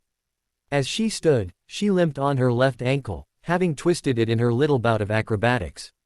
The Death Eaters, in the meantime, were on the move, closing in on the duo. Bill was separated from his sister by the fallen rock and was busy fighting for his own life. Harry stunned several of the Death Eaters from behind as Ginny held off two of them on her own. She did not see the Death Eaters sneaking up behind her, however. She was quickly disarmed. The Death Eater grabbed hold of her and began dragging her off into one of the alleys. She struggled, but the Death Eater had a solid hold on her, plus he was at least twice her size. Harry acted without thinking. Before he knew it, he was a panther, running full speed after her. He entered the alleyway to find the Death Eater still dragging a struggling Ginny. Further down the alley was another figure clad in black waiting for them. Harry streaked down the alley toward Ginny and leapt up onto some boxes stacked up next to the building on his left side. With a powerful push, he leapt over the Death Eater and was human before he touched the ground. With one arm extended toward the back of the Death Eater holding Ginny and the other aimed at the one at the end of the alley, Harry cast Twin Stupefies, rendering both opponents unconscious before they knew what hit them. Harry summoned their wands and snapped them, having read that the best way to permanently disable an opponent without killing was to remove their main weapon. In that moment he was glad he had taken to reading so much this summer. He finished it off with incarcerous spells to bind the Death Eaters. Once finished, he turned his attention toward Ginny, who was staring at him wide-eyed. "Give me your hand, Gin. Quickly, there's no time. I have to get you out of here and check on the others," Harry said urgently. Ginny only continued to stare, so Harry took the initiative. He grabbed hold of her shoulders and said, "It's okay. You're safe with me," before drawing her in close to his chest and disapparating with a pop. He reappeared outside the burrow and said, "Please, when you tell people what happened, don't tell them about my wandless abilities. I don't want anyone getting any more curious about me than they already will be. Now get inside. I'll make sure the rest make it home." Ginny ran towards the house without delay. After a moment she turned back to thank her rescuer, but he had already vanished without making a sound. She turned back toward the house and rushed inside to wait for the rest of her family. When Harry got back to Diagon Alley, the tide was already turning on the Death Eaters. Bill was finishing off a Death Eater who collapsed next to a couple of his brethren. Down the street Harry saw Dumbledore disarming and tying up a group of Death Eaters that had surrounded Ron and his mum. Harry sighed with relief at the scene. The battle was over, and everyone was safe. Harry let a small smile grace his lips before he disapparated and reappeared in his room. He looked at the clock and realized he hadn't been gone for a full 10 minutes. That had to have been one of the most frantic 10 minutes of his life, though. While Harry was relaxing in his bed after a job well done, the people in Diagon Alley were frantic despite the elimination of the threat. Everyone was surprised when all of the captured Death Eaters suddenly disappeared from right under their noses. The silver lining on the clouds had just been ripped away, leaving nothing but the dark, foreboding gray. Bill was beside himself. Ginny was his responsibility, and he had no idea what had happened to her. They had been separated when the building came down upon them. He was so busy dueling Death Eaters that he hadn't even seen what had happened to her. She was gone without a trace, and it was all his fault. Mrs. Weasley was almost hysterical when Bill told her that Ginny was missing. After a minute she managed to compose herself enough to begin thinking clearly, though tears were still flowing freely down her cheeks. The first order of business was to get Ron home. She took him by the arm and led him to the leaky cauldron to flow home, despite his protests that he wanted to stay and help search for his sister. She followed after him through the fireplace to make sure he didn't try to come right back through. As she came through the hearth, relief poured through her at the sight that met her. Ron was hugging a surprised Ginny so tight it looked like her eyes might bulge out of their sockets. He was asking 100 questions without giving her a chance to respond.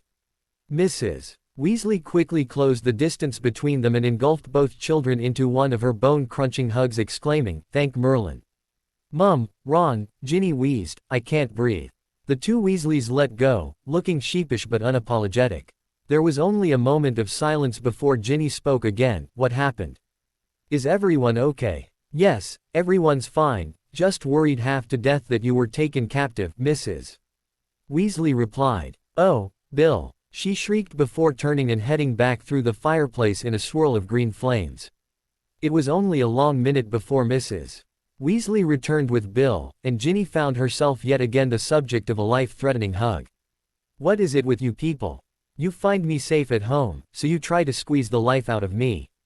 Ginny asked breathlessly. "You scared us half to death," Bill replied. "Yeah, how did you make it back here?" Ron asked. Ginny's grin faded for a second as she thought back to how close she had come to being captured. She sat down and urged the others to do so before telling her story. "After the building collapsed, I rolled out of the way and think I twisted my ankle.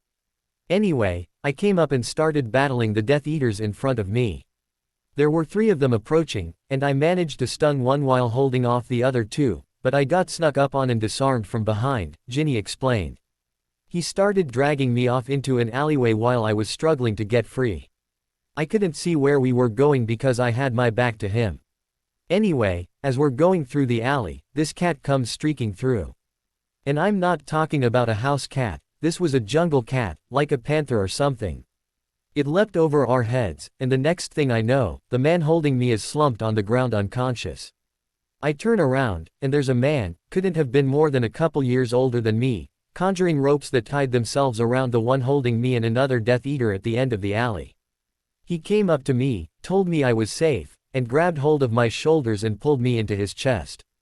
The next thing I know, we're right outside the burrow. He told me to run inside and that he'd make sure everyone else made it home okay. I turned around to say thanks, but he had already left. So I ran inside and waited in front of the fire for you guys, and here we are now." Ginny finished her story with a sigh. She had respected his wishes and not mentioned his wandless abilities, but she was still highly curious about it. There was something altogether familiar about him. When he was in his panther form, the eyes had really stuck out at her. They were startlingly green, just like the kitten she had been looking at, just like Harry. The man didn't resemble anyone she knew, though. He had blondish brown hair and brown eyes. He was probably about average height, definitely not Ron's height, but Ron was abnormally tall. And he was slightly muscular as well. When he had grabbed her and held her to him when he apparated, she could feel the muscles underneath his shirt. She had felt safe in his arms, just as he had said she would be. "Well, whoever he was, thank Merlin he was there to help," Mrs. Weasley spoke after a moment of silence. "Did he tell you his name?" She directed toward Ginny. "No, he didn't even give me a first name. But he knew my name," she explained. She finished softly to herself, "He called me Jin, almost as if he knew me." She didn't tell the others that. He had seemed like he wanted his identity to remain secret, and she would respect his wishes. It was the least she could do after he had saved her life. Ooh. Hedwig returned later that evening with a letter addressed to Harry in long, loopy handwriting. The headmaster had written back to him. "Harry, much as I hate the manner in which we received the information, your vision and prompt letter to me saved the lives of your friends today. The targets for the attack were Ronald and Ginevra Weasley. It seems your friend Ron wrote you a letter late last night and sent it with his owl to let you know he and his family were going to Diagon Alley today. We were able to respond before the alarms alerted us to the attack, thanks to your letter, and we managed to stop the attack before they were able to fulfill their purpose. The Weasleys are all safe once again, and there were no known casualties during the attack. There was some damage done at the alley but none that cannot be easily repaired. Thank you for alerting me of your vision when you did. You have saved countless lives. Nevertheless, the fact that you are still having visions worries me. I will be glad when you resume your occlumency lessons, but might I suggest that you spend the rest of your summer trying to prepare yourself for those lessons. The more effort you put into protecting your mind, the harder it will be for anyone to break into it. As always, I will be here if you need anything. Sincerely, Albus Dumbledore. Harry read through the letter and was pleased overall with its contents. No one was seriously hurt or killed in the attack. Diagon Alley would be put back to normal soon enough. The only real ramification from the attack would be the response from the public, but it could be as good as bad. Now that Voldemort had really threatened the people in general, they would not stand for the Ministry's lack of action. Now was the time to start fighting back. Harry fed his owl some treats in gratitude for her help today. He fed Pig a treat as well. The small owl had apparently decided to rest a bit before heading back to the burrow. Considering the fact that Death Eaters had already intercepted him once, Harry couldn't really blame the owl. The next day Harry returned to Diagon Alley to find Ministry personnel scattered throughout the streets helping with the cleanup. He walked over the magical menagerie which was mostly put back together from the attack the day before. It was open at any rate, so Harry went inside. He quickly spotted what he had come for, a small black kitten with bright green eyes. Harry picked it up and scratched it behind the ears. It purred happily and rubbed its face against his hand. He walked over to the shop owner and asked what he would need to buy to care for a cat. The man collected the magical equivalent of a litter box, where the waste vanished after it was deposited by the animal. He stacked some cat food, and Harry told him to give him enough food to last for a year. He didn't know if there was a shop in Hogsmeade that sold pet food, so he thought it would be best to be prepared. The man had grinned at that and was only too happy to oblige. He had asked if Harry wanted any toys or catnip for the kitten to play with, so Harry selected a couple toys and picked up a bag of catnip as well. The last thing he needed for the little critter was a carrying case. The man fetched one for Harry, and tallied up all of his purchases. Harry paid the man, retrieving the exact amount out of his money bag before depositing the kitten in the carry case and putting all the food and other accessories in his trunk. With that settled he walked out the door and disapparated with a pop, his business concluded. Ginny's birthday was coming up, and after seeing her with the kitten the day before, he couldn't resist. Besides, after the scare she must have gotten the day before during the attack, she could probably use something to cheer her up. He was surprised that he remembered her birthday at all and was rather proud of the fact. The only reason he knew was because he had been there when they celebrated her birthday the summer before his second year. He hadn't sent her anything for any of her birthdays, so he was surprised that he remembered the date 4 years later. Harry decided to keep the kitten in the rooms inside his trunk so that it didn't manage to sneak out into the rest of the house. He made sure to spend some time with it every day and showered it with attention. Harry was glad that Hedwig couldn't see him when he was in the trunk, otherwise, she would probably be quite jealous of the attention the little kitten was getting. He realized that he hadn't really spent much time at all in his trunk's rooms. He inspected the kitchen area and decided that he really should take advantage of his resources. He always hated eating with the Dursleys and really avoided it as much as he could. He had forgotten that he had a kitchen of his own at his disposal. He still had some Muggle money left over from his excursion into Muggle London, not much, but he figured it would be enough to get a few groceries to stock his kitchen. So he did. After a couple days he went back to Gringotts to get more money, then returned to the grocery store to buy even more supplies. He rather enjoyed having his own kitchen. With the kitten around, he was spending quite a bit of time in his trunk, keeping her company. So he was taking almost all his meals in there now, and he liked not having to worry about encountering his relatives. He found he didn't really mind cooking for himself. He had hated the chore when doing it for his relatives, but that was mostly because he'd cook their food, but would hardly get any of it. They rarely ever gave him enough to eat his fill even though he was the one making the food. Soon enough, the morning of Ginny's birthday arrived. After his morning jog and workout, Harry packed up all of the cat's supplies. He put the kitten, which he hadn't yet named, leaving the honor to Ginny, into its carrier. He looked at Hedwig and realized she would have a time getting all of this to the burrow. He quickly thought up a plan, wrote a letter to Ginny, and gathered everything together. He told his owl his plan, and she flew onto his shoulder and nibbled gently on his ear to show that she understood and was willing to help. Harry concentrated hard on the forest surrounding the burrow and soundlessly found himself there with cat carrier and supplies in hand and his owl on his shoulder.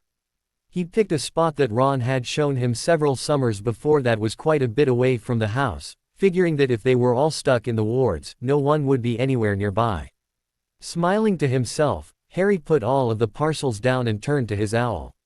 She grabbed hold of the cat carrier while Harry changed into a black owl and grabbed the supplies.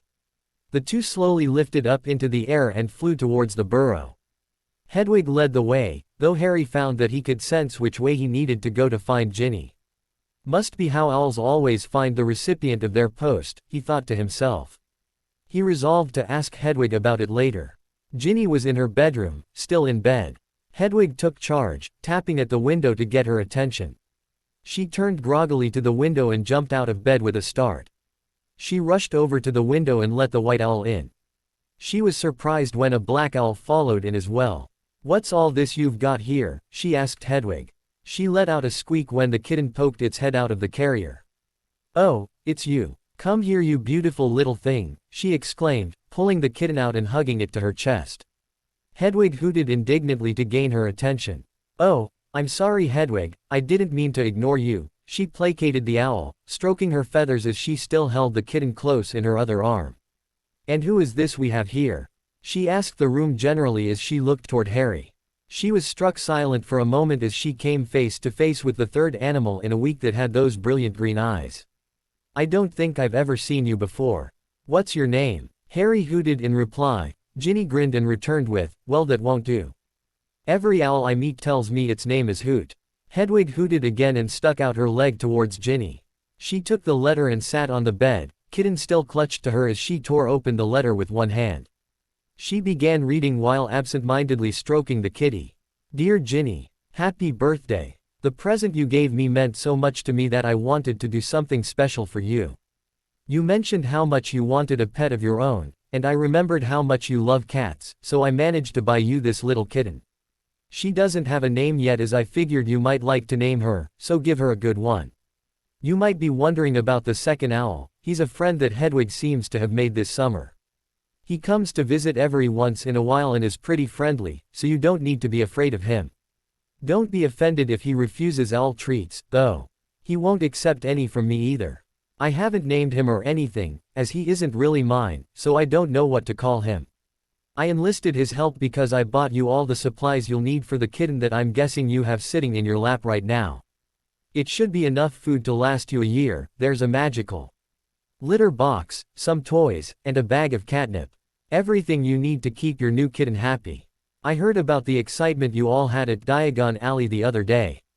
I'm sorry you were all in danger and that I've made you all targets. I promise to do everything I can to help prepare you and Ron this year so that you'll be able to better protect yourselves.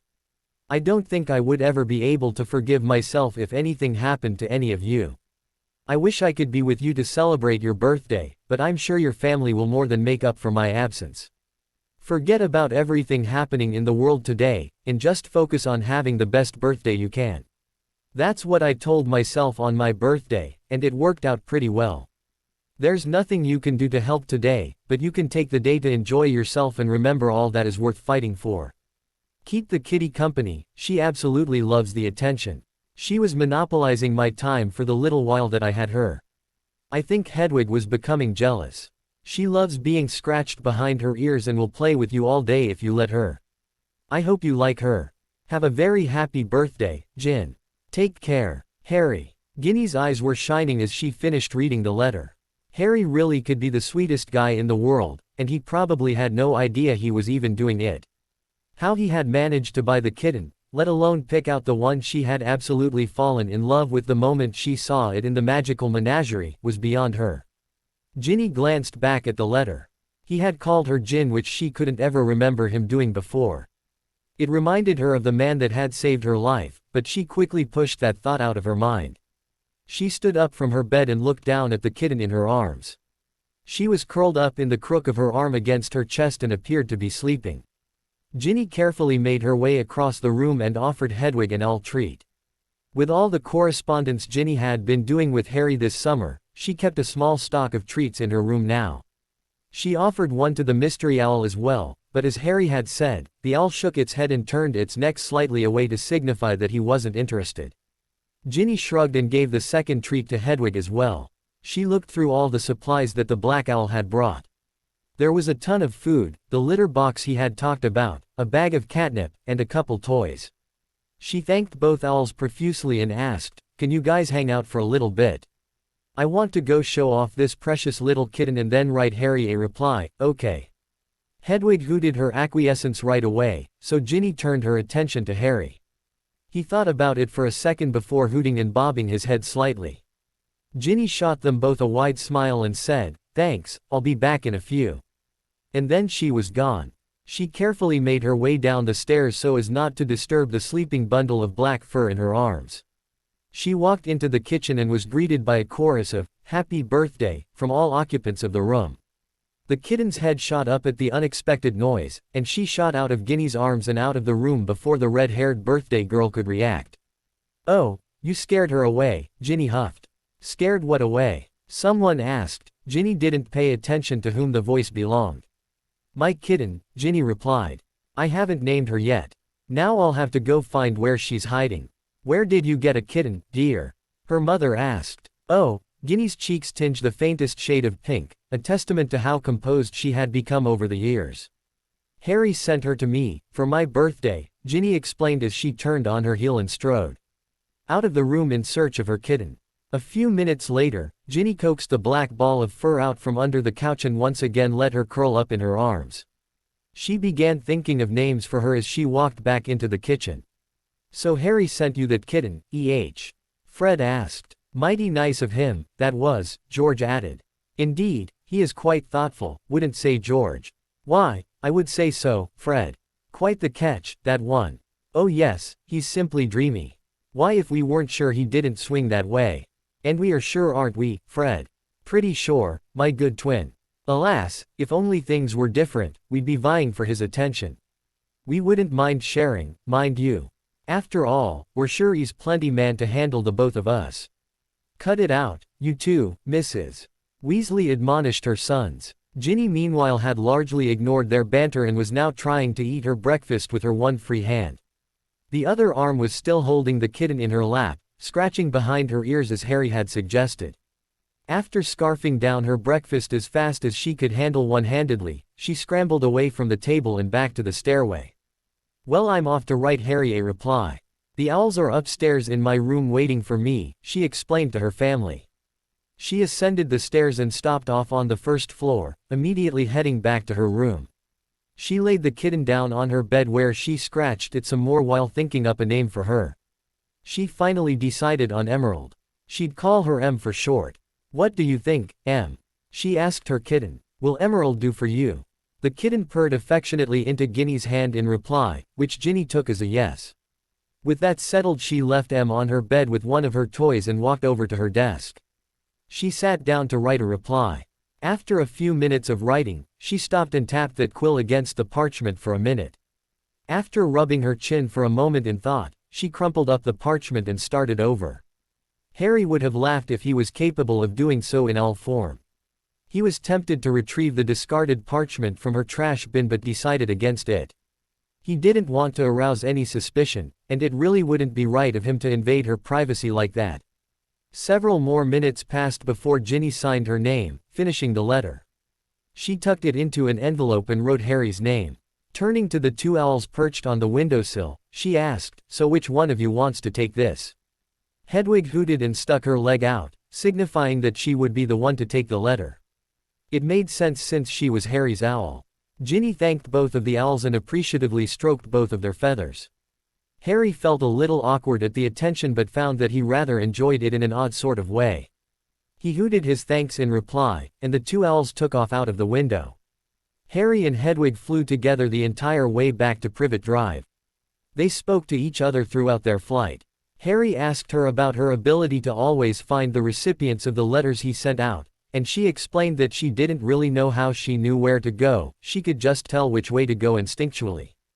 This just confirmed what he had thought when he was delivering the cat supplies to Ginny.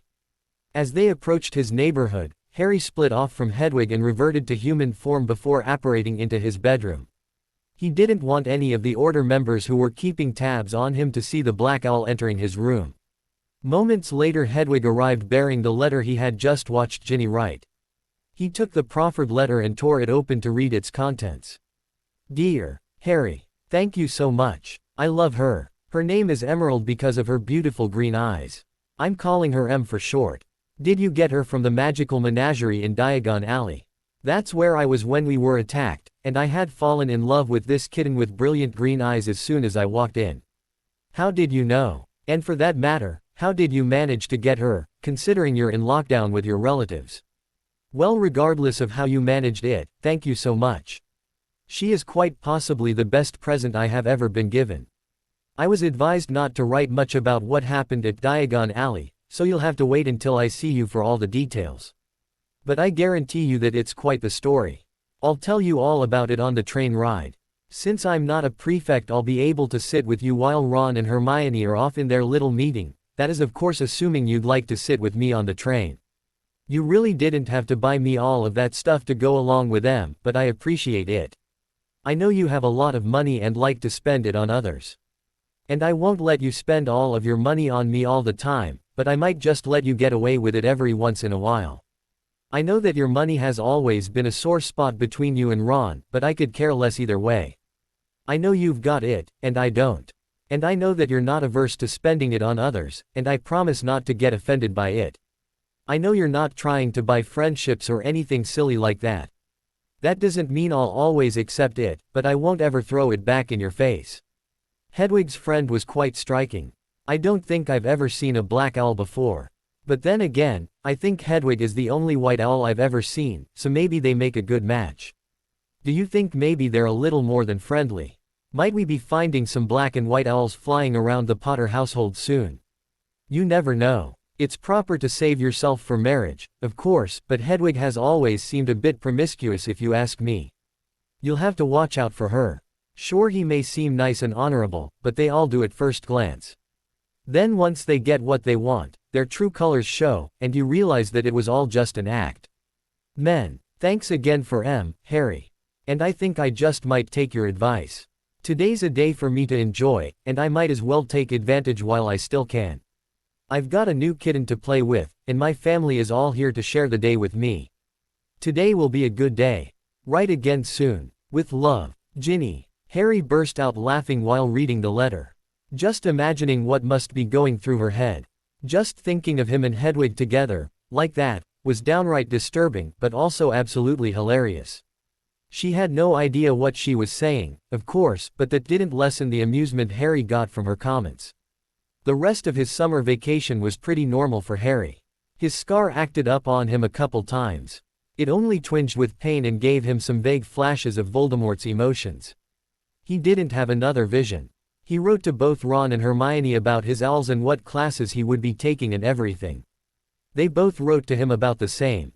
Ron mentioned the attack in Diagon Alley and how stupid he felt for including when they'd be going in his letter. Harry was inclined to agree but chose not to vocalize that thought. He and Ginny also wrote back and forth to each other talking about various things. About a week after Ginny's birthday, Harry received a letter from Dumbledore with the Hogwarts seal emblazoned upon the envelope. He tore it open and read the contents. Dear Harry, I have recently met with the staff of Hogwarts and, as promised, am now informing you of our decision on your status in regards to the DA. Given the success of your club last year and the remarkable scores your students received on their exams in comparison to other students, in addition to evidence Professor McGonagall presented at the level of commitment you seem to be putting into the club, we have decided to offer you the post of assistant professor. The post has several privileges and responsibilities attached.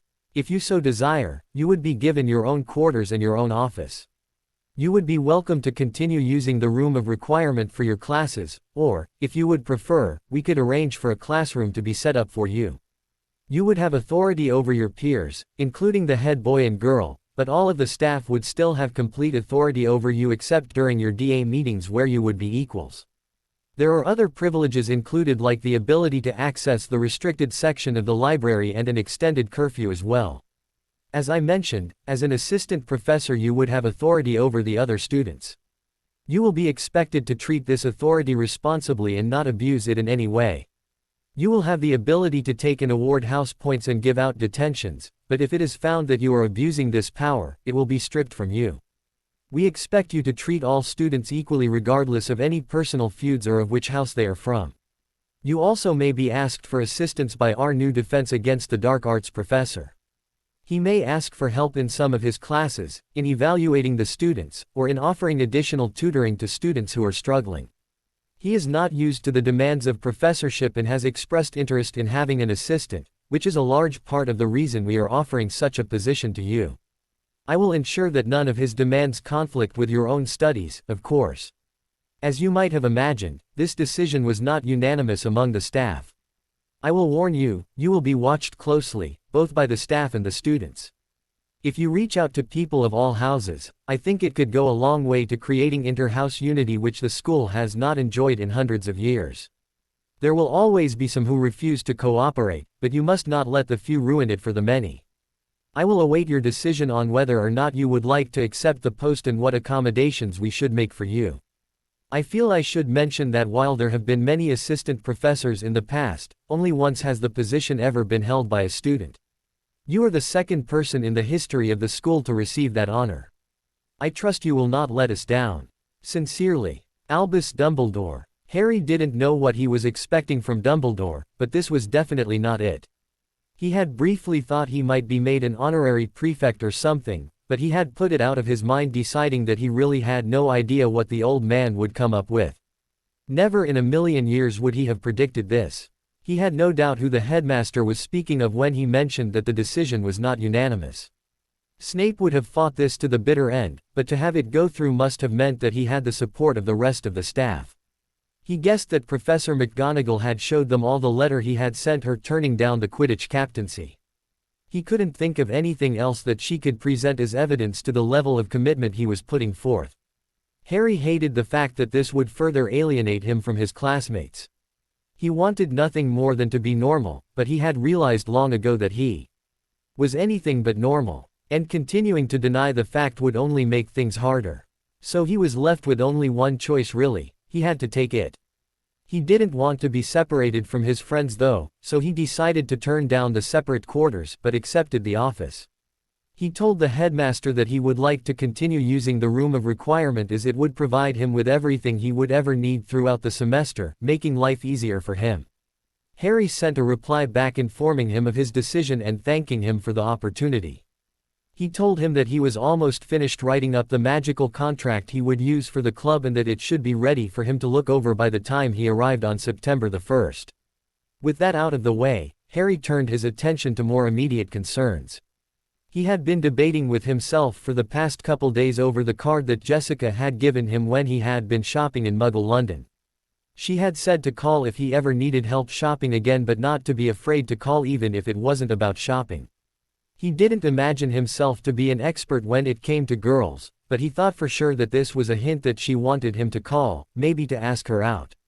He wasn't really sure. He finally asked himself, what would it hurt if I did call and she wasn't interested? I'd never have to see her again. It's not like at Hogwarts where I'd see her every day. And so with his resolve strengthened, Harry snuck out of his room and down the stairs. He headed into the kitchen and made sure the coast was clear before he snatched the cordless phone out of its holder and retreated back to his room.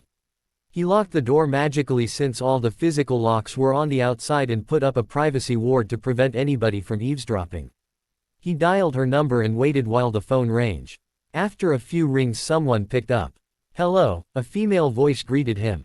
Hi, Harry replied nervously.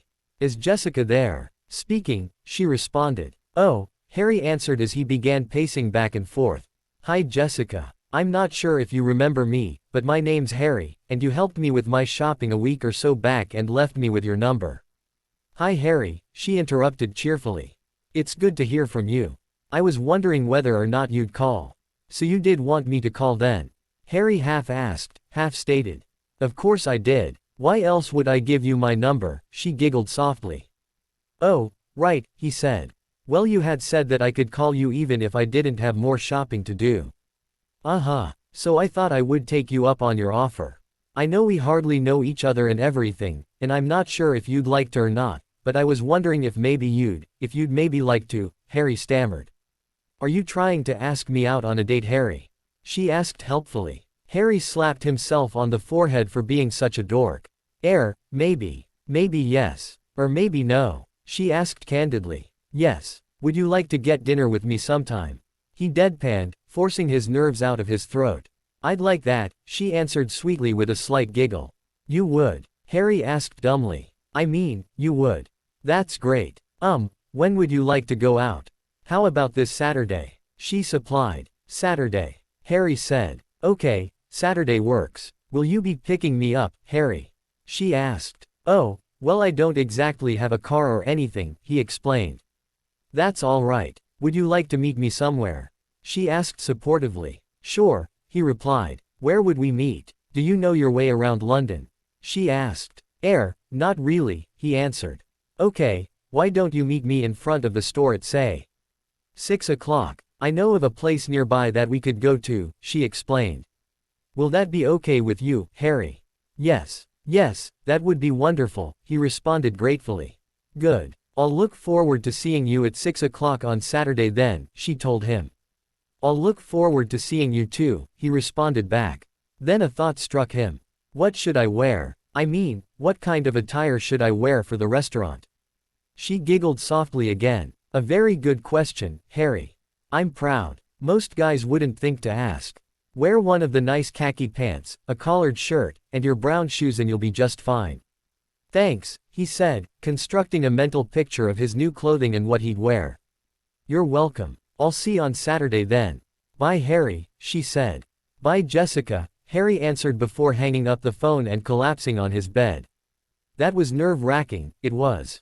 Girls should come with a manual or a cheat sheet, something. But it didn't go too badly, he thought optimistically. Of course that was all thanks to Jessica. He had been a nervous wreck, but she was calm and collected and was helping him out whenever he stumbled.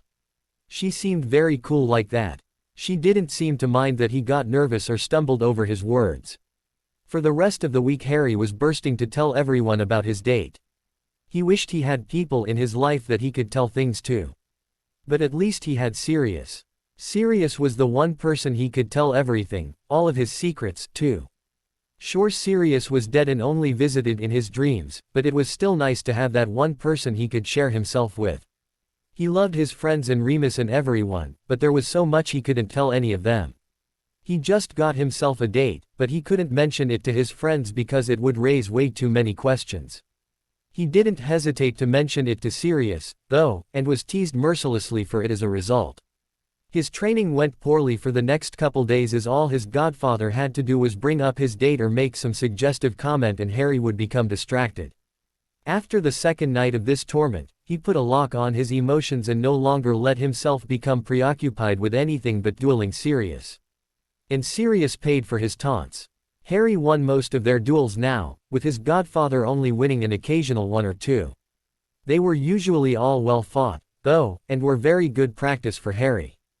They also spent a lot of time working on new spells, some of which were ones Harry was reading about, others were ones Sirius would teach to him. His repertoire of spells was increasing rapidly from all of the extra study and training time. Saturday finally rolled around, and Harry was a nervous wreck for most of the day.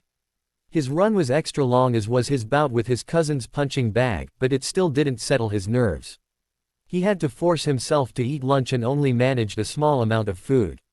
He wondered how he was going to manage to eat later tonight when he was already having trouble with food. The day passed by slowly, inching along as he read his books and practiced his magic. He was beginning to practice casting 2 spells at once. He started off practicing with the same spell, but he was starting to try casting 2 different spells at the same time. He was having mixed results with it but was optimistic. Today, however, he was having trouble getting it right when using the same spell. He was ready to go at 5 o'clock. He needed to go to Diagon Alley and into Gringotts before his date so that he'd have Muggle money to pay with. He changed his hair color, put in his brown contacts and cast a cosmetic charm over his scar. He checked himself in the mirror before leaving and was satisfied with the results. Even looking up close he couldn't tell that he had a scar. It blended in perfectly. He apparated to Diagon Alley and walked quickly into the bank. He got in the line that Griphook had directed him to in order to exchange wizarding for Muggle money the last time he was there. He stood in line for 10 minutes before he was helped by the goblin at the counter. He changed 50 galleons for about £250 and bid the goblin a good day. He received little more than a grunt in reply as he turned and walked out of the bank. He made his way through the busy crowd in the streets toward the leaky cauldron. He had plenty of time, so he would walk to the store. He made it to the pub without incident and was soon walking out the exit into the Muggle streets. He began his trek toward the department store. He stopped off in an alley along the way and hid himself as he changed his hair color to black and replaced his brown contacts with the clear ones. His hair length on a normal day was only a touch shorter than it was now. By the time the 1st of September came around, he'd have his hair this length for good. He continued walking towards the store, taking his time, knowing that he was still early. He took stock of his surroundings and marveled at the hustle and bustle of the world. People were going every which way, everyone in a hurry. Cars sped down the streets as people traversed the sidewalks walking at speeds more closely resembling a jog. All the while Harry took his time to enjoy his walk and settle his nerves as he prepared for his date. Before long he was coming up to the store. He saw a clock in the window and saw that he was 25 minutes early. With nothing better to do, Harry entered the store and sat on a bench near the door. He watched the shoppers and store employees as they all set about their tasks. Some shoppers seemed to just be browsing casually while others seemed intent on finding clothing that suited them. Some of the employees were greeting customers cheerfully and offering assistance. A few greeted the shoppers with less cheer and more grumpiness but offered help nonetheless. Still others seemed to be in charge of restocking the shelves and racks of the clothes that were disappearing of them. They seemed to be the least cheerful of all the workers, but Harry couldn't blame them. The job did seem rather boring. After a short while he saw her. She was leading a customer toward one of the registers. Their eyes met briefly, and she gave him a small smile as he gave her a casual wave. She returned his greeting and tilted her head toward her customers and held up one finger to let him know she'd be with him in a minute after she finished helping the shoppers. She wrung them out cheerfully and bid them a good night. They replied in kind. She then sauntered toward Harry, so he got up and met her halfway. "Hi," he greeted. "Hey," she said back. "You're early." "I know," he replied sheepishly. "I didn't want to be late, so I gave myself plenty of time." "That was sweet of you," she told him. She glanced at a watch on her wrist. "I still have 10 more minutes until I can punch out. Are you all right just hanging out here, till then?" "Oh," Harry responded, "yeah, that's fine. I'll be right here whenever you're ready to go. Take your time though. I'm not in a rush or anything." She gave him a full smile in return and said, "Thanks. I'll try not to keep you waiting too long." And with that she turned and headed back into the store. Harry returned to his bench and continued his people watching. He also used the time he had to focus on controlling his emotions. He didn't want to be a stammering wreck the entire night and was hoping that his occlumency practice would help in that respect. It was about 15 minutes later that Jessica walked back towards him.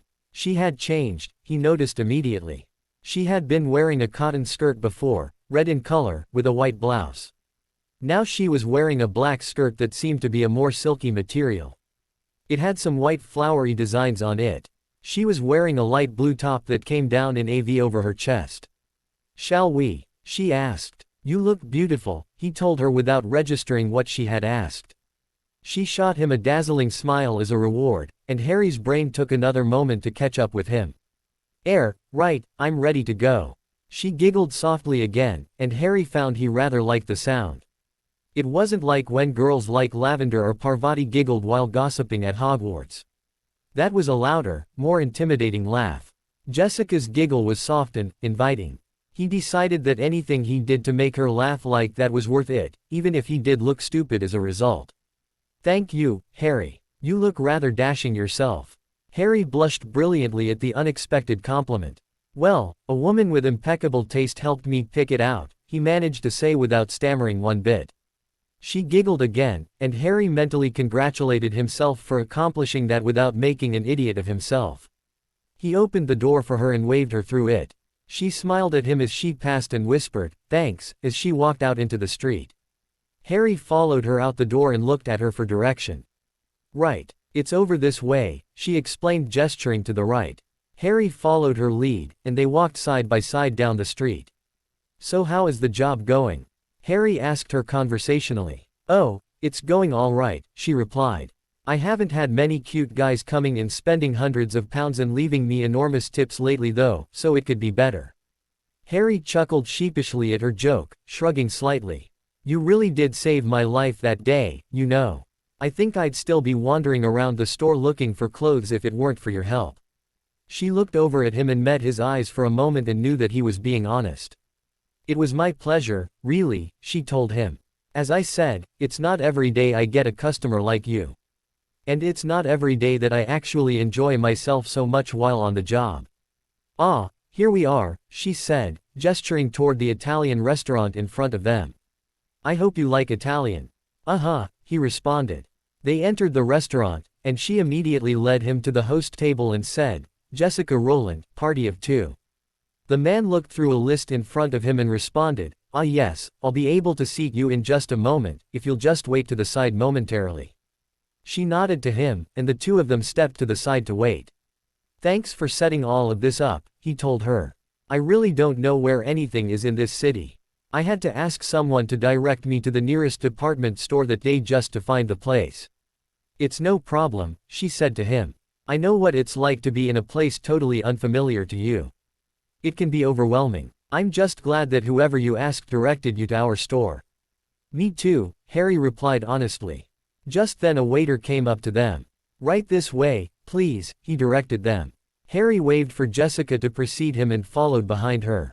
He tried not to admire the view too much but couldn't resist a couple glances. They were led to a small table set for 2 against the wall. It wasn't so small as to feel cramped, but it wouldn't have sat any more than 2 people. My name is Anthony, and I'll be your server this evening, he told them as he handed each of them a menu. If you have any questions, please don't hesitate to ask. He left them with their menus, and Harry glanced up at his date and smiled softly before opening up his menu and looking through it. There were many different kinds of pastas and steaks and other such meals listed. Harry knew what some of them meant as he had been forced to cook several of these, but he was unfamiliar with a lot of them. Thankfully, each one had a short description underneath it to explain what it was. In the end he selected something simple that he knew he would enjoy. He set his menu down and saw that Jessica was still looking through her own menu. Seeing that he had placed his menu aside, she asked, "So what's it gonna be for you?" "Fettuccine Alfredo with broccoli and chicken," he told her. That sounds good. But I think I'm going to get the lasagna," she replied. "Did you want to get an appetizer or a salad or anything?"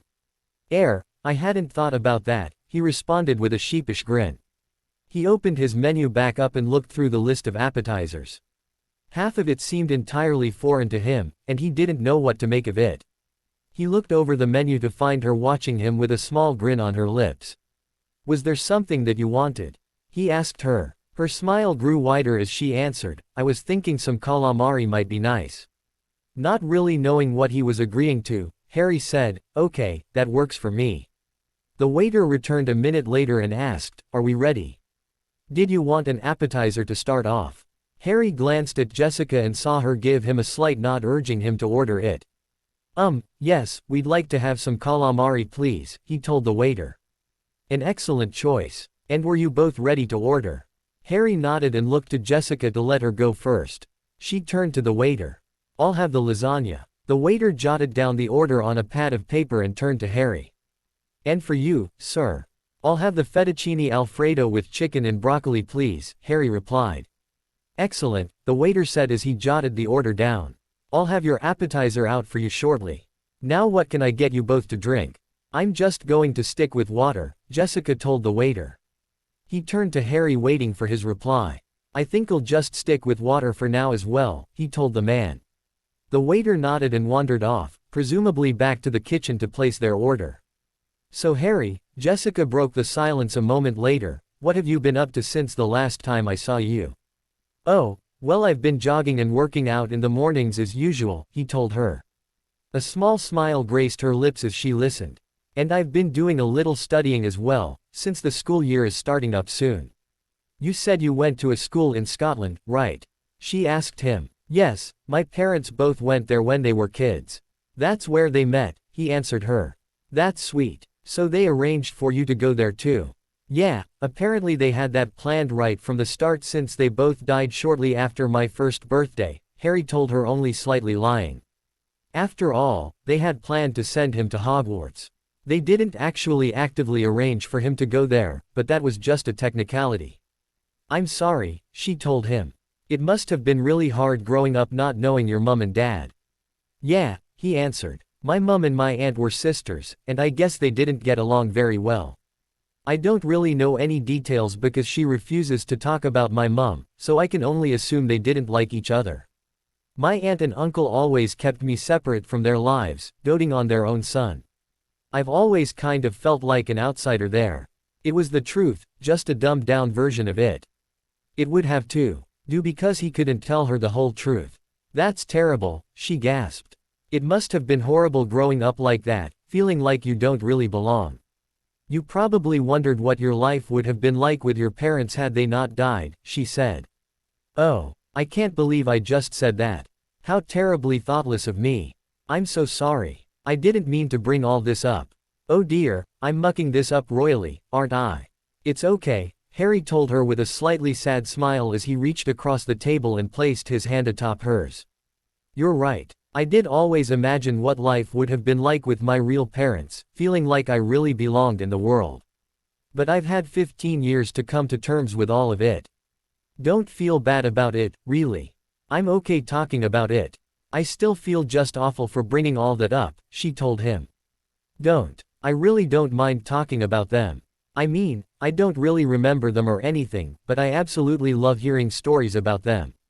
And I've recently begun meeting with an old friend of theirs, so it's been great to hear about their lives and what they were like. That's really nice, she said. I'm sure their friend is probably just as happy to share the stories with you as you are to hear them. Reliving old memories of dear friends is a great way to honor them.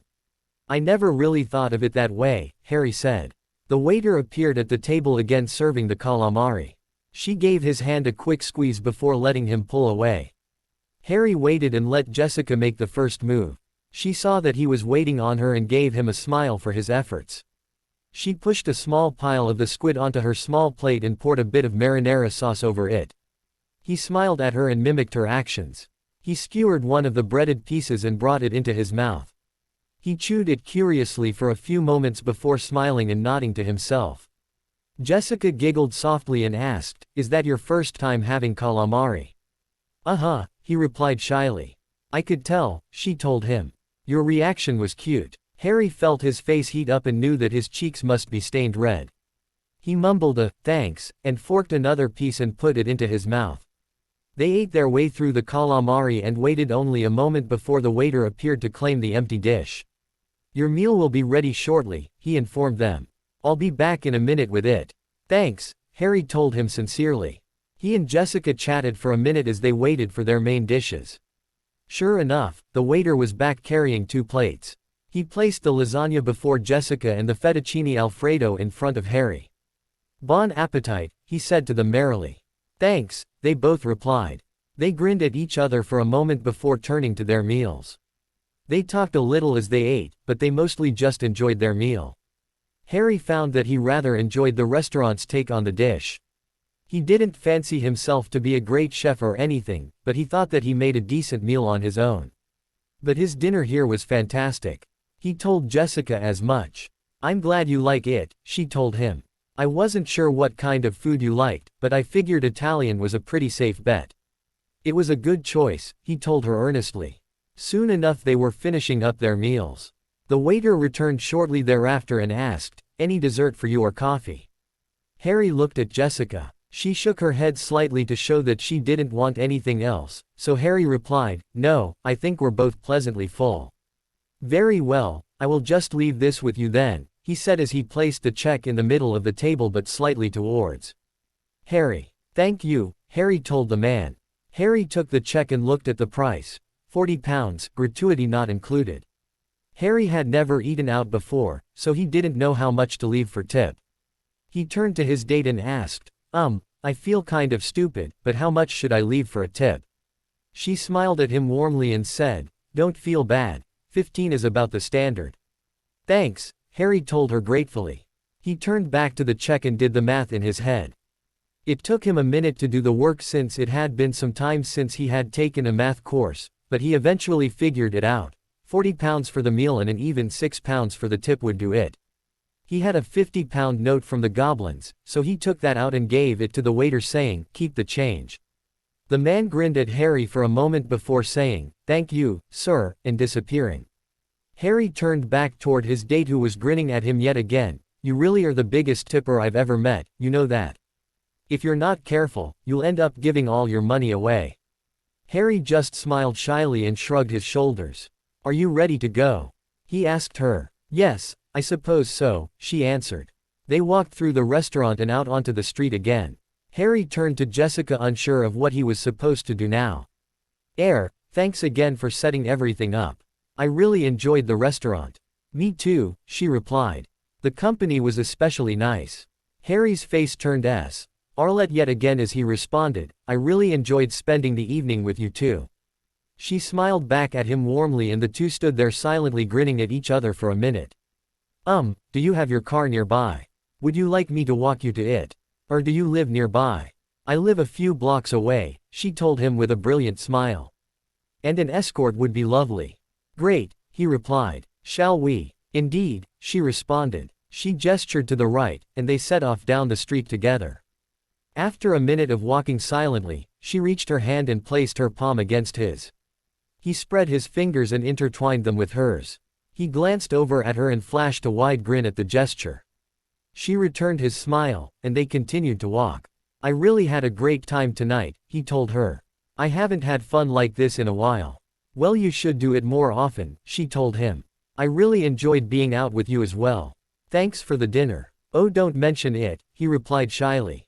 "It was really my pleasure. It's not every day I get to eat a nice meal with a woman as beautiful and sweet as you," he said boldly. She rewarded him with a slight blush and wide smile. "You're not too bad yourself, Harry." They turned a corner and continued to walk and talk. "Listen, I know you're going back to school soon, and there's a good chance I won't see you again, so I just want to let you know that I really have enjoyed spending time with you. You're a really sweet guy, and any girl would be lucky to be with you." Harry blushed spectacularly at the praise and moved to interrupt, but she continued. "I mean it. You're sweet and honest and cute. You're shy, but it only makes you seem even cuter. You have my number if you ever want to give me a call. It would be hard to start a relationship or anything like that when we hardly know each other and we'd be apart, so I don't think it would be smart to try. But I don't want you to feel like I'm rejecting you or anything. Maybe when you're finished with that school of yours, if you come back to London, you could look me up, and maybe we'll pick up where we left off tonight." Harry smiled at her. "Thank you, Jessica. I appreciate your honesty. You're right, of course. It probably wouldn't work between us right now, but I do like you and enjoyed spending time with you tonight. So maybe I'll hold on to your number and give you a call the next time I'm in town. If you're seeing someone by then, we can always just catch up as friends." "I'd like that, Harry," she told him somewhat shyly. "Well, this is me," she said, gesturing toward the apartment complex in front of them. "Remember what I said, any girl would be lucky to have you," she told him as she leaned in and gave him Arlette on the cheek. She stepped up and hugged him briefly. He wrapped his arms around her to return the gesture. "Good luck in university," he whispered in her ear. "Thanks," she replied. "Good luck at your boarding school." She released him slightly and looked into his eyes for a moment, their faces only inches apart. She parted her lips slightly in anticipation, and Harry fought to keep his nerves in check. She closed her eyes and leaned slightly forward. He tilted his head slightly and met her halfway. He closed his own eyes as their lips met. It was a brief Arlette, but it was absolutely wonderful in Harry's mind. His only other experience Arletting had been with a crying Cho underneath the mistletoe after a DA meeting last year. This was nothing like that. He rather enjoyed this Arlette, but it was over all too soon.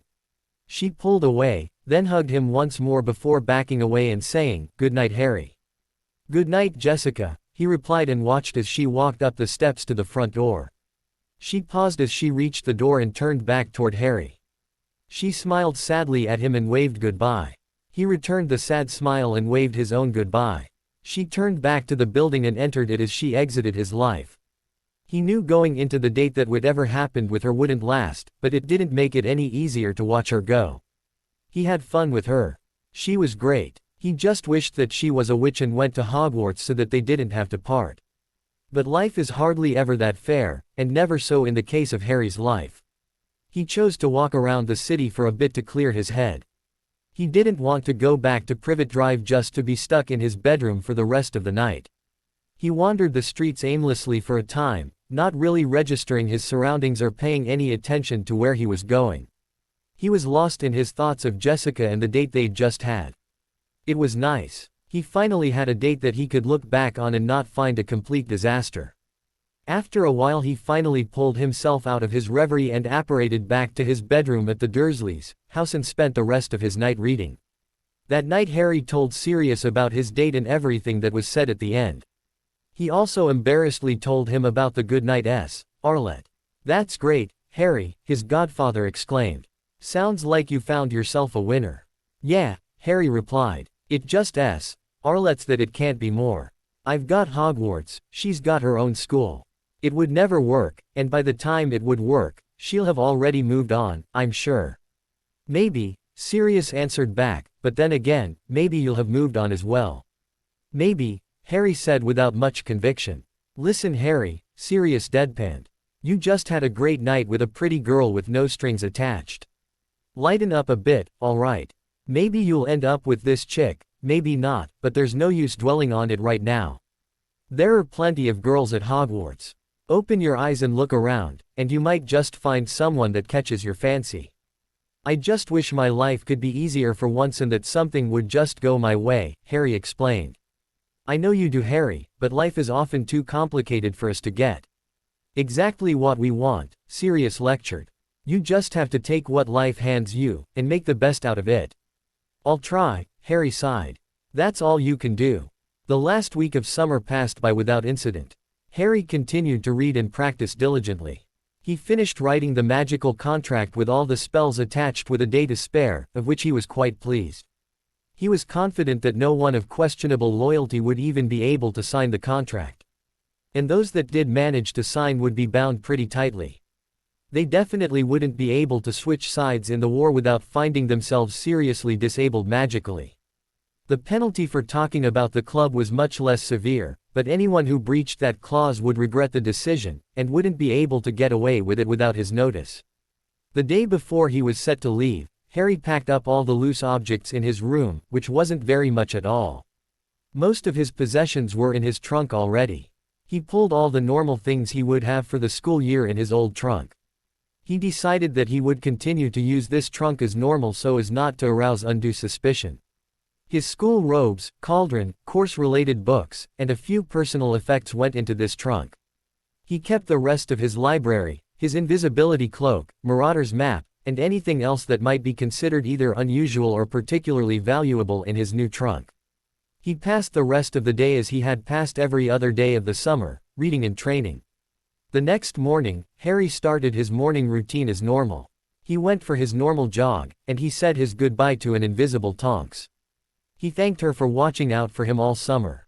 Despite the fact that he felt it wasn't necessary, he still appreciated the fact that she was there for him and ran with him every morning. After he finished his workout, he showered and got dressed and ready for the day. He wore some of his casual khaki pants and a plain blue shirt that fit him a bit snugly. His hair was nice and long, reaching down to his shoulders. He put in his clear contacts and wore his new trainers. He also strapped one of the wand holsters onto his wrist and slipped his wand in place. They promptly disappeared from view. He didn't need his wand but wanted it on hand in case there was a need for him to perform magic. He didn't want anyone to know he could do wandless magic, so he'd have to at least pretend to use his wand. He read until 10:30 when he decided it was time to leave. He had no idea if the Order had plans of their own for getting him to the train station or not. He planned on just apparating there.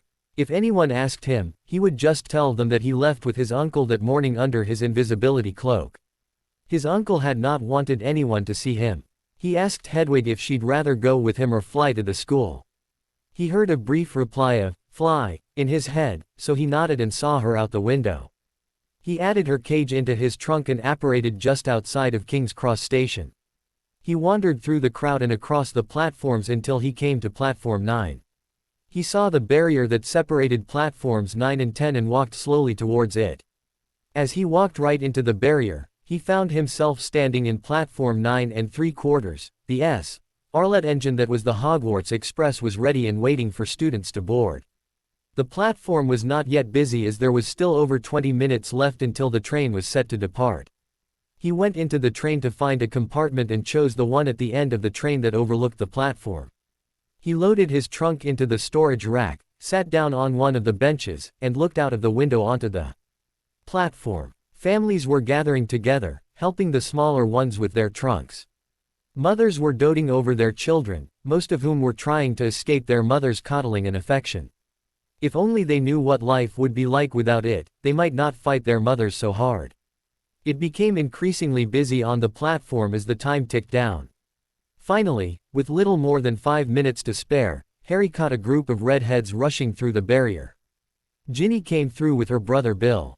Ron followed soon after with a bushy-haired girl next to him who appeared to be scolding him for something or another. Same old Ron and Hermione, Harry thought to himself with a slight smirk. The twins followed soon after, with Mrs. Weasley bringing up the rear. By the time she came through, Ginny, Ron, and Hermione had already started to drag their things towards the train with the rest lagging behind a bit. Harry left the compartment and magically locked it up to prevent anyone else from claiming it. He walked out of the train to greet his surrogate family. He approached from behind Ron and Hermione. Ginny was facing them and was the first to notice his approach. Her jaw dropped at the sight of him, but she quickly composed herself and gave a nod as Harry held a finger up to his lips to signify that she shouldn't say anything. He silently sidled up right behind the bickering duo. "Now you listen here, Ronald Weasley," Hermione was reprimanding. She didn't get to finish the thought though because Harry interrupted by clearing his throat and saying, "Excuse me." Ron immediately shot back at him, "Excuse yourself, buddy. Can't you see we're talking here?" Hardly sparing him a glance. Ginny giggled slightly but turned it into a cough somewhat successfully. "Ron," Hermione admonished before turning to Harry. "Don't mind him, he lacks all sense of manners and decency. Can I help you with something?" "You can help me by giving me a hug." "Hello, Hermione," he answered with a grin. Her jaw dropped as she finally took a good look at him, her eyes flicking from the scar on his forehead to his eyes. Ginny burst out laughing at her friend's reaction despite the fact that it mirrored her own. Ron, still clueless, turned toward his sister demanding, "What's so funny?" The action only served to reinforce her bout of hysterical laughter. He turned to Hermione next. "What the bloody hell are you staring at?" Ginny snorted loudly as Ron finally turned toward Harry. "And who the hell do you think you, blimey?" Ginny doubled over with tears in her eyes, struggling to breathe in between her fits of laughter. The twins, who had walked over once Ginny started laughing, were wearing identical wicked grins. "Harry, mate, quite an entrance you made," Fred started. "Yeah, only you could leave both men and women alike gawking at you like this," George continued the thought, waving his hands at Ron, Hermione, and Ginny. "And we just finished explaining to Ron how you don't swing that way." But apparently he just wasn't listening. It's sad really, how he desperately clings to that hope. But we just don't have the heart to burst his bubble. Harry chuckled at the twins' antics while Ginny was clutching her stomach in her mirth. Hermione finally broke out of her stupor and squeaked, "Harry," as she threw her arms around her friend. "Good to see you too, Hermione," Harry said into her bushy hair. They separated after a moment, and Harry held his hand out to Ron. "All right, mate?" he asked as they firmly shook hands. Ron only nodded in response as Harry turned his attention toward Ginny and waited expectantly. She stood there for a moment recovering from her hysterics before Harry held out his arms and asked, "Don't I get a hug?" "Hello." Not needing any more encouragement, she responded by flinging herself into Harry, wrapping her arms around his neck. He responded to the action by wrapping his arms around her waist and spinning her around once to dispense her momentum without ending up on his backside. "Nice entrance, Potter," she told him. "I haven't laughed that hard all summer. I live to please," he murmured into her fiery red locks. As she pulled back, Harry saw that her cheeks were lightly stained pink and chuckled lightly to himself. He turned to the twins and held out both hands to them as he greeted, "Fred, George.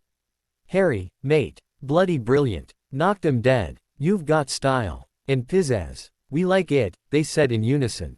Couldn't have asked for a better business partner. Definitely worth every bit of that 10. Harry moved to argue with them, but the twins persisted. We mean it, Harry. We wouldn't have a shop if not for you. Harry finally relented with a sigh and said, all right. So when is the grand opening, anyway? September 15th. Yep, only 2 weeks away. We wanted to open up before school started. But we just couldn't manage it in time. Our owl order business is still going though. So you should be seeing our merchandise at Hogwarts. That's great, guys, Harry interrupted their diatribe. You'll have to keep me posted on how the opening goes. Just then Mrs. Weasley descended on Harry and engulfed him in one of her trademark hugs which he gladly returned. Harry, dear, it's so good to see you. You look good, still a little thin, but you've filled out a bit. You look a lot better than you usually do at this time of the year. He blushed slightly under her scrutiny. Thanks, I've been taking care of myself this summer. It shows, dear, she told him as she released him from her embrace. And you've grown too. You're nowhere near Ronald, but who is? I swear if that boy doesn't stop growing we'll have to enlarge the doorways just so he can walk through without having to stoop. But just look at this hair, she continued, holding a lock of it in her hands. You're really in need of a trim, dear. If we had more time, I'd be more than happy to take care of that for you. The train let off a warning whistle to let the students know they had only another minute to get on board. They all said a quick goodbye, and the quartet set off onto the train. Hermione and Ron mentioned the prefect meeting and told Harry and Ginny that they would meet up later. That left the two of them in the corridor by themselves. Harry turned to Ginny and said, I've already claimed a compartment in the back. Would you like me to carry your trunk? Ginny smiled brightly at him. Thanks, Harry. That would be great. Lead the way. Harry obliged and hefted Ginny's trunk in front of him. It was heavy. He let a little magic slide into the trunk to lighten it up a bit, making it more manageable. He didn't make it weightless, as that would have been a little too obvious. He just lightened it up enough to reduce the effort it took to carry. As Harry approached the door and opened it up he heard one of the younger students mutter, how come it opened for him? We've been trying to get in there since we got here. Harry turned around and informed him, you've just got to have the magic touch. As Harry bent down to lift her trunk into the overhead storage rack, Ginny moved to set her cat carrier down to give him a hand. Here, let me help you with that. But he had already hefted the trunk up and was sliding it into the rack. You should have let me help you out with that, she admonished him gently.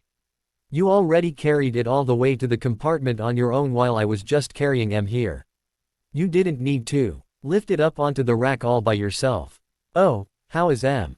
I missed her after I sent her off with you, Harry said, ignoring her comments as he stuck his hand into the carrier and scratched her behind the ears.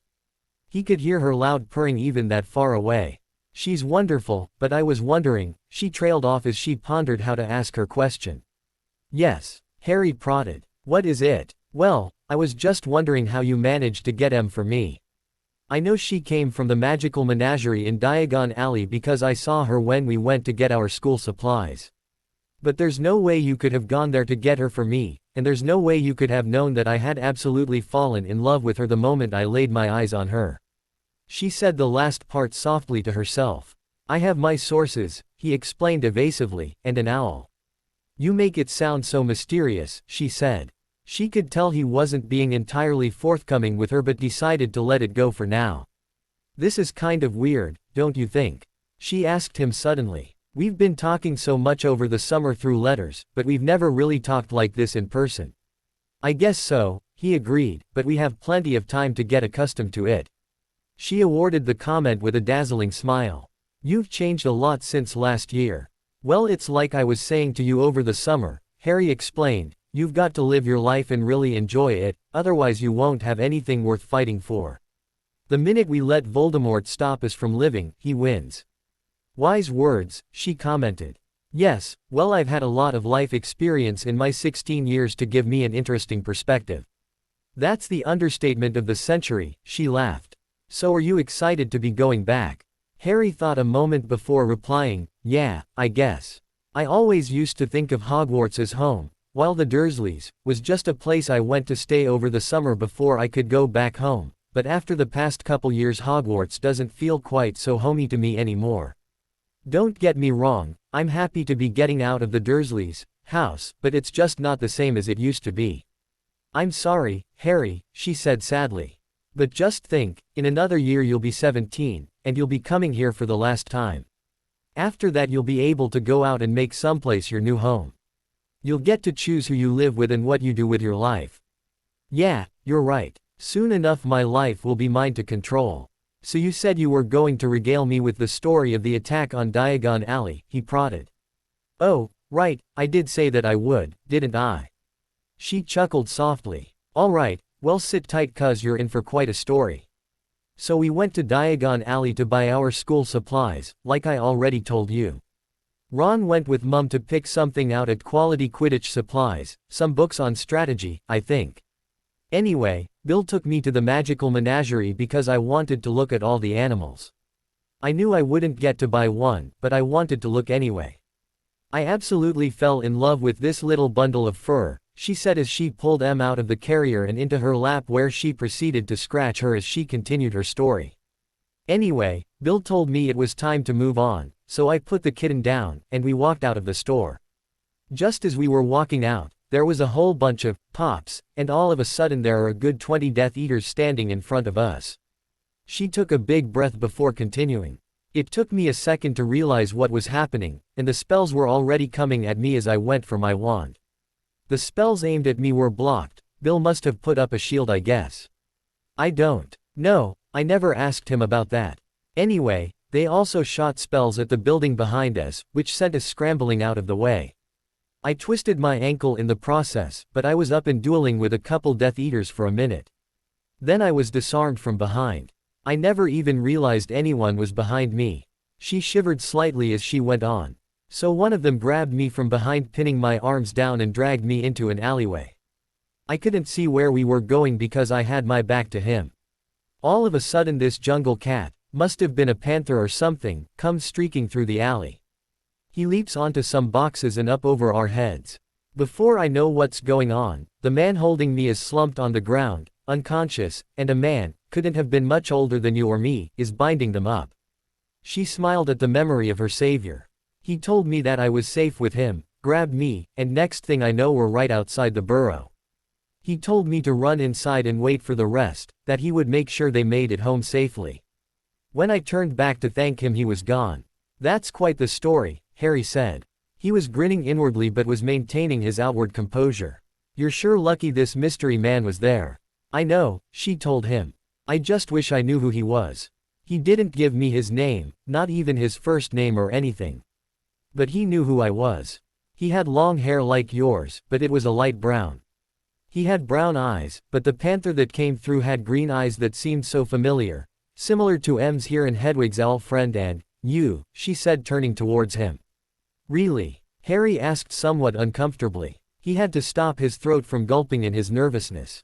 Yeah, and now that I think about it, he was about your height and build as well, and apart from the color, his hair was exactly the same as yours as well, she thought out loud, quickly making connections and jumping to conclusions. Her eyes began to light up, and she was about to speak when the compartment door swung open and Neville stuck his head in. There you guys are, he said in a friendly tone. His eyes widened as he took a second glance at Harry, but he refrained from commenting. Mind if we come sit with you? He asked, gesturing toward himself and the bee-owned girl next to him. Harry quickly answered, sure, Neville. It's great to see you, and you too, Luna. How did your summers go? He glanced over at Ginny, and she was looking at him intently, clearly trying to impress upon him that their conversation was not over and would be concluded later. Harry half smiled at her and slightly inclined his head to let her know that he understood. They spent an hour or so chatting about their summers, Harry not really contributing much about his own summer except for his morning workouts and meetings with Remus. Luna had not caught any of the crumple-horned snurcax she and her father had been searching for. They had apparently been hot on the trail when they ran into a colony of fuzzwuffles which prevented them from following the path they were on. They weren't able to find any signs of the snurcax after that.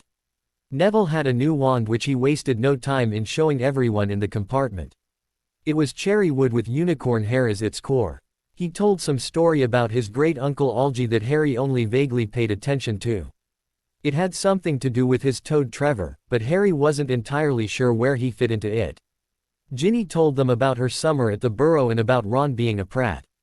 She explained to Neville and Luna about how she lied about seeing Dean Thomas and how her brother reacted as a result. Neville was very sympathetic, saying that he had no right to try to control her life like that, to which Harry added his agreement. Luna, on the other hand, merely said, "Oh, that's just because Ronald knows that Dean's hair is infested with glumpies, which we all know are perfectly harmless for guys but can be quite hazardous for women." The other 3 occupants of the compartment exchanged looks and silently agreed not to comment on that statement. After a time, Ron and Hermione emerged from their prefect duties bickering as always. They each talked briefly about their summers, and Neville, Luna, Ginny, and Harry each gave abbreviated versions of their previous descriptions. It was a peaceful and pleasant ride, although Harry became slightly uncomfortable whenever he caught Ginny looking at him wonderingly. They got some snacks off the food cart as the woman came by, and Harry shared his spoils with the others. He told them all that he had a gift for each of them that he'd give them when they got back to school. Malfoy made his customary appearance in their compartment door with his 2 flunkies trailing slightly behind. "Well, well, well," he sneered from his position in the doorway. "What do we have here? Potty, 2 weasels, a mudblood, loony, and a glorified squib. What a formidable bunch you are. The Dark Lord must be shaking in his boots. If he isn't yet, he soon will be," Harry replied calmly without even bothering to look at his adversary. "Now why don't you be a good little boy and report back to Daddy, or has Voldemort already done away with him for all his failures? You did know that he was in charge at the Department of Mysteries, don't you? Your Dork Lord wasn't too pleased about that. I can't imagine what Voldemort did to dear old Daddy after he failed to kidnap Ron and Ginny here." "Don't talk about my father that way, Scarhead," Malfoy shrieked. "He's one of the Dark Lord's most trusted followers." "I think you mean servant," Harry interrupted tranquilly. "Why you?" Malfoy cried as he reached for his wand. Harry held up his hand to the others in the compartment to stop them from doing the same. All listened except Ron. Malfoy's wand was leveled at Harry as Ron had his trained on the bee-haired Slytherin. The 2 Slytherin brutes were just cracking their knuckles waiting to be given instruction. "Put your wand down, Ron. I'm not worried about this Death Eater wannabe." Ron looked unsure for a moment, then complied. Malfoy smirked condescendingly and took his chance to strike. "Furnunculus," he called, wand leveled at Harry.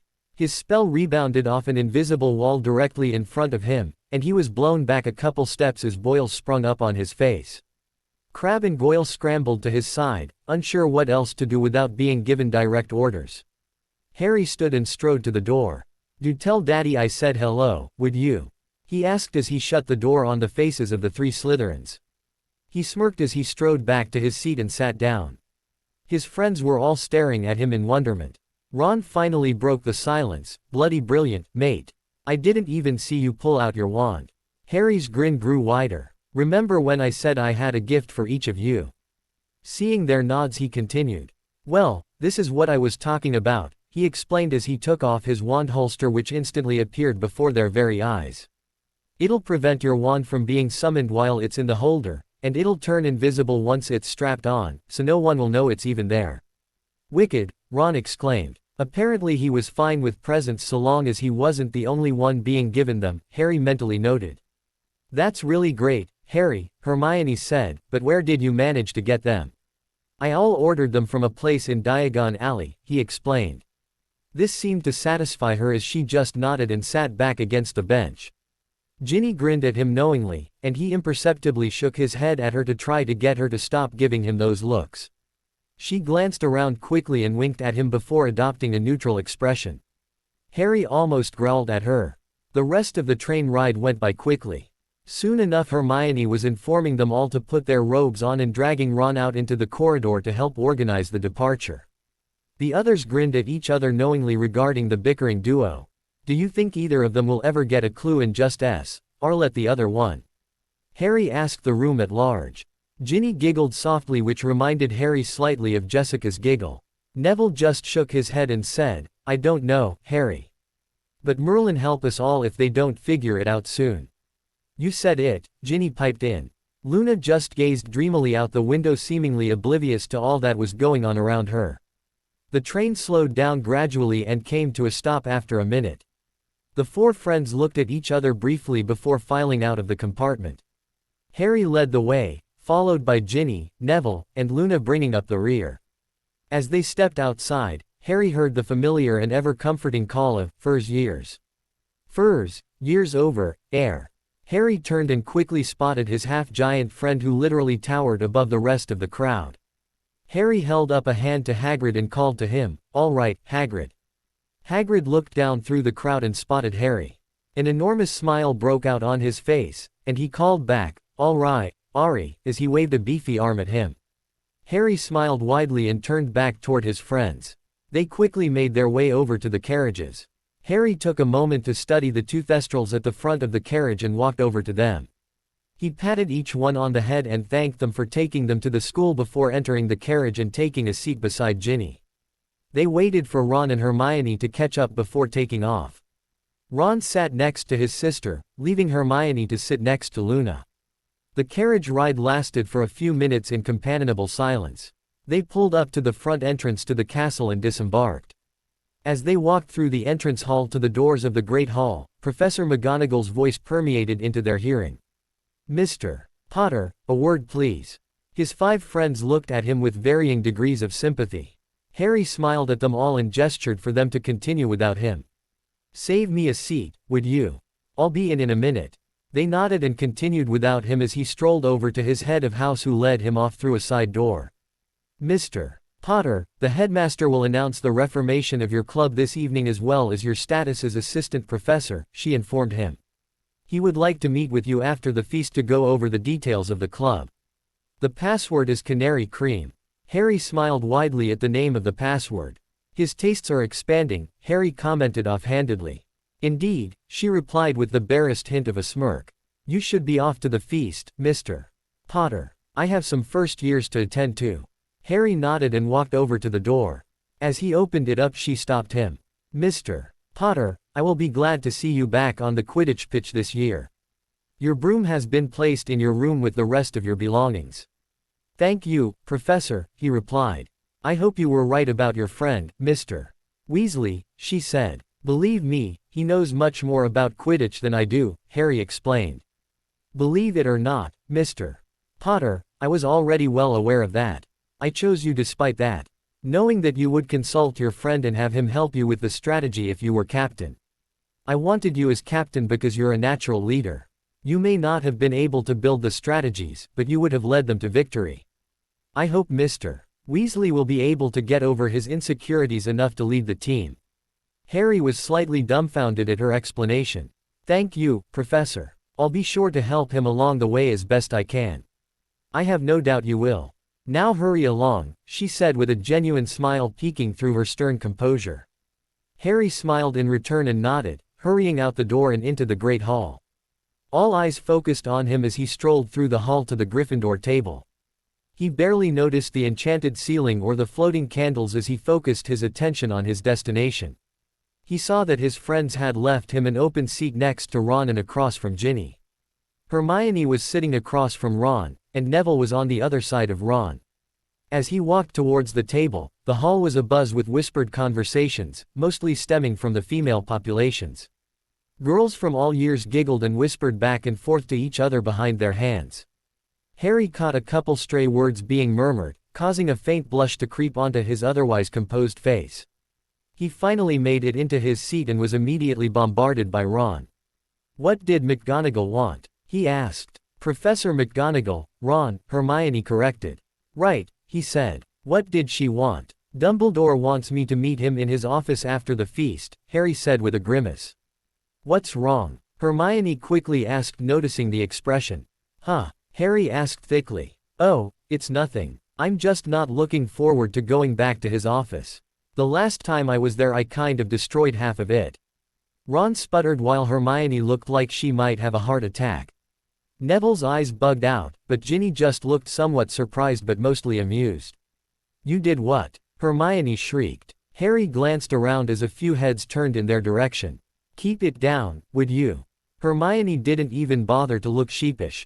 "Why did you destroy the headmaster's office?" "I had a very bad night," Harry retorted darkly. "What is that supposed to mean?" Ron asked dumbly before catting on. "Oh, A silence hung in the air. You know, Hermione started, you've never really talked to us about that night. I know, Harry said straightforwardly. You saw fit to remind me several times over the summer. A look of hurt flashed across Hermione's face followed by one of indignation. You can't go through this alone, Harry. You need to talk to us about what's going on. Not everybody deals with grief in a textbook manner, Hermione, Harry said pointedly referring to the gift she'd given him for his birthday. And some people don't deal with their grief at all, she shot back at him.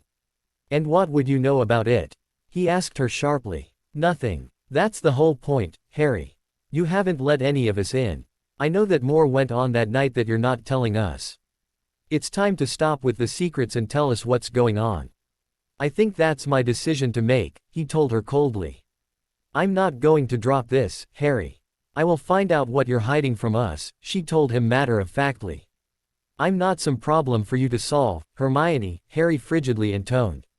Seeing that Hermione was not going to let it go, Ginny quickly asked, so what do you think Dumbledore wants to talk to you about? Harry shot her a grateful smile and replied, you'll find out soon enough.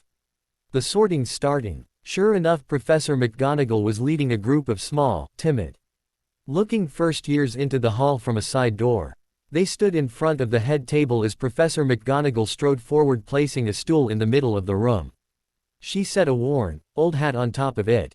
The hat sat motionless for a moment before it opened its mouth, for this hat had a mouth, and regaled them with a song explaining the difference between the four houses and stressing the need to unite together in the face of the coming trouble. Same thing as last year, Ron commented offhandedly.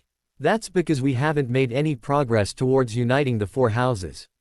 Now shush, the sorting is starting, Hermione scolded. Ron made a face, but Hermione's attention was already directed toward the front of the hall. Harry glanced at Ginny, and the pair shared a smile and shook their heads at the two sitting next to them.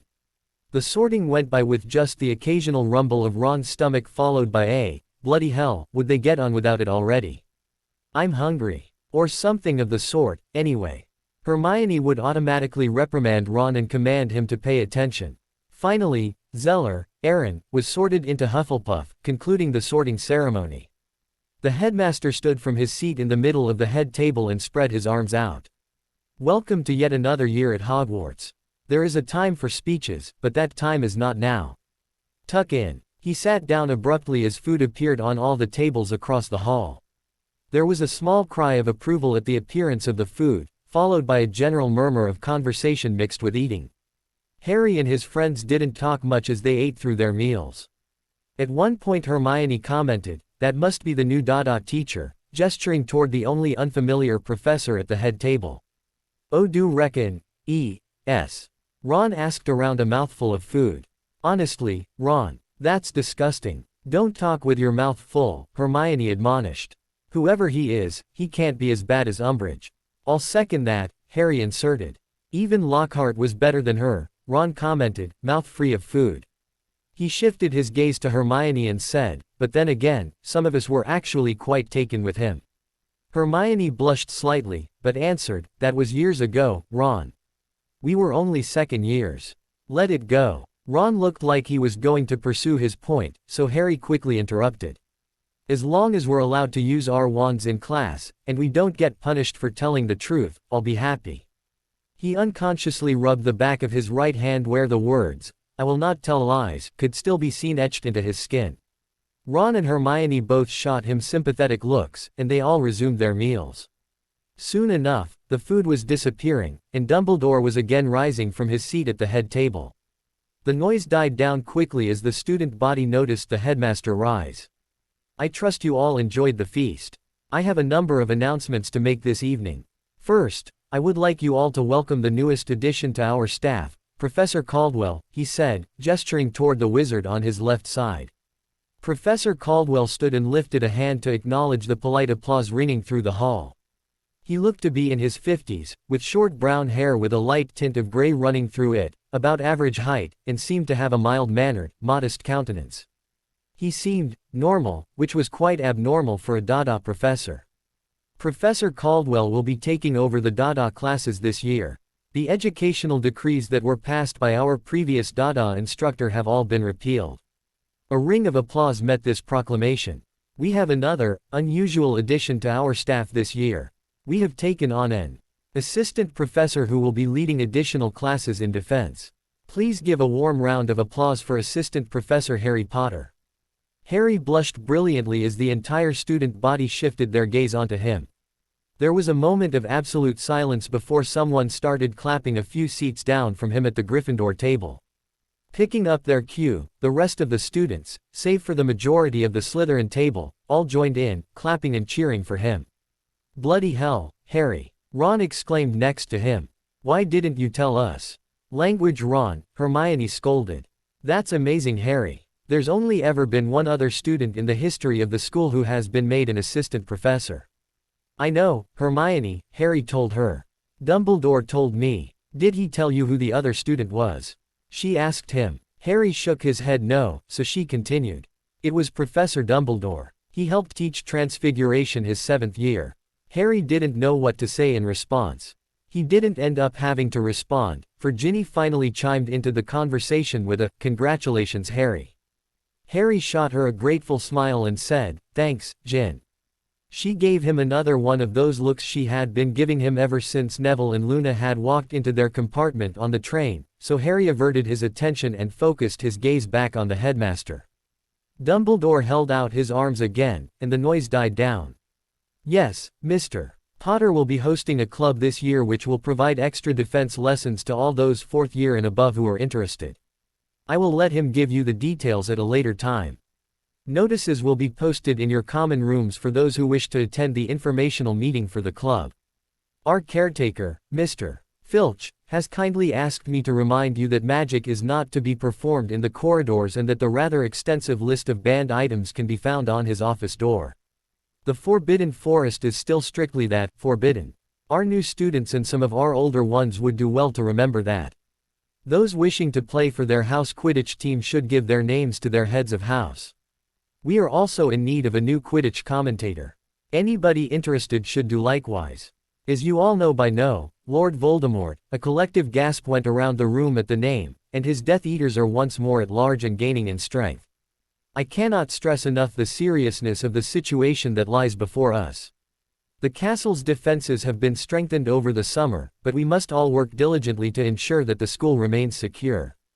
I urge you all to follow any restrictions or rules laid upon you by your teachers, however trying they might seem.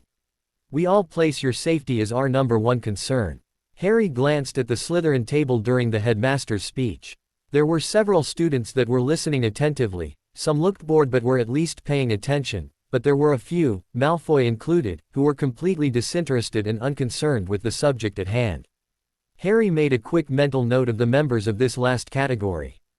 Those were the ones they would need to watch out for. With all of that said, Dumbledore continued, "I think it is time that you all got to bed. Classes start tomorrow morning, after all." The headmaster sat down in his seat as the student body began to rise from their own seats and amble to the double doors that would lead to the entrance hall. Hermione immediately sprang into action, grabbing Ron with her. "Come on, Ron. We have to lead the first years to Gryffindor Tower. Can't we just let the 5th-year prefects take care of it?" Ron grumbled as he followed. Behind her, Ginny looked at Harry expectantly across the table as he continued to sit there. "I know, Gin. I can't talk right now though. Dumbledore wants me to meet him in his office. I promise we'll talk soon, okay?" "All right, Harry," she responded. "Good luck." She ran off to catch up with some of her 5th-year dorm mates as Harry stood from the bench and casually made his way out of the Great Hall. He took his time as he walked to the gargoyles guarding the headmaster's office. He stopped just before entering the final hallway to pull out his trunk and extract the magical contract he had made, sure that the headmaster would ask to see it. As he approached the gargoyle he muttered the password, causing the stone beast to spring aside.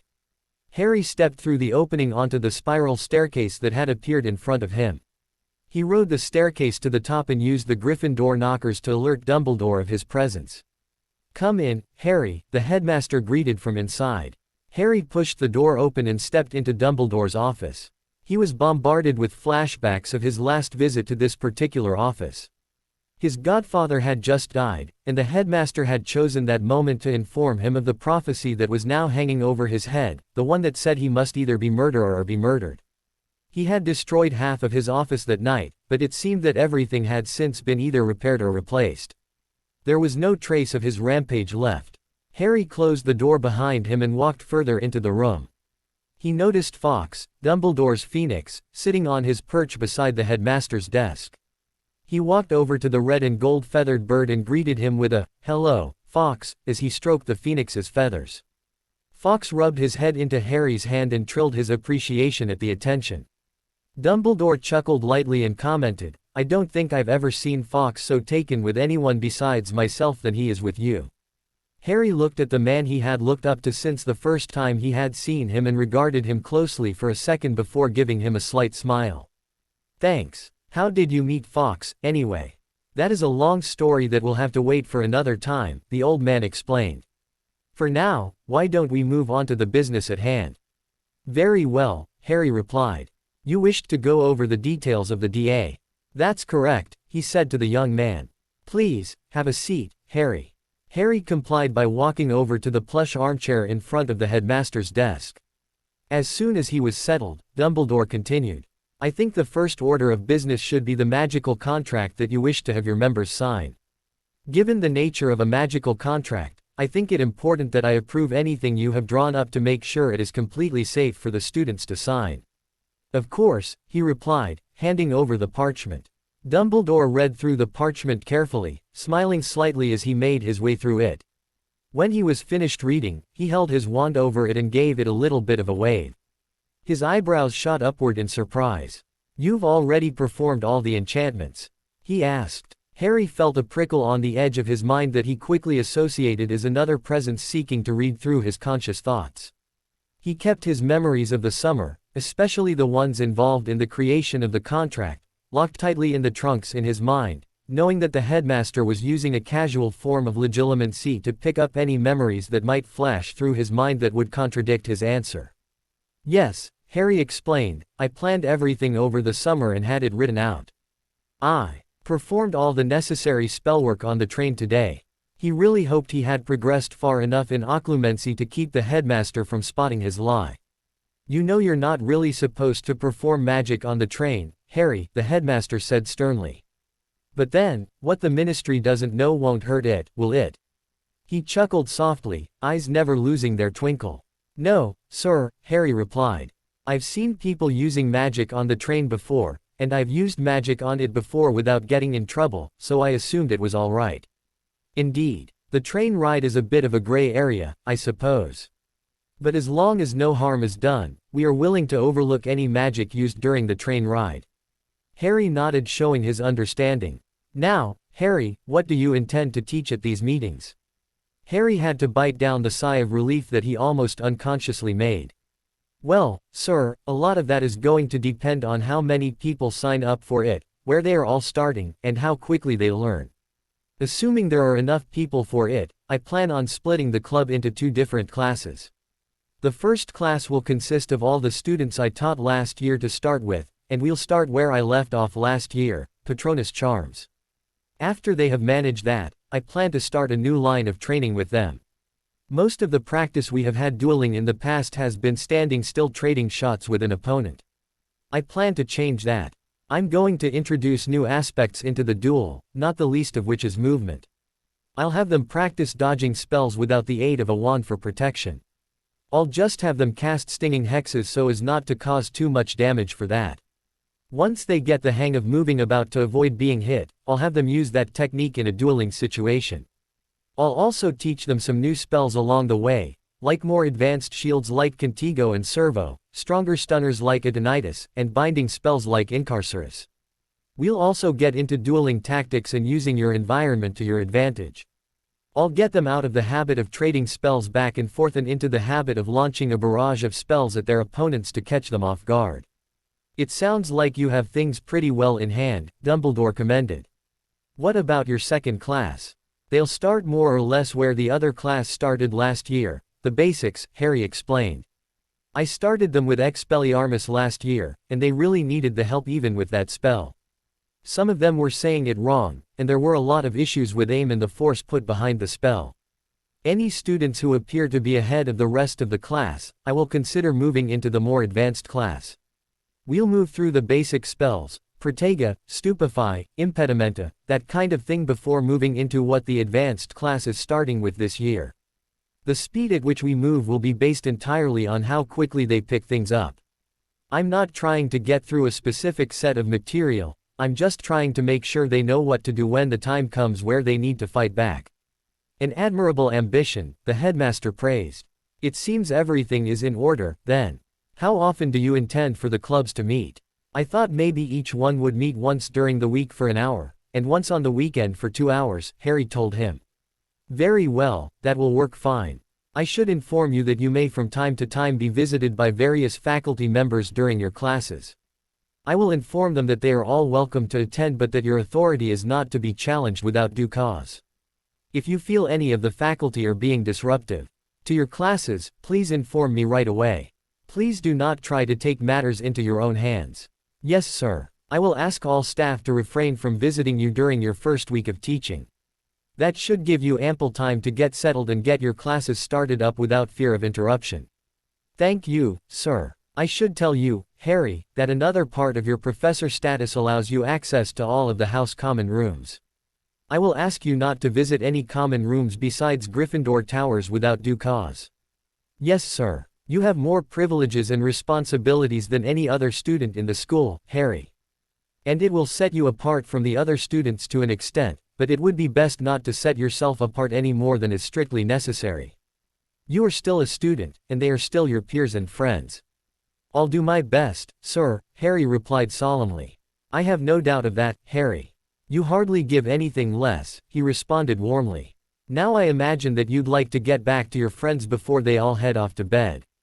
If you ask Professor McGonagall tomorrow, she will show you to your office. I just have one more question before you go. What day would you like to have all those interested in the club meet and where? Would Friday after dinner in the Great Hall be okay? Harry asked. That would be perfect, Harry. Have a good night's sleep tonight. You must be prepared for your classes tomorrow. Harry nodded and headed for the door when the headmaster's voice stopped him. Oh, and Harry. Yes, Professor. I don't believe I've yet thanked you for all that you've done with this club of yours. It is very apparent that you've put a lot of thought and effort into it. I'll look forward to seeing your results, he said with a genial smile. Thank you, sir. Good night. Good night, Harry. Harry left the headmaster's office and descended the staircase at a leisurely pace. The meeting didn't go poorly by any means, but he wouldn't say it went great either. He still felt strained with the headmaster. He couldn't trust the man, for one thing, and he had a feeling that if Dumbledore had any inkling that he was hiding something, the man would not rest until he found the whole truth. Harry knew he would have to hide his secrets carefully, which was all the more reason to practice occlumency. He just hoped that if Snape agreed to teach him that the potions master didn't manage to uncover any of his secrets during their sessions. The whole thing was a big risk, but it was one he would need to take in order to learn the skills necessary to hide his secrets. Hopefully the steps he had taken over the summer would be enough to at least hide some of his memories from the greasy man. When Harry finally made his way to the portrait of the fat lady, he realized that he didn't know the password. He remembered what the headmaster said about having access to all common rooms and hoped that this meant he could get in without a password. He asked her, "Can you let me in, please?" As he approached, she regarded him carefully for a minute before replying. "Very well, Professor Potter," she said with a wink and a smile. The portrait swung forward, and Harry climbed through the opening. The common room was mostly empty by now. There were a couple scattered groups of older kids, one of which was watching his entrance expectantly. He walked over to where Ron, Hermione, Neville, and Ginny were sitting and greeted them with a, "Hey guys. So what's the big idea holding out on us?" Ron immediately asked, impatiently waving his arms in the air. "I wanted it to be a surprise," Harry half asked, half explained as he plopped down on the couch. At their exasperated looks he further explained, "I was just kind of embarrassed about it and didn't want to make a big deal out of it, alright." "It's nothing to be embarrassed about, Harry," Hermione replied practically.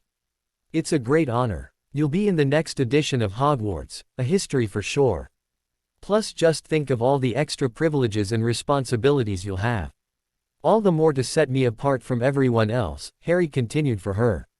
As if I wasn't already abnormal enough, this is just another thing to set me apart from everyone else. Oh, don't be melodramatic, Harry, Ginny chided him. It's not like you're no longer going to be taking classes with the rest of us or anything like that. You'll just be teaching one. It won't be any different than last year with the DA.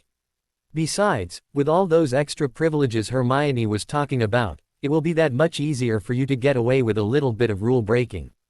Harry grinned at her unique brand of logic as Hermione's head shot up and shrieked, Ginny. How could you say something like that? It's bad enough with Ron trying to break every rule in the book. We don't need you doing the same, and we definitely don't need you encouraging Harry as well. Oh, lighten up, Hermione, Ginny retorted. Rules are more of just a guideline than anything else. Besides, it's not like you haven't broken your fair share of rules over the years. Well, I always had a good reason. And who is it that gets to decide which reason is good enough and which isn't? Ginny interrupted. Well, exactly, Ginny said. Now lighten up on the rest of us on the rule front for just a little while, alright? We just got here. Hermione huffed. Well, we should all get to bed. We've got classes tomorrow. She looked at them all expectantly. The rest of the group grumbled at her proclamation but nevertheless followed her direction. They murmured goodnights to each other. Ginny and Hermione walked up the stairs to the girls' dormitories while Harry, Neville, and Ron walked up the boys' staircase to the sixth-year boys' dormitory. They got ready for bed and said their goodnights to each other as each slipped into his own bed. The next morning, Harry woke up 2 full hours before breakfast even began being served and quickly dressed in his workout outfit. Every time he got dressed in the morning he briefly thought of Jessica since she had been the one to help him pick out his entire new wardrobe. It always brought a bit of a sad smile to his face. Harry made his way through the deserted corridors of the castle without running into a single person. He walked out of the entrance hall onto the grounds into a sunny, warm summer day. He decided to take a jog around the lake for today. He wasn't quite sure how it would measure up to the distances he had been running back in Little Whinging, but he figured it would do for today. As he set off on his jog, he found that he liked this setting much better than the suburban one he had been subjected to over the summer. A mist was rolling across the lake creating a beautiful effect. Birds were chirping in the trees. There were numerous trees and hedges and flowers and other growth along the path to give it an aesthetic appeal. He swung back around the other side of the lake and kept jogging and headed towards Hagrid's hut to see if the half-giant was awake yet. As he approached he noticed that a light was on inside the hut. He smiled to himself and jogged right up to the door. He raised a hand and knocked loudly 3 times. A loud barking started up inside, and Hagrid called out, "Down Fang. Now, oo'd be knockin' at this, ar."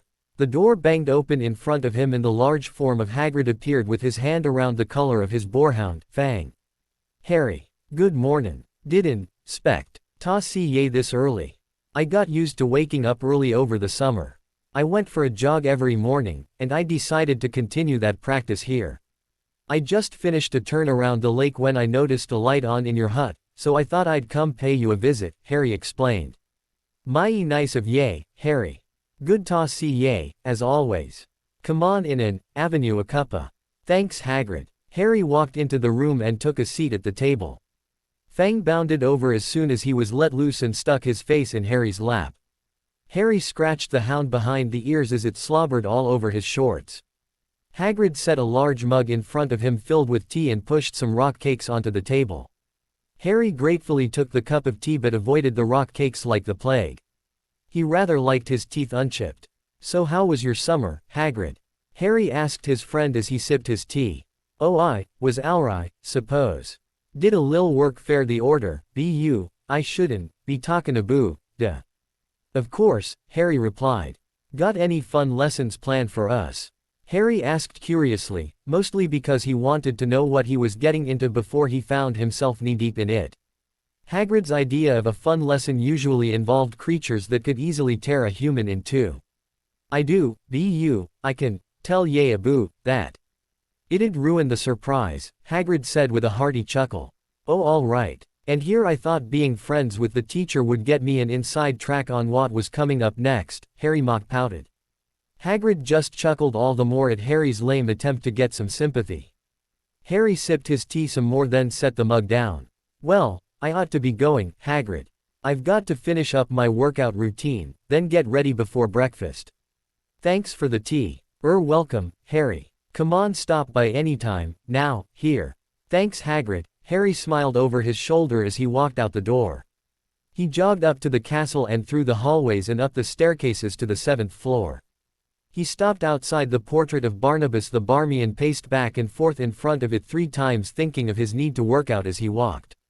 A door appeared across from the portrait, so Harry quickly strode over and threw it open. A Muggle workout room opened before his eyes. There were weights, medicine balls, benches, mats, and bars galore. It was much more than he would ever need and more than he was expecting. Over the summer he had done most of his workouts with his own body, push-ups, sit-ups, chin-ups, jumping rope. Now he had all these weights and a few machines to help him out. Not wasting any time, Harry set off to work. After a while he started to wonder what the time was, so a clock appeared on one of the walls. He saw that it was about the time he would normally be waking up to start the day, so he finished up his current routine and left for Gryffindor Tower. He strode through the common room and up the stairs to the 6th-year boys' dormitory.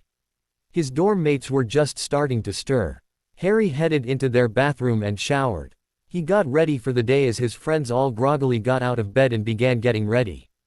Harry was all set before any of his friends, so he went down to the common room to wait.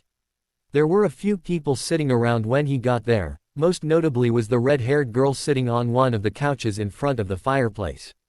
She looked like she was still half asleep, though she was completely dressed and ready to go down to breakfast.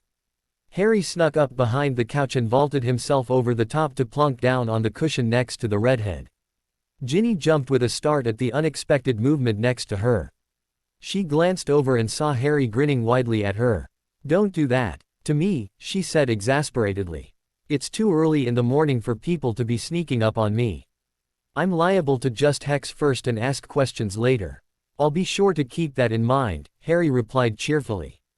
"Why are you so chipper this morning?" she asked grumpily. "I've been up for a couple hours already," he told her. "I ran around the lake, had tea with Hagrid, and worked out in the room of requirement." Ginny glared at him for a minute. "I'm not a morning person," she finally told him. "I'm not usually one either," Harry told her introspectively. "But I got into a routine over the summer, and running in the morning really helps to wake you up. It probably doesn't hurt that I don't have nightmares anymore keeping me awake half the night and that my visions of Voldemort are few and far between." "You had nightmares? I mean besides the visions?" she asked, honest curiosity emblazoned across her face. "Practically every night for a long time," Harry deadpanned. "This summer started out especially terrible. But after a little while I managed to come to terms with things. I made peace with Sirius, and I adopted a new outlook on life. I started studying occlumency on my own this summer too, and let me tell you, Snape didn't teach me a thing. Imagine my surprise when I opened a book on the subject and found that there was so much more to it than, clear your mind. Anyway, I think that helped as well. It forced me to go through and sort all of my memories. I'm still not completely okay with everything, but it's been enough to keep me going." "Wow," she replied. "You really were busy this summer, weren't you?" "You have no idea," he answered. "Care to enlighten me?" she asked, perking up. Harry smiled at her enthusiasm. "I can't tell you everything, at least not yet. But it would be nice to have someone I can talk to, and you're already onto some of my secrets," he added with a wink. He glanced over at the staircases and found Ron coming down. "We'll talk about that later though. There's your brother, but where is Hermione?" "Oh, she's probably already down in the Great Hall for breakfast making sure all the young'uns are eating a balanced meal to help them start the day." Harry chuckled. "You know, I wouldn't be at all surprised." "Come on, let's grab Ron and head down," he said as he stood up and held out hand to help her up. She took it with a grateful smile, and they intercepted Ron who was halfway across the common room. "Come on Ron, let's get some breakfast."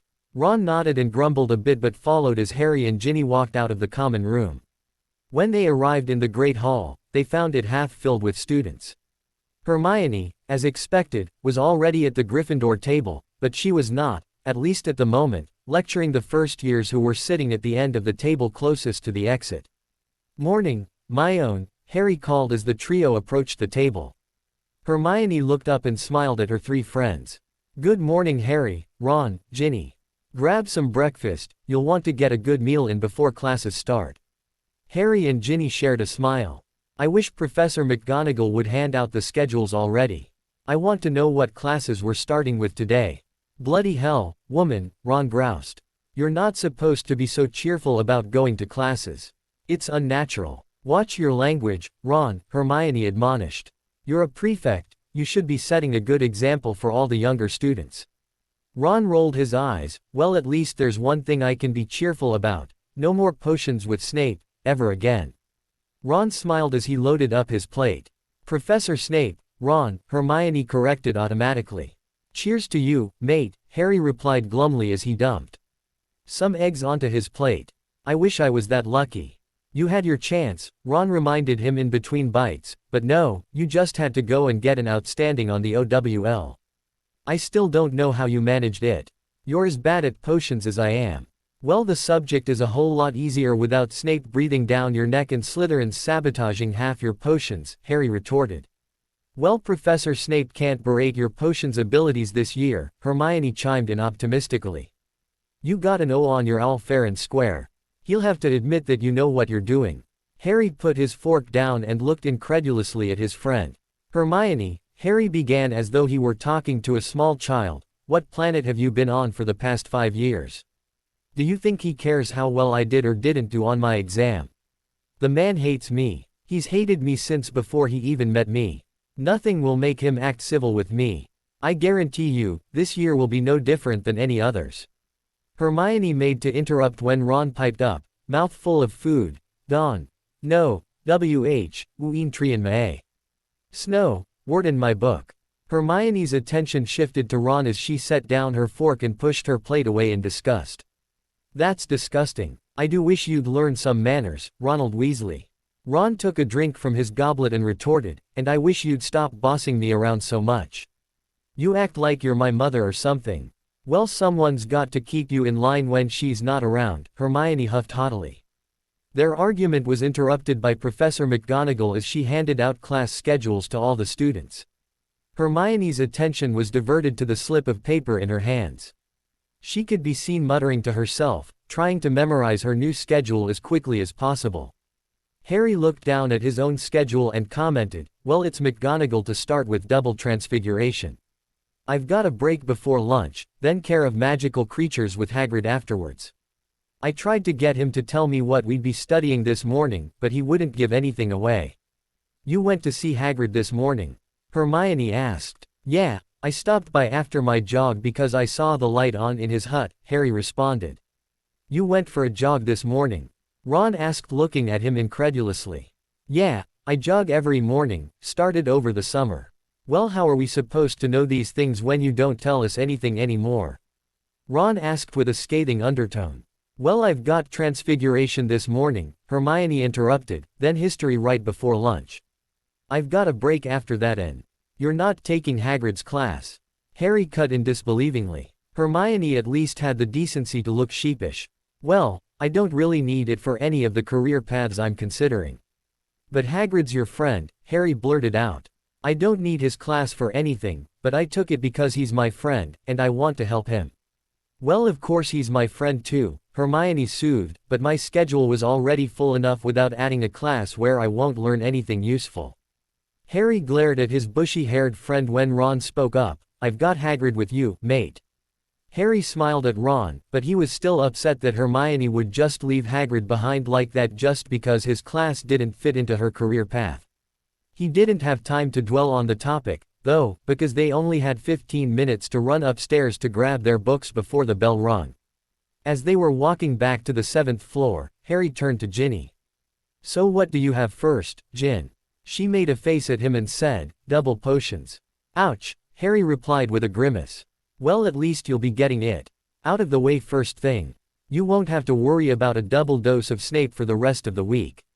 I didn't think of it like that, Ginny smiled. Your new glasses half full attitude is a remarkable improvement over the doom and gloom one you were sporting last year. Thanks, Harry replied uncertainly. She laughed at his answer and clipped him on the shoulder with her fist. Seriously, Harry. It is good to see you in such good spirits. I'm glad you were able to find peace with everything. Harry gave her a genuine smile as they approached the portrait hole. Hermione spoke up as they came up to the fat lady. Gryffindor Quidditch rules. Harry laughed out loud at the choice of passwords. Let me guess, Ron picked that one out. Right in one, Ginny told him. Wait, if you didn't know the password, how did you get into the common room last night? You forget, Ms. Weasley, Harry replied formally, that you are speaking to a professor. I have access to all the common rooms, no password necessary. Pardon me, Professor Potter, Ginny Mock apologized, giving him a slight curtsy. How silly of me, just a mere school girl, to forget I am in the presence of a soon-to-be legendary Hogwarts professor. Harry glared at her, but the effect was ruined when his lips twitched upwards into a grin. Shove off, Weasley, he told her, giving her a playful shove. He ran up the boys' dormitory to escape retaliation. He heard her call after him. I'll get you for that, Potter. Harry, Hermione, and Ron walked through the corridors together to the first class of term. Ginny had gone off with some of her dorm mates to the dungeons for her potions lesson. As they entered the classroom, Hermione immediately steered the other two towards seats in the front row. She sat in between the two boys at the first desk a little off to the side of the middle of the classroom. The rest of the class soon arrived, followed by the entrance of Professor McGonagall. Good morning, class, she greeted sternly. You are all here because you demonstrated yourselves to be exceedingly gifted in the art of transfiguration. I expect all of you to work hard in this class to keep up your grades. If at any time I feel that any of you are not up to the standards of the class, you may be asked to either seek tutoring or to leave the class. These next 2 years will be difficult, and I will make sure that each and every one of you who remain in this class will be prepared for your NEWT exams at the end of next year. Are there any questions? She looked around the room for a moment to make sure she wasn't missing any raised hands. No. Good, then we shall begin today's lesson. Please open your books to page 23 and read over the theory for conjuring inanimate objects. When you have finished going over the theory, you may begin by trying to conjure a thimble. Most of you will find this spell extremely difficult, so do not become discouraged if you do not see immediate results. Harry opened up his book and skimmed through until he came to the section on wand movement and incantation. He read it over carefully and decided it sounded simple enough. He closed his book and slipped his wand out of his sleeve.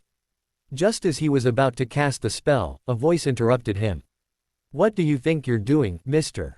Potter? His stern head of house demanded. I'm practicing the Creo spell, Harry explained. I highly doubt that you have finished reading over the theory in just 5 minutes, she replied tersely. No, but I've already read through that. I just skimmed through to remind myself of all the details and of the proper wand movements.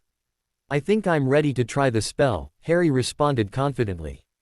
I think it would be wise to do more than skim over the text, but if you insist that you are in fact ready, then we shall just have to find out for ourselves, she reluctantly abated, looking at him expectantly. By now the rest of the class had stopped reading their texts and were all watching the unfolding drama closely. Everyone in their year was used to Hermione being the first to try and succeed at each spell they worked on. To hear Harry Potter claim to have already read the theory behind the spell before class even started was unheard of.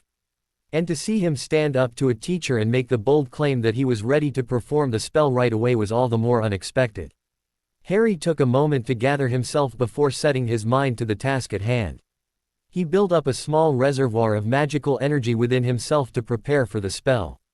He clutched his wand firmly in his hand before waving it in a clockwise circle before jabbing it forward slightly and muttering, Creo. He felt the kickstart of magical energy in his right hand. He cultivated it and merged it with the buildup he had already created, adapting the pre-existing magic to match the new magic. He released the magic and a light briefly flickered at the end of his wand. On the desktop that he was pointing at, a small thimble suddenly materialized. He heard a gasp to his side, and he looked over to see Hermione holding a hand to her mouth in shock. Ron looked dumbfounded. The rest of the class still had their eyes glued on Harry, their gazes occasionally flickering to either the thimble on the desk or the astonished professor at his side. Extraordinary, Mr. Potter, Professor McGonagall exclaimed. I didn't expect anyone to manage a successful conjuration until next class at the earliest. Take 20 points for Gryffindor. Now can you do it again? Thanks, Harry replied as he vanished the thimble. He quickly duplicated his earlier results, another thimble appearing on his desktop. By the end of the class, Professor McGonagall had him conjuring thimbles of all different colors and eventually conjuring a plain glass. The rest of the class barely started the actual spellwork, and only Hermione was able to manage to conjure up anything resembling a thimble. Where did you learn to do that? Hermione asked the minute the bell rang. I told you that I had nothing to do but study all summer, Harry shrugged. Listen, I have to ask Professor McGonagall about something, so I'll meet you guys later, okay? All right Harry, Hermione said, looking upset that she hadn't got to ask all of the questions she had wanted to. After all the students had left, Harry approached the professor's desk. Professor McGonagall. She looked up from her papers and regarded him closely. Yes, Mr. Potter. How may I help you? Professor Dumbledore said last night to ask you to show me where my office was. I was wondering if you would have time sometime today to point it out to me. Certainly. I have a short break if you would like to go right now. That would be great, Harry replied, then added, if it's not too much trouble. If you're busy or anything I can come back later. Nonsense Harry, she said with a thin smile. It's the first day of classes, and I've only had one class so far. It's not like I have anything to grade yet. Harry returned her smile. You called me Harry, he commented. I suppose I did, she thought out loud as she rose from her seat. Well, you're a professor, after all. I suppose it couldn't hurt to loosen the formality of our relationship outside the classroom. Harry was shocked at her candid behavior. I don't know what to say. He paused a moment. Thank you. For what, Harry? She asked as she led him out into the corridor. For not treating me like I'm just a little kid, he replied. Frankly. She glanced at him as they continued their trek up some staircases. I don't imagine you ever had much of a childhood, Harry. You have often displayed the maturity of one well above your years, but you have also fallen into the same downfalls that many others your age have succumbed to. As long as you continue to grow and act with maturity, I will treat you that way. But should you act like a child, I will treat you as one. That sounds fair, he stated honestly. Well, here we are, she said, gesturing toward a door on their right. They were in a corridor on the 5th floor. The door will always open for you. You can set a password on it to open up when someone else uses that password, but I would advise you not to make a habit out of using this office to meet with your friends. We are giving it to you because you have extra responsibilities that the other students don't have, and we thought you could use a space to yourself in order to help facilitate your extra role. Yes ma'am. Thank you. You're quite welcome, Harry. And please, when we are in private, call me Minerva. Yes ma'am, I mean Minerva. Merlin, and I thought it was going to be weird calling Remus by his first name. She actually chuckled lightly. Well, I imagine you'll get used to it eventually. But I will still expect you to address me as Professor McGonagall in class and in front of other students, is that understood? Perfectly, he replied. Excellent, she stated. Well, I should be getting back to my classroom. You really did do an outstanding job in class today, Harry.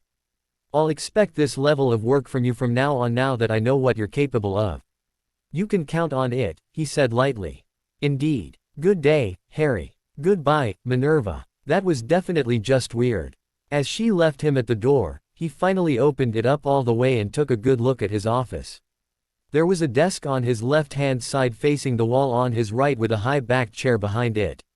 A small fireplace occupied the wall on his right. 2 plush armchairs and a small sofa occupied the space between his desk and the fireplace. 2 barren bookshelves adorned the wall on the far side of the room. It was a cozy office. Nothing grand, but it would be enough to suit his needs. He sat in his chair behind the desk to get a feel for it. It was comfortable but kept him sitting upright. He would not be able to slouch in it for it was too rigid, making it ideal for getting work done. Harry moved from the desk to one of the armchairs in front of the now empty fireplace.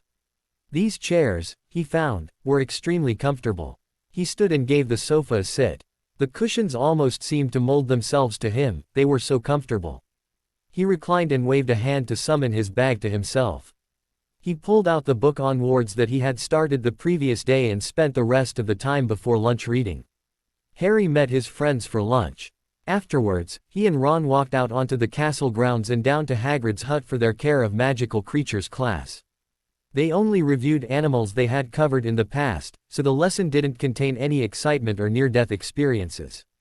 Unsurprisingly, the class was relieved at the boring lesson.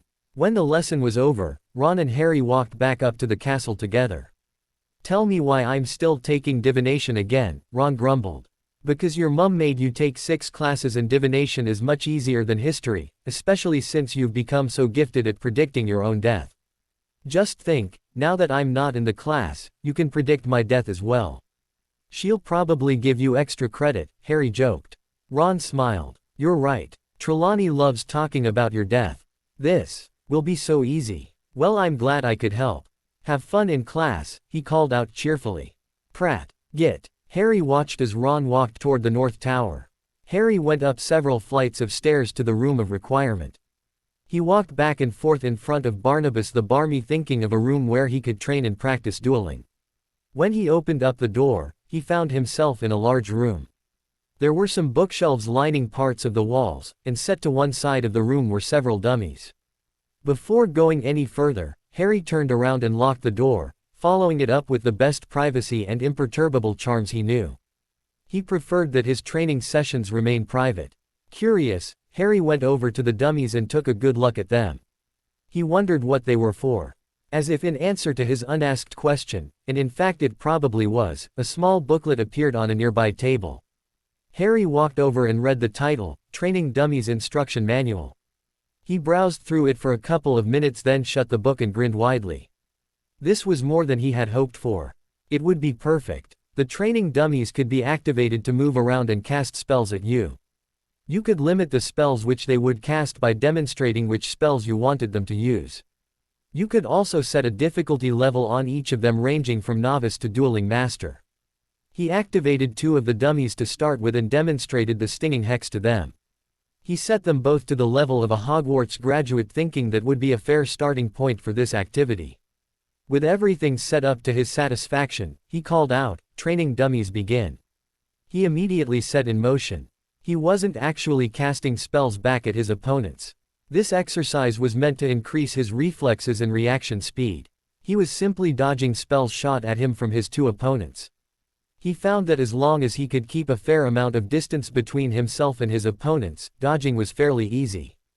But with 2 opponents, it was easy for them to close in on him, making things extra difficult for Harry. He was pleased to see that the dummies seemed to be able to work together somewhat cohesively to try to trap him. He was hit numerous times throughout the training, but towards the end he was getting the hang of it. In the last few minutes, despite his fatigue, he didn't get hit once. He stopped his training with an hour to spare before dinner began. Rather than head back to the dormitory to wash up and get changed, Harry merely thought about his need for a shower room. Lo and behold, a moment later he was walking through a new doorway leading to some showers. He stripped down and entered. After he finished cleaning himself off, he waved his hand over his clothes to clean them. With a half-hour left until dinner was served, Harry headed over to Gryffindor Tower to see what his friends were up to. He entered the common room to find Ron and Neville playing a game of chess at one of the tables. Ron was winning as usual, but Neville wasn't doing half bad. He looked like he was giving Ron a lot more trouble than Harry usually did anyway. Harry greeted the 2 but did not sit with them. He instead chose an open sofa in front of the fireplace, which had a fire in it that strangely enough didn't seem to be giving off very much heat. He took the book onwards he had been reading back out of his bag and continued where he had left off. Several pages into his reading, Harry felt the sofa cushion shift as a weight was added onto it. He looked over to see Ginny smiling at him. "Whatcha reading, Harry?" she asked brightly. Harry held up the book so that she could read the cover. "Wards?" she asked simply, cocking an eyebrow at him. "Uh-huh," was his succinct reply. "Care to explain why you're reading about wards?" She prodded. "I find them interesting. It's actually kind of surprising that they don't teach us at all about them here at Hogwarts. It would be extremely useful even just to know the most basic ones for life after Hogwarts," Harry explained. "And since when have you taken such an interest in them? And in reading in general?" she returned. Since the summer, Harry supplied concisely. Speaking of the summer, Ginny steered, when do I get to talk to you about some other interesting events that happened this summer that I have questions about? Harry looked around the room to make sure no one was listening in. Not here, Gin. I promise you that we'll talk soon, but please don't bring anything like that up in public. No one, and I mean no one, has any idea about that, and I would very much like to keep it that way, he whispered fervently. Ginny adopted a contrite look. Okay, Harry. I won't bring it up anymore, but can we talk soon, please? What are you doing tonight? He asked her. I've got nothing planned, she responded. After dinner I'll go to my office, he explained. It's on the 5th floor in the corridor with the statue of Gregory the Smarmy where your brothers set off their swamp last year. You'll need a password to get in. I'll set it to, oh, I don't know, Mars bars. Just say that at the door, and it should let you in. Be discreet about it though, make something up to tell your friends. I don't want anyone to even know that we're meeting. I can't have any of this getting out, okay? Alright, Harry. No one will have any clue about it, I promise. Harry smiled at her as he inwardly laughed at his own choice of passwords. He couldn't think of anything to name it, so he just went with his headmaster's method and chose his favorite candy bar. Thanks. Now let's grab your brother and Neville and head down to dinner. Any idea where Hermione is? Let's see, Ginny thought out loud, if I were Hermione where would I be on the first day of term? There's a no-brainer, the library. Harry chuckled, knowing that she was probably right. He walked over to Ron and Neville. We're heading down for dinner if you're interested. Ron glanced up from the board and muttered, just gotta finish this game. We'll meet you down there. Neville didn't look like he particularly agreed with Ron, but he didn't speak up. Harry shrugged and looked over at Ginny. Shall we, Ms. Weasley? Indeed, Professor Potter. The two walked out of the portrait hole and down to the library on the 4th floor. Hermione was occupying a table in the middle of the room with several open books strewn across it. As they approached, Ginny commented, "You look like you're already well into your newt studying." What gives? Hermione looked up exasperatedly and shrugged, saying, "Nothing. I just want to make sure I don't fall behind, that's all." She bent back down over the book directly in front of her and began devouring the text yet again. Harry and Ginny shared a look over her head. Ginny shot him a questioning look, so Harry shook his head indicating that he didn't have any idea what was up with their friend. Ginny looked at him pointedly then glanced at Hermione, so he took his cue to speak up. Well, why don't you come down to dinner with us, Hermione? The books will still be here when you get back. Hermione looked up from her book yet again with an air of impatience. I just want to finish this passage. How about I meet you guys down there? Her face was back in the book before she even finished her sentence. Another look passed between the two friends standing over Hermione, and they nodded to each other. Each one took a seat as Ginny said, "That's all right, Hermione. We're not in any rush, so we'll wait for you." A sigh escaped from the bushy-haired bookworm, but she didn't argue. After another minute she put the book down and glanced around. I'll have to put all these books back before we leave or Madame Pants will have my head. I can help, Harry offered, already moving to start collecting the various books. He noticed a trend as he picked up each one. They all had to do with transfiguration or, more specifically, conjuring. Harry made a mental note of it but chose not to comment on the subject matter. After a couple minutes everything was in order and the trio headed down to the Great Hall. When they arrived they found that Ron and Neville had beaten them down there. What took you so long? Ron asked bluntly. We had to drag Hermione away from the library, Ginny explained. Library? Ron asked as if the very word offended him heinously. What are you doing in the library on the first day of classes? Unlike some people, Ronald, Hermione intoned brazenly, I do not wait until the last minute to do my work. We're starting newt classes now, and if you don't work ahead you'll quickly fall behind. Not wanting the situation to escalate, Harry quickly changed the subject. So how did your chess game end? Ron's facial countenance shifted as he remembered the chess match he just won. Well, Neville put up a good fight, but I managed to trap his king with a knight and a bishop. Well, Neville, if it makes you feel any better, I don't think I've ever taken as many of Ron's pieces as you had when we left, Harry remarked. Thanks, Harry, Neville said with a small smile. I don't know why we even bother playing him anymore. To boost poor Ronikin's fragile self-esteem, Ginny supplied. Ron turned red but didn't comment. Instead, he just shoveled more food into his mouth. The rest of the meal was passed with idle chatter. When everyone was finished eating, the group stood up. "Well, I'm going back to the library," Hermione said as she scooped up her bag and hurried out of the hall. Ron rolled his eyes as he watched her retreat. He turned to Harry. "Fancy a game of chess, mate?" Harry laughed and shook his head. "Maybe later, Ron. Right now I need to set up my office and start working out some things for my class." Harry left his friends and headed up to his office on the 5th floor. He didn't know how long it would be until Ginny arrived, so after setting the password, he pulled out his book on wards and plopped down on the sofa in front of the fireplace. About half an hour later, there was a soft knock on the door which opened as a female voice said, "Mars bars." Harry looked up to see the fair-skinned, red-haired Ginny walk into his office hesitantly. She took an appraising glance around the office before claiming one of the armchairs opposite Harry. "Nice place you got here." "Thanks," he said, then jokingly added, "Go on, no need for formalities, make yourself at home."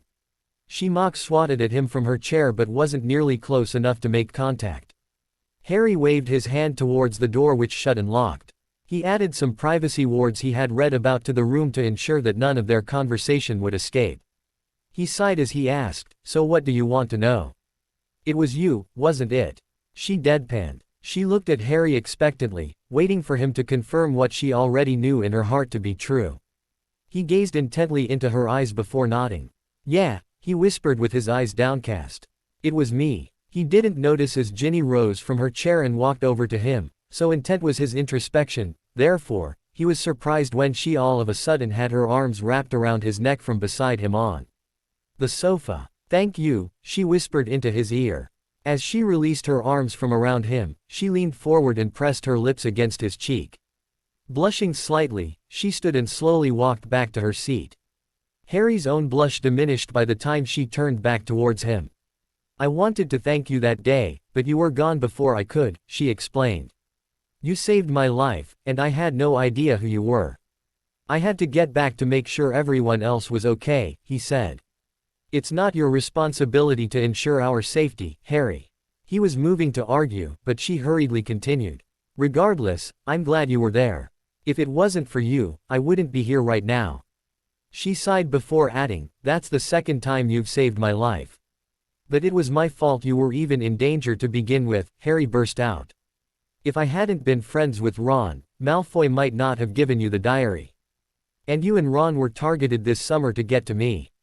"You don't know that," Ginny started to say. "I do know it." Harry raised his voice. "I was there, I heard him say it. You and Ron were to be taken alive back to him to lure me out." "You," Ginny whispered introspectively. Suddenly she gasped and exclaimed, "You had a vision." It was a statement, not a question. Harry nodded his head and kept his gaze locked onto the ground.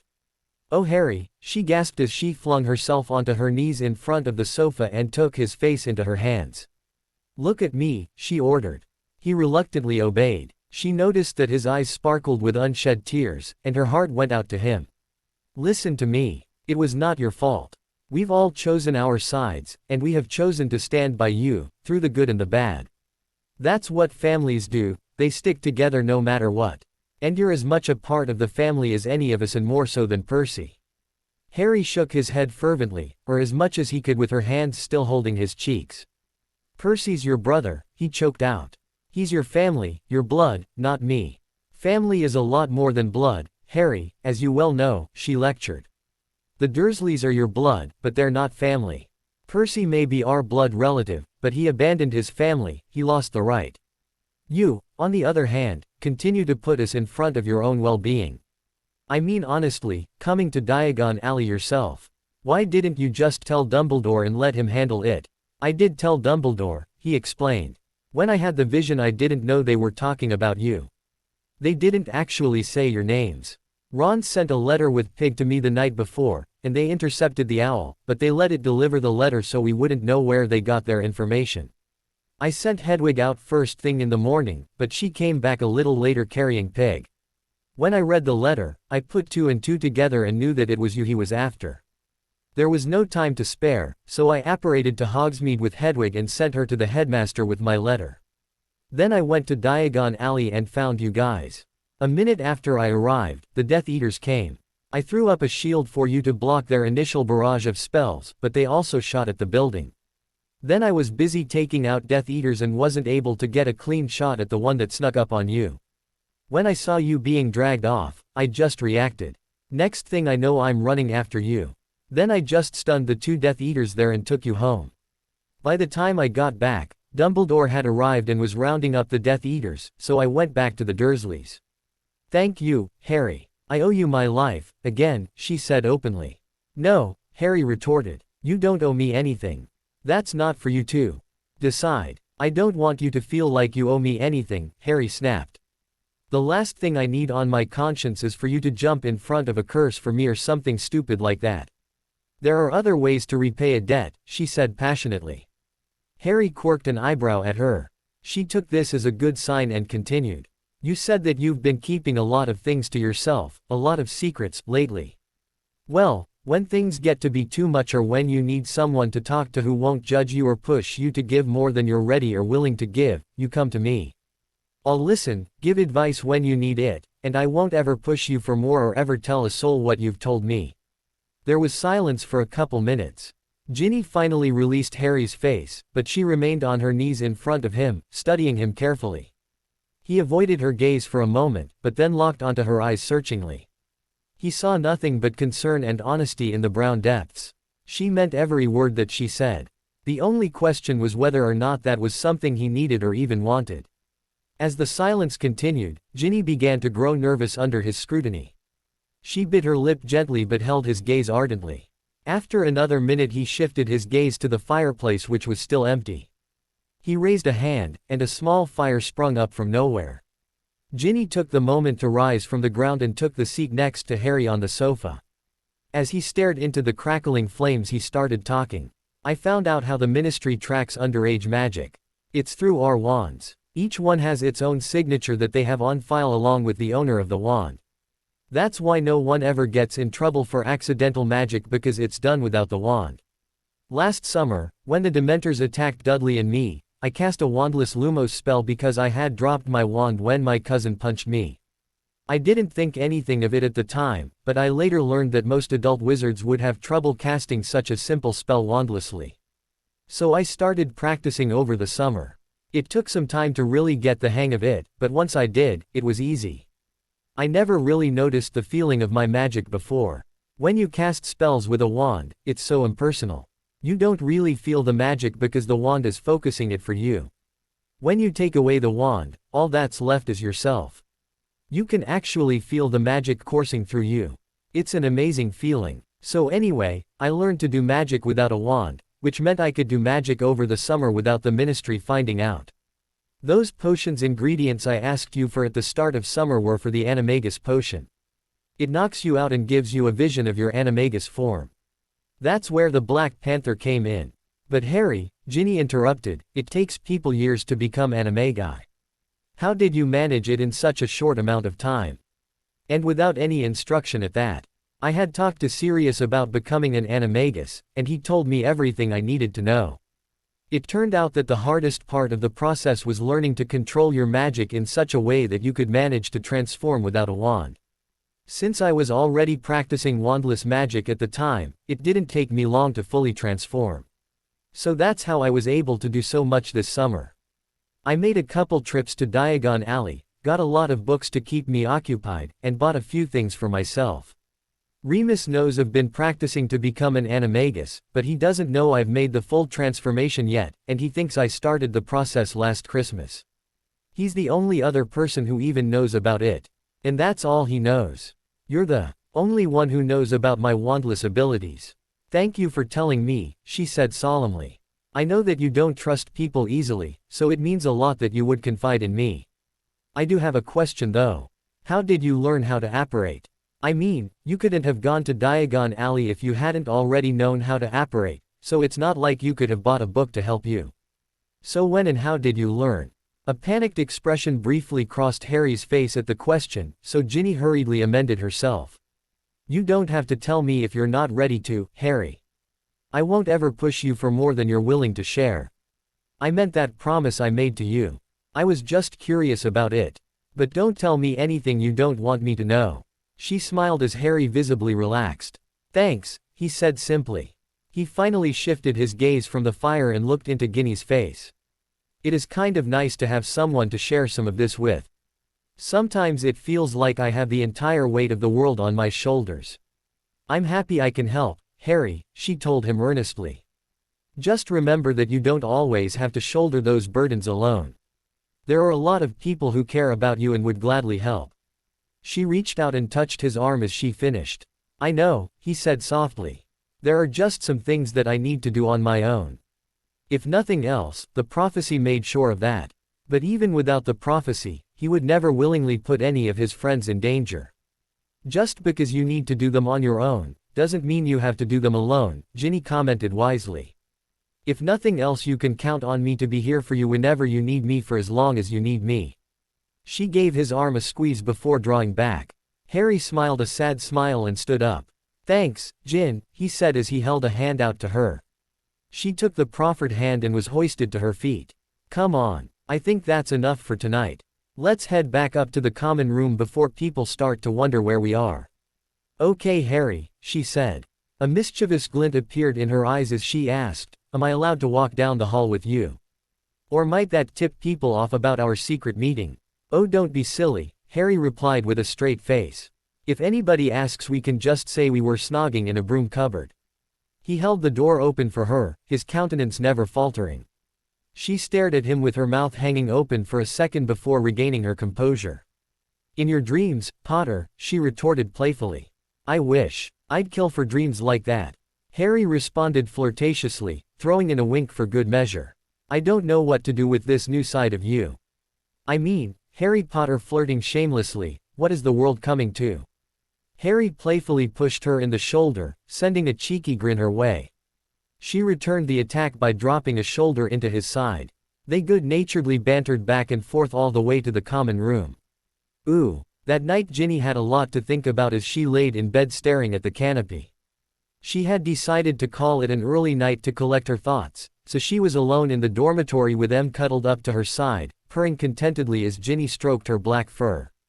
A lot had happened the past couple of days. First there was Harry. Well, it was really all about Harry, she amended herself. She couldn't believe what she was seeing when he first walked over to them on the platform at King's Cross. That was definitely not the Harry Potter that she had last seen a couple months earlier. For one thing, he was wearing clothes that actually fit him, Muggle clothes that fit him. He always had wizarding clothes that fit, but his Muggle clothes were always ridiculously large and baggy. The difference was astounding, but it was more of what the fitting clothes were showing off that really made the difference. This was not the scrawny boy that had first captured her heart 4 years earlier. This was Harry Potter, man, with muscles and all. And his hair, he had always had adorable hair that would never lie flat on his head. It was boyish and added to that innocent boy next door image he had. That image was long gone. The dark locks of hair framed his face, and for once he wasn't desperately trying to hide the scar on his forehead. His hair reached to about his shoulders, and it added to his new look wonderfully. She just couldn't help the reaction that he had on her. Her heart skipped a beat, and her jaw dropped to the ground. If not for the scar on his forehead and his brilliant green eyes, she might not have recognized him. She looked into his eyes expecting to find sadness and emptiness in the emerald depths. Instead she saw a mischievous glint there as he signaled for her to keep quiet. Definitely not the boy they had left a couple months back. That boy was depressed and moody and looked as if he was in the company of dementors.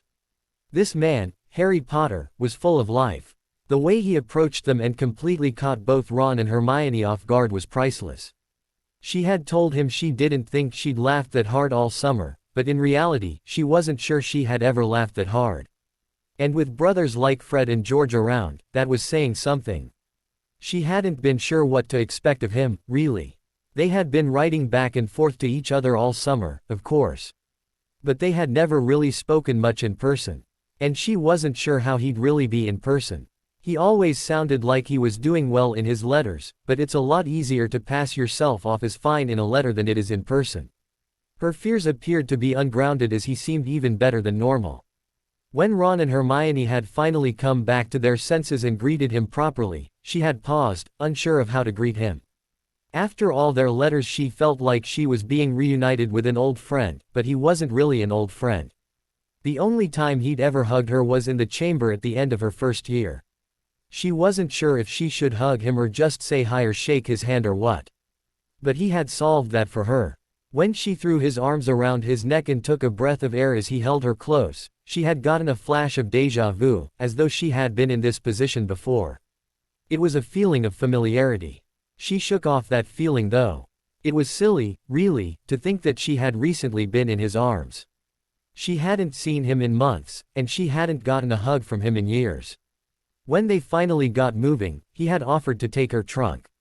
She felt bad for him as she accepted his help. The trunk was really heavy. She really didn't want to have to lug it around, and he was most definitely stronger than she was, so she didn't feel too bad about it. But he hadn't struggled with the trunk at all. And he had even managed to get it into the overhead compartment on his own. Last year Fred and George had teamed up to accomplish that feat. She was impressed, to say the least. When they finally sat down in the compartment, they had quickly fallen into conversation. She began to tell her story of Diagon Alley. As she started to tell him about her savior, something in her mind seemed to click. All of a sudden that feeling of déjà vu made sense to her. Harry was her savior. She didn't know how, but she was sure of it. He was the same height, same build, same hair except for the color. Different eye color, but the panther's eyes had been green, and not just any green, but his green. M's eyes were similar to Harry's, but as she thought back to the panther, she could tell that those weren't just like Harry's, they matched Harry's exactly. That couldn't be a coincidence. He had probably just found a way to change his hair color and eye color. She wanted to kill Neville and Luna when they barged in and ended that conversation.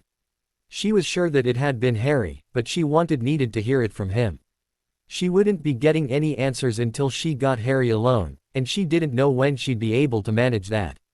She had thought a lot about her mysterious savior in the few weeks it had been since the attack in Diagon Alley. A perfectly natural thing to wonder about, she would tell herself. He was quite handsome and strong, and he had saved her life. When he had held her in his arms, a feeling of safety had washed over her. It wasn't just a physical safety, but more the feeling of safety that only a loved one in whom you had placed absolute trust could invoke. There were only 3 people who had ever made her feel like that before: her dad, her oldest brother Bill, and Harry. She had felt invariably drawn to this mystery man and had not known what to make of it at the time. A part of her was glad that she felt a real spark for someone besides Harry. Even though she had dated Michael Corner last year, she had never felt herself drawn to him like she always had Harry. He was the first boy to show an interest in her as a woman, but she had never really felt strongly for him, and even when she was with him, Harry was never far from her thoughts. It always made her wonder about her true feelings for Harry. Did she love him? Was it really possible to know that when she barely even knew him? She could never really tell why she felt the way she did about Harry. Sure, she could give quite a list of his more redeeming qualities, but it didn't really explain the pull that she felt. She had been attracted to him the first time she laid eyes on him, the scrawny 11-year-old at King's Cross Station who didn't know how to get to platform 9 3/4. It was his eyes that did it.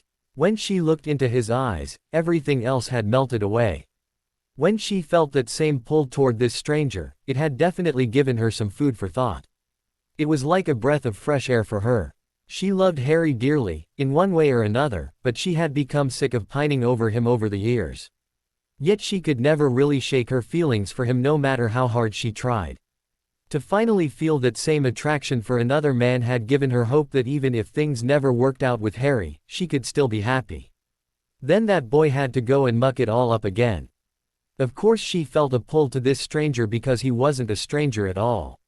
He was Harry. She must have somehow known it was him on a subconscious level. How she knew this was beyond her, but it was the only explanation she could come up with. The rest of the train ride went quickly enough. She noticed that Harry didn't talk much about his summer, but she was hardly surprised about that, given her suspicions plus what she knew of his Muggle relatives. The only real excitement had come in the form of Draco Malfoy's visit. She had been all set to jump in and remind him of what her bat bogey hex felt like when Harry had held up his hand to stop them all from rising to his aid. When Malfoy's curse backfired on him, she was sure that he hadn't used his wand, and her suspicions were quickly becoming confirmed. She didn't buy his explanation about the disappearing wand and holster for 1 second. He hadn't used a wand at all. As if Harry's change in appearance and apparent wandless abilities, not to mention the fact that he had saved her life, again, weren't all enough. There was the shock of the announcement that Harry was an assistant professor. It was funny, really, that Harry would accept the position, knowing it would put him in the spotlight. He always tried to shy away and keep a low key, but everything he did and everyone around him just seemed to thrust him right back into the center of attention. So she wasn't surprised later that night when he started complaining that this was just going to set him apart from everyone else, one more thing to make him different, to draw attention to him. Of course she didn't hesitate to put him in his place for whining like that. The position also had its advantages, as he well knew, or he wouldn't have taken it in the first place. Her thoughts drifted over to Ron and Hermione and their relationship with Harry. They were good friends, of course. But they were demanding and tended not to look at things from Harry's point of view. They seemed to think that Harry owed them something, that he was expected to share every detail of his life with them right away. And they seemed to bring about the worst in him at times, making him see the bad side of things. Other than being slightly embarrassed, he had seemed fine with his new position in the school until Ron and Hermione had started grilling him. Those two had proved incapable of dealing with a moody Harry the year before. They just didn't seem to know when to back off or when to confront him. When he needed space, they would force the issue. And when he needed to be put in his place, they would tiptoe around him and pretend like nothing was wrong. When it came to getting information out of him, they pushed as hard as they could, but in helping him deal with everything, they shied away, letting him shoulder his own burdens. They would always be there for him when he was in a tight spot, but they didn't seem willing to lay down their own needs every once in a while to help with his needs. It was sad, really, considering Harry's natural tendency to put everyone else in front of himself. He would give you the shirt off his own back if you needed it, but no one seemed to be willing to do the same for him. Granted, he would never ask for help, but that didn't mean he didn't ever need it. And shouldn't his best friends be able to see that? She could unmistakably see that there was some tension between the trio. There was, of course, the ever-present friction between Ron and Hermione. But this was more than that. Hermione had obviously been upset that Harry hadn't been talking to her about Sirius. Not that Ginny could really blame him after hearing about that birthday gift she had sent him. Only Hermione would send someone an instructional book to help them through their grief. The thing that annoyed Ginny most was the fact that despite the fact that Harry seemed okay with everything, Hermione seemed to be determined to drag him into depression so that she could pull him out of it. Harry had freely admitted to her that he had been utterly depressed, but he adopted a new outlook on life that helped him work through it. He had been meeting with Remus during the summer, which must have helped him through things. So why was Hermione so upset that he hadn't been talking to her? Shouldn't she just be happy that her friend seemed to be doing okay? Ginny wasn't sure what it was that was causing Hermione to push the issue. Did she want to be the one to help him? Or was it just her need to know everything about everything that was driving her? Hermione was a brilliant witch by any standards, but what she had in intelligence she often lacked in social skills. It was not that she was socially inept. Hermione was very good at reading people and interpreting their actions. But she often let her intellectual pursuits override everything else. She was like a reporter in that respect. When she smelled a story, she wouldn't stop digging until she had all the details, regardless of who might get hurt in the process. Ginny decided that she would keep an eye out on it. She wouldn't let Hermione drag Harry down into the dumps if she could help it. Then there had been their conversation that night. All her suspicions had been confirmed. Harry had saved her life at Diagon Alley. He was an animagus, a panther, and he was rather proficient with wandless magic. Even though she had been expecting all of that, it still shocked her deep down. How could she not be shocked? It's not every day you meet a man capable of casting wandless spells with ease, who learned to be an animagus and to apparate in the span of one summer. In his office, she had seen the Harry that she really knew, the one with the weight of the world on his shoulders. She wondered how much of the Harry that he presented to the world was real and how much was just a mask. He seemed to be okay. She was usually pretty good at reading people, and she didn't think that his new happy, somewhat carefree attitude was fake. It was just another part of him to go along with the tortured soul. Even without the new attitude, he wasn't as moody as he had been the year before, but she could clearly see that he had quite a load on his shoulders. But she could also see how determined he was to bear it. It was in his eyes. All she had to do was look into those emerald orbs, and she knew that he could take on the whole world if need be. And he probably would too. She knew he had barely told her anything. That was plain for anyone to see, especially by the panicked look on his face when she had asked how he learned to apparate. She knew exactly why he looked panicked at the question too. He had expected her to push and push for answers and force it out of him. She knew why he expected this too, Ron and Hermione. Well, mostly Hermione, if she was completely honest. Hermione had said it all at the feast the day before. I'm not going to drop this, Harry. I will find out what you're hiding from us. Yep, that would do it. She hoped that he would come to trust her with more and more of his secrets as time went by, but she wouldn't force him to. That's not what he needed right now. He just needed support, someone in his corner to let him know that he's doing all right and to encourage him to keep going, someone who didn't expect anything in return. Most people had that in their families, but Harry didn't. He needed that quiet support from somewhere, and since none of his other friends seemed to be willing to put him in front of themselves, she'd have to be the one to do it. Not that she minded, really. According to Harry, she already knew more than anyone else. She found it hard to believe that he would hide all of his abilities even from Dumbledore and Remus, but she knew it wasn't her place to question him. She was sure he had his own reasons for doing so. Maybe he'd tell her one day, maybe he wouldn't. He really was a complicated guy, but that really just meant he was all the more interesting. She could tell that he had done a lot of maturing over the last year and especially over the summer. She decided one thing was certain as the drowsiness started to settle in on her: this was going to be one interesting year. The next day Harry and company had Dada first thing in the morning. They were all eager to find out what their new professor was like. Having had some rather interesting experiences with Dada professors in the past, they were weary and didn't know what to expect of this mysterious man. So they were rather surprised when he seemed perfectly normal, almost too normal. The class had consisted of some theory followed by practical application, much like one of Professor McGonagall's or Flitwick's classes would be like. He had not seemed overly strict like the Gryffindor head of house, but he hadn't been as excitable as Flitwick either. He wasn't surly like Snape, nor was he flaky like Trelawney. He didn't really have any defining characteristics that stuck out to Harry from the one class.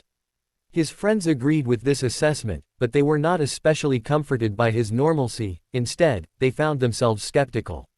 Normal could easily mean that he had some big secret that he was trying desperately to keep quiet. It would be just their luck. Ron separated from Harry and Hermione as they headed down to the dungeons. Ron had not pulled off the he needed on his potion to get into Snape's class, not that he seemed terribly bothered by it. Sure, he had been thinking of becoming an Auror after Hogwarts, but he couldn't complain at the lack of classes with Snape. Harry was outwardly frowning at the prospect of 2 more years of Snape, but he gained some satisfaction from the fact that he was doing it for more than the potion's newt. If only Snape knew he would be playing right into Harry's hands by continually taunting and berating him. It made Harry want to laugh, but he reined that emotion in. He needed to remain stoic and aloof for this to work. As they approached the door to the classroom, they found a queue of students already waiting around. On one side of the hallway were Susan Bones and Hannah Abbott of Hufflepuff and Terry Boot, Lisa Turpin, and Padma Patil of Ravenclaw.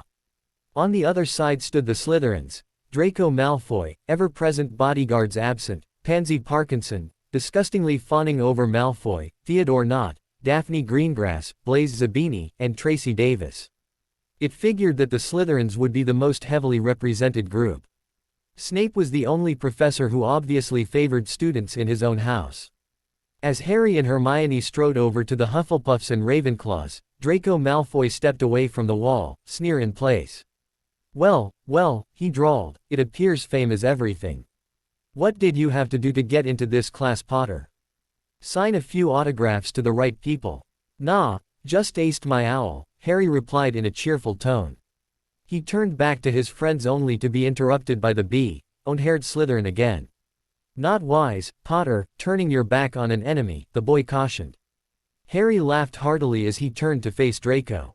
Enemy. He choked between peals of laughter. Voldemort is an enemy, Malfoy. You're just an annoyance, a fly buzzing around my head. Just be careful you don't get squashed. He turned back to his friends who were all laughing now. Harry had already cast a shield on his back, but it proved to be unnecessary. Snape strolled down the corridor, effectively halting Malfoy from doing whatever it was he had planned on doing. And Harry was sure that Malfoy had been planning something. The potions master didn't say a word as he threw open the doors to the classroom and swept inside, black robes billowing behind him. The class followed in reluctantly after him. The Slytherins upset at Harry's words and their inability to gain retribution, while the rest were upset at the mere prospect of having a class with Snape. You know you really shouldn't egg him on like that, Hermione warned in his ear as they shuffled to one of the desks. He may be just a spoiled little brat, but you don't know what he might be capable of. Relax, Hermione, Harry reassured his friend. Malfoy's bark is much worse than his bite. If he somehow managed to catch me off guard, he doesn't have the ability to do any lasting harm. Hermione didn't seem pleased by his answer, but Harry was saved from further lecture by Snape's icy voice. Most of you are here because you have proved to be exceptional in the subtle art of potion making, he began. Others here have never shown such an aptitude. His gaze locked onto Harry, and I find myself wondering how you managed to make it into this class. He paused dramatically, as if waiting for Harry to answer the question that was so obviously directed at him. After a moment he continued. Nevertheless, those who manage to get into this class by any means other than skill will soon find themselves out the door, as I will not tolerate incompetence in this class. If you are unable to keep up with the workload, I will not hesitate to drop you from the class. Now, the instructions are on the board. They appeared as he waved his wand behind him. I expect you all to work alone and in silence. He turned and swept through the door leading to his office. The students all set in motion, setting up their cauldrons and preparing the potions. Harry followed the directions meticulously. He finished the potion shortly after Hermione. When he bottled it up and rose from his seat, he muttered to Hermione, "Don't clear my cauldron just yet." She shot him an apologetic look, remembering the time last year when Snape had smashed his bottle of potion after he had turned it in. Hermione had already cleared his cauldron for him, so he had nothing left to turn in. He had received a 0 that day. The potions master glared as Harry handed the bottle over, but he did not drop it this time. As Harry turned to head back to his seat, the bell rang, signifying the end of class. The students all began to pack up their things. Harry deliberately took his time. He noticed Hermione watching him closely, waiting for him to finish up so they could leave. He whispered to her, "I've got to talk to him about something. I'll catch up with you later." She gave him an inquiring glance but nodded her acceptance and left the dungeon. The rest of the class was shuffling out of the classroom. Snape glared malevolently at Harry as the rest of the students left. "Class time is over, Potter," he sneered. "I suggest you run back up to Gryffindor Tower before your fan club begins to think something happened to you." "Actually, Professor Snape," Harry returned collectedly. "I was wondering if I might have a word with you." The professor's face tightened, but he did not respond. "I wanted to thank you for the extra potions lessons you gave me last term," Harry said meaningfully. "I was wondering if you would consider continuing where we left off." "As I remember, Potter," Snape spat, "you never took a single one of my lessons seriously, never put forth an ounce of effort into the subject. And your lack of progress led to that little fiasco at the end of the year. Not only that, you infringed on my privacy." "I am sorry for that, sir," Harry responded coolly. "I let my curiosity get the better of me and did not think my decision through. I promise to never let anything like that happen again. Last year I was not inclined to take the extra lessons as seriously as I should have because no one saw fit to explain why they were necessary. I learned my lesson the hard way, and I'd like to make sure that nothing like that happens again." Snape glared at him for a full minute before he spoke again, his tone tangibly frigid. "The last thing I need in my life is extra time with you, Potter. Why not ask the headmaster for lessons? I'm sure he'd be more than happy to cater to your every whim. Professor Dumbledore seems to only want to treat me like a child, to lock me away where I'll be safe and protected. He wouldn't push me the way you would. You won't hold any punches." That's what I need if I want to be able to fight against volume, you know who. Surprise briefly flickered across the normally emotionless mask of the potion's master. He recovered quickly enough and narrowed his eyes at the Gryffindor. Thursday nights, 6 o'clock, beginning next week. If you are late, if you don't put forth the effort, if you so much as breathe the wrong way, the lessons end. And if I ever catch you snooping into my personal affairs again, he paused as a huff escaped his nostrils. Harry briefly imagined that had he been a dragon, a plume of flame would have escaped with the rush of air. I will make you wish you'd never been born. Harry held back his smile knowing it would only infuriate the man, and Harry didn't want to push his luck just yet. Thank you, sir, he said evenly. He turned on his heel and marched out the door. He smiled to himself as he walked up the staircases to the main level of the castle. He had about an hour to kill before lunch, so he decided to retire to his office for a bit of reading. By the time he left for lunch, Harry had finished the book on wards that he had been avidly reading the past couple days. He had started up a book on basic healing spells to polish off the rest of the time to lunch, but he resolved to visit the library at some point to see what books it had to offer on the subject. He found himself genuinely interested in learning as much as he could about wards. He didn't get very far into the healing book, but he had made it a point to find books on that subject as well. With his luck, it was only a matter of time before he found himself in a SCS, Arlet. Having some knowledge of healing spells could prove to be vital. Once he finished his current book, that would be another thing to look into in the library. At lunch, most of the talk centered on the reformation of the DA. Flyers had appeared in the House common rooms, so everyone was naturally curious about what this informational meeting would be about on Friday, none more so than Harry's best friends. But Harry answered their questions with the same response he gave everyone else, just wait, till Friday. He added in, you don't want to ruin the surprise, do you? Hermione had taken to pestering him about the magical contract he had written for the club. Since he had asked her about it over the summer, she had been naturally curious about what he had come up with and why he hadn't further pursued her help. Harry just told her, I've already written it up and showed it to Dumbledore. He seemed to think it was just fine. She was not happy with his lack of information, but she could know nothing more than huff her displeasure. After lunch Ron and Hermione walked out the entrance hall onto the grounds toward the greenhouses for herbology. Harry headed to the 7th floor to the room of requirement. He would take advantage of his friend's absence by training without raising any suspicion. One of the harder things about this year was going to be keeping all his extra training secret from his friends. They were bound to get curious if he constantly disappeared for hours at a time. But while they were off in class, they wouldn't be able to keep tabs on him. He had 2 hours until Charms class. He split up his training for the day into 2 sessions. The first session played out much like it had the day before. He activated 2 dummies on Hogwarts graduate skill level, shooting stinging spells only. He spent 45 minutes simply dodging spells without the aid of magic. He was pleased that he had definitely been hit less than the previous day. He stopped the dummies and reprogrammed them. He set them each to the level of an Auror in training, with many spells at their disposal. He didn't want to be stunned and left unconscious, so he avoided letting them use any spells that could cause him to become incapacitated, but that still left them with many spells to work with. Harry wasn't going to be just dodging this time around. Now was the time to practice fighting back. For 30 minutes he dueled the 2 dummies, who were remarkably improved over the Hogwarts graduates Harry had been used to dodging, but not a problem for Harry who now had magic at his disposal. With his ability to cast 2 spells at the same time, he had yet to be hit with a single spell after the first half an hour, and he had repeatedly knocked both opponents off their feet. He decided to spend the rest of his time without shield spells to aid him in his defense. After all, Death Eaters often used spells that couldn't be blocked by conventional shield spells. Even with the lack of shield spells, Harry found himself only getting hit a couple times in the last half hour of his training.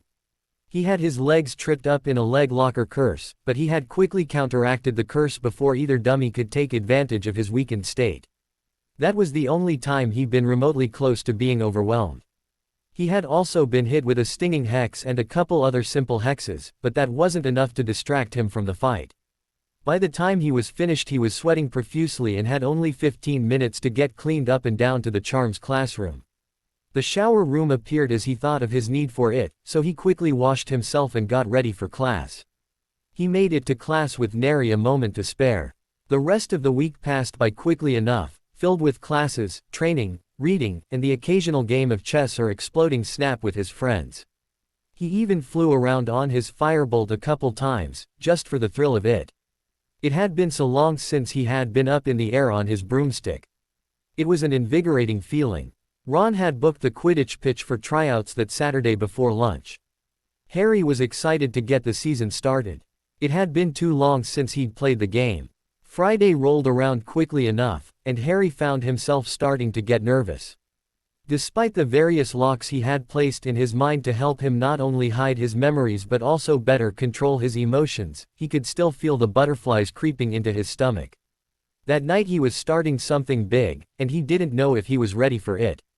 He had no doubt that he had plenty to teach. It was more the matter of leading and speaking in front of everybody, being an authority figure, that had Harry reeling. He had never liked being in the spotlight.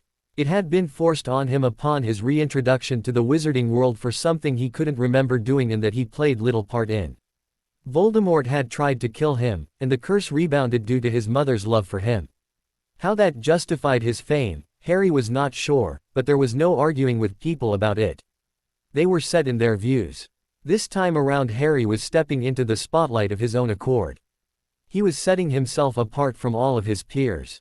It was for a worthy cause and not just for the thrill of being the center of attention. Harry would never do anything just for the attention. He preferred not to have any attention given to him, but this was too important to let that get in his way. This was something proactive he could do in the war against Voldemort, something that could save lives. He had no delusions of building an army to strike and subdue the Dark Lord, but he could teach these kids to fight. If that meant just one of them survived an encounter with a Death Eater, all the effort would be worth it. But he knew that many of his schoolmates wouldn't be satisfied sitting on the sidelines of the war. They would need to be properly prepared for battle if they wanted to help, and no one else seemed keen on offering to do it. So he stepped in, and if Voldemort ever got the audacity to attack Hogwarts directly, he would find himself up against an army with Harry at its head. That was why Harry had changed the DA to the HA. They were not Dumbledore's army. They didn't fight for Dumbledore like the Order of the Phoenix did. The adults saw them as children, incapable of helping in the war effort. He saw them as people who weren't even given a chance. He would raise an army within the walls of Hogwarts.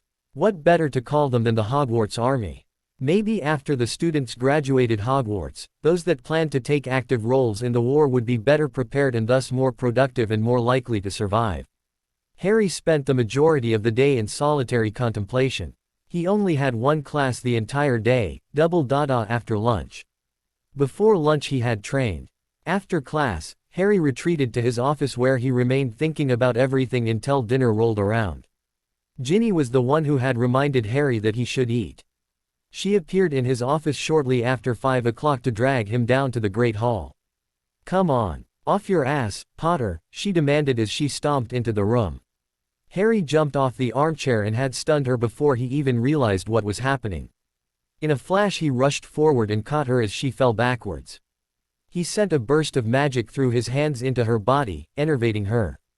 Her eyes blinked open, and she was surprised to find herself in Harry's arms. "What happened?" she asked him groggily. "You startled me," he explained half defensively, half apologetically. "I guess I was a bit jumpy and stunned you before I even knew what was going on." He blushed slightly and had a sheepish smile. "Right," she said after a moment. "No sneaking up on Harry unless you want to get blasted off your feet. I'll have to make a note of that." He frowned faintly as he looked down on her, so she quickly changed tactics. "It's all right, Harry. I shouldn't have come barging in here yelling like that. I guess I was asking for trouble. I'm sorry for stunning you," he said at length. "Don't worry about it." She paused for a moment looking at him pointedly. "You gonna set me upright sometime soon? Or were you planning on sweeping me off my feet?" She shot him a dazzling smile. He returned with a grin. "Well, the offer is tempting." "Oh, what the hell?" And she was in his arms before she knew what hit her. He made it out into the hallway before she even registered what was going on and thought to react. "Harry," she laughed. "Put me down," she ordered, punching his arm. "Careful there, Jin," he warned her. Keep attacking me like that and I just might drop you. Don't you dare, Potter, she threatened. Now put me down right this instant. As you wish, he said as he set her down on the ground. That's better, she said as they began walking toward the great hall. They walked together in companionable silence until he turned to her and said, "Thanks for coming to get me, Jin. I was lost in my own little world there and hadn't realized the time." "You're welcome, Harry." Dinner passed by both much too slowly and quickly for Harry. It seemed to drag by as his nerves built up, but it was over before he knew what hit him. His friends, led by Ginny's efforts, had tried to engross him in conversation to keep him relaxed, but he found he couldn't concentrate on much else but the meeting right after dinner. He appreciated his friends' efforts, but it just wasn't working. After dinner ended, Dumbledore rose from the head table to address the students. "I believe you are all aware of the informational meeting that will be held after dinner. I would ask all those in 4th year and above who are interested in joining Mr. Potter's club please remain in the Great Hall. All those in 3rd year or below or who are not interested in joining, you may head back to your common rooms." There was a shuffling around the room as the younger students and some of the older ones left the hall. Harry noticed that the majority of students eligible to join had remained. The knot in his stomach tightened at the large group of people in the hall. His Adam's apple bobbed as he audibly gulped. Dumbledore spoke up again. "Well, Harry, they're all yours." He rose from his seat at the Gryffindor table and walked across the hall to the head table with every eye in the hall trained on him. His friends gave him reassuring smiles as he left the comfort of his familiar table. He strode to the head table and said, "Thank you, Headmaster." He took a moment to school his nerves before turning around to face the student body and casting a murmured, sonorous, on his throat. "Welcome," he announced, his voice ringing through the hall. "You are all here because you have some interest in joining the club that was formerly known as the DA. There are some things you should know before you make the decision to join. This is not an ordinary student-run club. If my position as assistant professor wasn't enough to clue you in, then allow me to do so right now. It will be run as a class, like any other class that you take here at Hogwarts. I will be the professor of the class, which means I will be a figure of authority. If you join my classes, you will follow my orders, or you will be kicked out. This is not just some fun club to goof off and have fun with your friends. This is very serious, and it will be treated as such. We are at war. This class is to prepare you for that. It is inevitable that some of you will find yourselves in situations where your lives will be in danger. These classes will prepare you for those situations and hopefully give you the tools you need to survive the encounter. If you have no desire to learn how to fight, this is not the club for you. If you're not going to take this seriously, save yourself the trouble and don't sign up. I can promise you that I will show no favoritism in class. I will show no affinity for any house. You will all be treated equally. Not even my best friends should expect to be treated any differently than the rest of you. While we are in class, I am the professor, not your friend. I have the ability to give and take house points and to hand out detentions. I will not hesitate to use those abilities should the need arise. Now, those of you who are still interested in joining will be required to sign a magical contract before you will be allowed to attend my classes." Harry pulled the contract out of his robes and held it up in front of the student body. The contract has only a few clauses involved, but they should be taken seriously. As I have said, I am not taking this lightly, and neither should you. If you have any reservations about any of the restrictions placed upon you by this contract, then do not sign it. Now, the contract states that by signing, you certify that you have absolutely no affiliation with Voldemort. A collective gasp ran through the student body at the mention of his name, but Harry plowed on as if nothing had happened, or his Death Eaters, and that you will never enter into the service of either. Anyone who is currently in the service of either or who plans to one day enter into the service of either will find themselves unable to sign the contract. I highly suggest that anyone in that camp refrain from even attempting. Anyone who does sign the contract and later decides to join Voldemort or his Death Eaters will be in for a nasty surprise. That's all I will say about that. You will also be certifying that you will not speak to anyone about what transpires in my classes to anybody who is not a member. This will include family members. You will be able to tell them that you have joined a club that is led by me, nothing else. If you try to say more, you will find yourself unable to do so. Should anyone manage to break through that hold, there are many other enchantments in place to suitably punish you for each infraction. The more you give away, the more devastating the punishments. I would not suggest testing the limits of this contract. Anyone who is still interested in joining, please remain in the hall. All those who have no interest in joining, please leave the hall now. Harry waited while a few groups of people left. There were many Slytherins who had waited around to see what would be said in the meeting who left grumbling. There were several Hufflepuffs and Ravenclaws who left and a few Gryffindors as well. Harry noticed that Malfoy was still present and smirked, amused.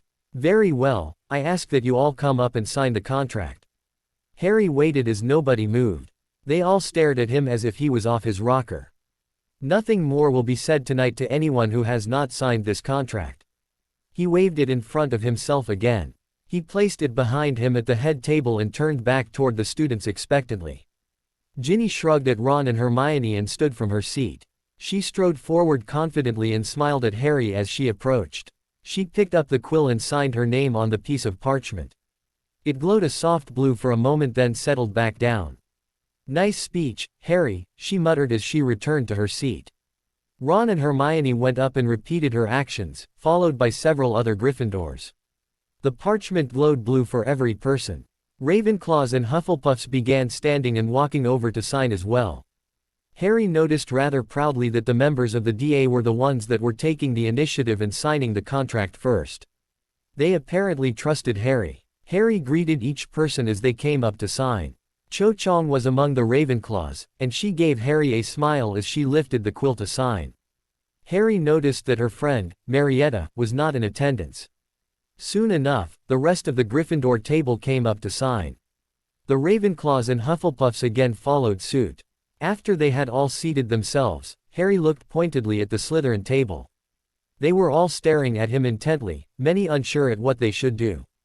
If you have no intention of signing this contract, I must ask that you leave the hall now, Harry informed them. Malfoy rose from the table glaring maliciously at him. The blonde-haired Slytherin strutted across the hall and stood before Harry. Harry, for his part, merely looked unconcerned as Malfoy paused in front of him. He eventually walked over to the parchment and grabbed the quill into his hand. He pulled the quill into his body for a moment, hiding it from view, then signed his name. There was a moment of silence where nothing happened before the parchment glowed a violent red and Malfoy was thrown back 10 feet in a blast of light. Malfoy stood shakily and screeched, "What the bloody hell do you think you're doing, Potter? Did I forget to mention that the parchment is charmed to be impervious to charmed quills?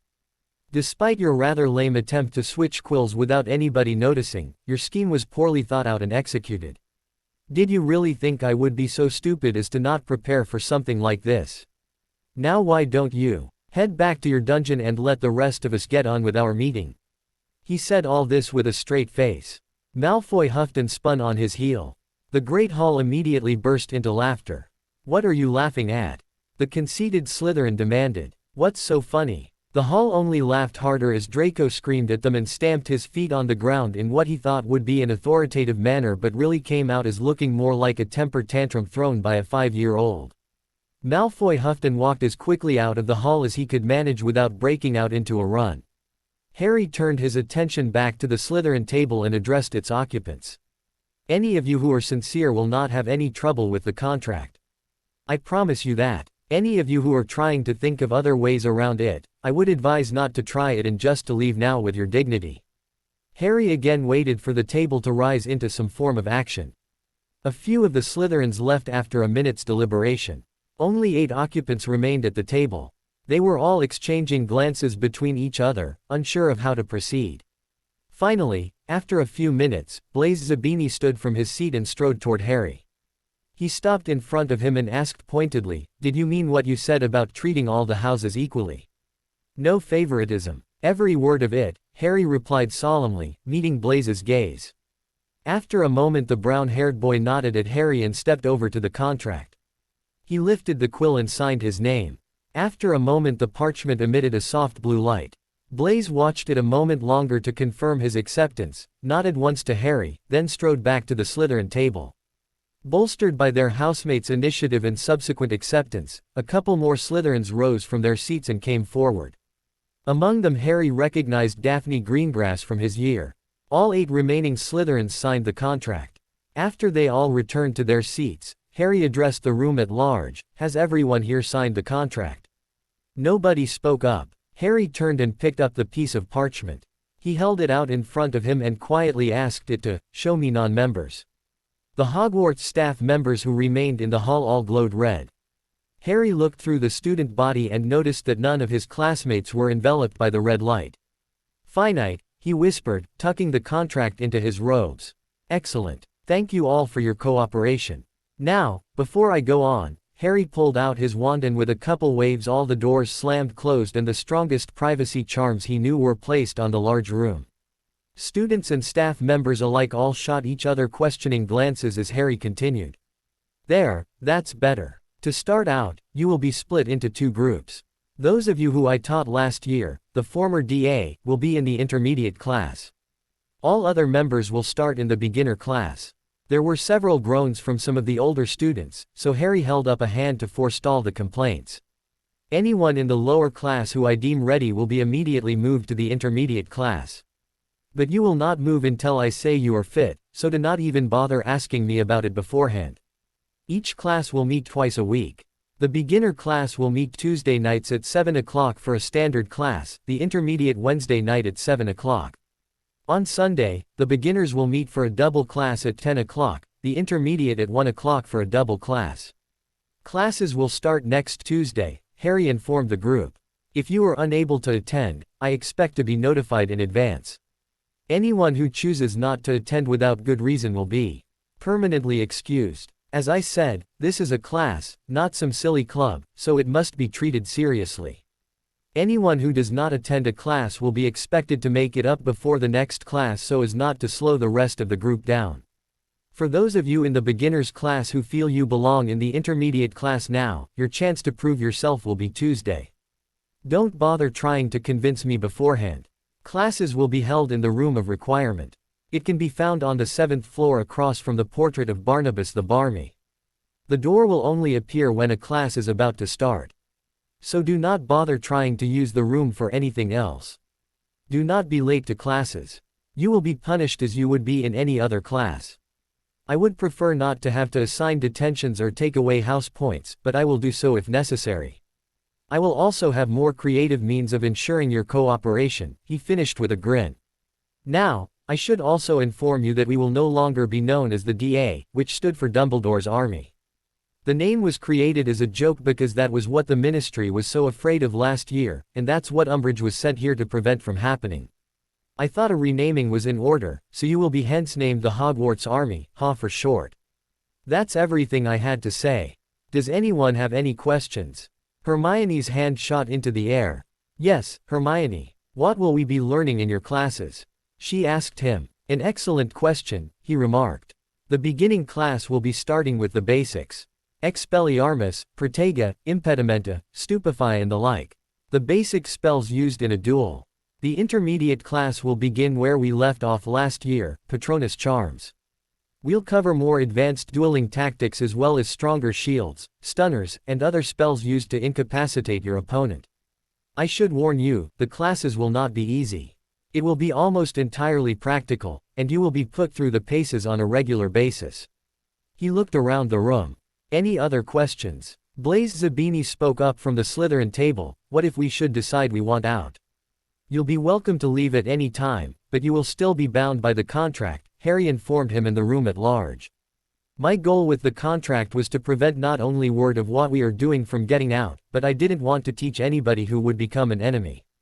The last thing I want to do is give the enemy more tools. After Voldemort is defeated, the contract will be voided, and you will all be able to speak freely about everything. Anything else? Zacharias Smith spoke up from the Hufflepuff table. Is it true that you and some of the others from last year's DA got into a battle with Death Eaters at the Ministry of Magic last June?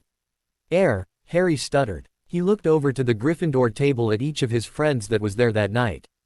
Hermione and Ron were both giving him sympathetic looks. Ginny gave him an encouraging smile. Neville gave him a small, shy smile. Luna, over at the Ravenclaw table, just had a dreamy expression on her face, and Harry wasn't sure if she was even paying attention. He took a deep breath and continued, I went to the ministry on information that my godfather was being tortured there by Voldemort. A few of my friends insisted on coming with me. We were led into a trap, and yes, we fought several Death Eaters. After holding them off for quite some time, we were eventually rescued, he explained, giving them the abbreviated version of events. Now, if there are no more questions about the Ha, then this concludes our meeting. I'll see the beginners class on Tuesday at 7 o'clock. The students looked around at each other. Some stood and walked out of the hall, others hung around. Most of the former DA stuck around to talk to Harry briefly.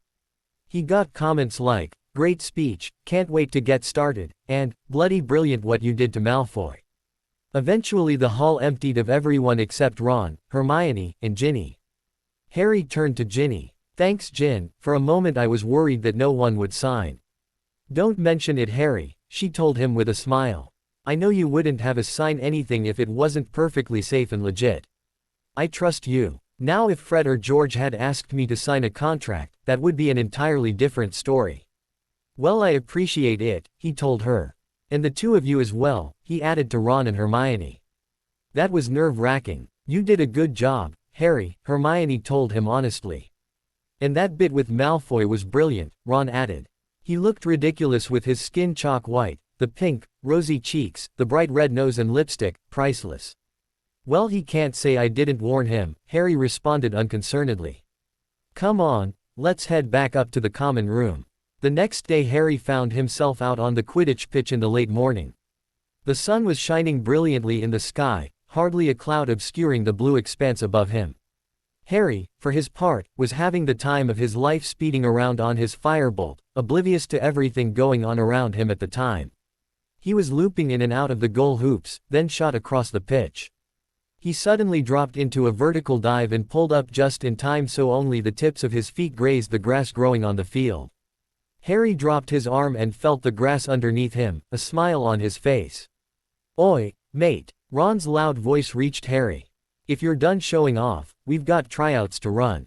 Sufficiently cowed, Harry blushed slightly and flew over to his friend, who was standing before a group of hopeful Gryffindors with brooms clutched tightly in their grasps. He landed next to the redhead as he was beginning to address the crowd. Right, I'm Ron Weasley, captain of the Gryffindor Quidditch team, Ron proudly proclaimed, displaying his captain's badge rather self-importantly. An image of Percy fawning over his own head boy badge rose unbidden into Harry's mind, but he quickly shook off the thought. I'm sure you all know that Harry, here, is our seeker, he patted Harry on the shoulder. He put his other arm around Katie Bell's shoulder and said, this here is Katie Bell, chaser, and I'm keeper. We'll be holding tryouts for all positions as I'd like to have a reserve team this year. Right, Ron ran a hand nervously through his hair. Why don't you all take a few minutes in the sky to get warmed up, then we'll get started. I'll call you all back down in a bit. Harry sidled up to his friend as they turned their heads skyward to watch the recruits fly around. So how do you want to do this? Harry asked. Katie walked up beside them. Well, I was thinking I'd have them split up into what position they were trying out for, then take them in turns, Ron replied. Sounds fair, Harry announced. Mind if I take a few minutes to fly with them? Harry was itching to get back out on his firebolt. Yeah, sure, Ron said distractedly. Harry shrugged and took off. There were two activities in his life that left Harry feeling completely at peace, as if the world just made complete sense. They were both flying. One was flying on his firebolt, the other was flying as an owl. The feeling was incredibly freeing, which was exactly what Harry was searching for in his life, freedom. Freedom from the war, from his fame, from the death surrounding him, from his life in general, from the people like Dumbledore that always tried to control him. Harry just needed to get away from it all. With the air rushing all around him as he flew, he felt like none of that could touch him. Soon enough Ron was calling all of them back down. All right, I want you all to split up based on position. Those trying out for chaser stand over there, beaters there, keepers there, and seekers over there, he directed, pointing to different spots on the pitch. The Gryffindors all obligingly walked to the designated spots and awaited further instructions. We'll be doing the tryouts in turns. Since there doesn't appear to be anyone trying out for seeker, Harry, why don't you take the beaters? Katie and I will start with some ball drills with the chasers and keepers. Harry nodded his assent to Ron and turned to the group of beaters as Ron and Katie took the chasers and keepers into the air. Ginny shot him a grin as he briefly caught her eye before she took off after her brother. Harry had the 5 beaters all introduce themselves. They took their bats up into the air and he had them just beat a bludger back and forth between each other. One of the 5 clearly lacked the hand-eye coordination to make the cut. The other 4 seemed to be able to handle the simple activity without any trouble. He eventually had them start shooting at targets, and by targets Harry ended up meaning himself. He had them all take turns hitting bludgers at him as he raced around the pitch. In the end, Harry decided that there really wasn't anyone better than Kirk and Sloper from the year before. Pritchett, a 4th-year boy, would make a decent reserve. After sending the beaters down to the ground, Harry went over to see how Ron and Katie were doing. Ron was keeping against the chaser hopefuls, so Harry flew up next to Katie as she observed. Harry watched as each chaser in turn tried to score against Ron. Ginny, Harry noted with some satisfaction, was by far the best of the bunch. Her flying was top-notch, despite the old broom she was riding. Her turns and fakes were sharp, and her accuracy was spot-on. Ron blocked a fair few of her shots, but she got a majority of them in. There was another girl who Harry thought might be in Ginny's year who seemed to be faring pretty well. A boy who couldn't have been more than a 3rd year, in Harry's estimation anyway, showed some promise as well. Harry continued to watch until all the chasers had taken their shots. Ron flew over to them and asked Harry, "How'd it go with the beaters?" "All right, I guess," Harry told his friend with a shrug. "Much as I hate to say it, Kirk and Sloper are the best we've got. The Pritchett kid will make a decent reserve." "Fair enough," Ron said. "What did you guys think about the chasers?" Katie spoke up first. "Ginny was by far the best. She'll take one starting spot. The other one is a toss-up between Nate and Stephanie. Whichever doesn't get the job plus Dan should be offered reserves." Harry asked who Stephanie, Nate and Dan were before adding his own comments. "I definitely agree about Ginny. Based on what I saw, I'd say Stephanie for the last starting spot. But I agree with Nate and Dan as reserves."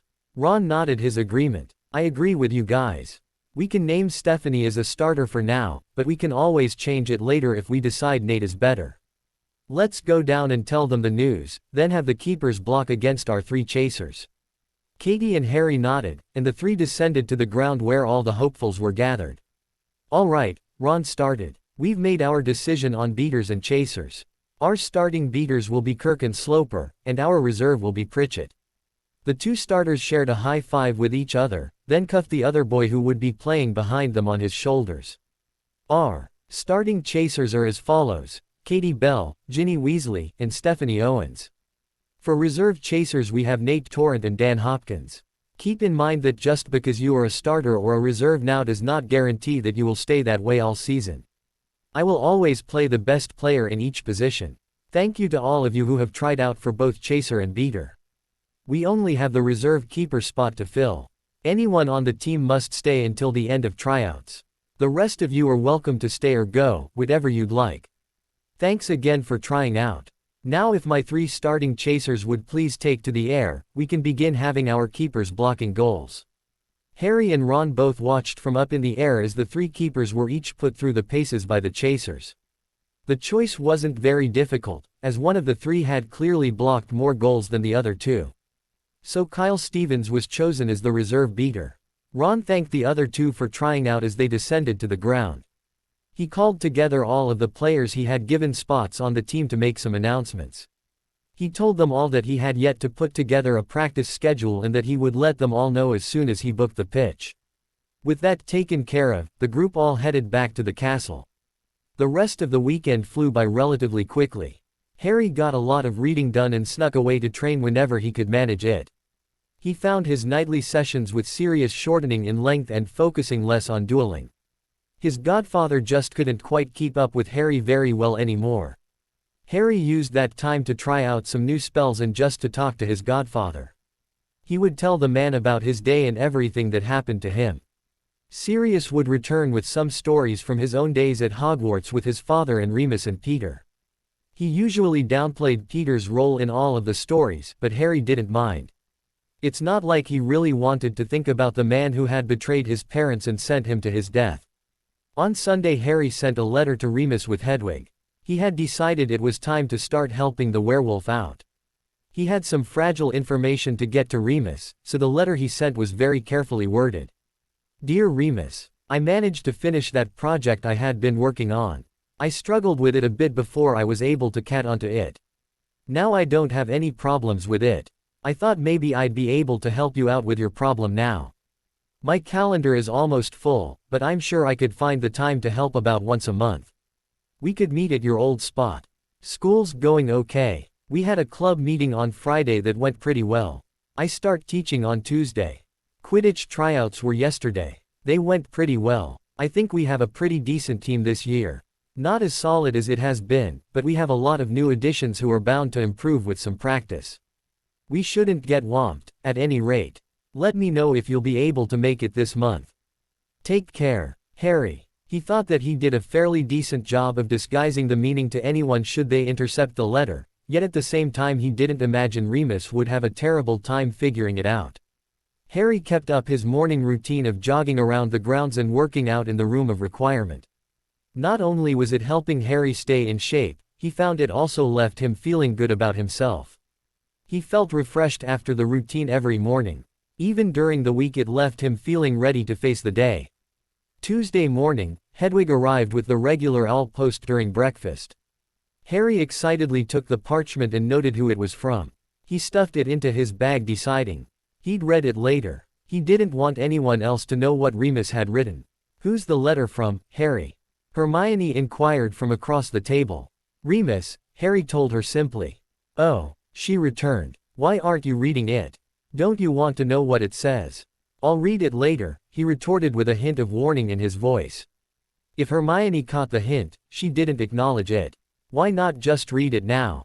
I'm sure we'd all like to know how he's doing. I haven't heard from Professor Lupin in a long time, and I'd like to hear what he has to say. Harry glared at her sharply. Then why don't you send him an owl yourself and ask him? What's that supposed to mean?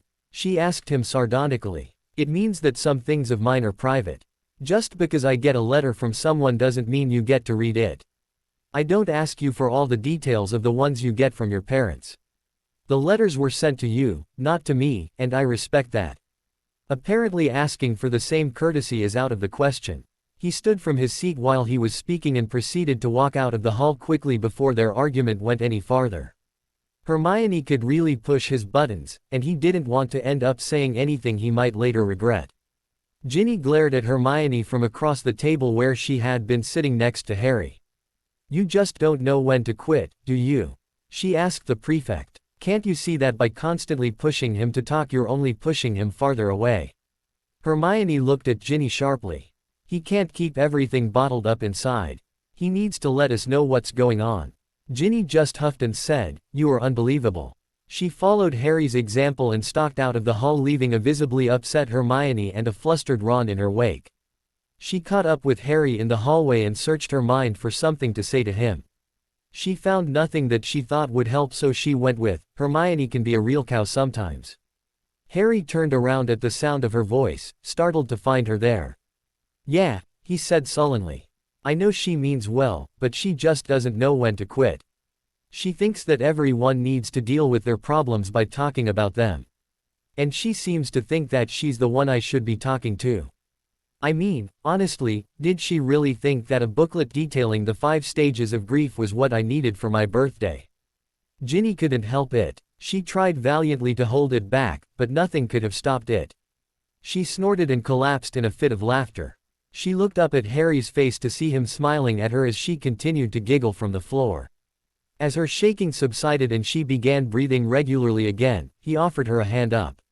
She gratefully took it, and he hoisted her off the ground with relative ease.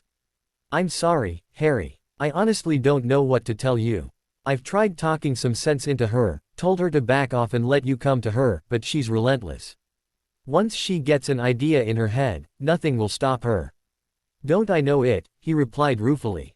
He shook his head clear of his thoughts of Hermione and smiled at Ginny again. Thanks for coming after me, Gin. I appreciate it. You're welcome, Harry, she replied. I told you I'll be there for you whenever you might need me, and I meant it. I won't push you for information. I'll just be there whenever you're ready to talk or if you just need some company. I don't know what I did to deserve you, but thanks, Harry told her. She rolled her eyes at him. Need we go over this again, Potter? If not for the fact that you're a decent bloke and deserve the comfort of a true friend anyway, then the fact that you've saved my life a couple times ought to be reason enough. He grinned cheekily at her. Oh, I know. I just enjoy hearing you praise me so. She pushed him into the wall and shouted, "You're an ass, Potter." She ran down the hallway and called over her shoulder, "I'm off to class. Don't want to be late." Harry laughed as he tried to glare at her retreating form. The rest of the day went by more smoothly than breakfast had gone. In Dada and potions, Harry and Hermione hardly spoke to each other. Harry was mad at Hermione's persistent nagging for information. He hated that she felt like she could treat him as just another mystery to solve. She was mad that Harry was continually shutting her out. But as the day wore on, the tension between them began to dissipate. Harry read Remus, reply after potions class. He retired to his office as Hermione went to ancient runes. As soon as he entered, he sat at his desk and tore open the envelope. "Dear Harry, that's great. Congratulations. It really means a lot to me that you want to help me so much. I think the old hideout should work fine. You know when to meet me there. I'm glad to hear that things with your club and Quidditch seem to be going well. You'll have to keep me updated on how your classes go. Teaching can be a rather rewarding experience, as I learned a few years ago. I hope that you enjoy it. I can't really say anything much about what's going on in a letter for obvious reasons. Perhaps we'll find a chance to talk in person soon. With regard, Remus Lupin." He was eager to see Remus but was weary of the circumstances it would be under. There were still a couple weeks left until the full moon, so he didn't dwell too much on it at the moment. He would have plenty of time to think on it later. Instead, Harry concentrated on his first HA class that night. Since it was the beginner class and he was starting them off where he had started the DA last year, there wasn't much planning to be done. Harry still found himself nervous about the class though. It was a larger group than the DA had been last year with well over 50 members.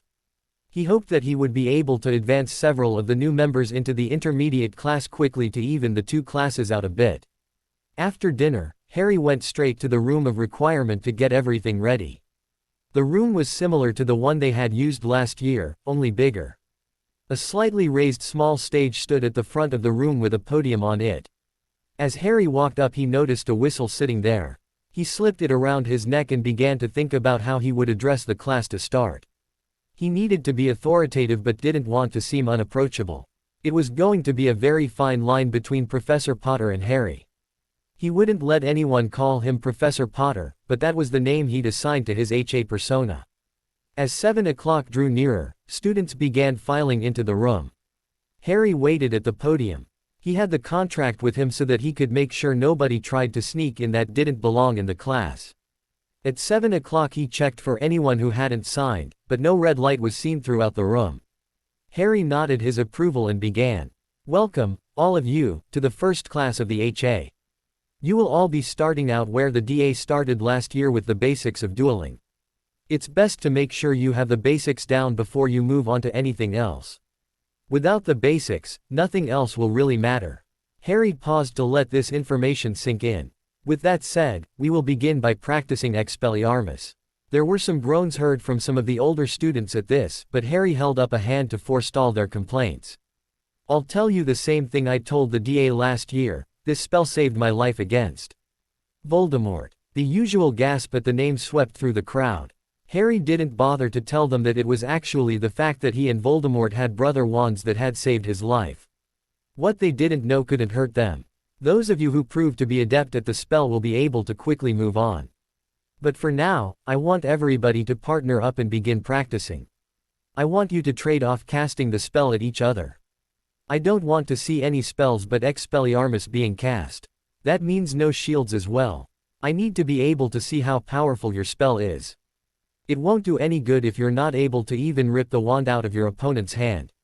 Well, go on, pair off. Harry waited as they followed his orders. Begin. And they did. Harry walked through the students correcting anyone who needed it. He was happy to note that nobody tried casting any other spells. Several of the older students were only half-heartedly casting the spell. Harry walked over to one such student. Harry thought he was a Ravenclaw 7th year but wasn't sure. "Let's see you cast that spell on me," Harry said to the boy. He drew his wand and waited as he went through the wand motion and sent the spell flying at Harry. Harry absorbed it and flinched at the impact but kept a tight grip on his wand. "That's one of the weakest spells I've ever felt. You'd have trouble disarming a first year with it. Now when I tell you to cast a spell, I mean cast the spell. Like this." Harry waved his wand in a flash and shouted, "Expelliarmus." The Ravenclaw was lifted bodily off the ground and thrown several feet back as his wand flew through the air. Harry reached out a hand and caught the wand as it sailed past. Do you see the difference? Cast properly, this spell can be extremely helpful. But if you don't put some effort into it, you'll just end up embarrassing yourself. Now continue practicing with your partner. He turned to the rest of the class who had all stopped their own practicing to watch him. "All of you, back to work," he ordered. The rest of the class went by smoothly. He asked a handful of students to stay after the class who had all seemed to be doing pretty well with the spells he had gotten them to try. Among the students were Blaise Zabini and Daphne Greengrass from Slytherin, Lisa Turpin and Stephen Cornfoot of Ravenclaw, Walter Gatton of Hufflepuff, and Rob Bankston and Julie Wesmer of Gryffindor. When the rest of the students had left, he addressed them. "You all showed promise, and I'd like to take a bit of time to test you all further to see if you're ready for the intermediate class," he informed them. "I'm just going to run you through some different hexes and curses as well as Protega to shield yourself.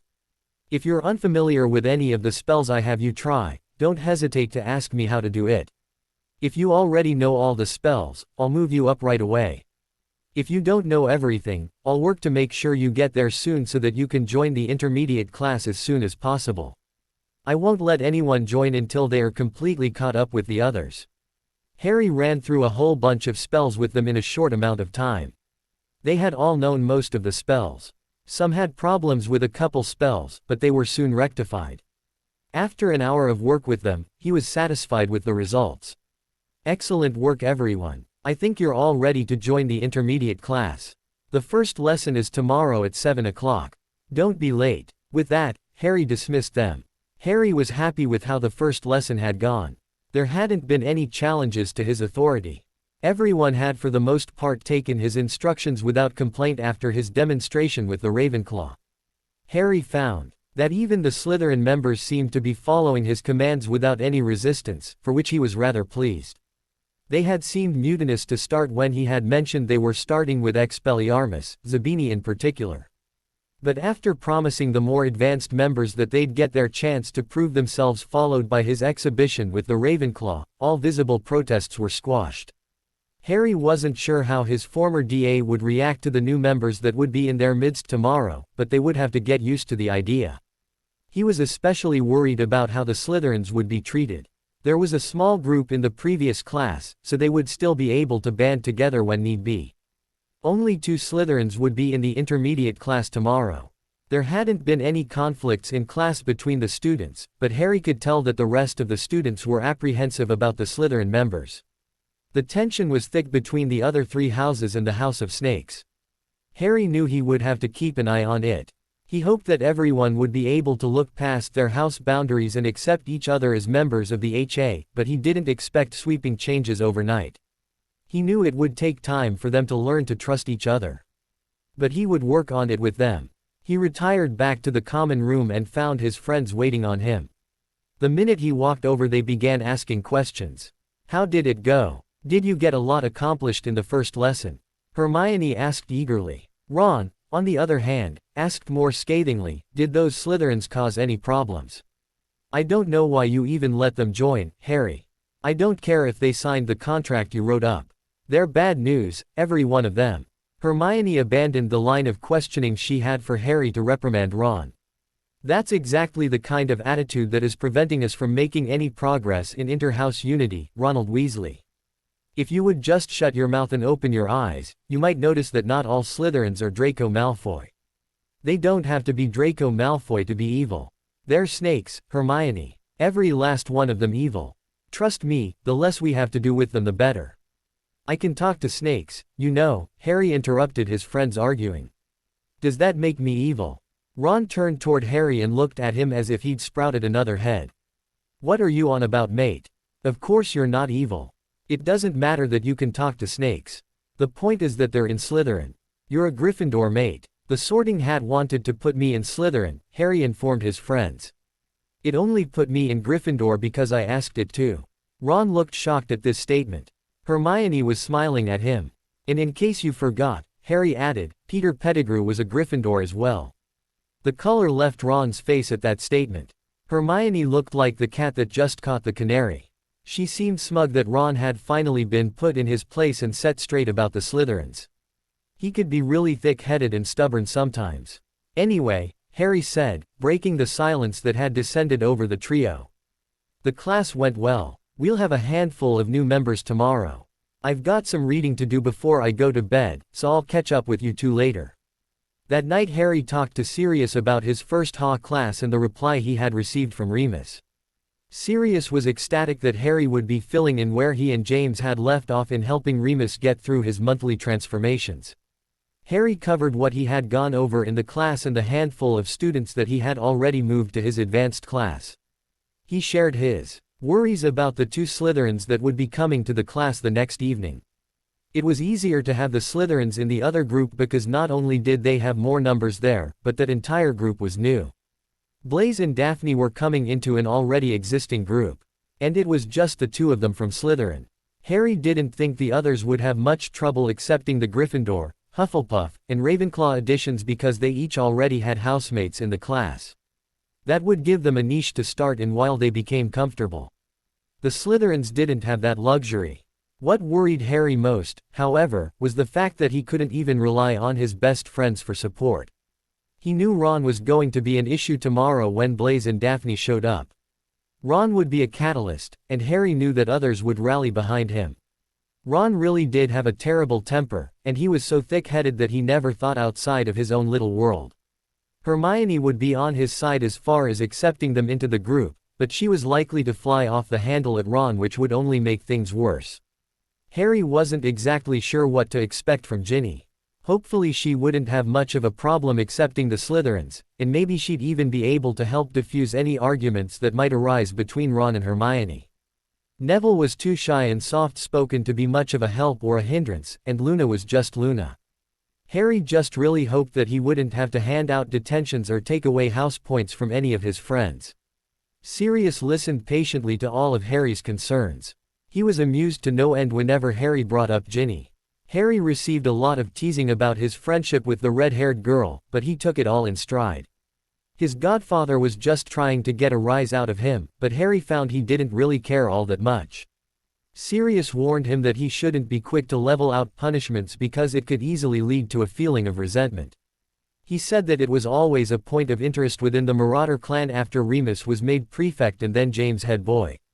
When emotions were running high, if either one ever played the authority card, the conflict would only escalate as a result. This advice only made Harry even more weary, but he was determined to diffuse any conflict quickly and by any means necessary. If his friends got mad at him, they'd get over it eventually. And that was the attitude that Harry held going into his HA class on Wednesday night. He arrived early again, to make sure everything was set up correctly and that he was ready when 7 o'clock rolled around. Ron, Hermione, Ginny, and Neville were the first to arrive, walking through the door at 7:15 o'clock. Harry smiled at the show of support from his friends. Luna entered alone not long after, and the rest of the class filtered in shortly thereafter. As Blaise and Daphne walked through the door a minute before 7 o'clock, Harry could feel the air stiffen around him. Ron was glaring openly at the new arrivals, as were several other members including Dean Thomas, Seamus Finnegan, and Zacharias Smith to name a couple. "What are they doing here?" Ron bit out beside him. "They're here for class," Harry responded evenly. "I told you we'd have a few new members this evening. You didn't tell me they'd be Slytherins," Ron nearly shouted. His raised voice caught the attention of most of the room. "That hardly matters," Harry replied coolly. "Like I said last Friday, house doesn't matter to me in these classes. I will treat everyone the same regardless of their house. They both knew enough to warrant a spot in this class, so they are both here." "But how can you trust them?" Ron asked, incredulously. "You're teaching the enemy." "Slytherins are not the enemy, Ron," Hermione chimed in. I'm sure if we just reach out to them we'll find that most of them are actually quite nice. Right, Ron scathingly replied. Let's all just have one big group hug with the snakes. That sounds just peachy. You are impossible, Hermione shrieked at Ron. You're honestly no better than Malfoy. You treat Slytherins the same way he treats Muggleborns. I can't believe you're defending them, Ron bit back. They're Slytherins, Hermione. It's not like they haven't done anything to deserve it. Am I right? Here Ron addressed the crowd, exactly what Harry had been afraid of. There were some nods of assent, and a few people vocalized their agreement. Slytherins have been taunting and attacking us for years. They always fight dirty. We can't trust them. This is ridiculous. Ron, you're a prefect, you should be setting a good example, Hermione lectured. Honestly, why they ever thought you'd make a decent prefect I'll never know. I have to force you to do everything. Throughout the entire spectacle, Blaise and Daphne had stood against the wall watching how everything would play out.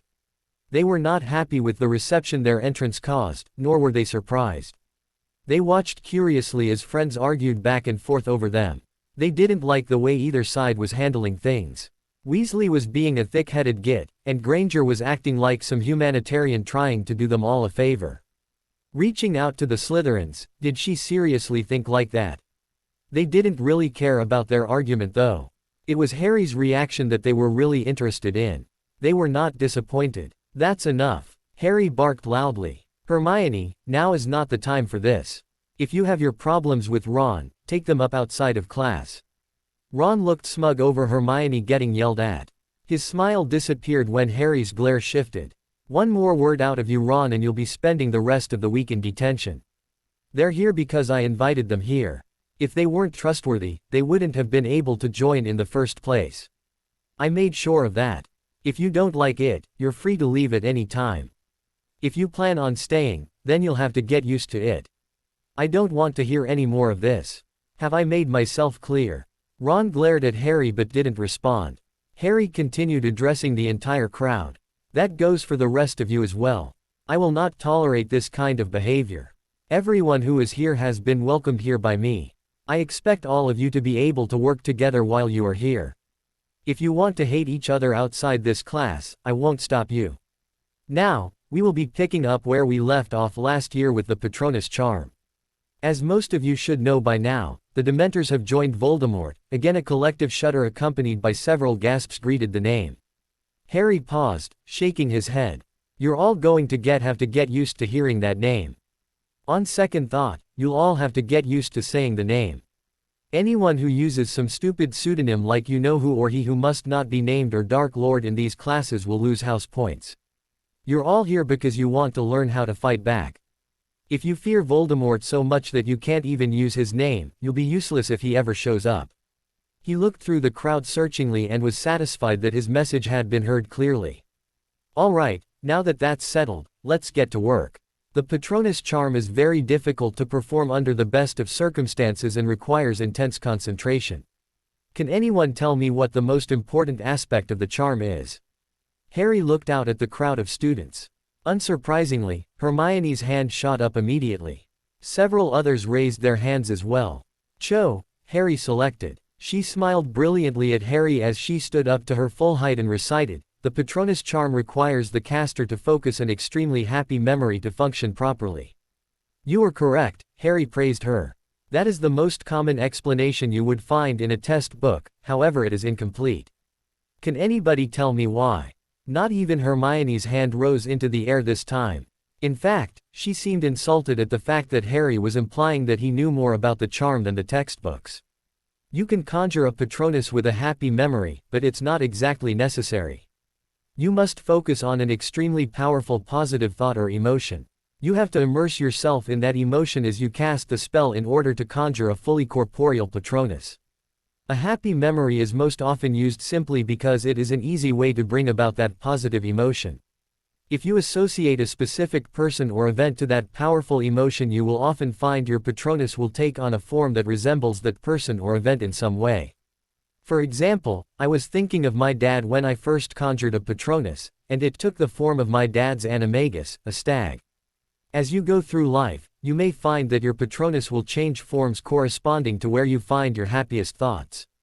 Now, the proper wand movement is as follows. Harry demonstrated the wand movements from atop the stage. The incantation is Expecto Patronum. Harry focused inwardly on his happy thoughts and bellowed, Expecto Patronum. A silver stag erupted from the tip of his wand and cantered around the stage to the applause of the students. Now I want you all to take several minutes to focus on your happy thoughts and memories before you try. Remember, the more powerful emotion you're feeling, the greater the result will be. The students all looked at each other for a moment before setting to the task. Most closed their eyes as they drifted through their thoughts to find the happiest ones they had. Within a couple minutes most people had smiles on their faces as they were immersing themselves in their happiness. There were some exceptions to this, though. Ron, in particular, still held a scowl on his face. Blaise Zabini's face looked impassive. Hermione looked slightly annoyed but mostly reflected a mask of concentration. Harry finally announced, "When you think you're ready, you may begin." Only a couple people remained still while the rest of the class began waving their wands and the words, Expecto Patronum, rang out across the hall. There had only been 2 people who were able to produce a corporeal Patronus last year before the lesson was interrupted. Harry remembered that lesson vividly because not only was it the last DA meeting, it was also the day that Dumbledore left Hogwarts. He remembered how bad he had felt when it was his club that had been the cause of Dumbledore's problems with the law. They had tried to arrest him. He realized now that it would have happened eventually regardless. It was only a matter of time before they managed to get him out of Hogwarts and Umbridge in as the interim headmistress. Harry shook himself out of his musings and looked around the room. He spotted Cho's Swan Patronus easily as it was the only corporeal Patronus in the room. He scratched his chin as he searched out Hermione to see what happened to her otter.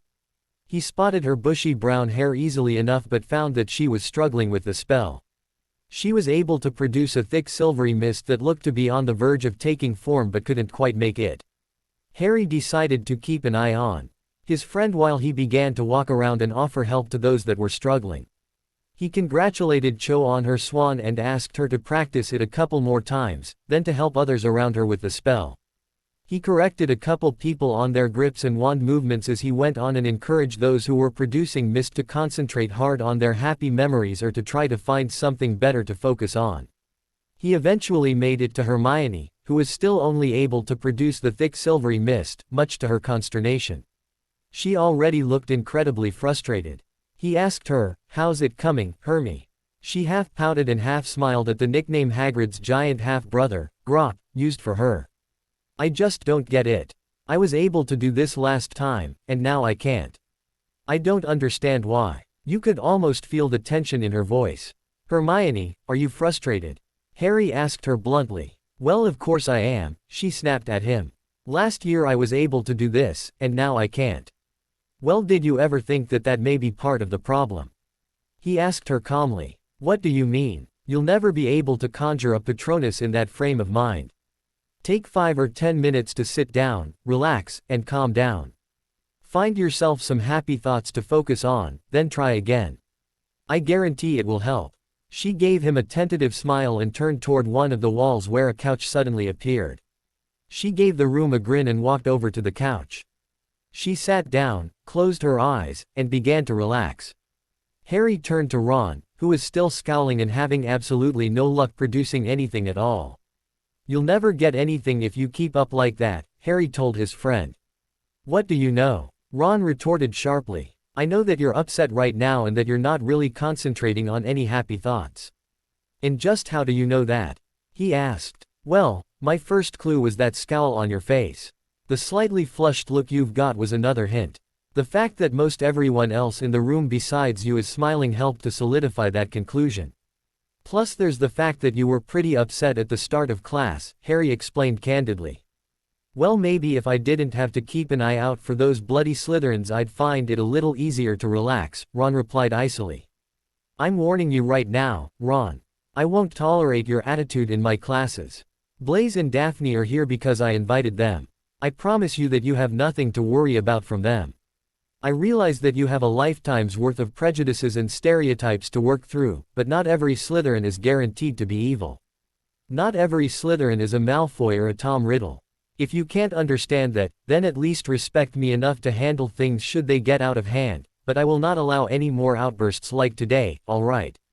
Harry was struggling valiantly not to raise his voice at his stubborn friend. Whatever you say, Professor, Ron responded, turning his back on Harry and ending the conversation. Harry sighed to himself and continued his rounds. He made sure that he stopped by each of the new members to welcome them and offer guidance. Everyone else had already had one lesson, well, half a lesson anyway, before, but the new members were most likely performing the spell for the first time. When he came around to Blaise and Daphne, the two Slytherins, he found himself compelled to apologize for the behavior of his class. "I'm sorry about everything," he told them, gesturing to the room at large. "They're really not bad people, just have the wrong idea about a few things. They'll come around eventually. Hopefully," he added in his head. Blaise nodded in agreement. "Don't worry about it, Harry. We didn't exactly expect a warm welcome. But we do appreciate the fact that you're sticking up for us," Daphne chimed in sincerely. "It's not easy being at odds with your friends, so it's nice to know that you're willing to go to that length for us." Harry looked down at his shoelaces for a moment while he willed the heat not to rise to his face at the praise. "It was the least I could do. I promised you guys that I'd be fair, and I meant it. I only wish I could talk some sense into everyone else. There's a few in there that you'll find have no problem at all, but unfortunately those aren't the outspoken ones." Harry shook his head to clear his thoughts and shifted topics. "Well, enough about that. How are your Patronuses coming along? Let's see what you can do." Blaise was able to produce a strong mist that, like Hermione's before, seemed to be on the verge of taking form but not quite there. Daphne, on the other hand, was barely getting any results. He noticed that her grip on her wand was a little too loose, causing some of her wand movements to lose their precision.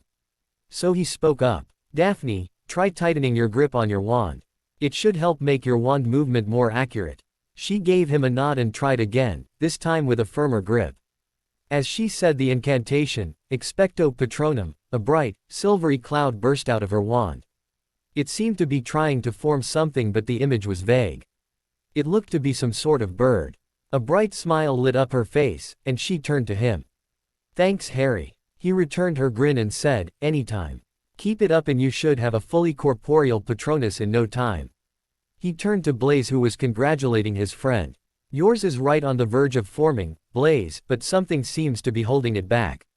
You may want to try to find a better thought or memory and see if that helps." Blaise gave him a nod. "Well, keep it up, you two. I'm off to make my rounds." They gave him a wave as he moved on to help others with the charm. By the time the class was about over, Daphne had managed to create a hawk Patronus. Blaise's Patronus was vaguely taking the form of some bear-like creature. Hermione was able to reproduce the otter that she had made the previous year, and several others added their own animals to the mix as well. Harry made his way back to the stage at the front of the class. He lifted the whistle that he had placed around his neck before the start of class to his lips and blew in it to gain the attention of the class. "Thank you," he said as everyone stopped what they were doing to turn towards him. "We're just about out of time. I want to congratulate all those who were able to conjure a corporeal Patronus. For those of you that were unable to get yours to take form, don't get discouraged. It is really advanced magic that many adult wizards are unable to perform. We will revisit Patronuses for the beginning of class on Sunday before moving on. I should warn you that you may see some physical activity in class on Sunday, so I would advise everyone to dress appropriately. Thanks again for coming." With that said, he stepped off the podium as most of the crowd exited the room. Hermione, Ginny, Neville, Luna, and surprisingly Cho lingered behind. Ron left with the rest of the group, obviously still upset. The other four milled on the other side of the room as Cho approached Harry. "I just wanted to say it was a very good lesson today, Harry," she said with a warm smile. Thanks, Cho," Harry replied, a little uncomfortable with the look she was giving him. "I appreciate the support." "Any time, Harry," she responded. She threw him a wink, then sashayed out the door. Harry watched her for half a moment before shaking his head to clear it. Harry strode over to his friends, who all gave him enquiring looks. He ignored them and asked, "So, what did you think?" They, in turn, all ignored his question. It was Ginny who asked the question on all of their minds. "So what did Miss Chong want?" There was a definite suggestive tone behind the inquiry. Harry rolled his eyes at her and replied, "She just wanted to tell me that it was a good lesson." "Oh, I'm sure," Hermione joined in with a playfully derisive tone. "And she just had to wait for everyone else to leave the room before she could tell you this, did she?" Harry shrugged his shoulders. "I'm the last person to ask if you want to know what's going on in that girl's head. I thought she was with Michael Corner now, anyway. So what are you lot on about? Have we touched a nerve there, Harry?" Ginny questioned. "Don't be silly," Harry waved his arm haphazardly. "Whatever there was between Cho and me is over and done with." "I wouldn't be too sure about that, Harry. At least not for Cho, anyway. Didn't you see the way she was swaying her hips as she walked away?" Hermione asked jeeringly. "Whatever." Harry refused to rise to their bait. He really didn't have any feelings left for Cho, so their teasing didn't have much effect on him. She was just another friend and Ha member. They seemed to realize this as well, for they dropped the subject entirely, although that could also have been because of Luna's next comment as well. "It's good to see that you finally managed to fight off the Bluebell glazers that were damaging your vision, Harry. I imagine that's why you don't need glasses anymore and why you were able to spot her hips swaying." She said all of this very matter-of-factly while staring over Neville's shoulder at something only she could apparently see. Neville glanced at the others before replying with a simple, "Oh." Ginny broke the silence that followed this pronouncement. "What say we all get out of here?" She led them over to the door. Luna went her separate way to the Ravenclaw common room as the rest headed toward the portrait of the Fat Lady and the Gryffindor common room. As they walked through the halls, Harry spoke up. "Well, I noticed your otter made another appearance toward the end of class, Hermione. How were you two faring at the end of the lesson?" he asked of Neville and Ginny. "I don't think I went by either of you toward the end." Ginny was the first to respond. "I'm still just getting missed. I'm not sure what the problem is, to be honest. I don't think I'm doing anything wrong, but I just can't get anything more than that." "Maybe you need to find a stronger thought or memory," Harry supplied. "That really is the biggest key to the charm, stirring up a strong enough emotion to power the Patronus. I had a lot of trouble finding anything that would work until I tried using something that wasn't a memory. You don't necessarily have to concentrate on a solely happy thought or memory either. Any positive emotion can work if it is strong enough.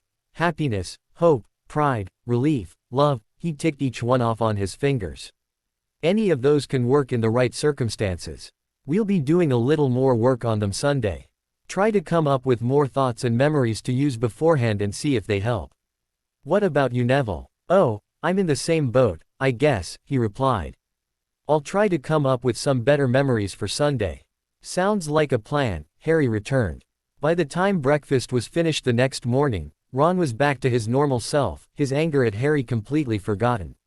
As they both had the morning off, they decided to retire up to the common room for a bout of wizard's chess. To no one's surprise, Harry was thoroughly trounced by Ron's chess prowess. Harry's mind was not in the chess game, nor was it in any of his lessons that day. The entire day he could only think of the occlumency lesson with Snape he'd be having that night after dinner. After lunch, he only had Transfiguration followed by 3 hours of free time. Since both Ron and Hermione had herbology afterward, Harry had little trouble sneaking back up to the room of requirement for another training session. He began the session as he always did, with the training dummies. He spent time dodging spells and fighting back, as normal.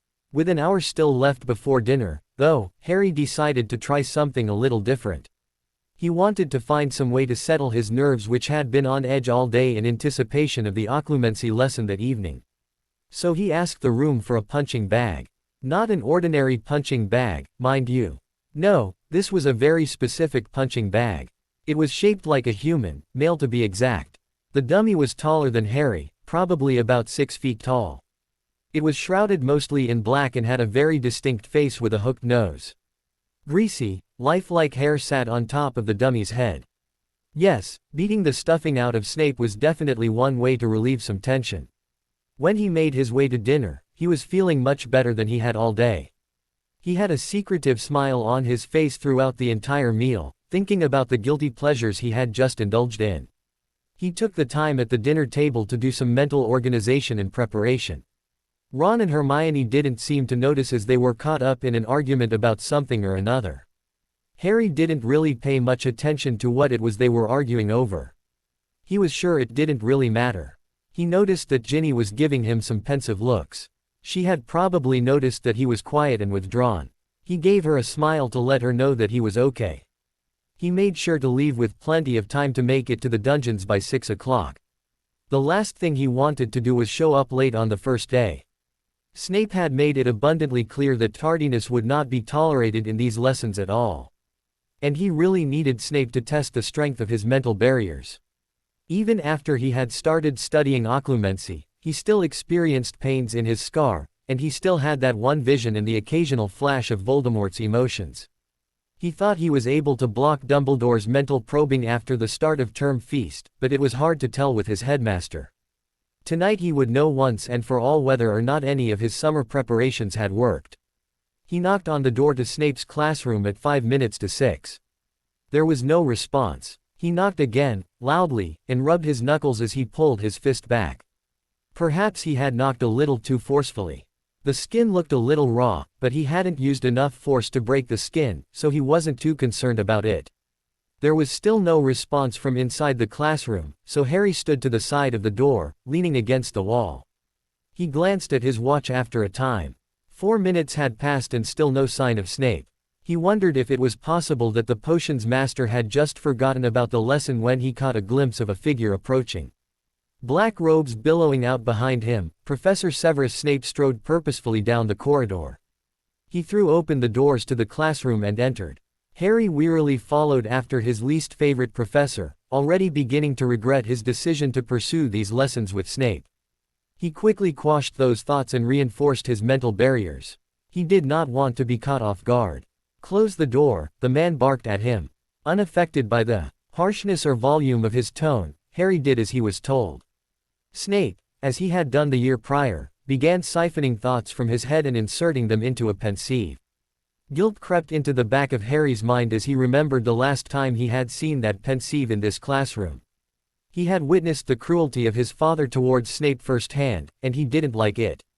It had been much too reminiscent of his own experiences with bullies for his liking. Harry had been putting up with bullies his entire life. Before he became a wizard, he went to school with Dudley and other kids from the neighborhood. Dudley and his gang had scared off anyone who might have considered befriending the scrawny, bespectacled boy that was Harry Potter. They had been intent on making that boy as miserable as possible. They humiliated, tormented, and abused him for their own entertainment time and time again. Hogwarts had its fair share of bullies as well. The most notable one was, of course, Draco Malfoy. But where Dudley and his gang had been formidable enemies, Draco was not. Harry never stood a chance against his cousin and his gang. They were all bigger and stronger than he was, and he didn't have any means to fight back. But Draco was a different story. Really, Draco was just a spoiled brat whose bark was much worse than his bite. Draco could talk with the best of them, but he was often quick to back off from or avoid confrontations altogether. The only time he ever initiated a confrontation was when he was at a distinct advantage. Harry wasn't really worried about Malfoy. He was just a coward riding his daddy's coattails. Harry was interrupted from his musings when Snape locked away the pensieve in a cabinet on the wall. Sneer in place, the potions master turned toward Harry and spat, "Clear your mind." How utterly predictable, Harry thought to himself. A moment later the professor had raised his wand and violently whispered, "Legilimens." Harry felt as if a battering ram had just smashed into his mind. When he had been blocking Dumbledore a week ago, the old man had barely been grazing the surface of his mind. The presence was hardly even felt by Harry. This was different, forceful, painful. But his shield held. Shock registered for only a moment on Snape's face before his sneer snapped back into place. "It seems you have been practicing. Let's see how your mind stacks up." Legilimens. Harry felt the battering ram again, only this time it didn't relent after its initial attack. It backed up and crashed into his mental wall again and again and again. Harry held on for all he was worth, but he was unaccustomed to holding the shield in place in the face of an assault, let alone one of such viciousness. After a couple minutes of the hard-fought battle he felt the walls in his mind start to crumble, and Snape emerged victorious. He was not, however, immediately granted the spoils of his conquest. Harry still had his trunks. Snape was given random, inconsequential memories and thoughts that began to float past his consciousness. He shunted them aside looking for more meaningful memories but found none. Taking advantage of the man's distraction, Harry pushed with all his mental might at the unwelcome guest in his mind. He felt the presence forcefully ejected from his mind and watched as Snape stumbled backwards. He backed up into his desk and ended up sitting on it with a muffled, oomph. While Snape was still trying to orient himself, Harry quickly began to rebuild the shattered wall in his mind. He was going to be ready for the man's next assault. "Impressive, Mr. Potter," Snape congratulated emotionlessly as he stood up from his desk. "But not good enough, I'm afraid," he continued in a growl. "If you cannot hold up against my assault, you'll have no hope standing up to the Dark Lord. Take time every night to reinforce the barriers in your mind. We shall meet again next week. You are dismissed." A bit taken aback at the prompt end to the lesson, Harry nodded dumbly and strode to the door. He opened it up and walked outside. As he shut the door behind himself, he glanced back into the room and saw Snape shakily slump into the chair behind his desk. His face lit up in a wide grin as the door clicked shut. It was definitely a good start. The next morning after breakfast, Ron headed off to divination while Hermione went to the library. Harry was headed toward the room of requirement to work with the training dummies, but a hand caught his shoulder as he deviated from the path to Gryffindor Tower. Spinning around to find the source, he came face to face with Dean Thomas. Dean looked a little unsure of himself as he spoke up. "Hey Harry, can I ask you something?" Harry looked at the boy carefully, wondering what it was that was on his mind. "Sure. Do we need to head somewhere more private or?" He trailed off, leaving the question open in the air. Dean shrugged. "It's not really necessary. Look, I wanted to ask you about Ron." He trailed off, seemingly unsure how to proceed. "What is it?" Harry prompted. "Is something wrong with Ron?" "I'm not sure," Dean replied. "He's been acting weird around me ever since we got back. At first I thought it was just my imagination, but now I'm not so sure. He seems fine around everyone else, but rarely ever speaks to me, and when he does his tone completely changes, goes cold, scathing almost. Almost feels like I'm talking to Malfoy or something. Anyway, you wouldn't happen to know what's up with him, would you? Did I do something? Or say something? Have you confronted him about it?" Harry asked, already having an idea of what the cause was but not wanting to have to explain it to Dean. He didn't imagine Ginny would like that, and he didn't know how Dean would react.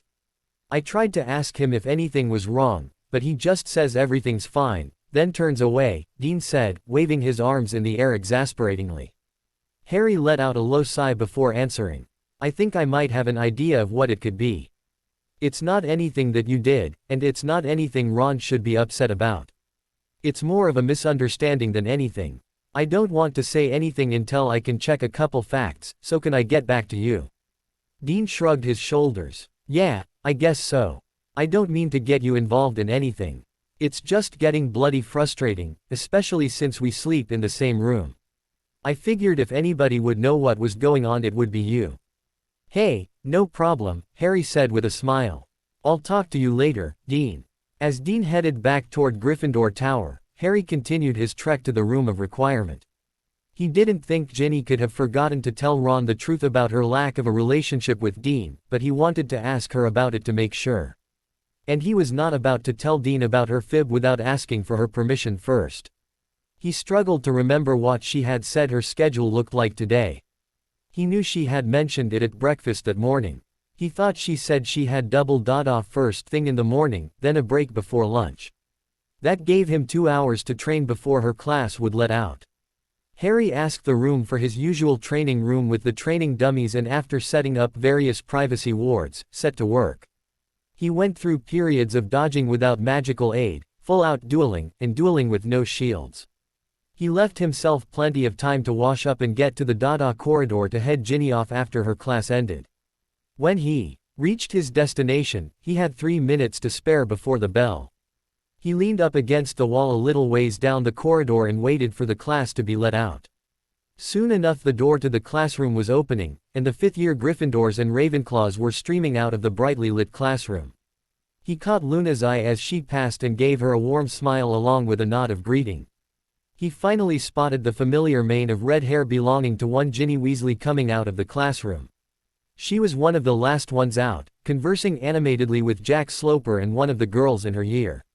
Harry thought her name might be Mandy but couldn't say for sure. As they were walking toward him, Ginny looked up and their eyes locked for a moment. A broad grin graced her lips and was accompanied a moment later by a mischievous glint in her eyes. "Professor Potter," she greeted.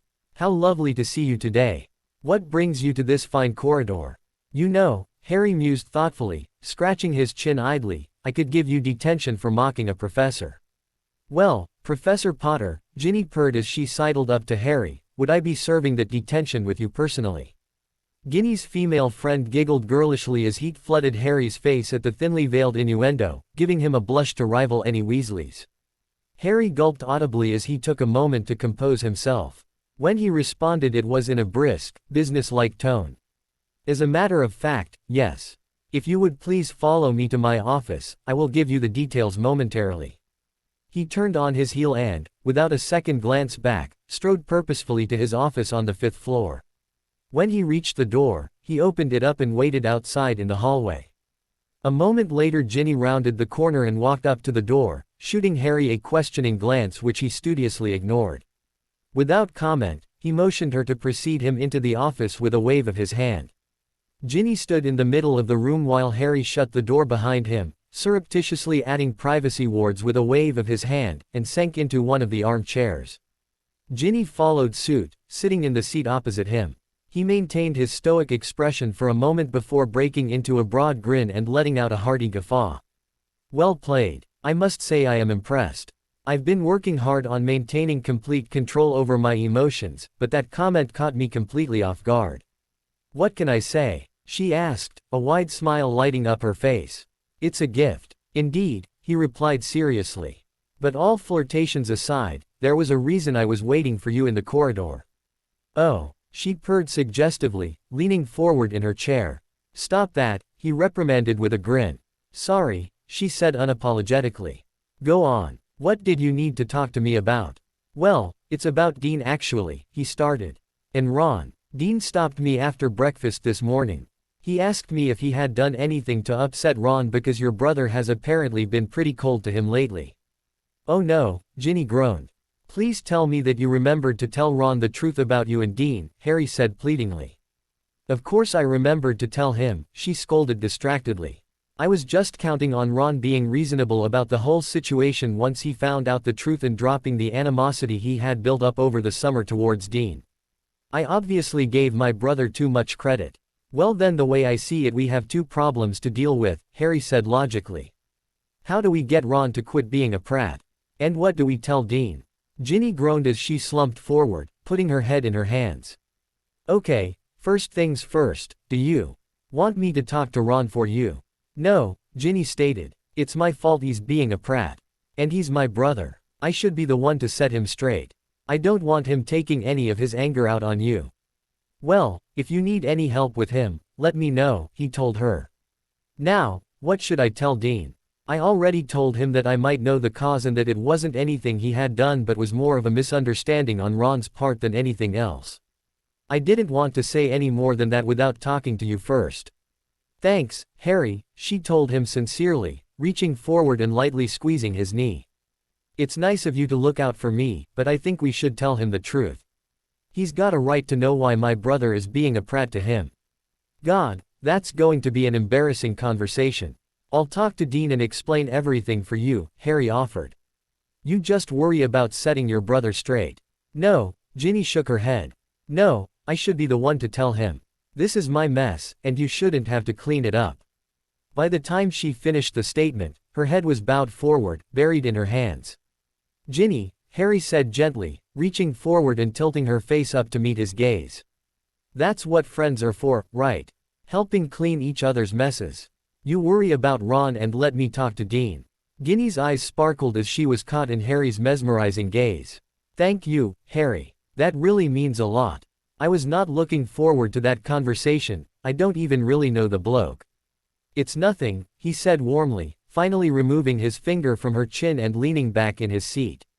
He turned his gaze to the fireplace, which sparked to life at that very moment. He sighed contentedly. After several minutes Ginny broke the silence. Harry, she asked tentatively. He answered distractedly. I hate to bring this up right now, what with you just agreeing to help me with the whole Ron Dean situation, she began hesitantly. Harry turned his full attention back to the red-haired young woman sitting opposite him. Ginny, don't ever hesitate to ask me for anything. If you need something, then just ask away, he told her warmly, then added as an afterthought, the worst thing that can happen is I say no. Well, I've just been thinking, she stated, and I know that you're really busy and all, what with your regular class and the Ha and Quidditch and everything, but I was wondering if you could help me with something, a little project I'd like to start working on. I'd be glad to help you, Ginny, Harry stated honestly and unhesitantly. Just tell me what you need. She smiled warmly at him as she continued. Well, I really want to become an animagus. And I was hoping that maybe you could help teach me. I can do any necessary reading on my own, I was just hoping that maybe you can help me out with the transformation. I know you're busy, so I don't expect you to put a lot of time into it, but if you could maybe meet with me an hour or two a week, I would really appreciate it.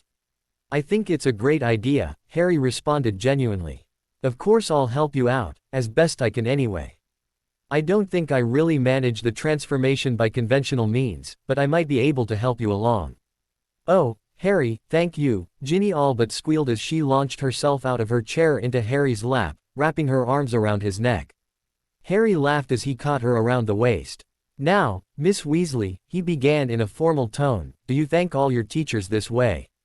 I'm not quite sure it passes as acceptable behavior for a student-teacher relationship. Ginny swatted his arm playfully. Don't be a prat, Harry. She let herself slip out of his lap and back onto solid ground. To start your training, we'll need to brew the animagus potion. I don't have all the ingredients needed, as I asked you for exactly what I needed over the summer, and nothing more. I'll need to stop by Diagon Alley to pick them up, perhaps this weekend. Harry, you can't just go to Diagon Alley, Ginny protested, turning swiftly towards where he was still seated in the armchair. And just why not? Harry asked, amused at her reaction. What if you got caught? You could be expelled for something like that. I wouldn't be able to live with myself if you got in trouble because of me, she scolded hotly. Don't be silly, he stated, earning him a sharp glare from the hot-tempered girl. First of all, I won't be caught. Secondly, Dumbledore wouldn't dare turn me out even if he did find out.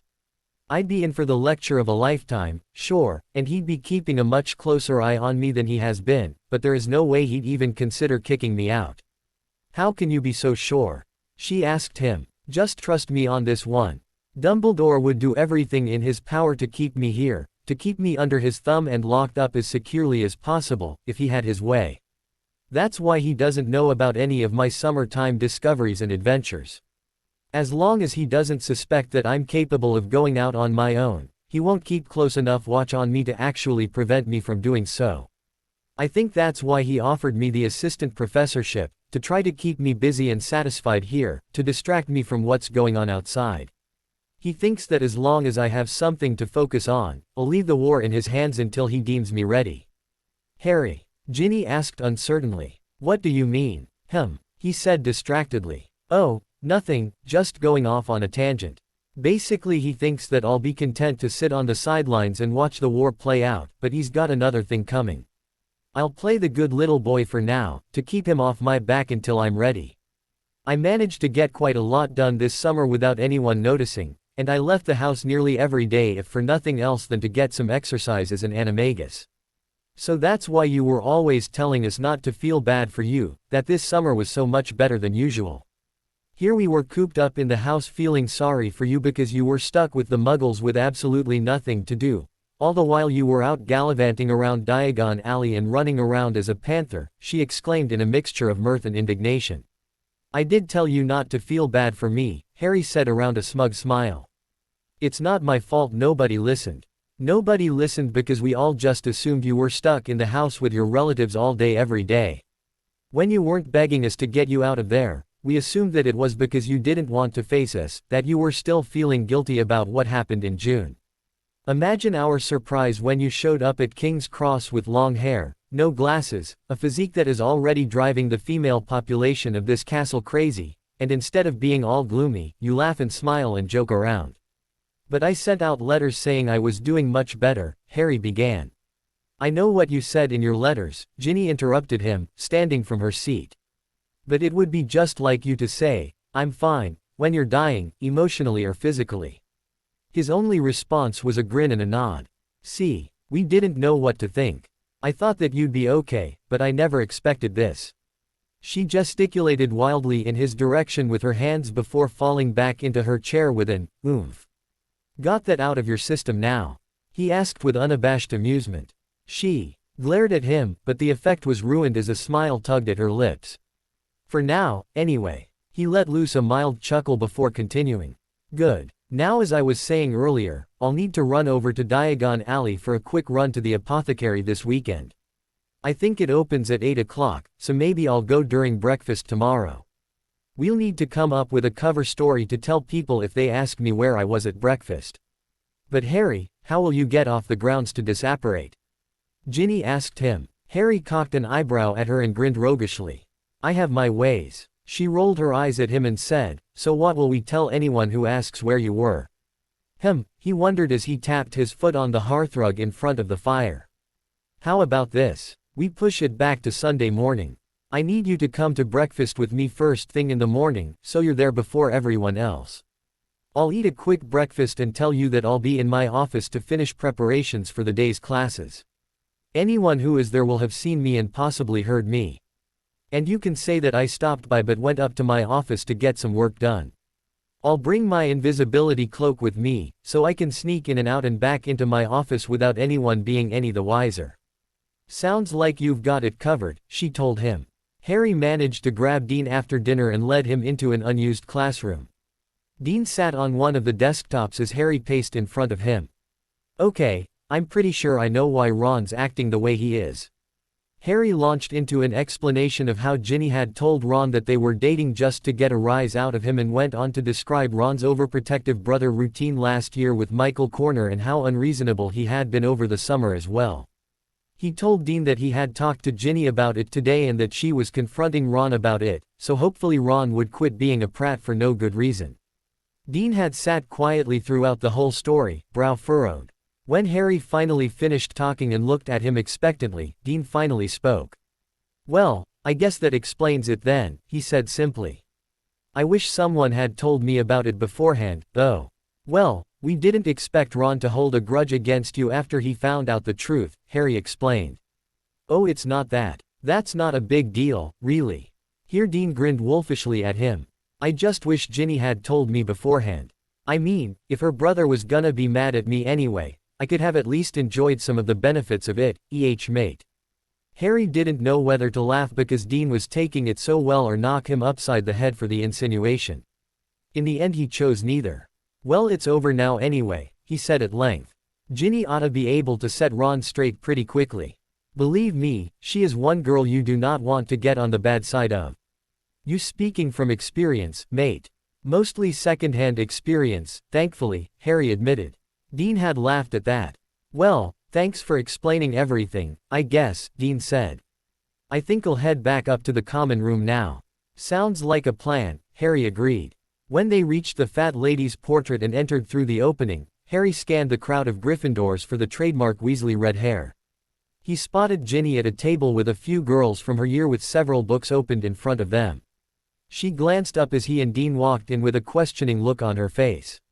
He gave her a thumbs up to let her know it went all right. She awarded him a smile in reply and mouthed the words, "Thank you." Sunday morning came soon enough, and Ginny found herself walking through the halls towards the room of requirement. They had agreed, the night before, that she would meet Harry there after his workout, then proceed down to the Great Hall together. Harry would eat quickly and head over to his office. He would open the door, walk in, throw on his invisibility cloak, walk back out right away and shut the door. Ginny was early. She had agreed to meet Harry at 10 to 8 o'clock, but she was ready at 7:30 and decided to just head over early. She wasn't exactly sure what to expect when she got there. Harry had mentioned that after his morning jog, he would go to the room of requirement to work out, but she had no idea what this entailed. When she reached the correct hallway, She found that a door was already in place across from the portrait of Barnabas the Barmy, so she quietly let herself in. The room was somewhat large and was filled with racks holding weights scattered throughout. There were various contraptions in one section that she was completely unfamiliar with. Another section was relatively open and covered with a cushioned mat. Ginny absently walked toward the workout machines, though she had no idea what they were for, and continued to observe her surroundings. As she walked further into the room, she could make out someone's heavy breathing. She weaved her way through the machines to find the source. When she finally found him, her breath caught and she had to grab hold of a nearby machine to steady herself. Hanging on a bar attached to the wall, shirtless, was Harry Potter. She slowly sank down onto the seat of the machine she was clutching and observed him unobtrusively. She watched as he hung there for a minute, motionless, with sweat dripping down his face and exposed torso. His hair was tied back behind his head to keep it out of his face, but a few wisps had escaped and were sticking to the sweat on his cheeks. He adopted a look of concentration as he resumed his workout, completely unaware of the audience. Ginny watched, mesmerized, as the muscles in Harry's arms and chest contracted as he pulled himself up until his chin rose above the bar. He slowly lowered himself down, muscles rippling all the way. As soon as his arms were completely extended, he grunted as he exploded upwards again, chin rising above the bar. He slowly lowered himself yet again, and Ginny was hypnotized. She found she could not move, nor could she calm her pounding heart. She may have given up on her crush on the boy Harry Potter, but she could not deny her attraction to the man in front of her. Only this time it had nothing to do with him being Harry Potter, the boy who lived, nor did it have anything to do with how noble and brave he had been, nor how selfless he was. It had nothing to do with who Harry Potter was deep down inside that had captured her attention in the past. All of those things attracted her to Harry despite his appearance. That's not to say Harry was unattractive before. His eyes had always been breathtaking, and he had always been kind of cute, but this was different. This was not cute, this was why? He no longer had his boyish good looks. This was a man, pure and simple, and about as fine a specimen as she had ever seen. There wasn't an ounce of fat on his body that she could see. And given the view that she was getting right now, that was actually saying something. Even from the distance she was at, she could pick out various muscles on him. His abs were well defined, giving him a nice six-pack. His chest was sculpted perfectly. As he slowly lowered himself down again, she could see his biceps and triceps bulging on his arms. As she continued to watch him, she unconsciously licked her suddenly dry lips. And then he dropped from the bar and fell the couple feet over which he had been suspended. He grabbed his shirt from the ground nearby and proceeded to wipe the sweat off his face and neck with it. As he finished wiping himself down, he finally looked up and noticed that he was no longer alone. A blush started to form, and she was secretly thrilled to find that it was not confined to his face. Even so, she could feel the heat in her own face and knew that she was probably even redder than he. He nervously crossed his arms across his chest and glanced down at his own beefy torso. He looked back up at her, and a silence descended upon them. After about a minute spent just looking at each other, Ginny finally came to some of her senses and spoke up. "Sorry, I didn't mean to interrupt or anything. I was running early, so I decided to just come right over rather than waiting around. When I came in here I just got curious and started walking around." She said all of this rather quickly. "It's all right," he told her honestly. "I was just surprised to see you there is all. I didn't hear you come in, and I'm not used to company when I'm here." "Oh," she stated glumly. "Well, I can wait outside if you'd prefer." She started backing away from him back toward the exit. "No," he exclaimed a little louder than necessary. "No, it's fine, really. I was just finishing anyway. Let me just take a quick shower, and I'll meet you back out here in a bit." "Shower?" she wondered aloud. "This is the room of requirement, you know," he asked her as he pointed to a door that had just appeared on a side wall. "I won't be long." She nodded absently and watched as he walked through the newly formed door. She sank down onto the cushioned seat of the machine she was standing next to and let her mind wander. An image of Harry, shirtless, doing chin-ups kept flashing through her mind. It was a tough mental image to shake. She had known that he had changed a lot over the summer and had already figured that he was much more muscular than the previous year based on how his new wardrobe fit him. But it was entirely different to actually see his muscular form in action. Once the female population realized just what he was hiding under those bulky robes, there wouldn't be a single woman left who was not fawning over Harry Potter. She was glad that she had worked so hard to get over her nervousness around Harry, otherwise, she would probably be a puddle at his feet right now. Even with all the work she had put in, she had still been embarrassed and nervous beyond belief when he had noticed her watching him. But what could he expect? He had completely caught her off guard. Now that she knew what to expect, she was sure she would be able to handle herself in the future. It did throw quite a gear into her mind's inner workings though. Harry continued to surprise her this year, and she wasn't quite sure what to make of him. Over the last year she had thought she was finally moving past Harry. She had dated Michael Corner for almost the whole of her 4th year, not that it was ever anything terribly serious, but she had finally let go of all her girlish fantasies about Harry. She had never really stopped caring about Harry, only dropped the hopeless adoration and hero worship. But she wasn't entirely sure where that left her and what her feelings for Harry were now. There was definitely some attraction there was no use even trying to deny that. Any girl who could see what she just saw and claim otherwise was lying through her teeth. He was gorgeous, but she had always felt some attraction for him physically. His eyes had always been his most attractive feature for her, and those definitely had not changed. Now there was so much more though. But what about beyond physical attraction? It was easy to forget about her feelings for Harry last year because he had been such a moody and annoying prat. She still cared for him despite his attitude, but it wasn't difficult to think of other boys or even to date another boy with Harry being so glum. But this year he was different. This year he was in control. It was such a big change that she could hardly believe he was the same person. Last year he had been lost and completely without direction. His emotions often got the better of him, and he was spinning wildly out of control. Now he had reined his emotions in. He was playful, happy, flirtatious even, which she still had trouble believing. He still had a serious side, but he seemed to know that there was a time and place for it. He still embarrassed somewhat easily as well, yet he no longer allowed the feeling to immobilize him. He recovered himself quickly and managed to keep his dignity intact. He had learned to control his temper as well. He no longer lashed out without thinking but kept a cool head and dealt with gits like Malfoy coolly. There was plenty there to draw any girl in, but she just wasn't sure. She knew that she loved him as a friend.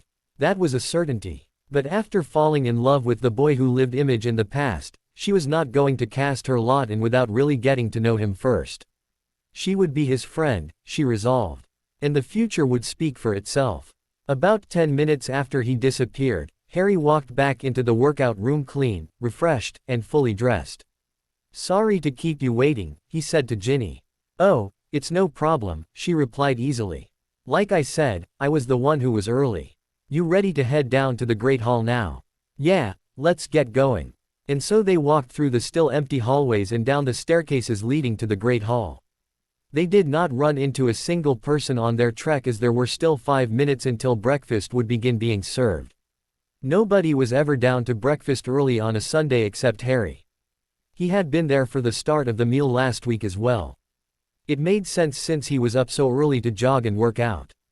Breakfast was extended on the weekends for those who wished to sleep in, and he did not much feel like waiting for everyone else to finally wake up so that he could eat. They entered the Great Hall to find all the house tables empty.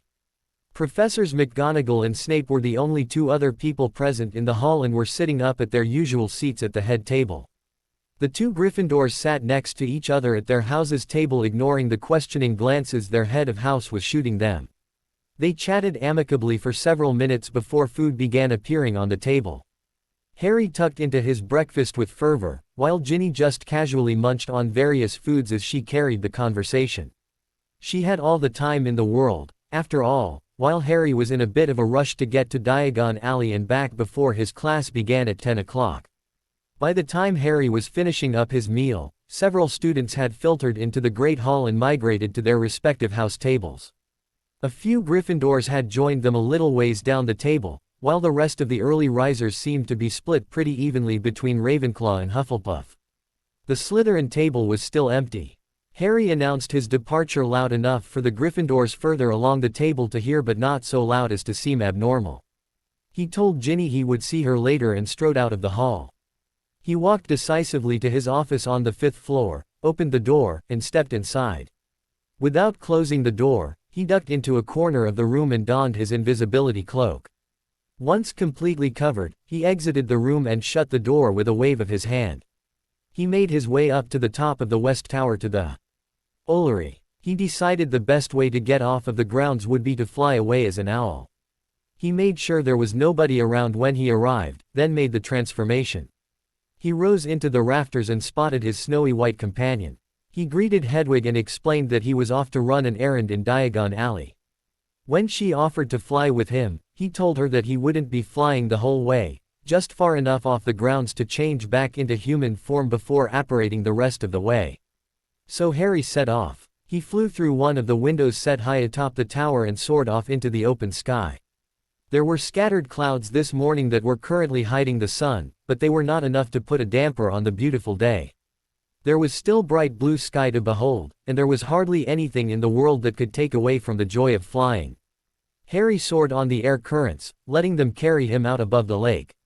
He circled a bit, occasionally beating his wings to correct his flight, and thoroughly enjoying the freedom flying always offered. After a couple minutes playing above the lake, he resumed his course to the outskirts of Hogsmeade, where he used to apparate during the summer when he wanted to play in his animagus forms. When he reached a secluded enough spot, he reverted back to human form still covered in his invisibility cloak. It was nifty how anything you were wearing would change with you when you transformed.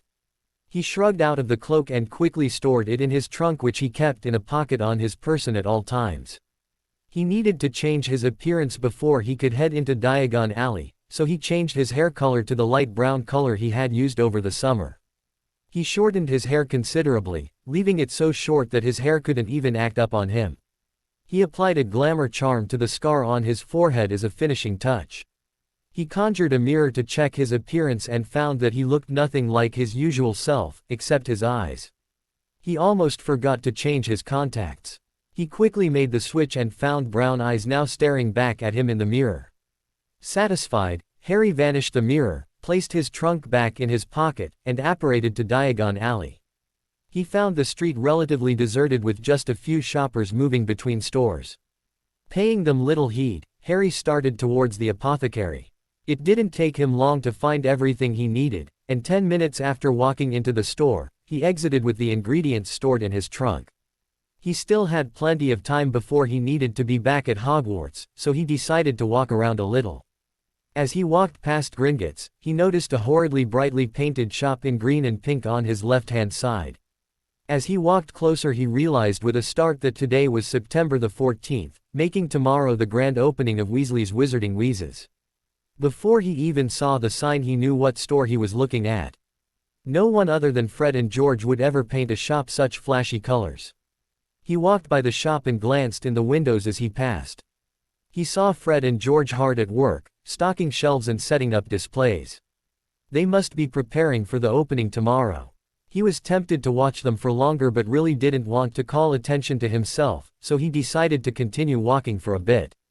When he reached the end of the alley, he decided it was probably time to start heading back. He apparated back to the spot he had left from, returned his appearance to normal, and changed into an owl in less than a minute. He took the time to really enjoy his flight this time around, knowing that he had the time to spare. After flying about the school grounds for about 10 minutes, he was joined by Hedwig. The pair could be seen flying in tandem, circling each other, chasing each other, and flying in synchronized patterns. Harry was having the time of his life, flying with his most loyal and stable friend of the past 6 years. Hedwig had been with Harry through everything since he had been introduced to the wizarding world. Even when he was stuck with the Dursleys, she was always there with him. And she was there throughout his transformation this summer, both in the literal and metaphorical sense. She probably knew more of his secrets than anybody else, Sirius included. Even before he learned to converse with her, he had always talked to his owl. He had always felt like she understood him somehow.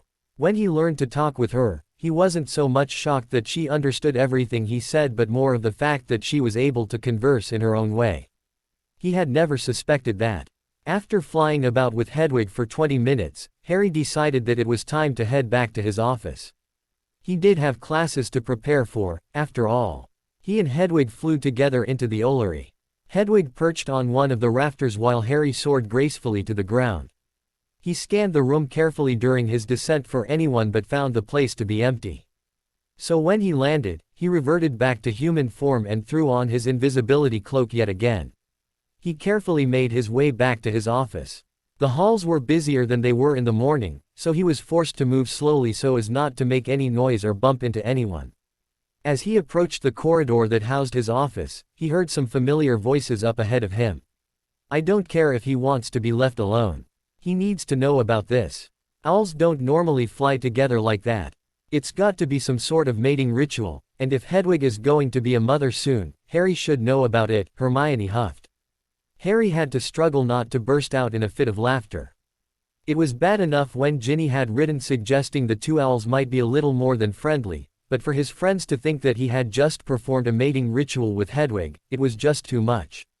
After calming himself down some, he sped up and caught sight of Ron's lanky form just as he was rounding the corner. They were about to reach his office door. Ginny's reply echoed back to him. I agree that he should know about it, but I don't see why you need to do it right now. He told me that he was preparing for his classes and didn't want to be disturbed unless it was urgent. I would hardly call this urgent. Besides, I already mentioned that he should watch out for this. Hedwig made friends with him sometime over the summer according to Harry. Harry already knows about this owl. Hermione paused and asked. Yes, Ginny cried out. I've been trying to explain that to you for the last 5 minutes, but you wouldn't listen to me. He told me that the owl often visited when he was staying with his relatives. But how can you be sure it's the same owl? Ron interjected. Maybe that was some other owl that Hedwig made friends with. I know because I met the owl that Harry was talking about, Ginny replied shortly. When? Both Hermione and Ron asked simultaneously. When Harry sent me he had the other owl carry all the supplies to go with her, she explained. As they continued talking, Harry slipped past them to his office door. With a wave of his hand, he caused a suit of armor behind the trio to levitate just an inch off the ground and clang back down. When everyone looked to see what made the noise, Harry opened the door to his office, stepped in, threw off his cloak, stepped back out and shut the door behind him. What's with all the racket out here? He asked his friends. Hey Harry, Ginny greeted brightly. How are the lesson plans coming along? Just fine until you lot showed up making all that noise, Harry mock scowled. Now wait just a minute, Hermione started to counter. Lighten up Hermione, Harry said with a smile. I was just playing with you. So what brings you guys to my neck of the woods? Well, we just caught Hedwig and a black owl doing what we think might be some kind of mating ritual over the grounds. We just thought you should know just in case. That way you don't one day end up with a baby owl out of the blue, Hermione explained to him. He smiled brightly in return, still struggling to control his mirth. I see. Those two did seem rather friendly over the summer, but I never thought it had anything to do with mating. What makes you think they were doing some sort of mating ritual? Hermione's voice changed to what Harry called lecture mode. She often adopted this tone of voice when she was reciting an answer from a book or explaining something to somebody. Well, first of all, they were out flying together for pleasure during the day. Normally owls only fly for pleasure at night because they are nocturnal by nature. Secondly, I've never seen owls fly as coordinated as they were. It's like they were dancing together or something. It was a beautiful sight to watch. Half of the girls in Gryffindor Tower were glued to the windows watching them fly together. You don't say, Harry stated, honestly surprised that so many people had been watching them fly. Thanks for the heads up. I'll have to keep an eye on her. But for now I should get back to work. I need to finalize my preparations for the classes today. Don't forget to wear something that will allow you some flexibility. We're starting some new drills today. What are we gonna be doing? Ron asked. I wouldn't want to ruin the surprise, Harry said with a smile. You'll find out soon enough. Just don't wear anything bulky like your school robes and you'll be fine. Spread the word around if you see anybody else. I'm not sure if they will all remember.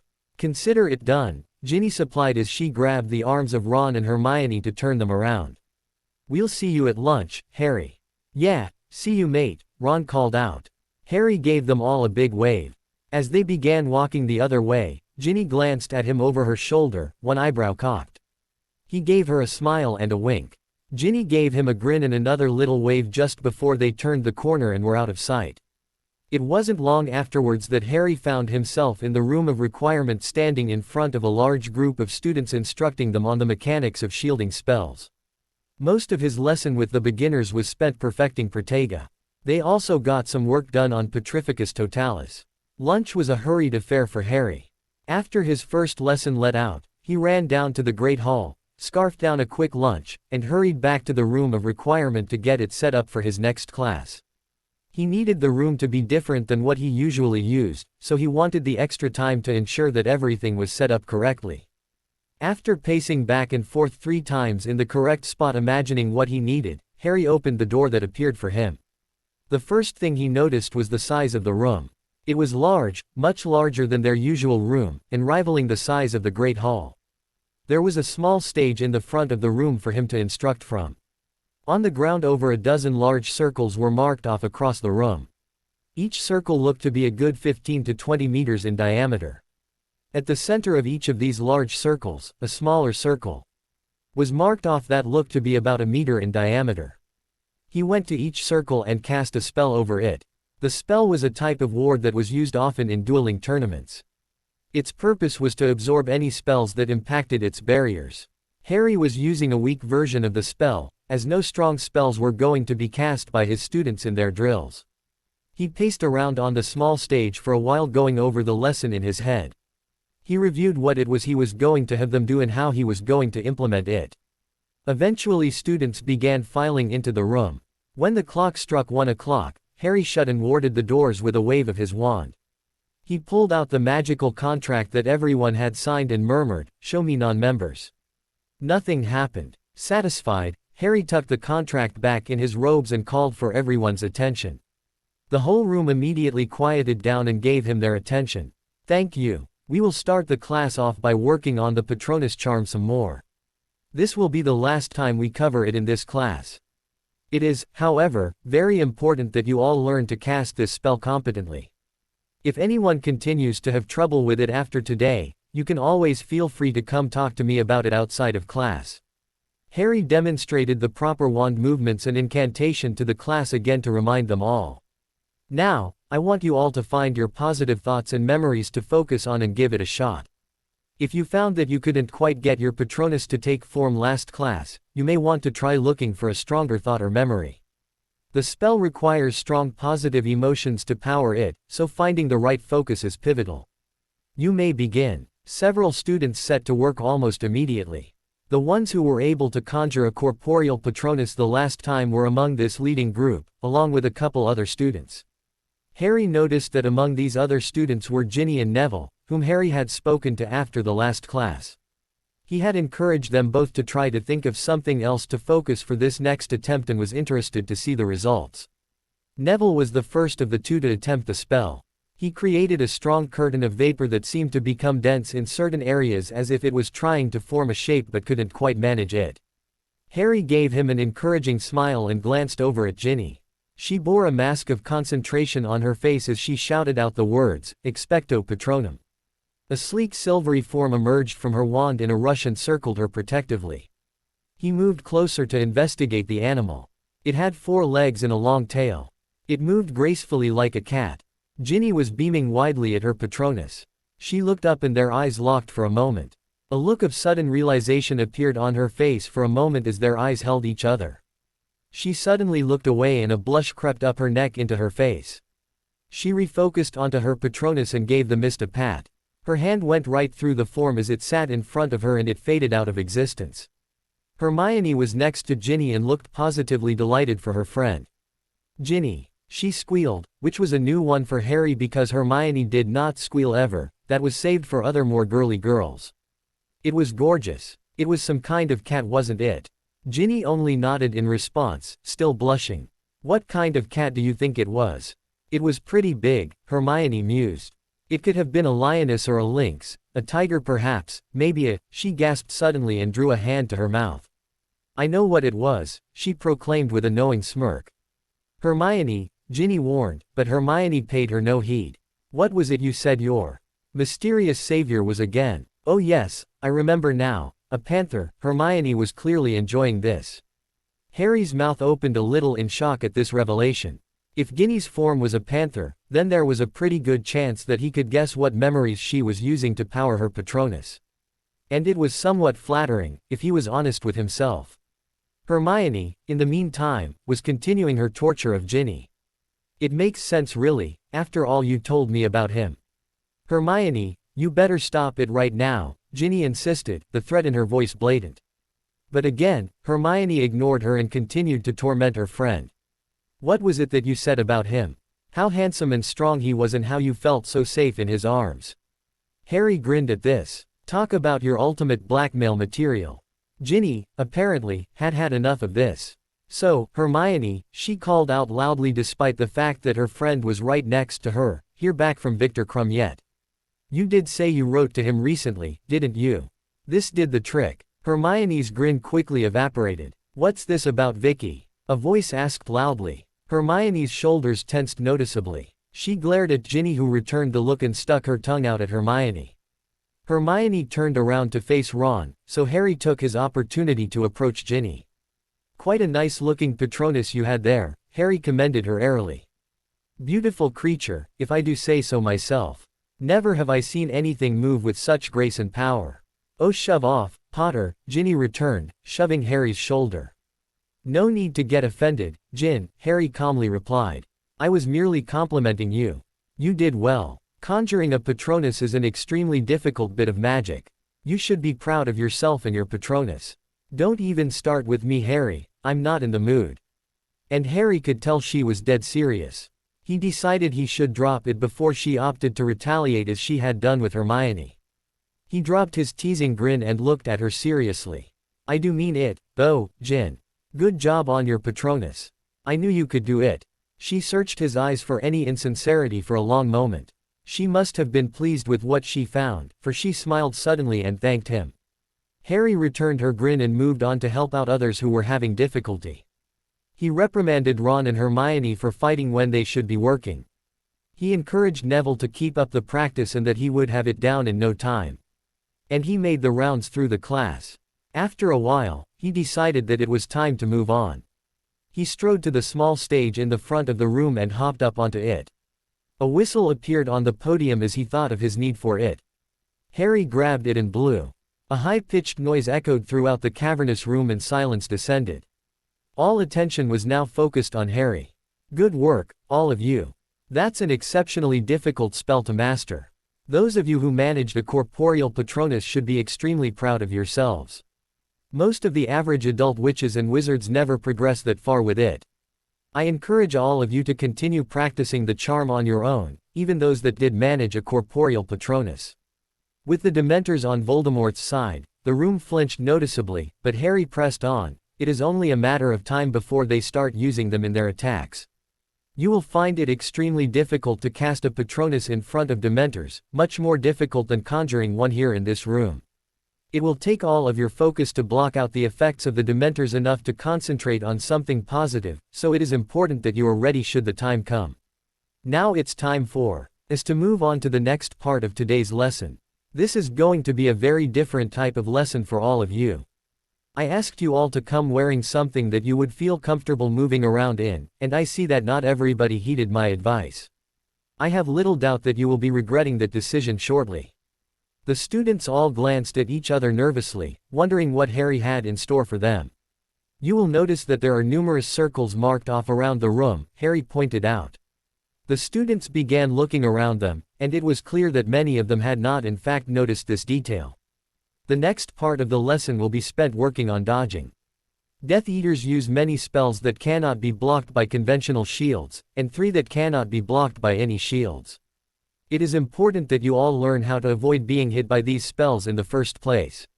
The students looked very worried at this, many wondering what it was they were going to be dodging. Others, like Parvati Patil and Lavender Brown, seemed disgusted at the thought of doing any physical activity. You will each pair up with another student. One student will stand in the small circle in the middle of the big circle. That person will be the caster. The other person will be the dodger. The dodger will be required to stay within the confines of the large circle. The caster will be shooting a mild stinging hex at the dodger. You should all know the spell, but in case you don't, the incantation is Morsis. He demonstrated the wand movement to go with it. The dodger is not to use any magic at all. You are expected to treat these spells as if they were unforgivables coming at you. Ever since I was introduced to the wizarding world, the unforgivables have been presented as an unblockable, unstoppable force. When you've got green light coming at you, you're dead. There is no defense against them, blah blah blah. Well, I'm here to tell you that's a load of crap. You see green light coming at you, move out of the way. There's your defense. I expect everybody to take this drill seriously. You could one day end up in a life or death situation and these skills could mean the difference. Anyone who I catch casting spells half-heartedly or that I suspect is not trying to hit their target will be forced to dodge my own stinging hexes as punishment. I can guarantee that you won't like it. We will work in 5-minute intervals. One partner will dodge for 5 minutes while the other casts. I will call time, then you will switch. Now everyone partner up. Unsurprisingly, friends sought each other out for this drill. Most people ended up pairing with someone from their own house. Blaze and Daphne paired up, as did Ron and Hermione. The only noticeable exceptions to this rule were Ginny and Luna, who had decided to work together despite their house differences. Once everyone seemed to have a partner, Harry spoke up again. All right, does everybody have a partner? Nobody fessed up to being partnerless, so Harry continued. Good. I need all of you to spread out and each group occupy one circle. Decide amongst yourselves who will start as the caster and who will dodge first. There was a lot of shuffling around as they all moved to claim a circle. There was minimal strife in this process as each circle was identical to the next. When everyone seemed to be settled, Harry spoke again. Now I want you all to try to cast the stinging hex at someone in another circle. The class all looked at each other as if he was crazy. Ginny, not one to pass up an excellent opportunity, cast a stinging hex towards Ron. She was shocked when the hex impacted an invisible barrier not far in front of her. Several other people tried this as well and received similar results. You have no doubt found that the spell cannot travel outside the boundaries of your circle, so you will have no need to fear getting hit from stray hexes from another group. Now, does anybody have any questions? Hermione's hand shot up in the air. Yes, Hermione. What are we supposed to do about the stinging hexes we are hit with? She asked. An excellent question. I forgot to address that. After each round, you can cure the stinging with a simple finite incantatum. The hex is so mild that it does not have any lingering effects after it is lifted. Any other questions? Nobody spoke up. Good. Dodgers, hand over your wands to your partners. Casters, you are to remain in the small circle for the duration of the exercise. Dodgers, you're confined to the larger circle. Everybody get ready. One person in each group shuffled to the small circle. Once everyone had finished moving, Harry called out, "Begin." After a minute, frustration bubbled up in Harry's veins. This was not going at all like he had hoped. The people casting spells were all doing so half-heartedly, and those dodging hardly had to move at all to avoid being hit. No one was really trying to hit anyone else, and the speed with which people were casting was pathetic. Harry blew hard on his whistle and yelled, "Enough." The entire class looked over to find their instructor fuming at them. Those that were near Harry took a conscious step away from him. That was pathetic. Do you call that spell casting? Do you actually expect to hit anybody casting spells like that? It's obvious that you all are going to need a demonstration of how this should work. I need a volunteer to do this exercise with me. We will each take a turn dodging so that I can demonstrate both casting and dodging, since you all seem incapable of doing both. Is anyone willing to help me with this demonstration? For a full minute nobody moved. Then, to his surprise, Blaze stepped forward. Yeah, Potter, I'll help you out. Harry gave the man a slight smile and a nod. All right, thank you, Blaze. Good to see someone here has a little backbone. I'll do the casting first, that way you won't be shy about returning the favor. I don't think you have to worry about me being shy hexing you, Blaze replied seriously. Harry chuckled. You're probably right, but all the same, I think I'll cast first anyway. And before we start, I just want you to know that there's no hard feelings. I'm going to work you as hard as I would work anybody else, no more no less. Blaze gave a curt nod in reply. Harry joined Blaze in his circle as Daphne exited. Harry stood in the smaller center circle and looked at Blaze. He noticed that the rest of the class had gathered around to get a good look at the spectacle to come. Harry smiled grimly as he asked, "Ready? Show me what you got, Potter," Blaze replied. "You asked for it," Harry smiled. "Ready, begin." And he began. Harry unloaded a long string of stinging hexes at the Slytherin with deadly accuracy. The audience stood in shock as spell after spell connected with the Slytherin's body despite Blaze's attempt to avoid the bursts of light erupting from Harry's wand. Harry was holding back. He could have been casting spells much more quickly than he was, but he wanted to give the boy a chance to dodge some of the spells. After a couple minutes, Harry stopped his torrent of spells and quickly cast a finite incantatum on his adversary to relieve him of his stinging. Now that is how you should be casting your spells. The harder you work each other, the better your chances will be in this war. Now Blaze, I imagine you'd like to pay me back for that. Harry asked with a smirk. You weren't kidding, Potter. I think I'll enjoy having a go at you after that. Display. He strode to the middle circle that Harry had just vacated and faced Harry. Harry gave the boy a nod and called, "Ready, begin." Blaze began launching spells at Harry as fast as he could manage. But Harry was quick. He nimbly avoided the shots of light coming his way. After his initial torrent of spells failed to connect, Blaze concentrated harder on connecting with his target. He was casting spells as fast as he could but was still unable to match the speed at which Harry had been casting, despite the fact that Harry had been holding back. Spell after spell left Blaze's wand, but Harry jumped, ducked, rolled, spun, dove, and stepped out of the way, all the while never leaving the confines of the larger circle. The group of students standing around them watched with varying degrees of shock and admiration. Never before had they seen anything like this. For 5 whole minutes Harry continued to maneuver within the circle avoiding Blaze's spells. Eventually he called for Blaze to stop. Panting slightly from effort, Harry took a moment to collect his breath before addressing the class. He wiped off the sweat dripping down his face and spoke up. That is how you dodge spells. You'll find that it is much easier to cast a stinging hex in rapid succession than it would be to cast a stronger curse or hex, so if you can get to a level where you are able to dodge a series of stinging hexes, then you shouldn't have any trouble dodging any unforgivables should the need arise. I don't expect you all to be able to dodge every single hex that comes your way today, but I do expect you all to put in some effort in doing so. And I expect you all to make your partners work as well. This isn't some game. This is war and must be taken seriously. I'm here to help you survive this thing. Now everyone get back to your circles and let's try this again. Harry wasn't completely satisfied with this next round, but they were getting better. Each partner continued alternating between casting and dodging for the rest of the class. The results were less than spectacular, and he still suspected many people of holding back, but he was content with the progress they had made for now. Before long, their time was up, and he called a halt to the proceedings. You're getting better, but you still need a lot of work.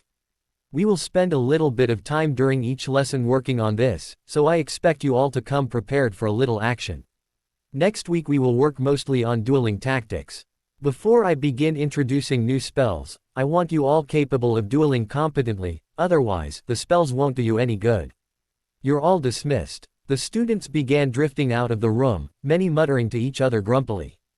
His 5 best friends, those that accompanied him to the Dom last June, all remained behind. Thankfully, Cho did not linger to speak with him this time. It wasn't that he disliked Cho, but she made him a little uncomfortable. Not only was she his first real crush last year, but their relationship, if you can call it that, had failed spectacularly.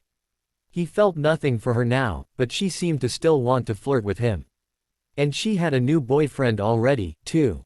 She shouldn't be flirting with Harry when she has a boyfriend, and Harry just didn't know how to respond to it all. His 5 friends were all huddled together speaking amongst themselves. Ginny and Neville were a little flushed but looked pleased. Luna looked as dreamy as always. Hermione looked tired but otherwise unreadable, and Ron appeared to still be grumpy, probably still itching to argue with Hermione about Crumb. He never did know when to quit.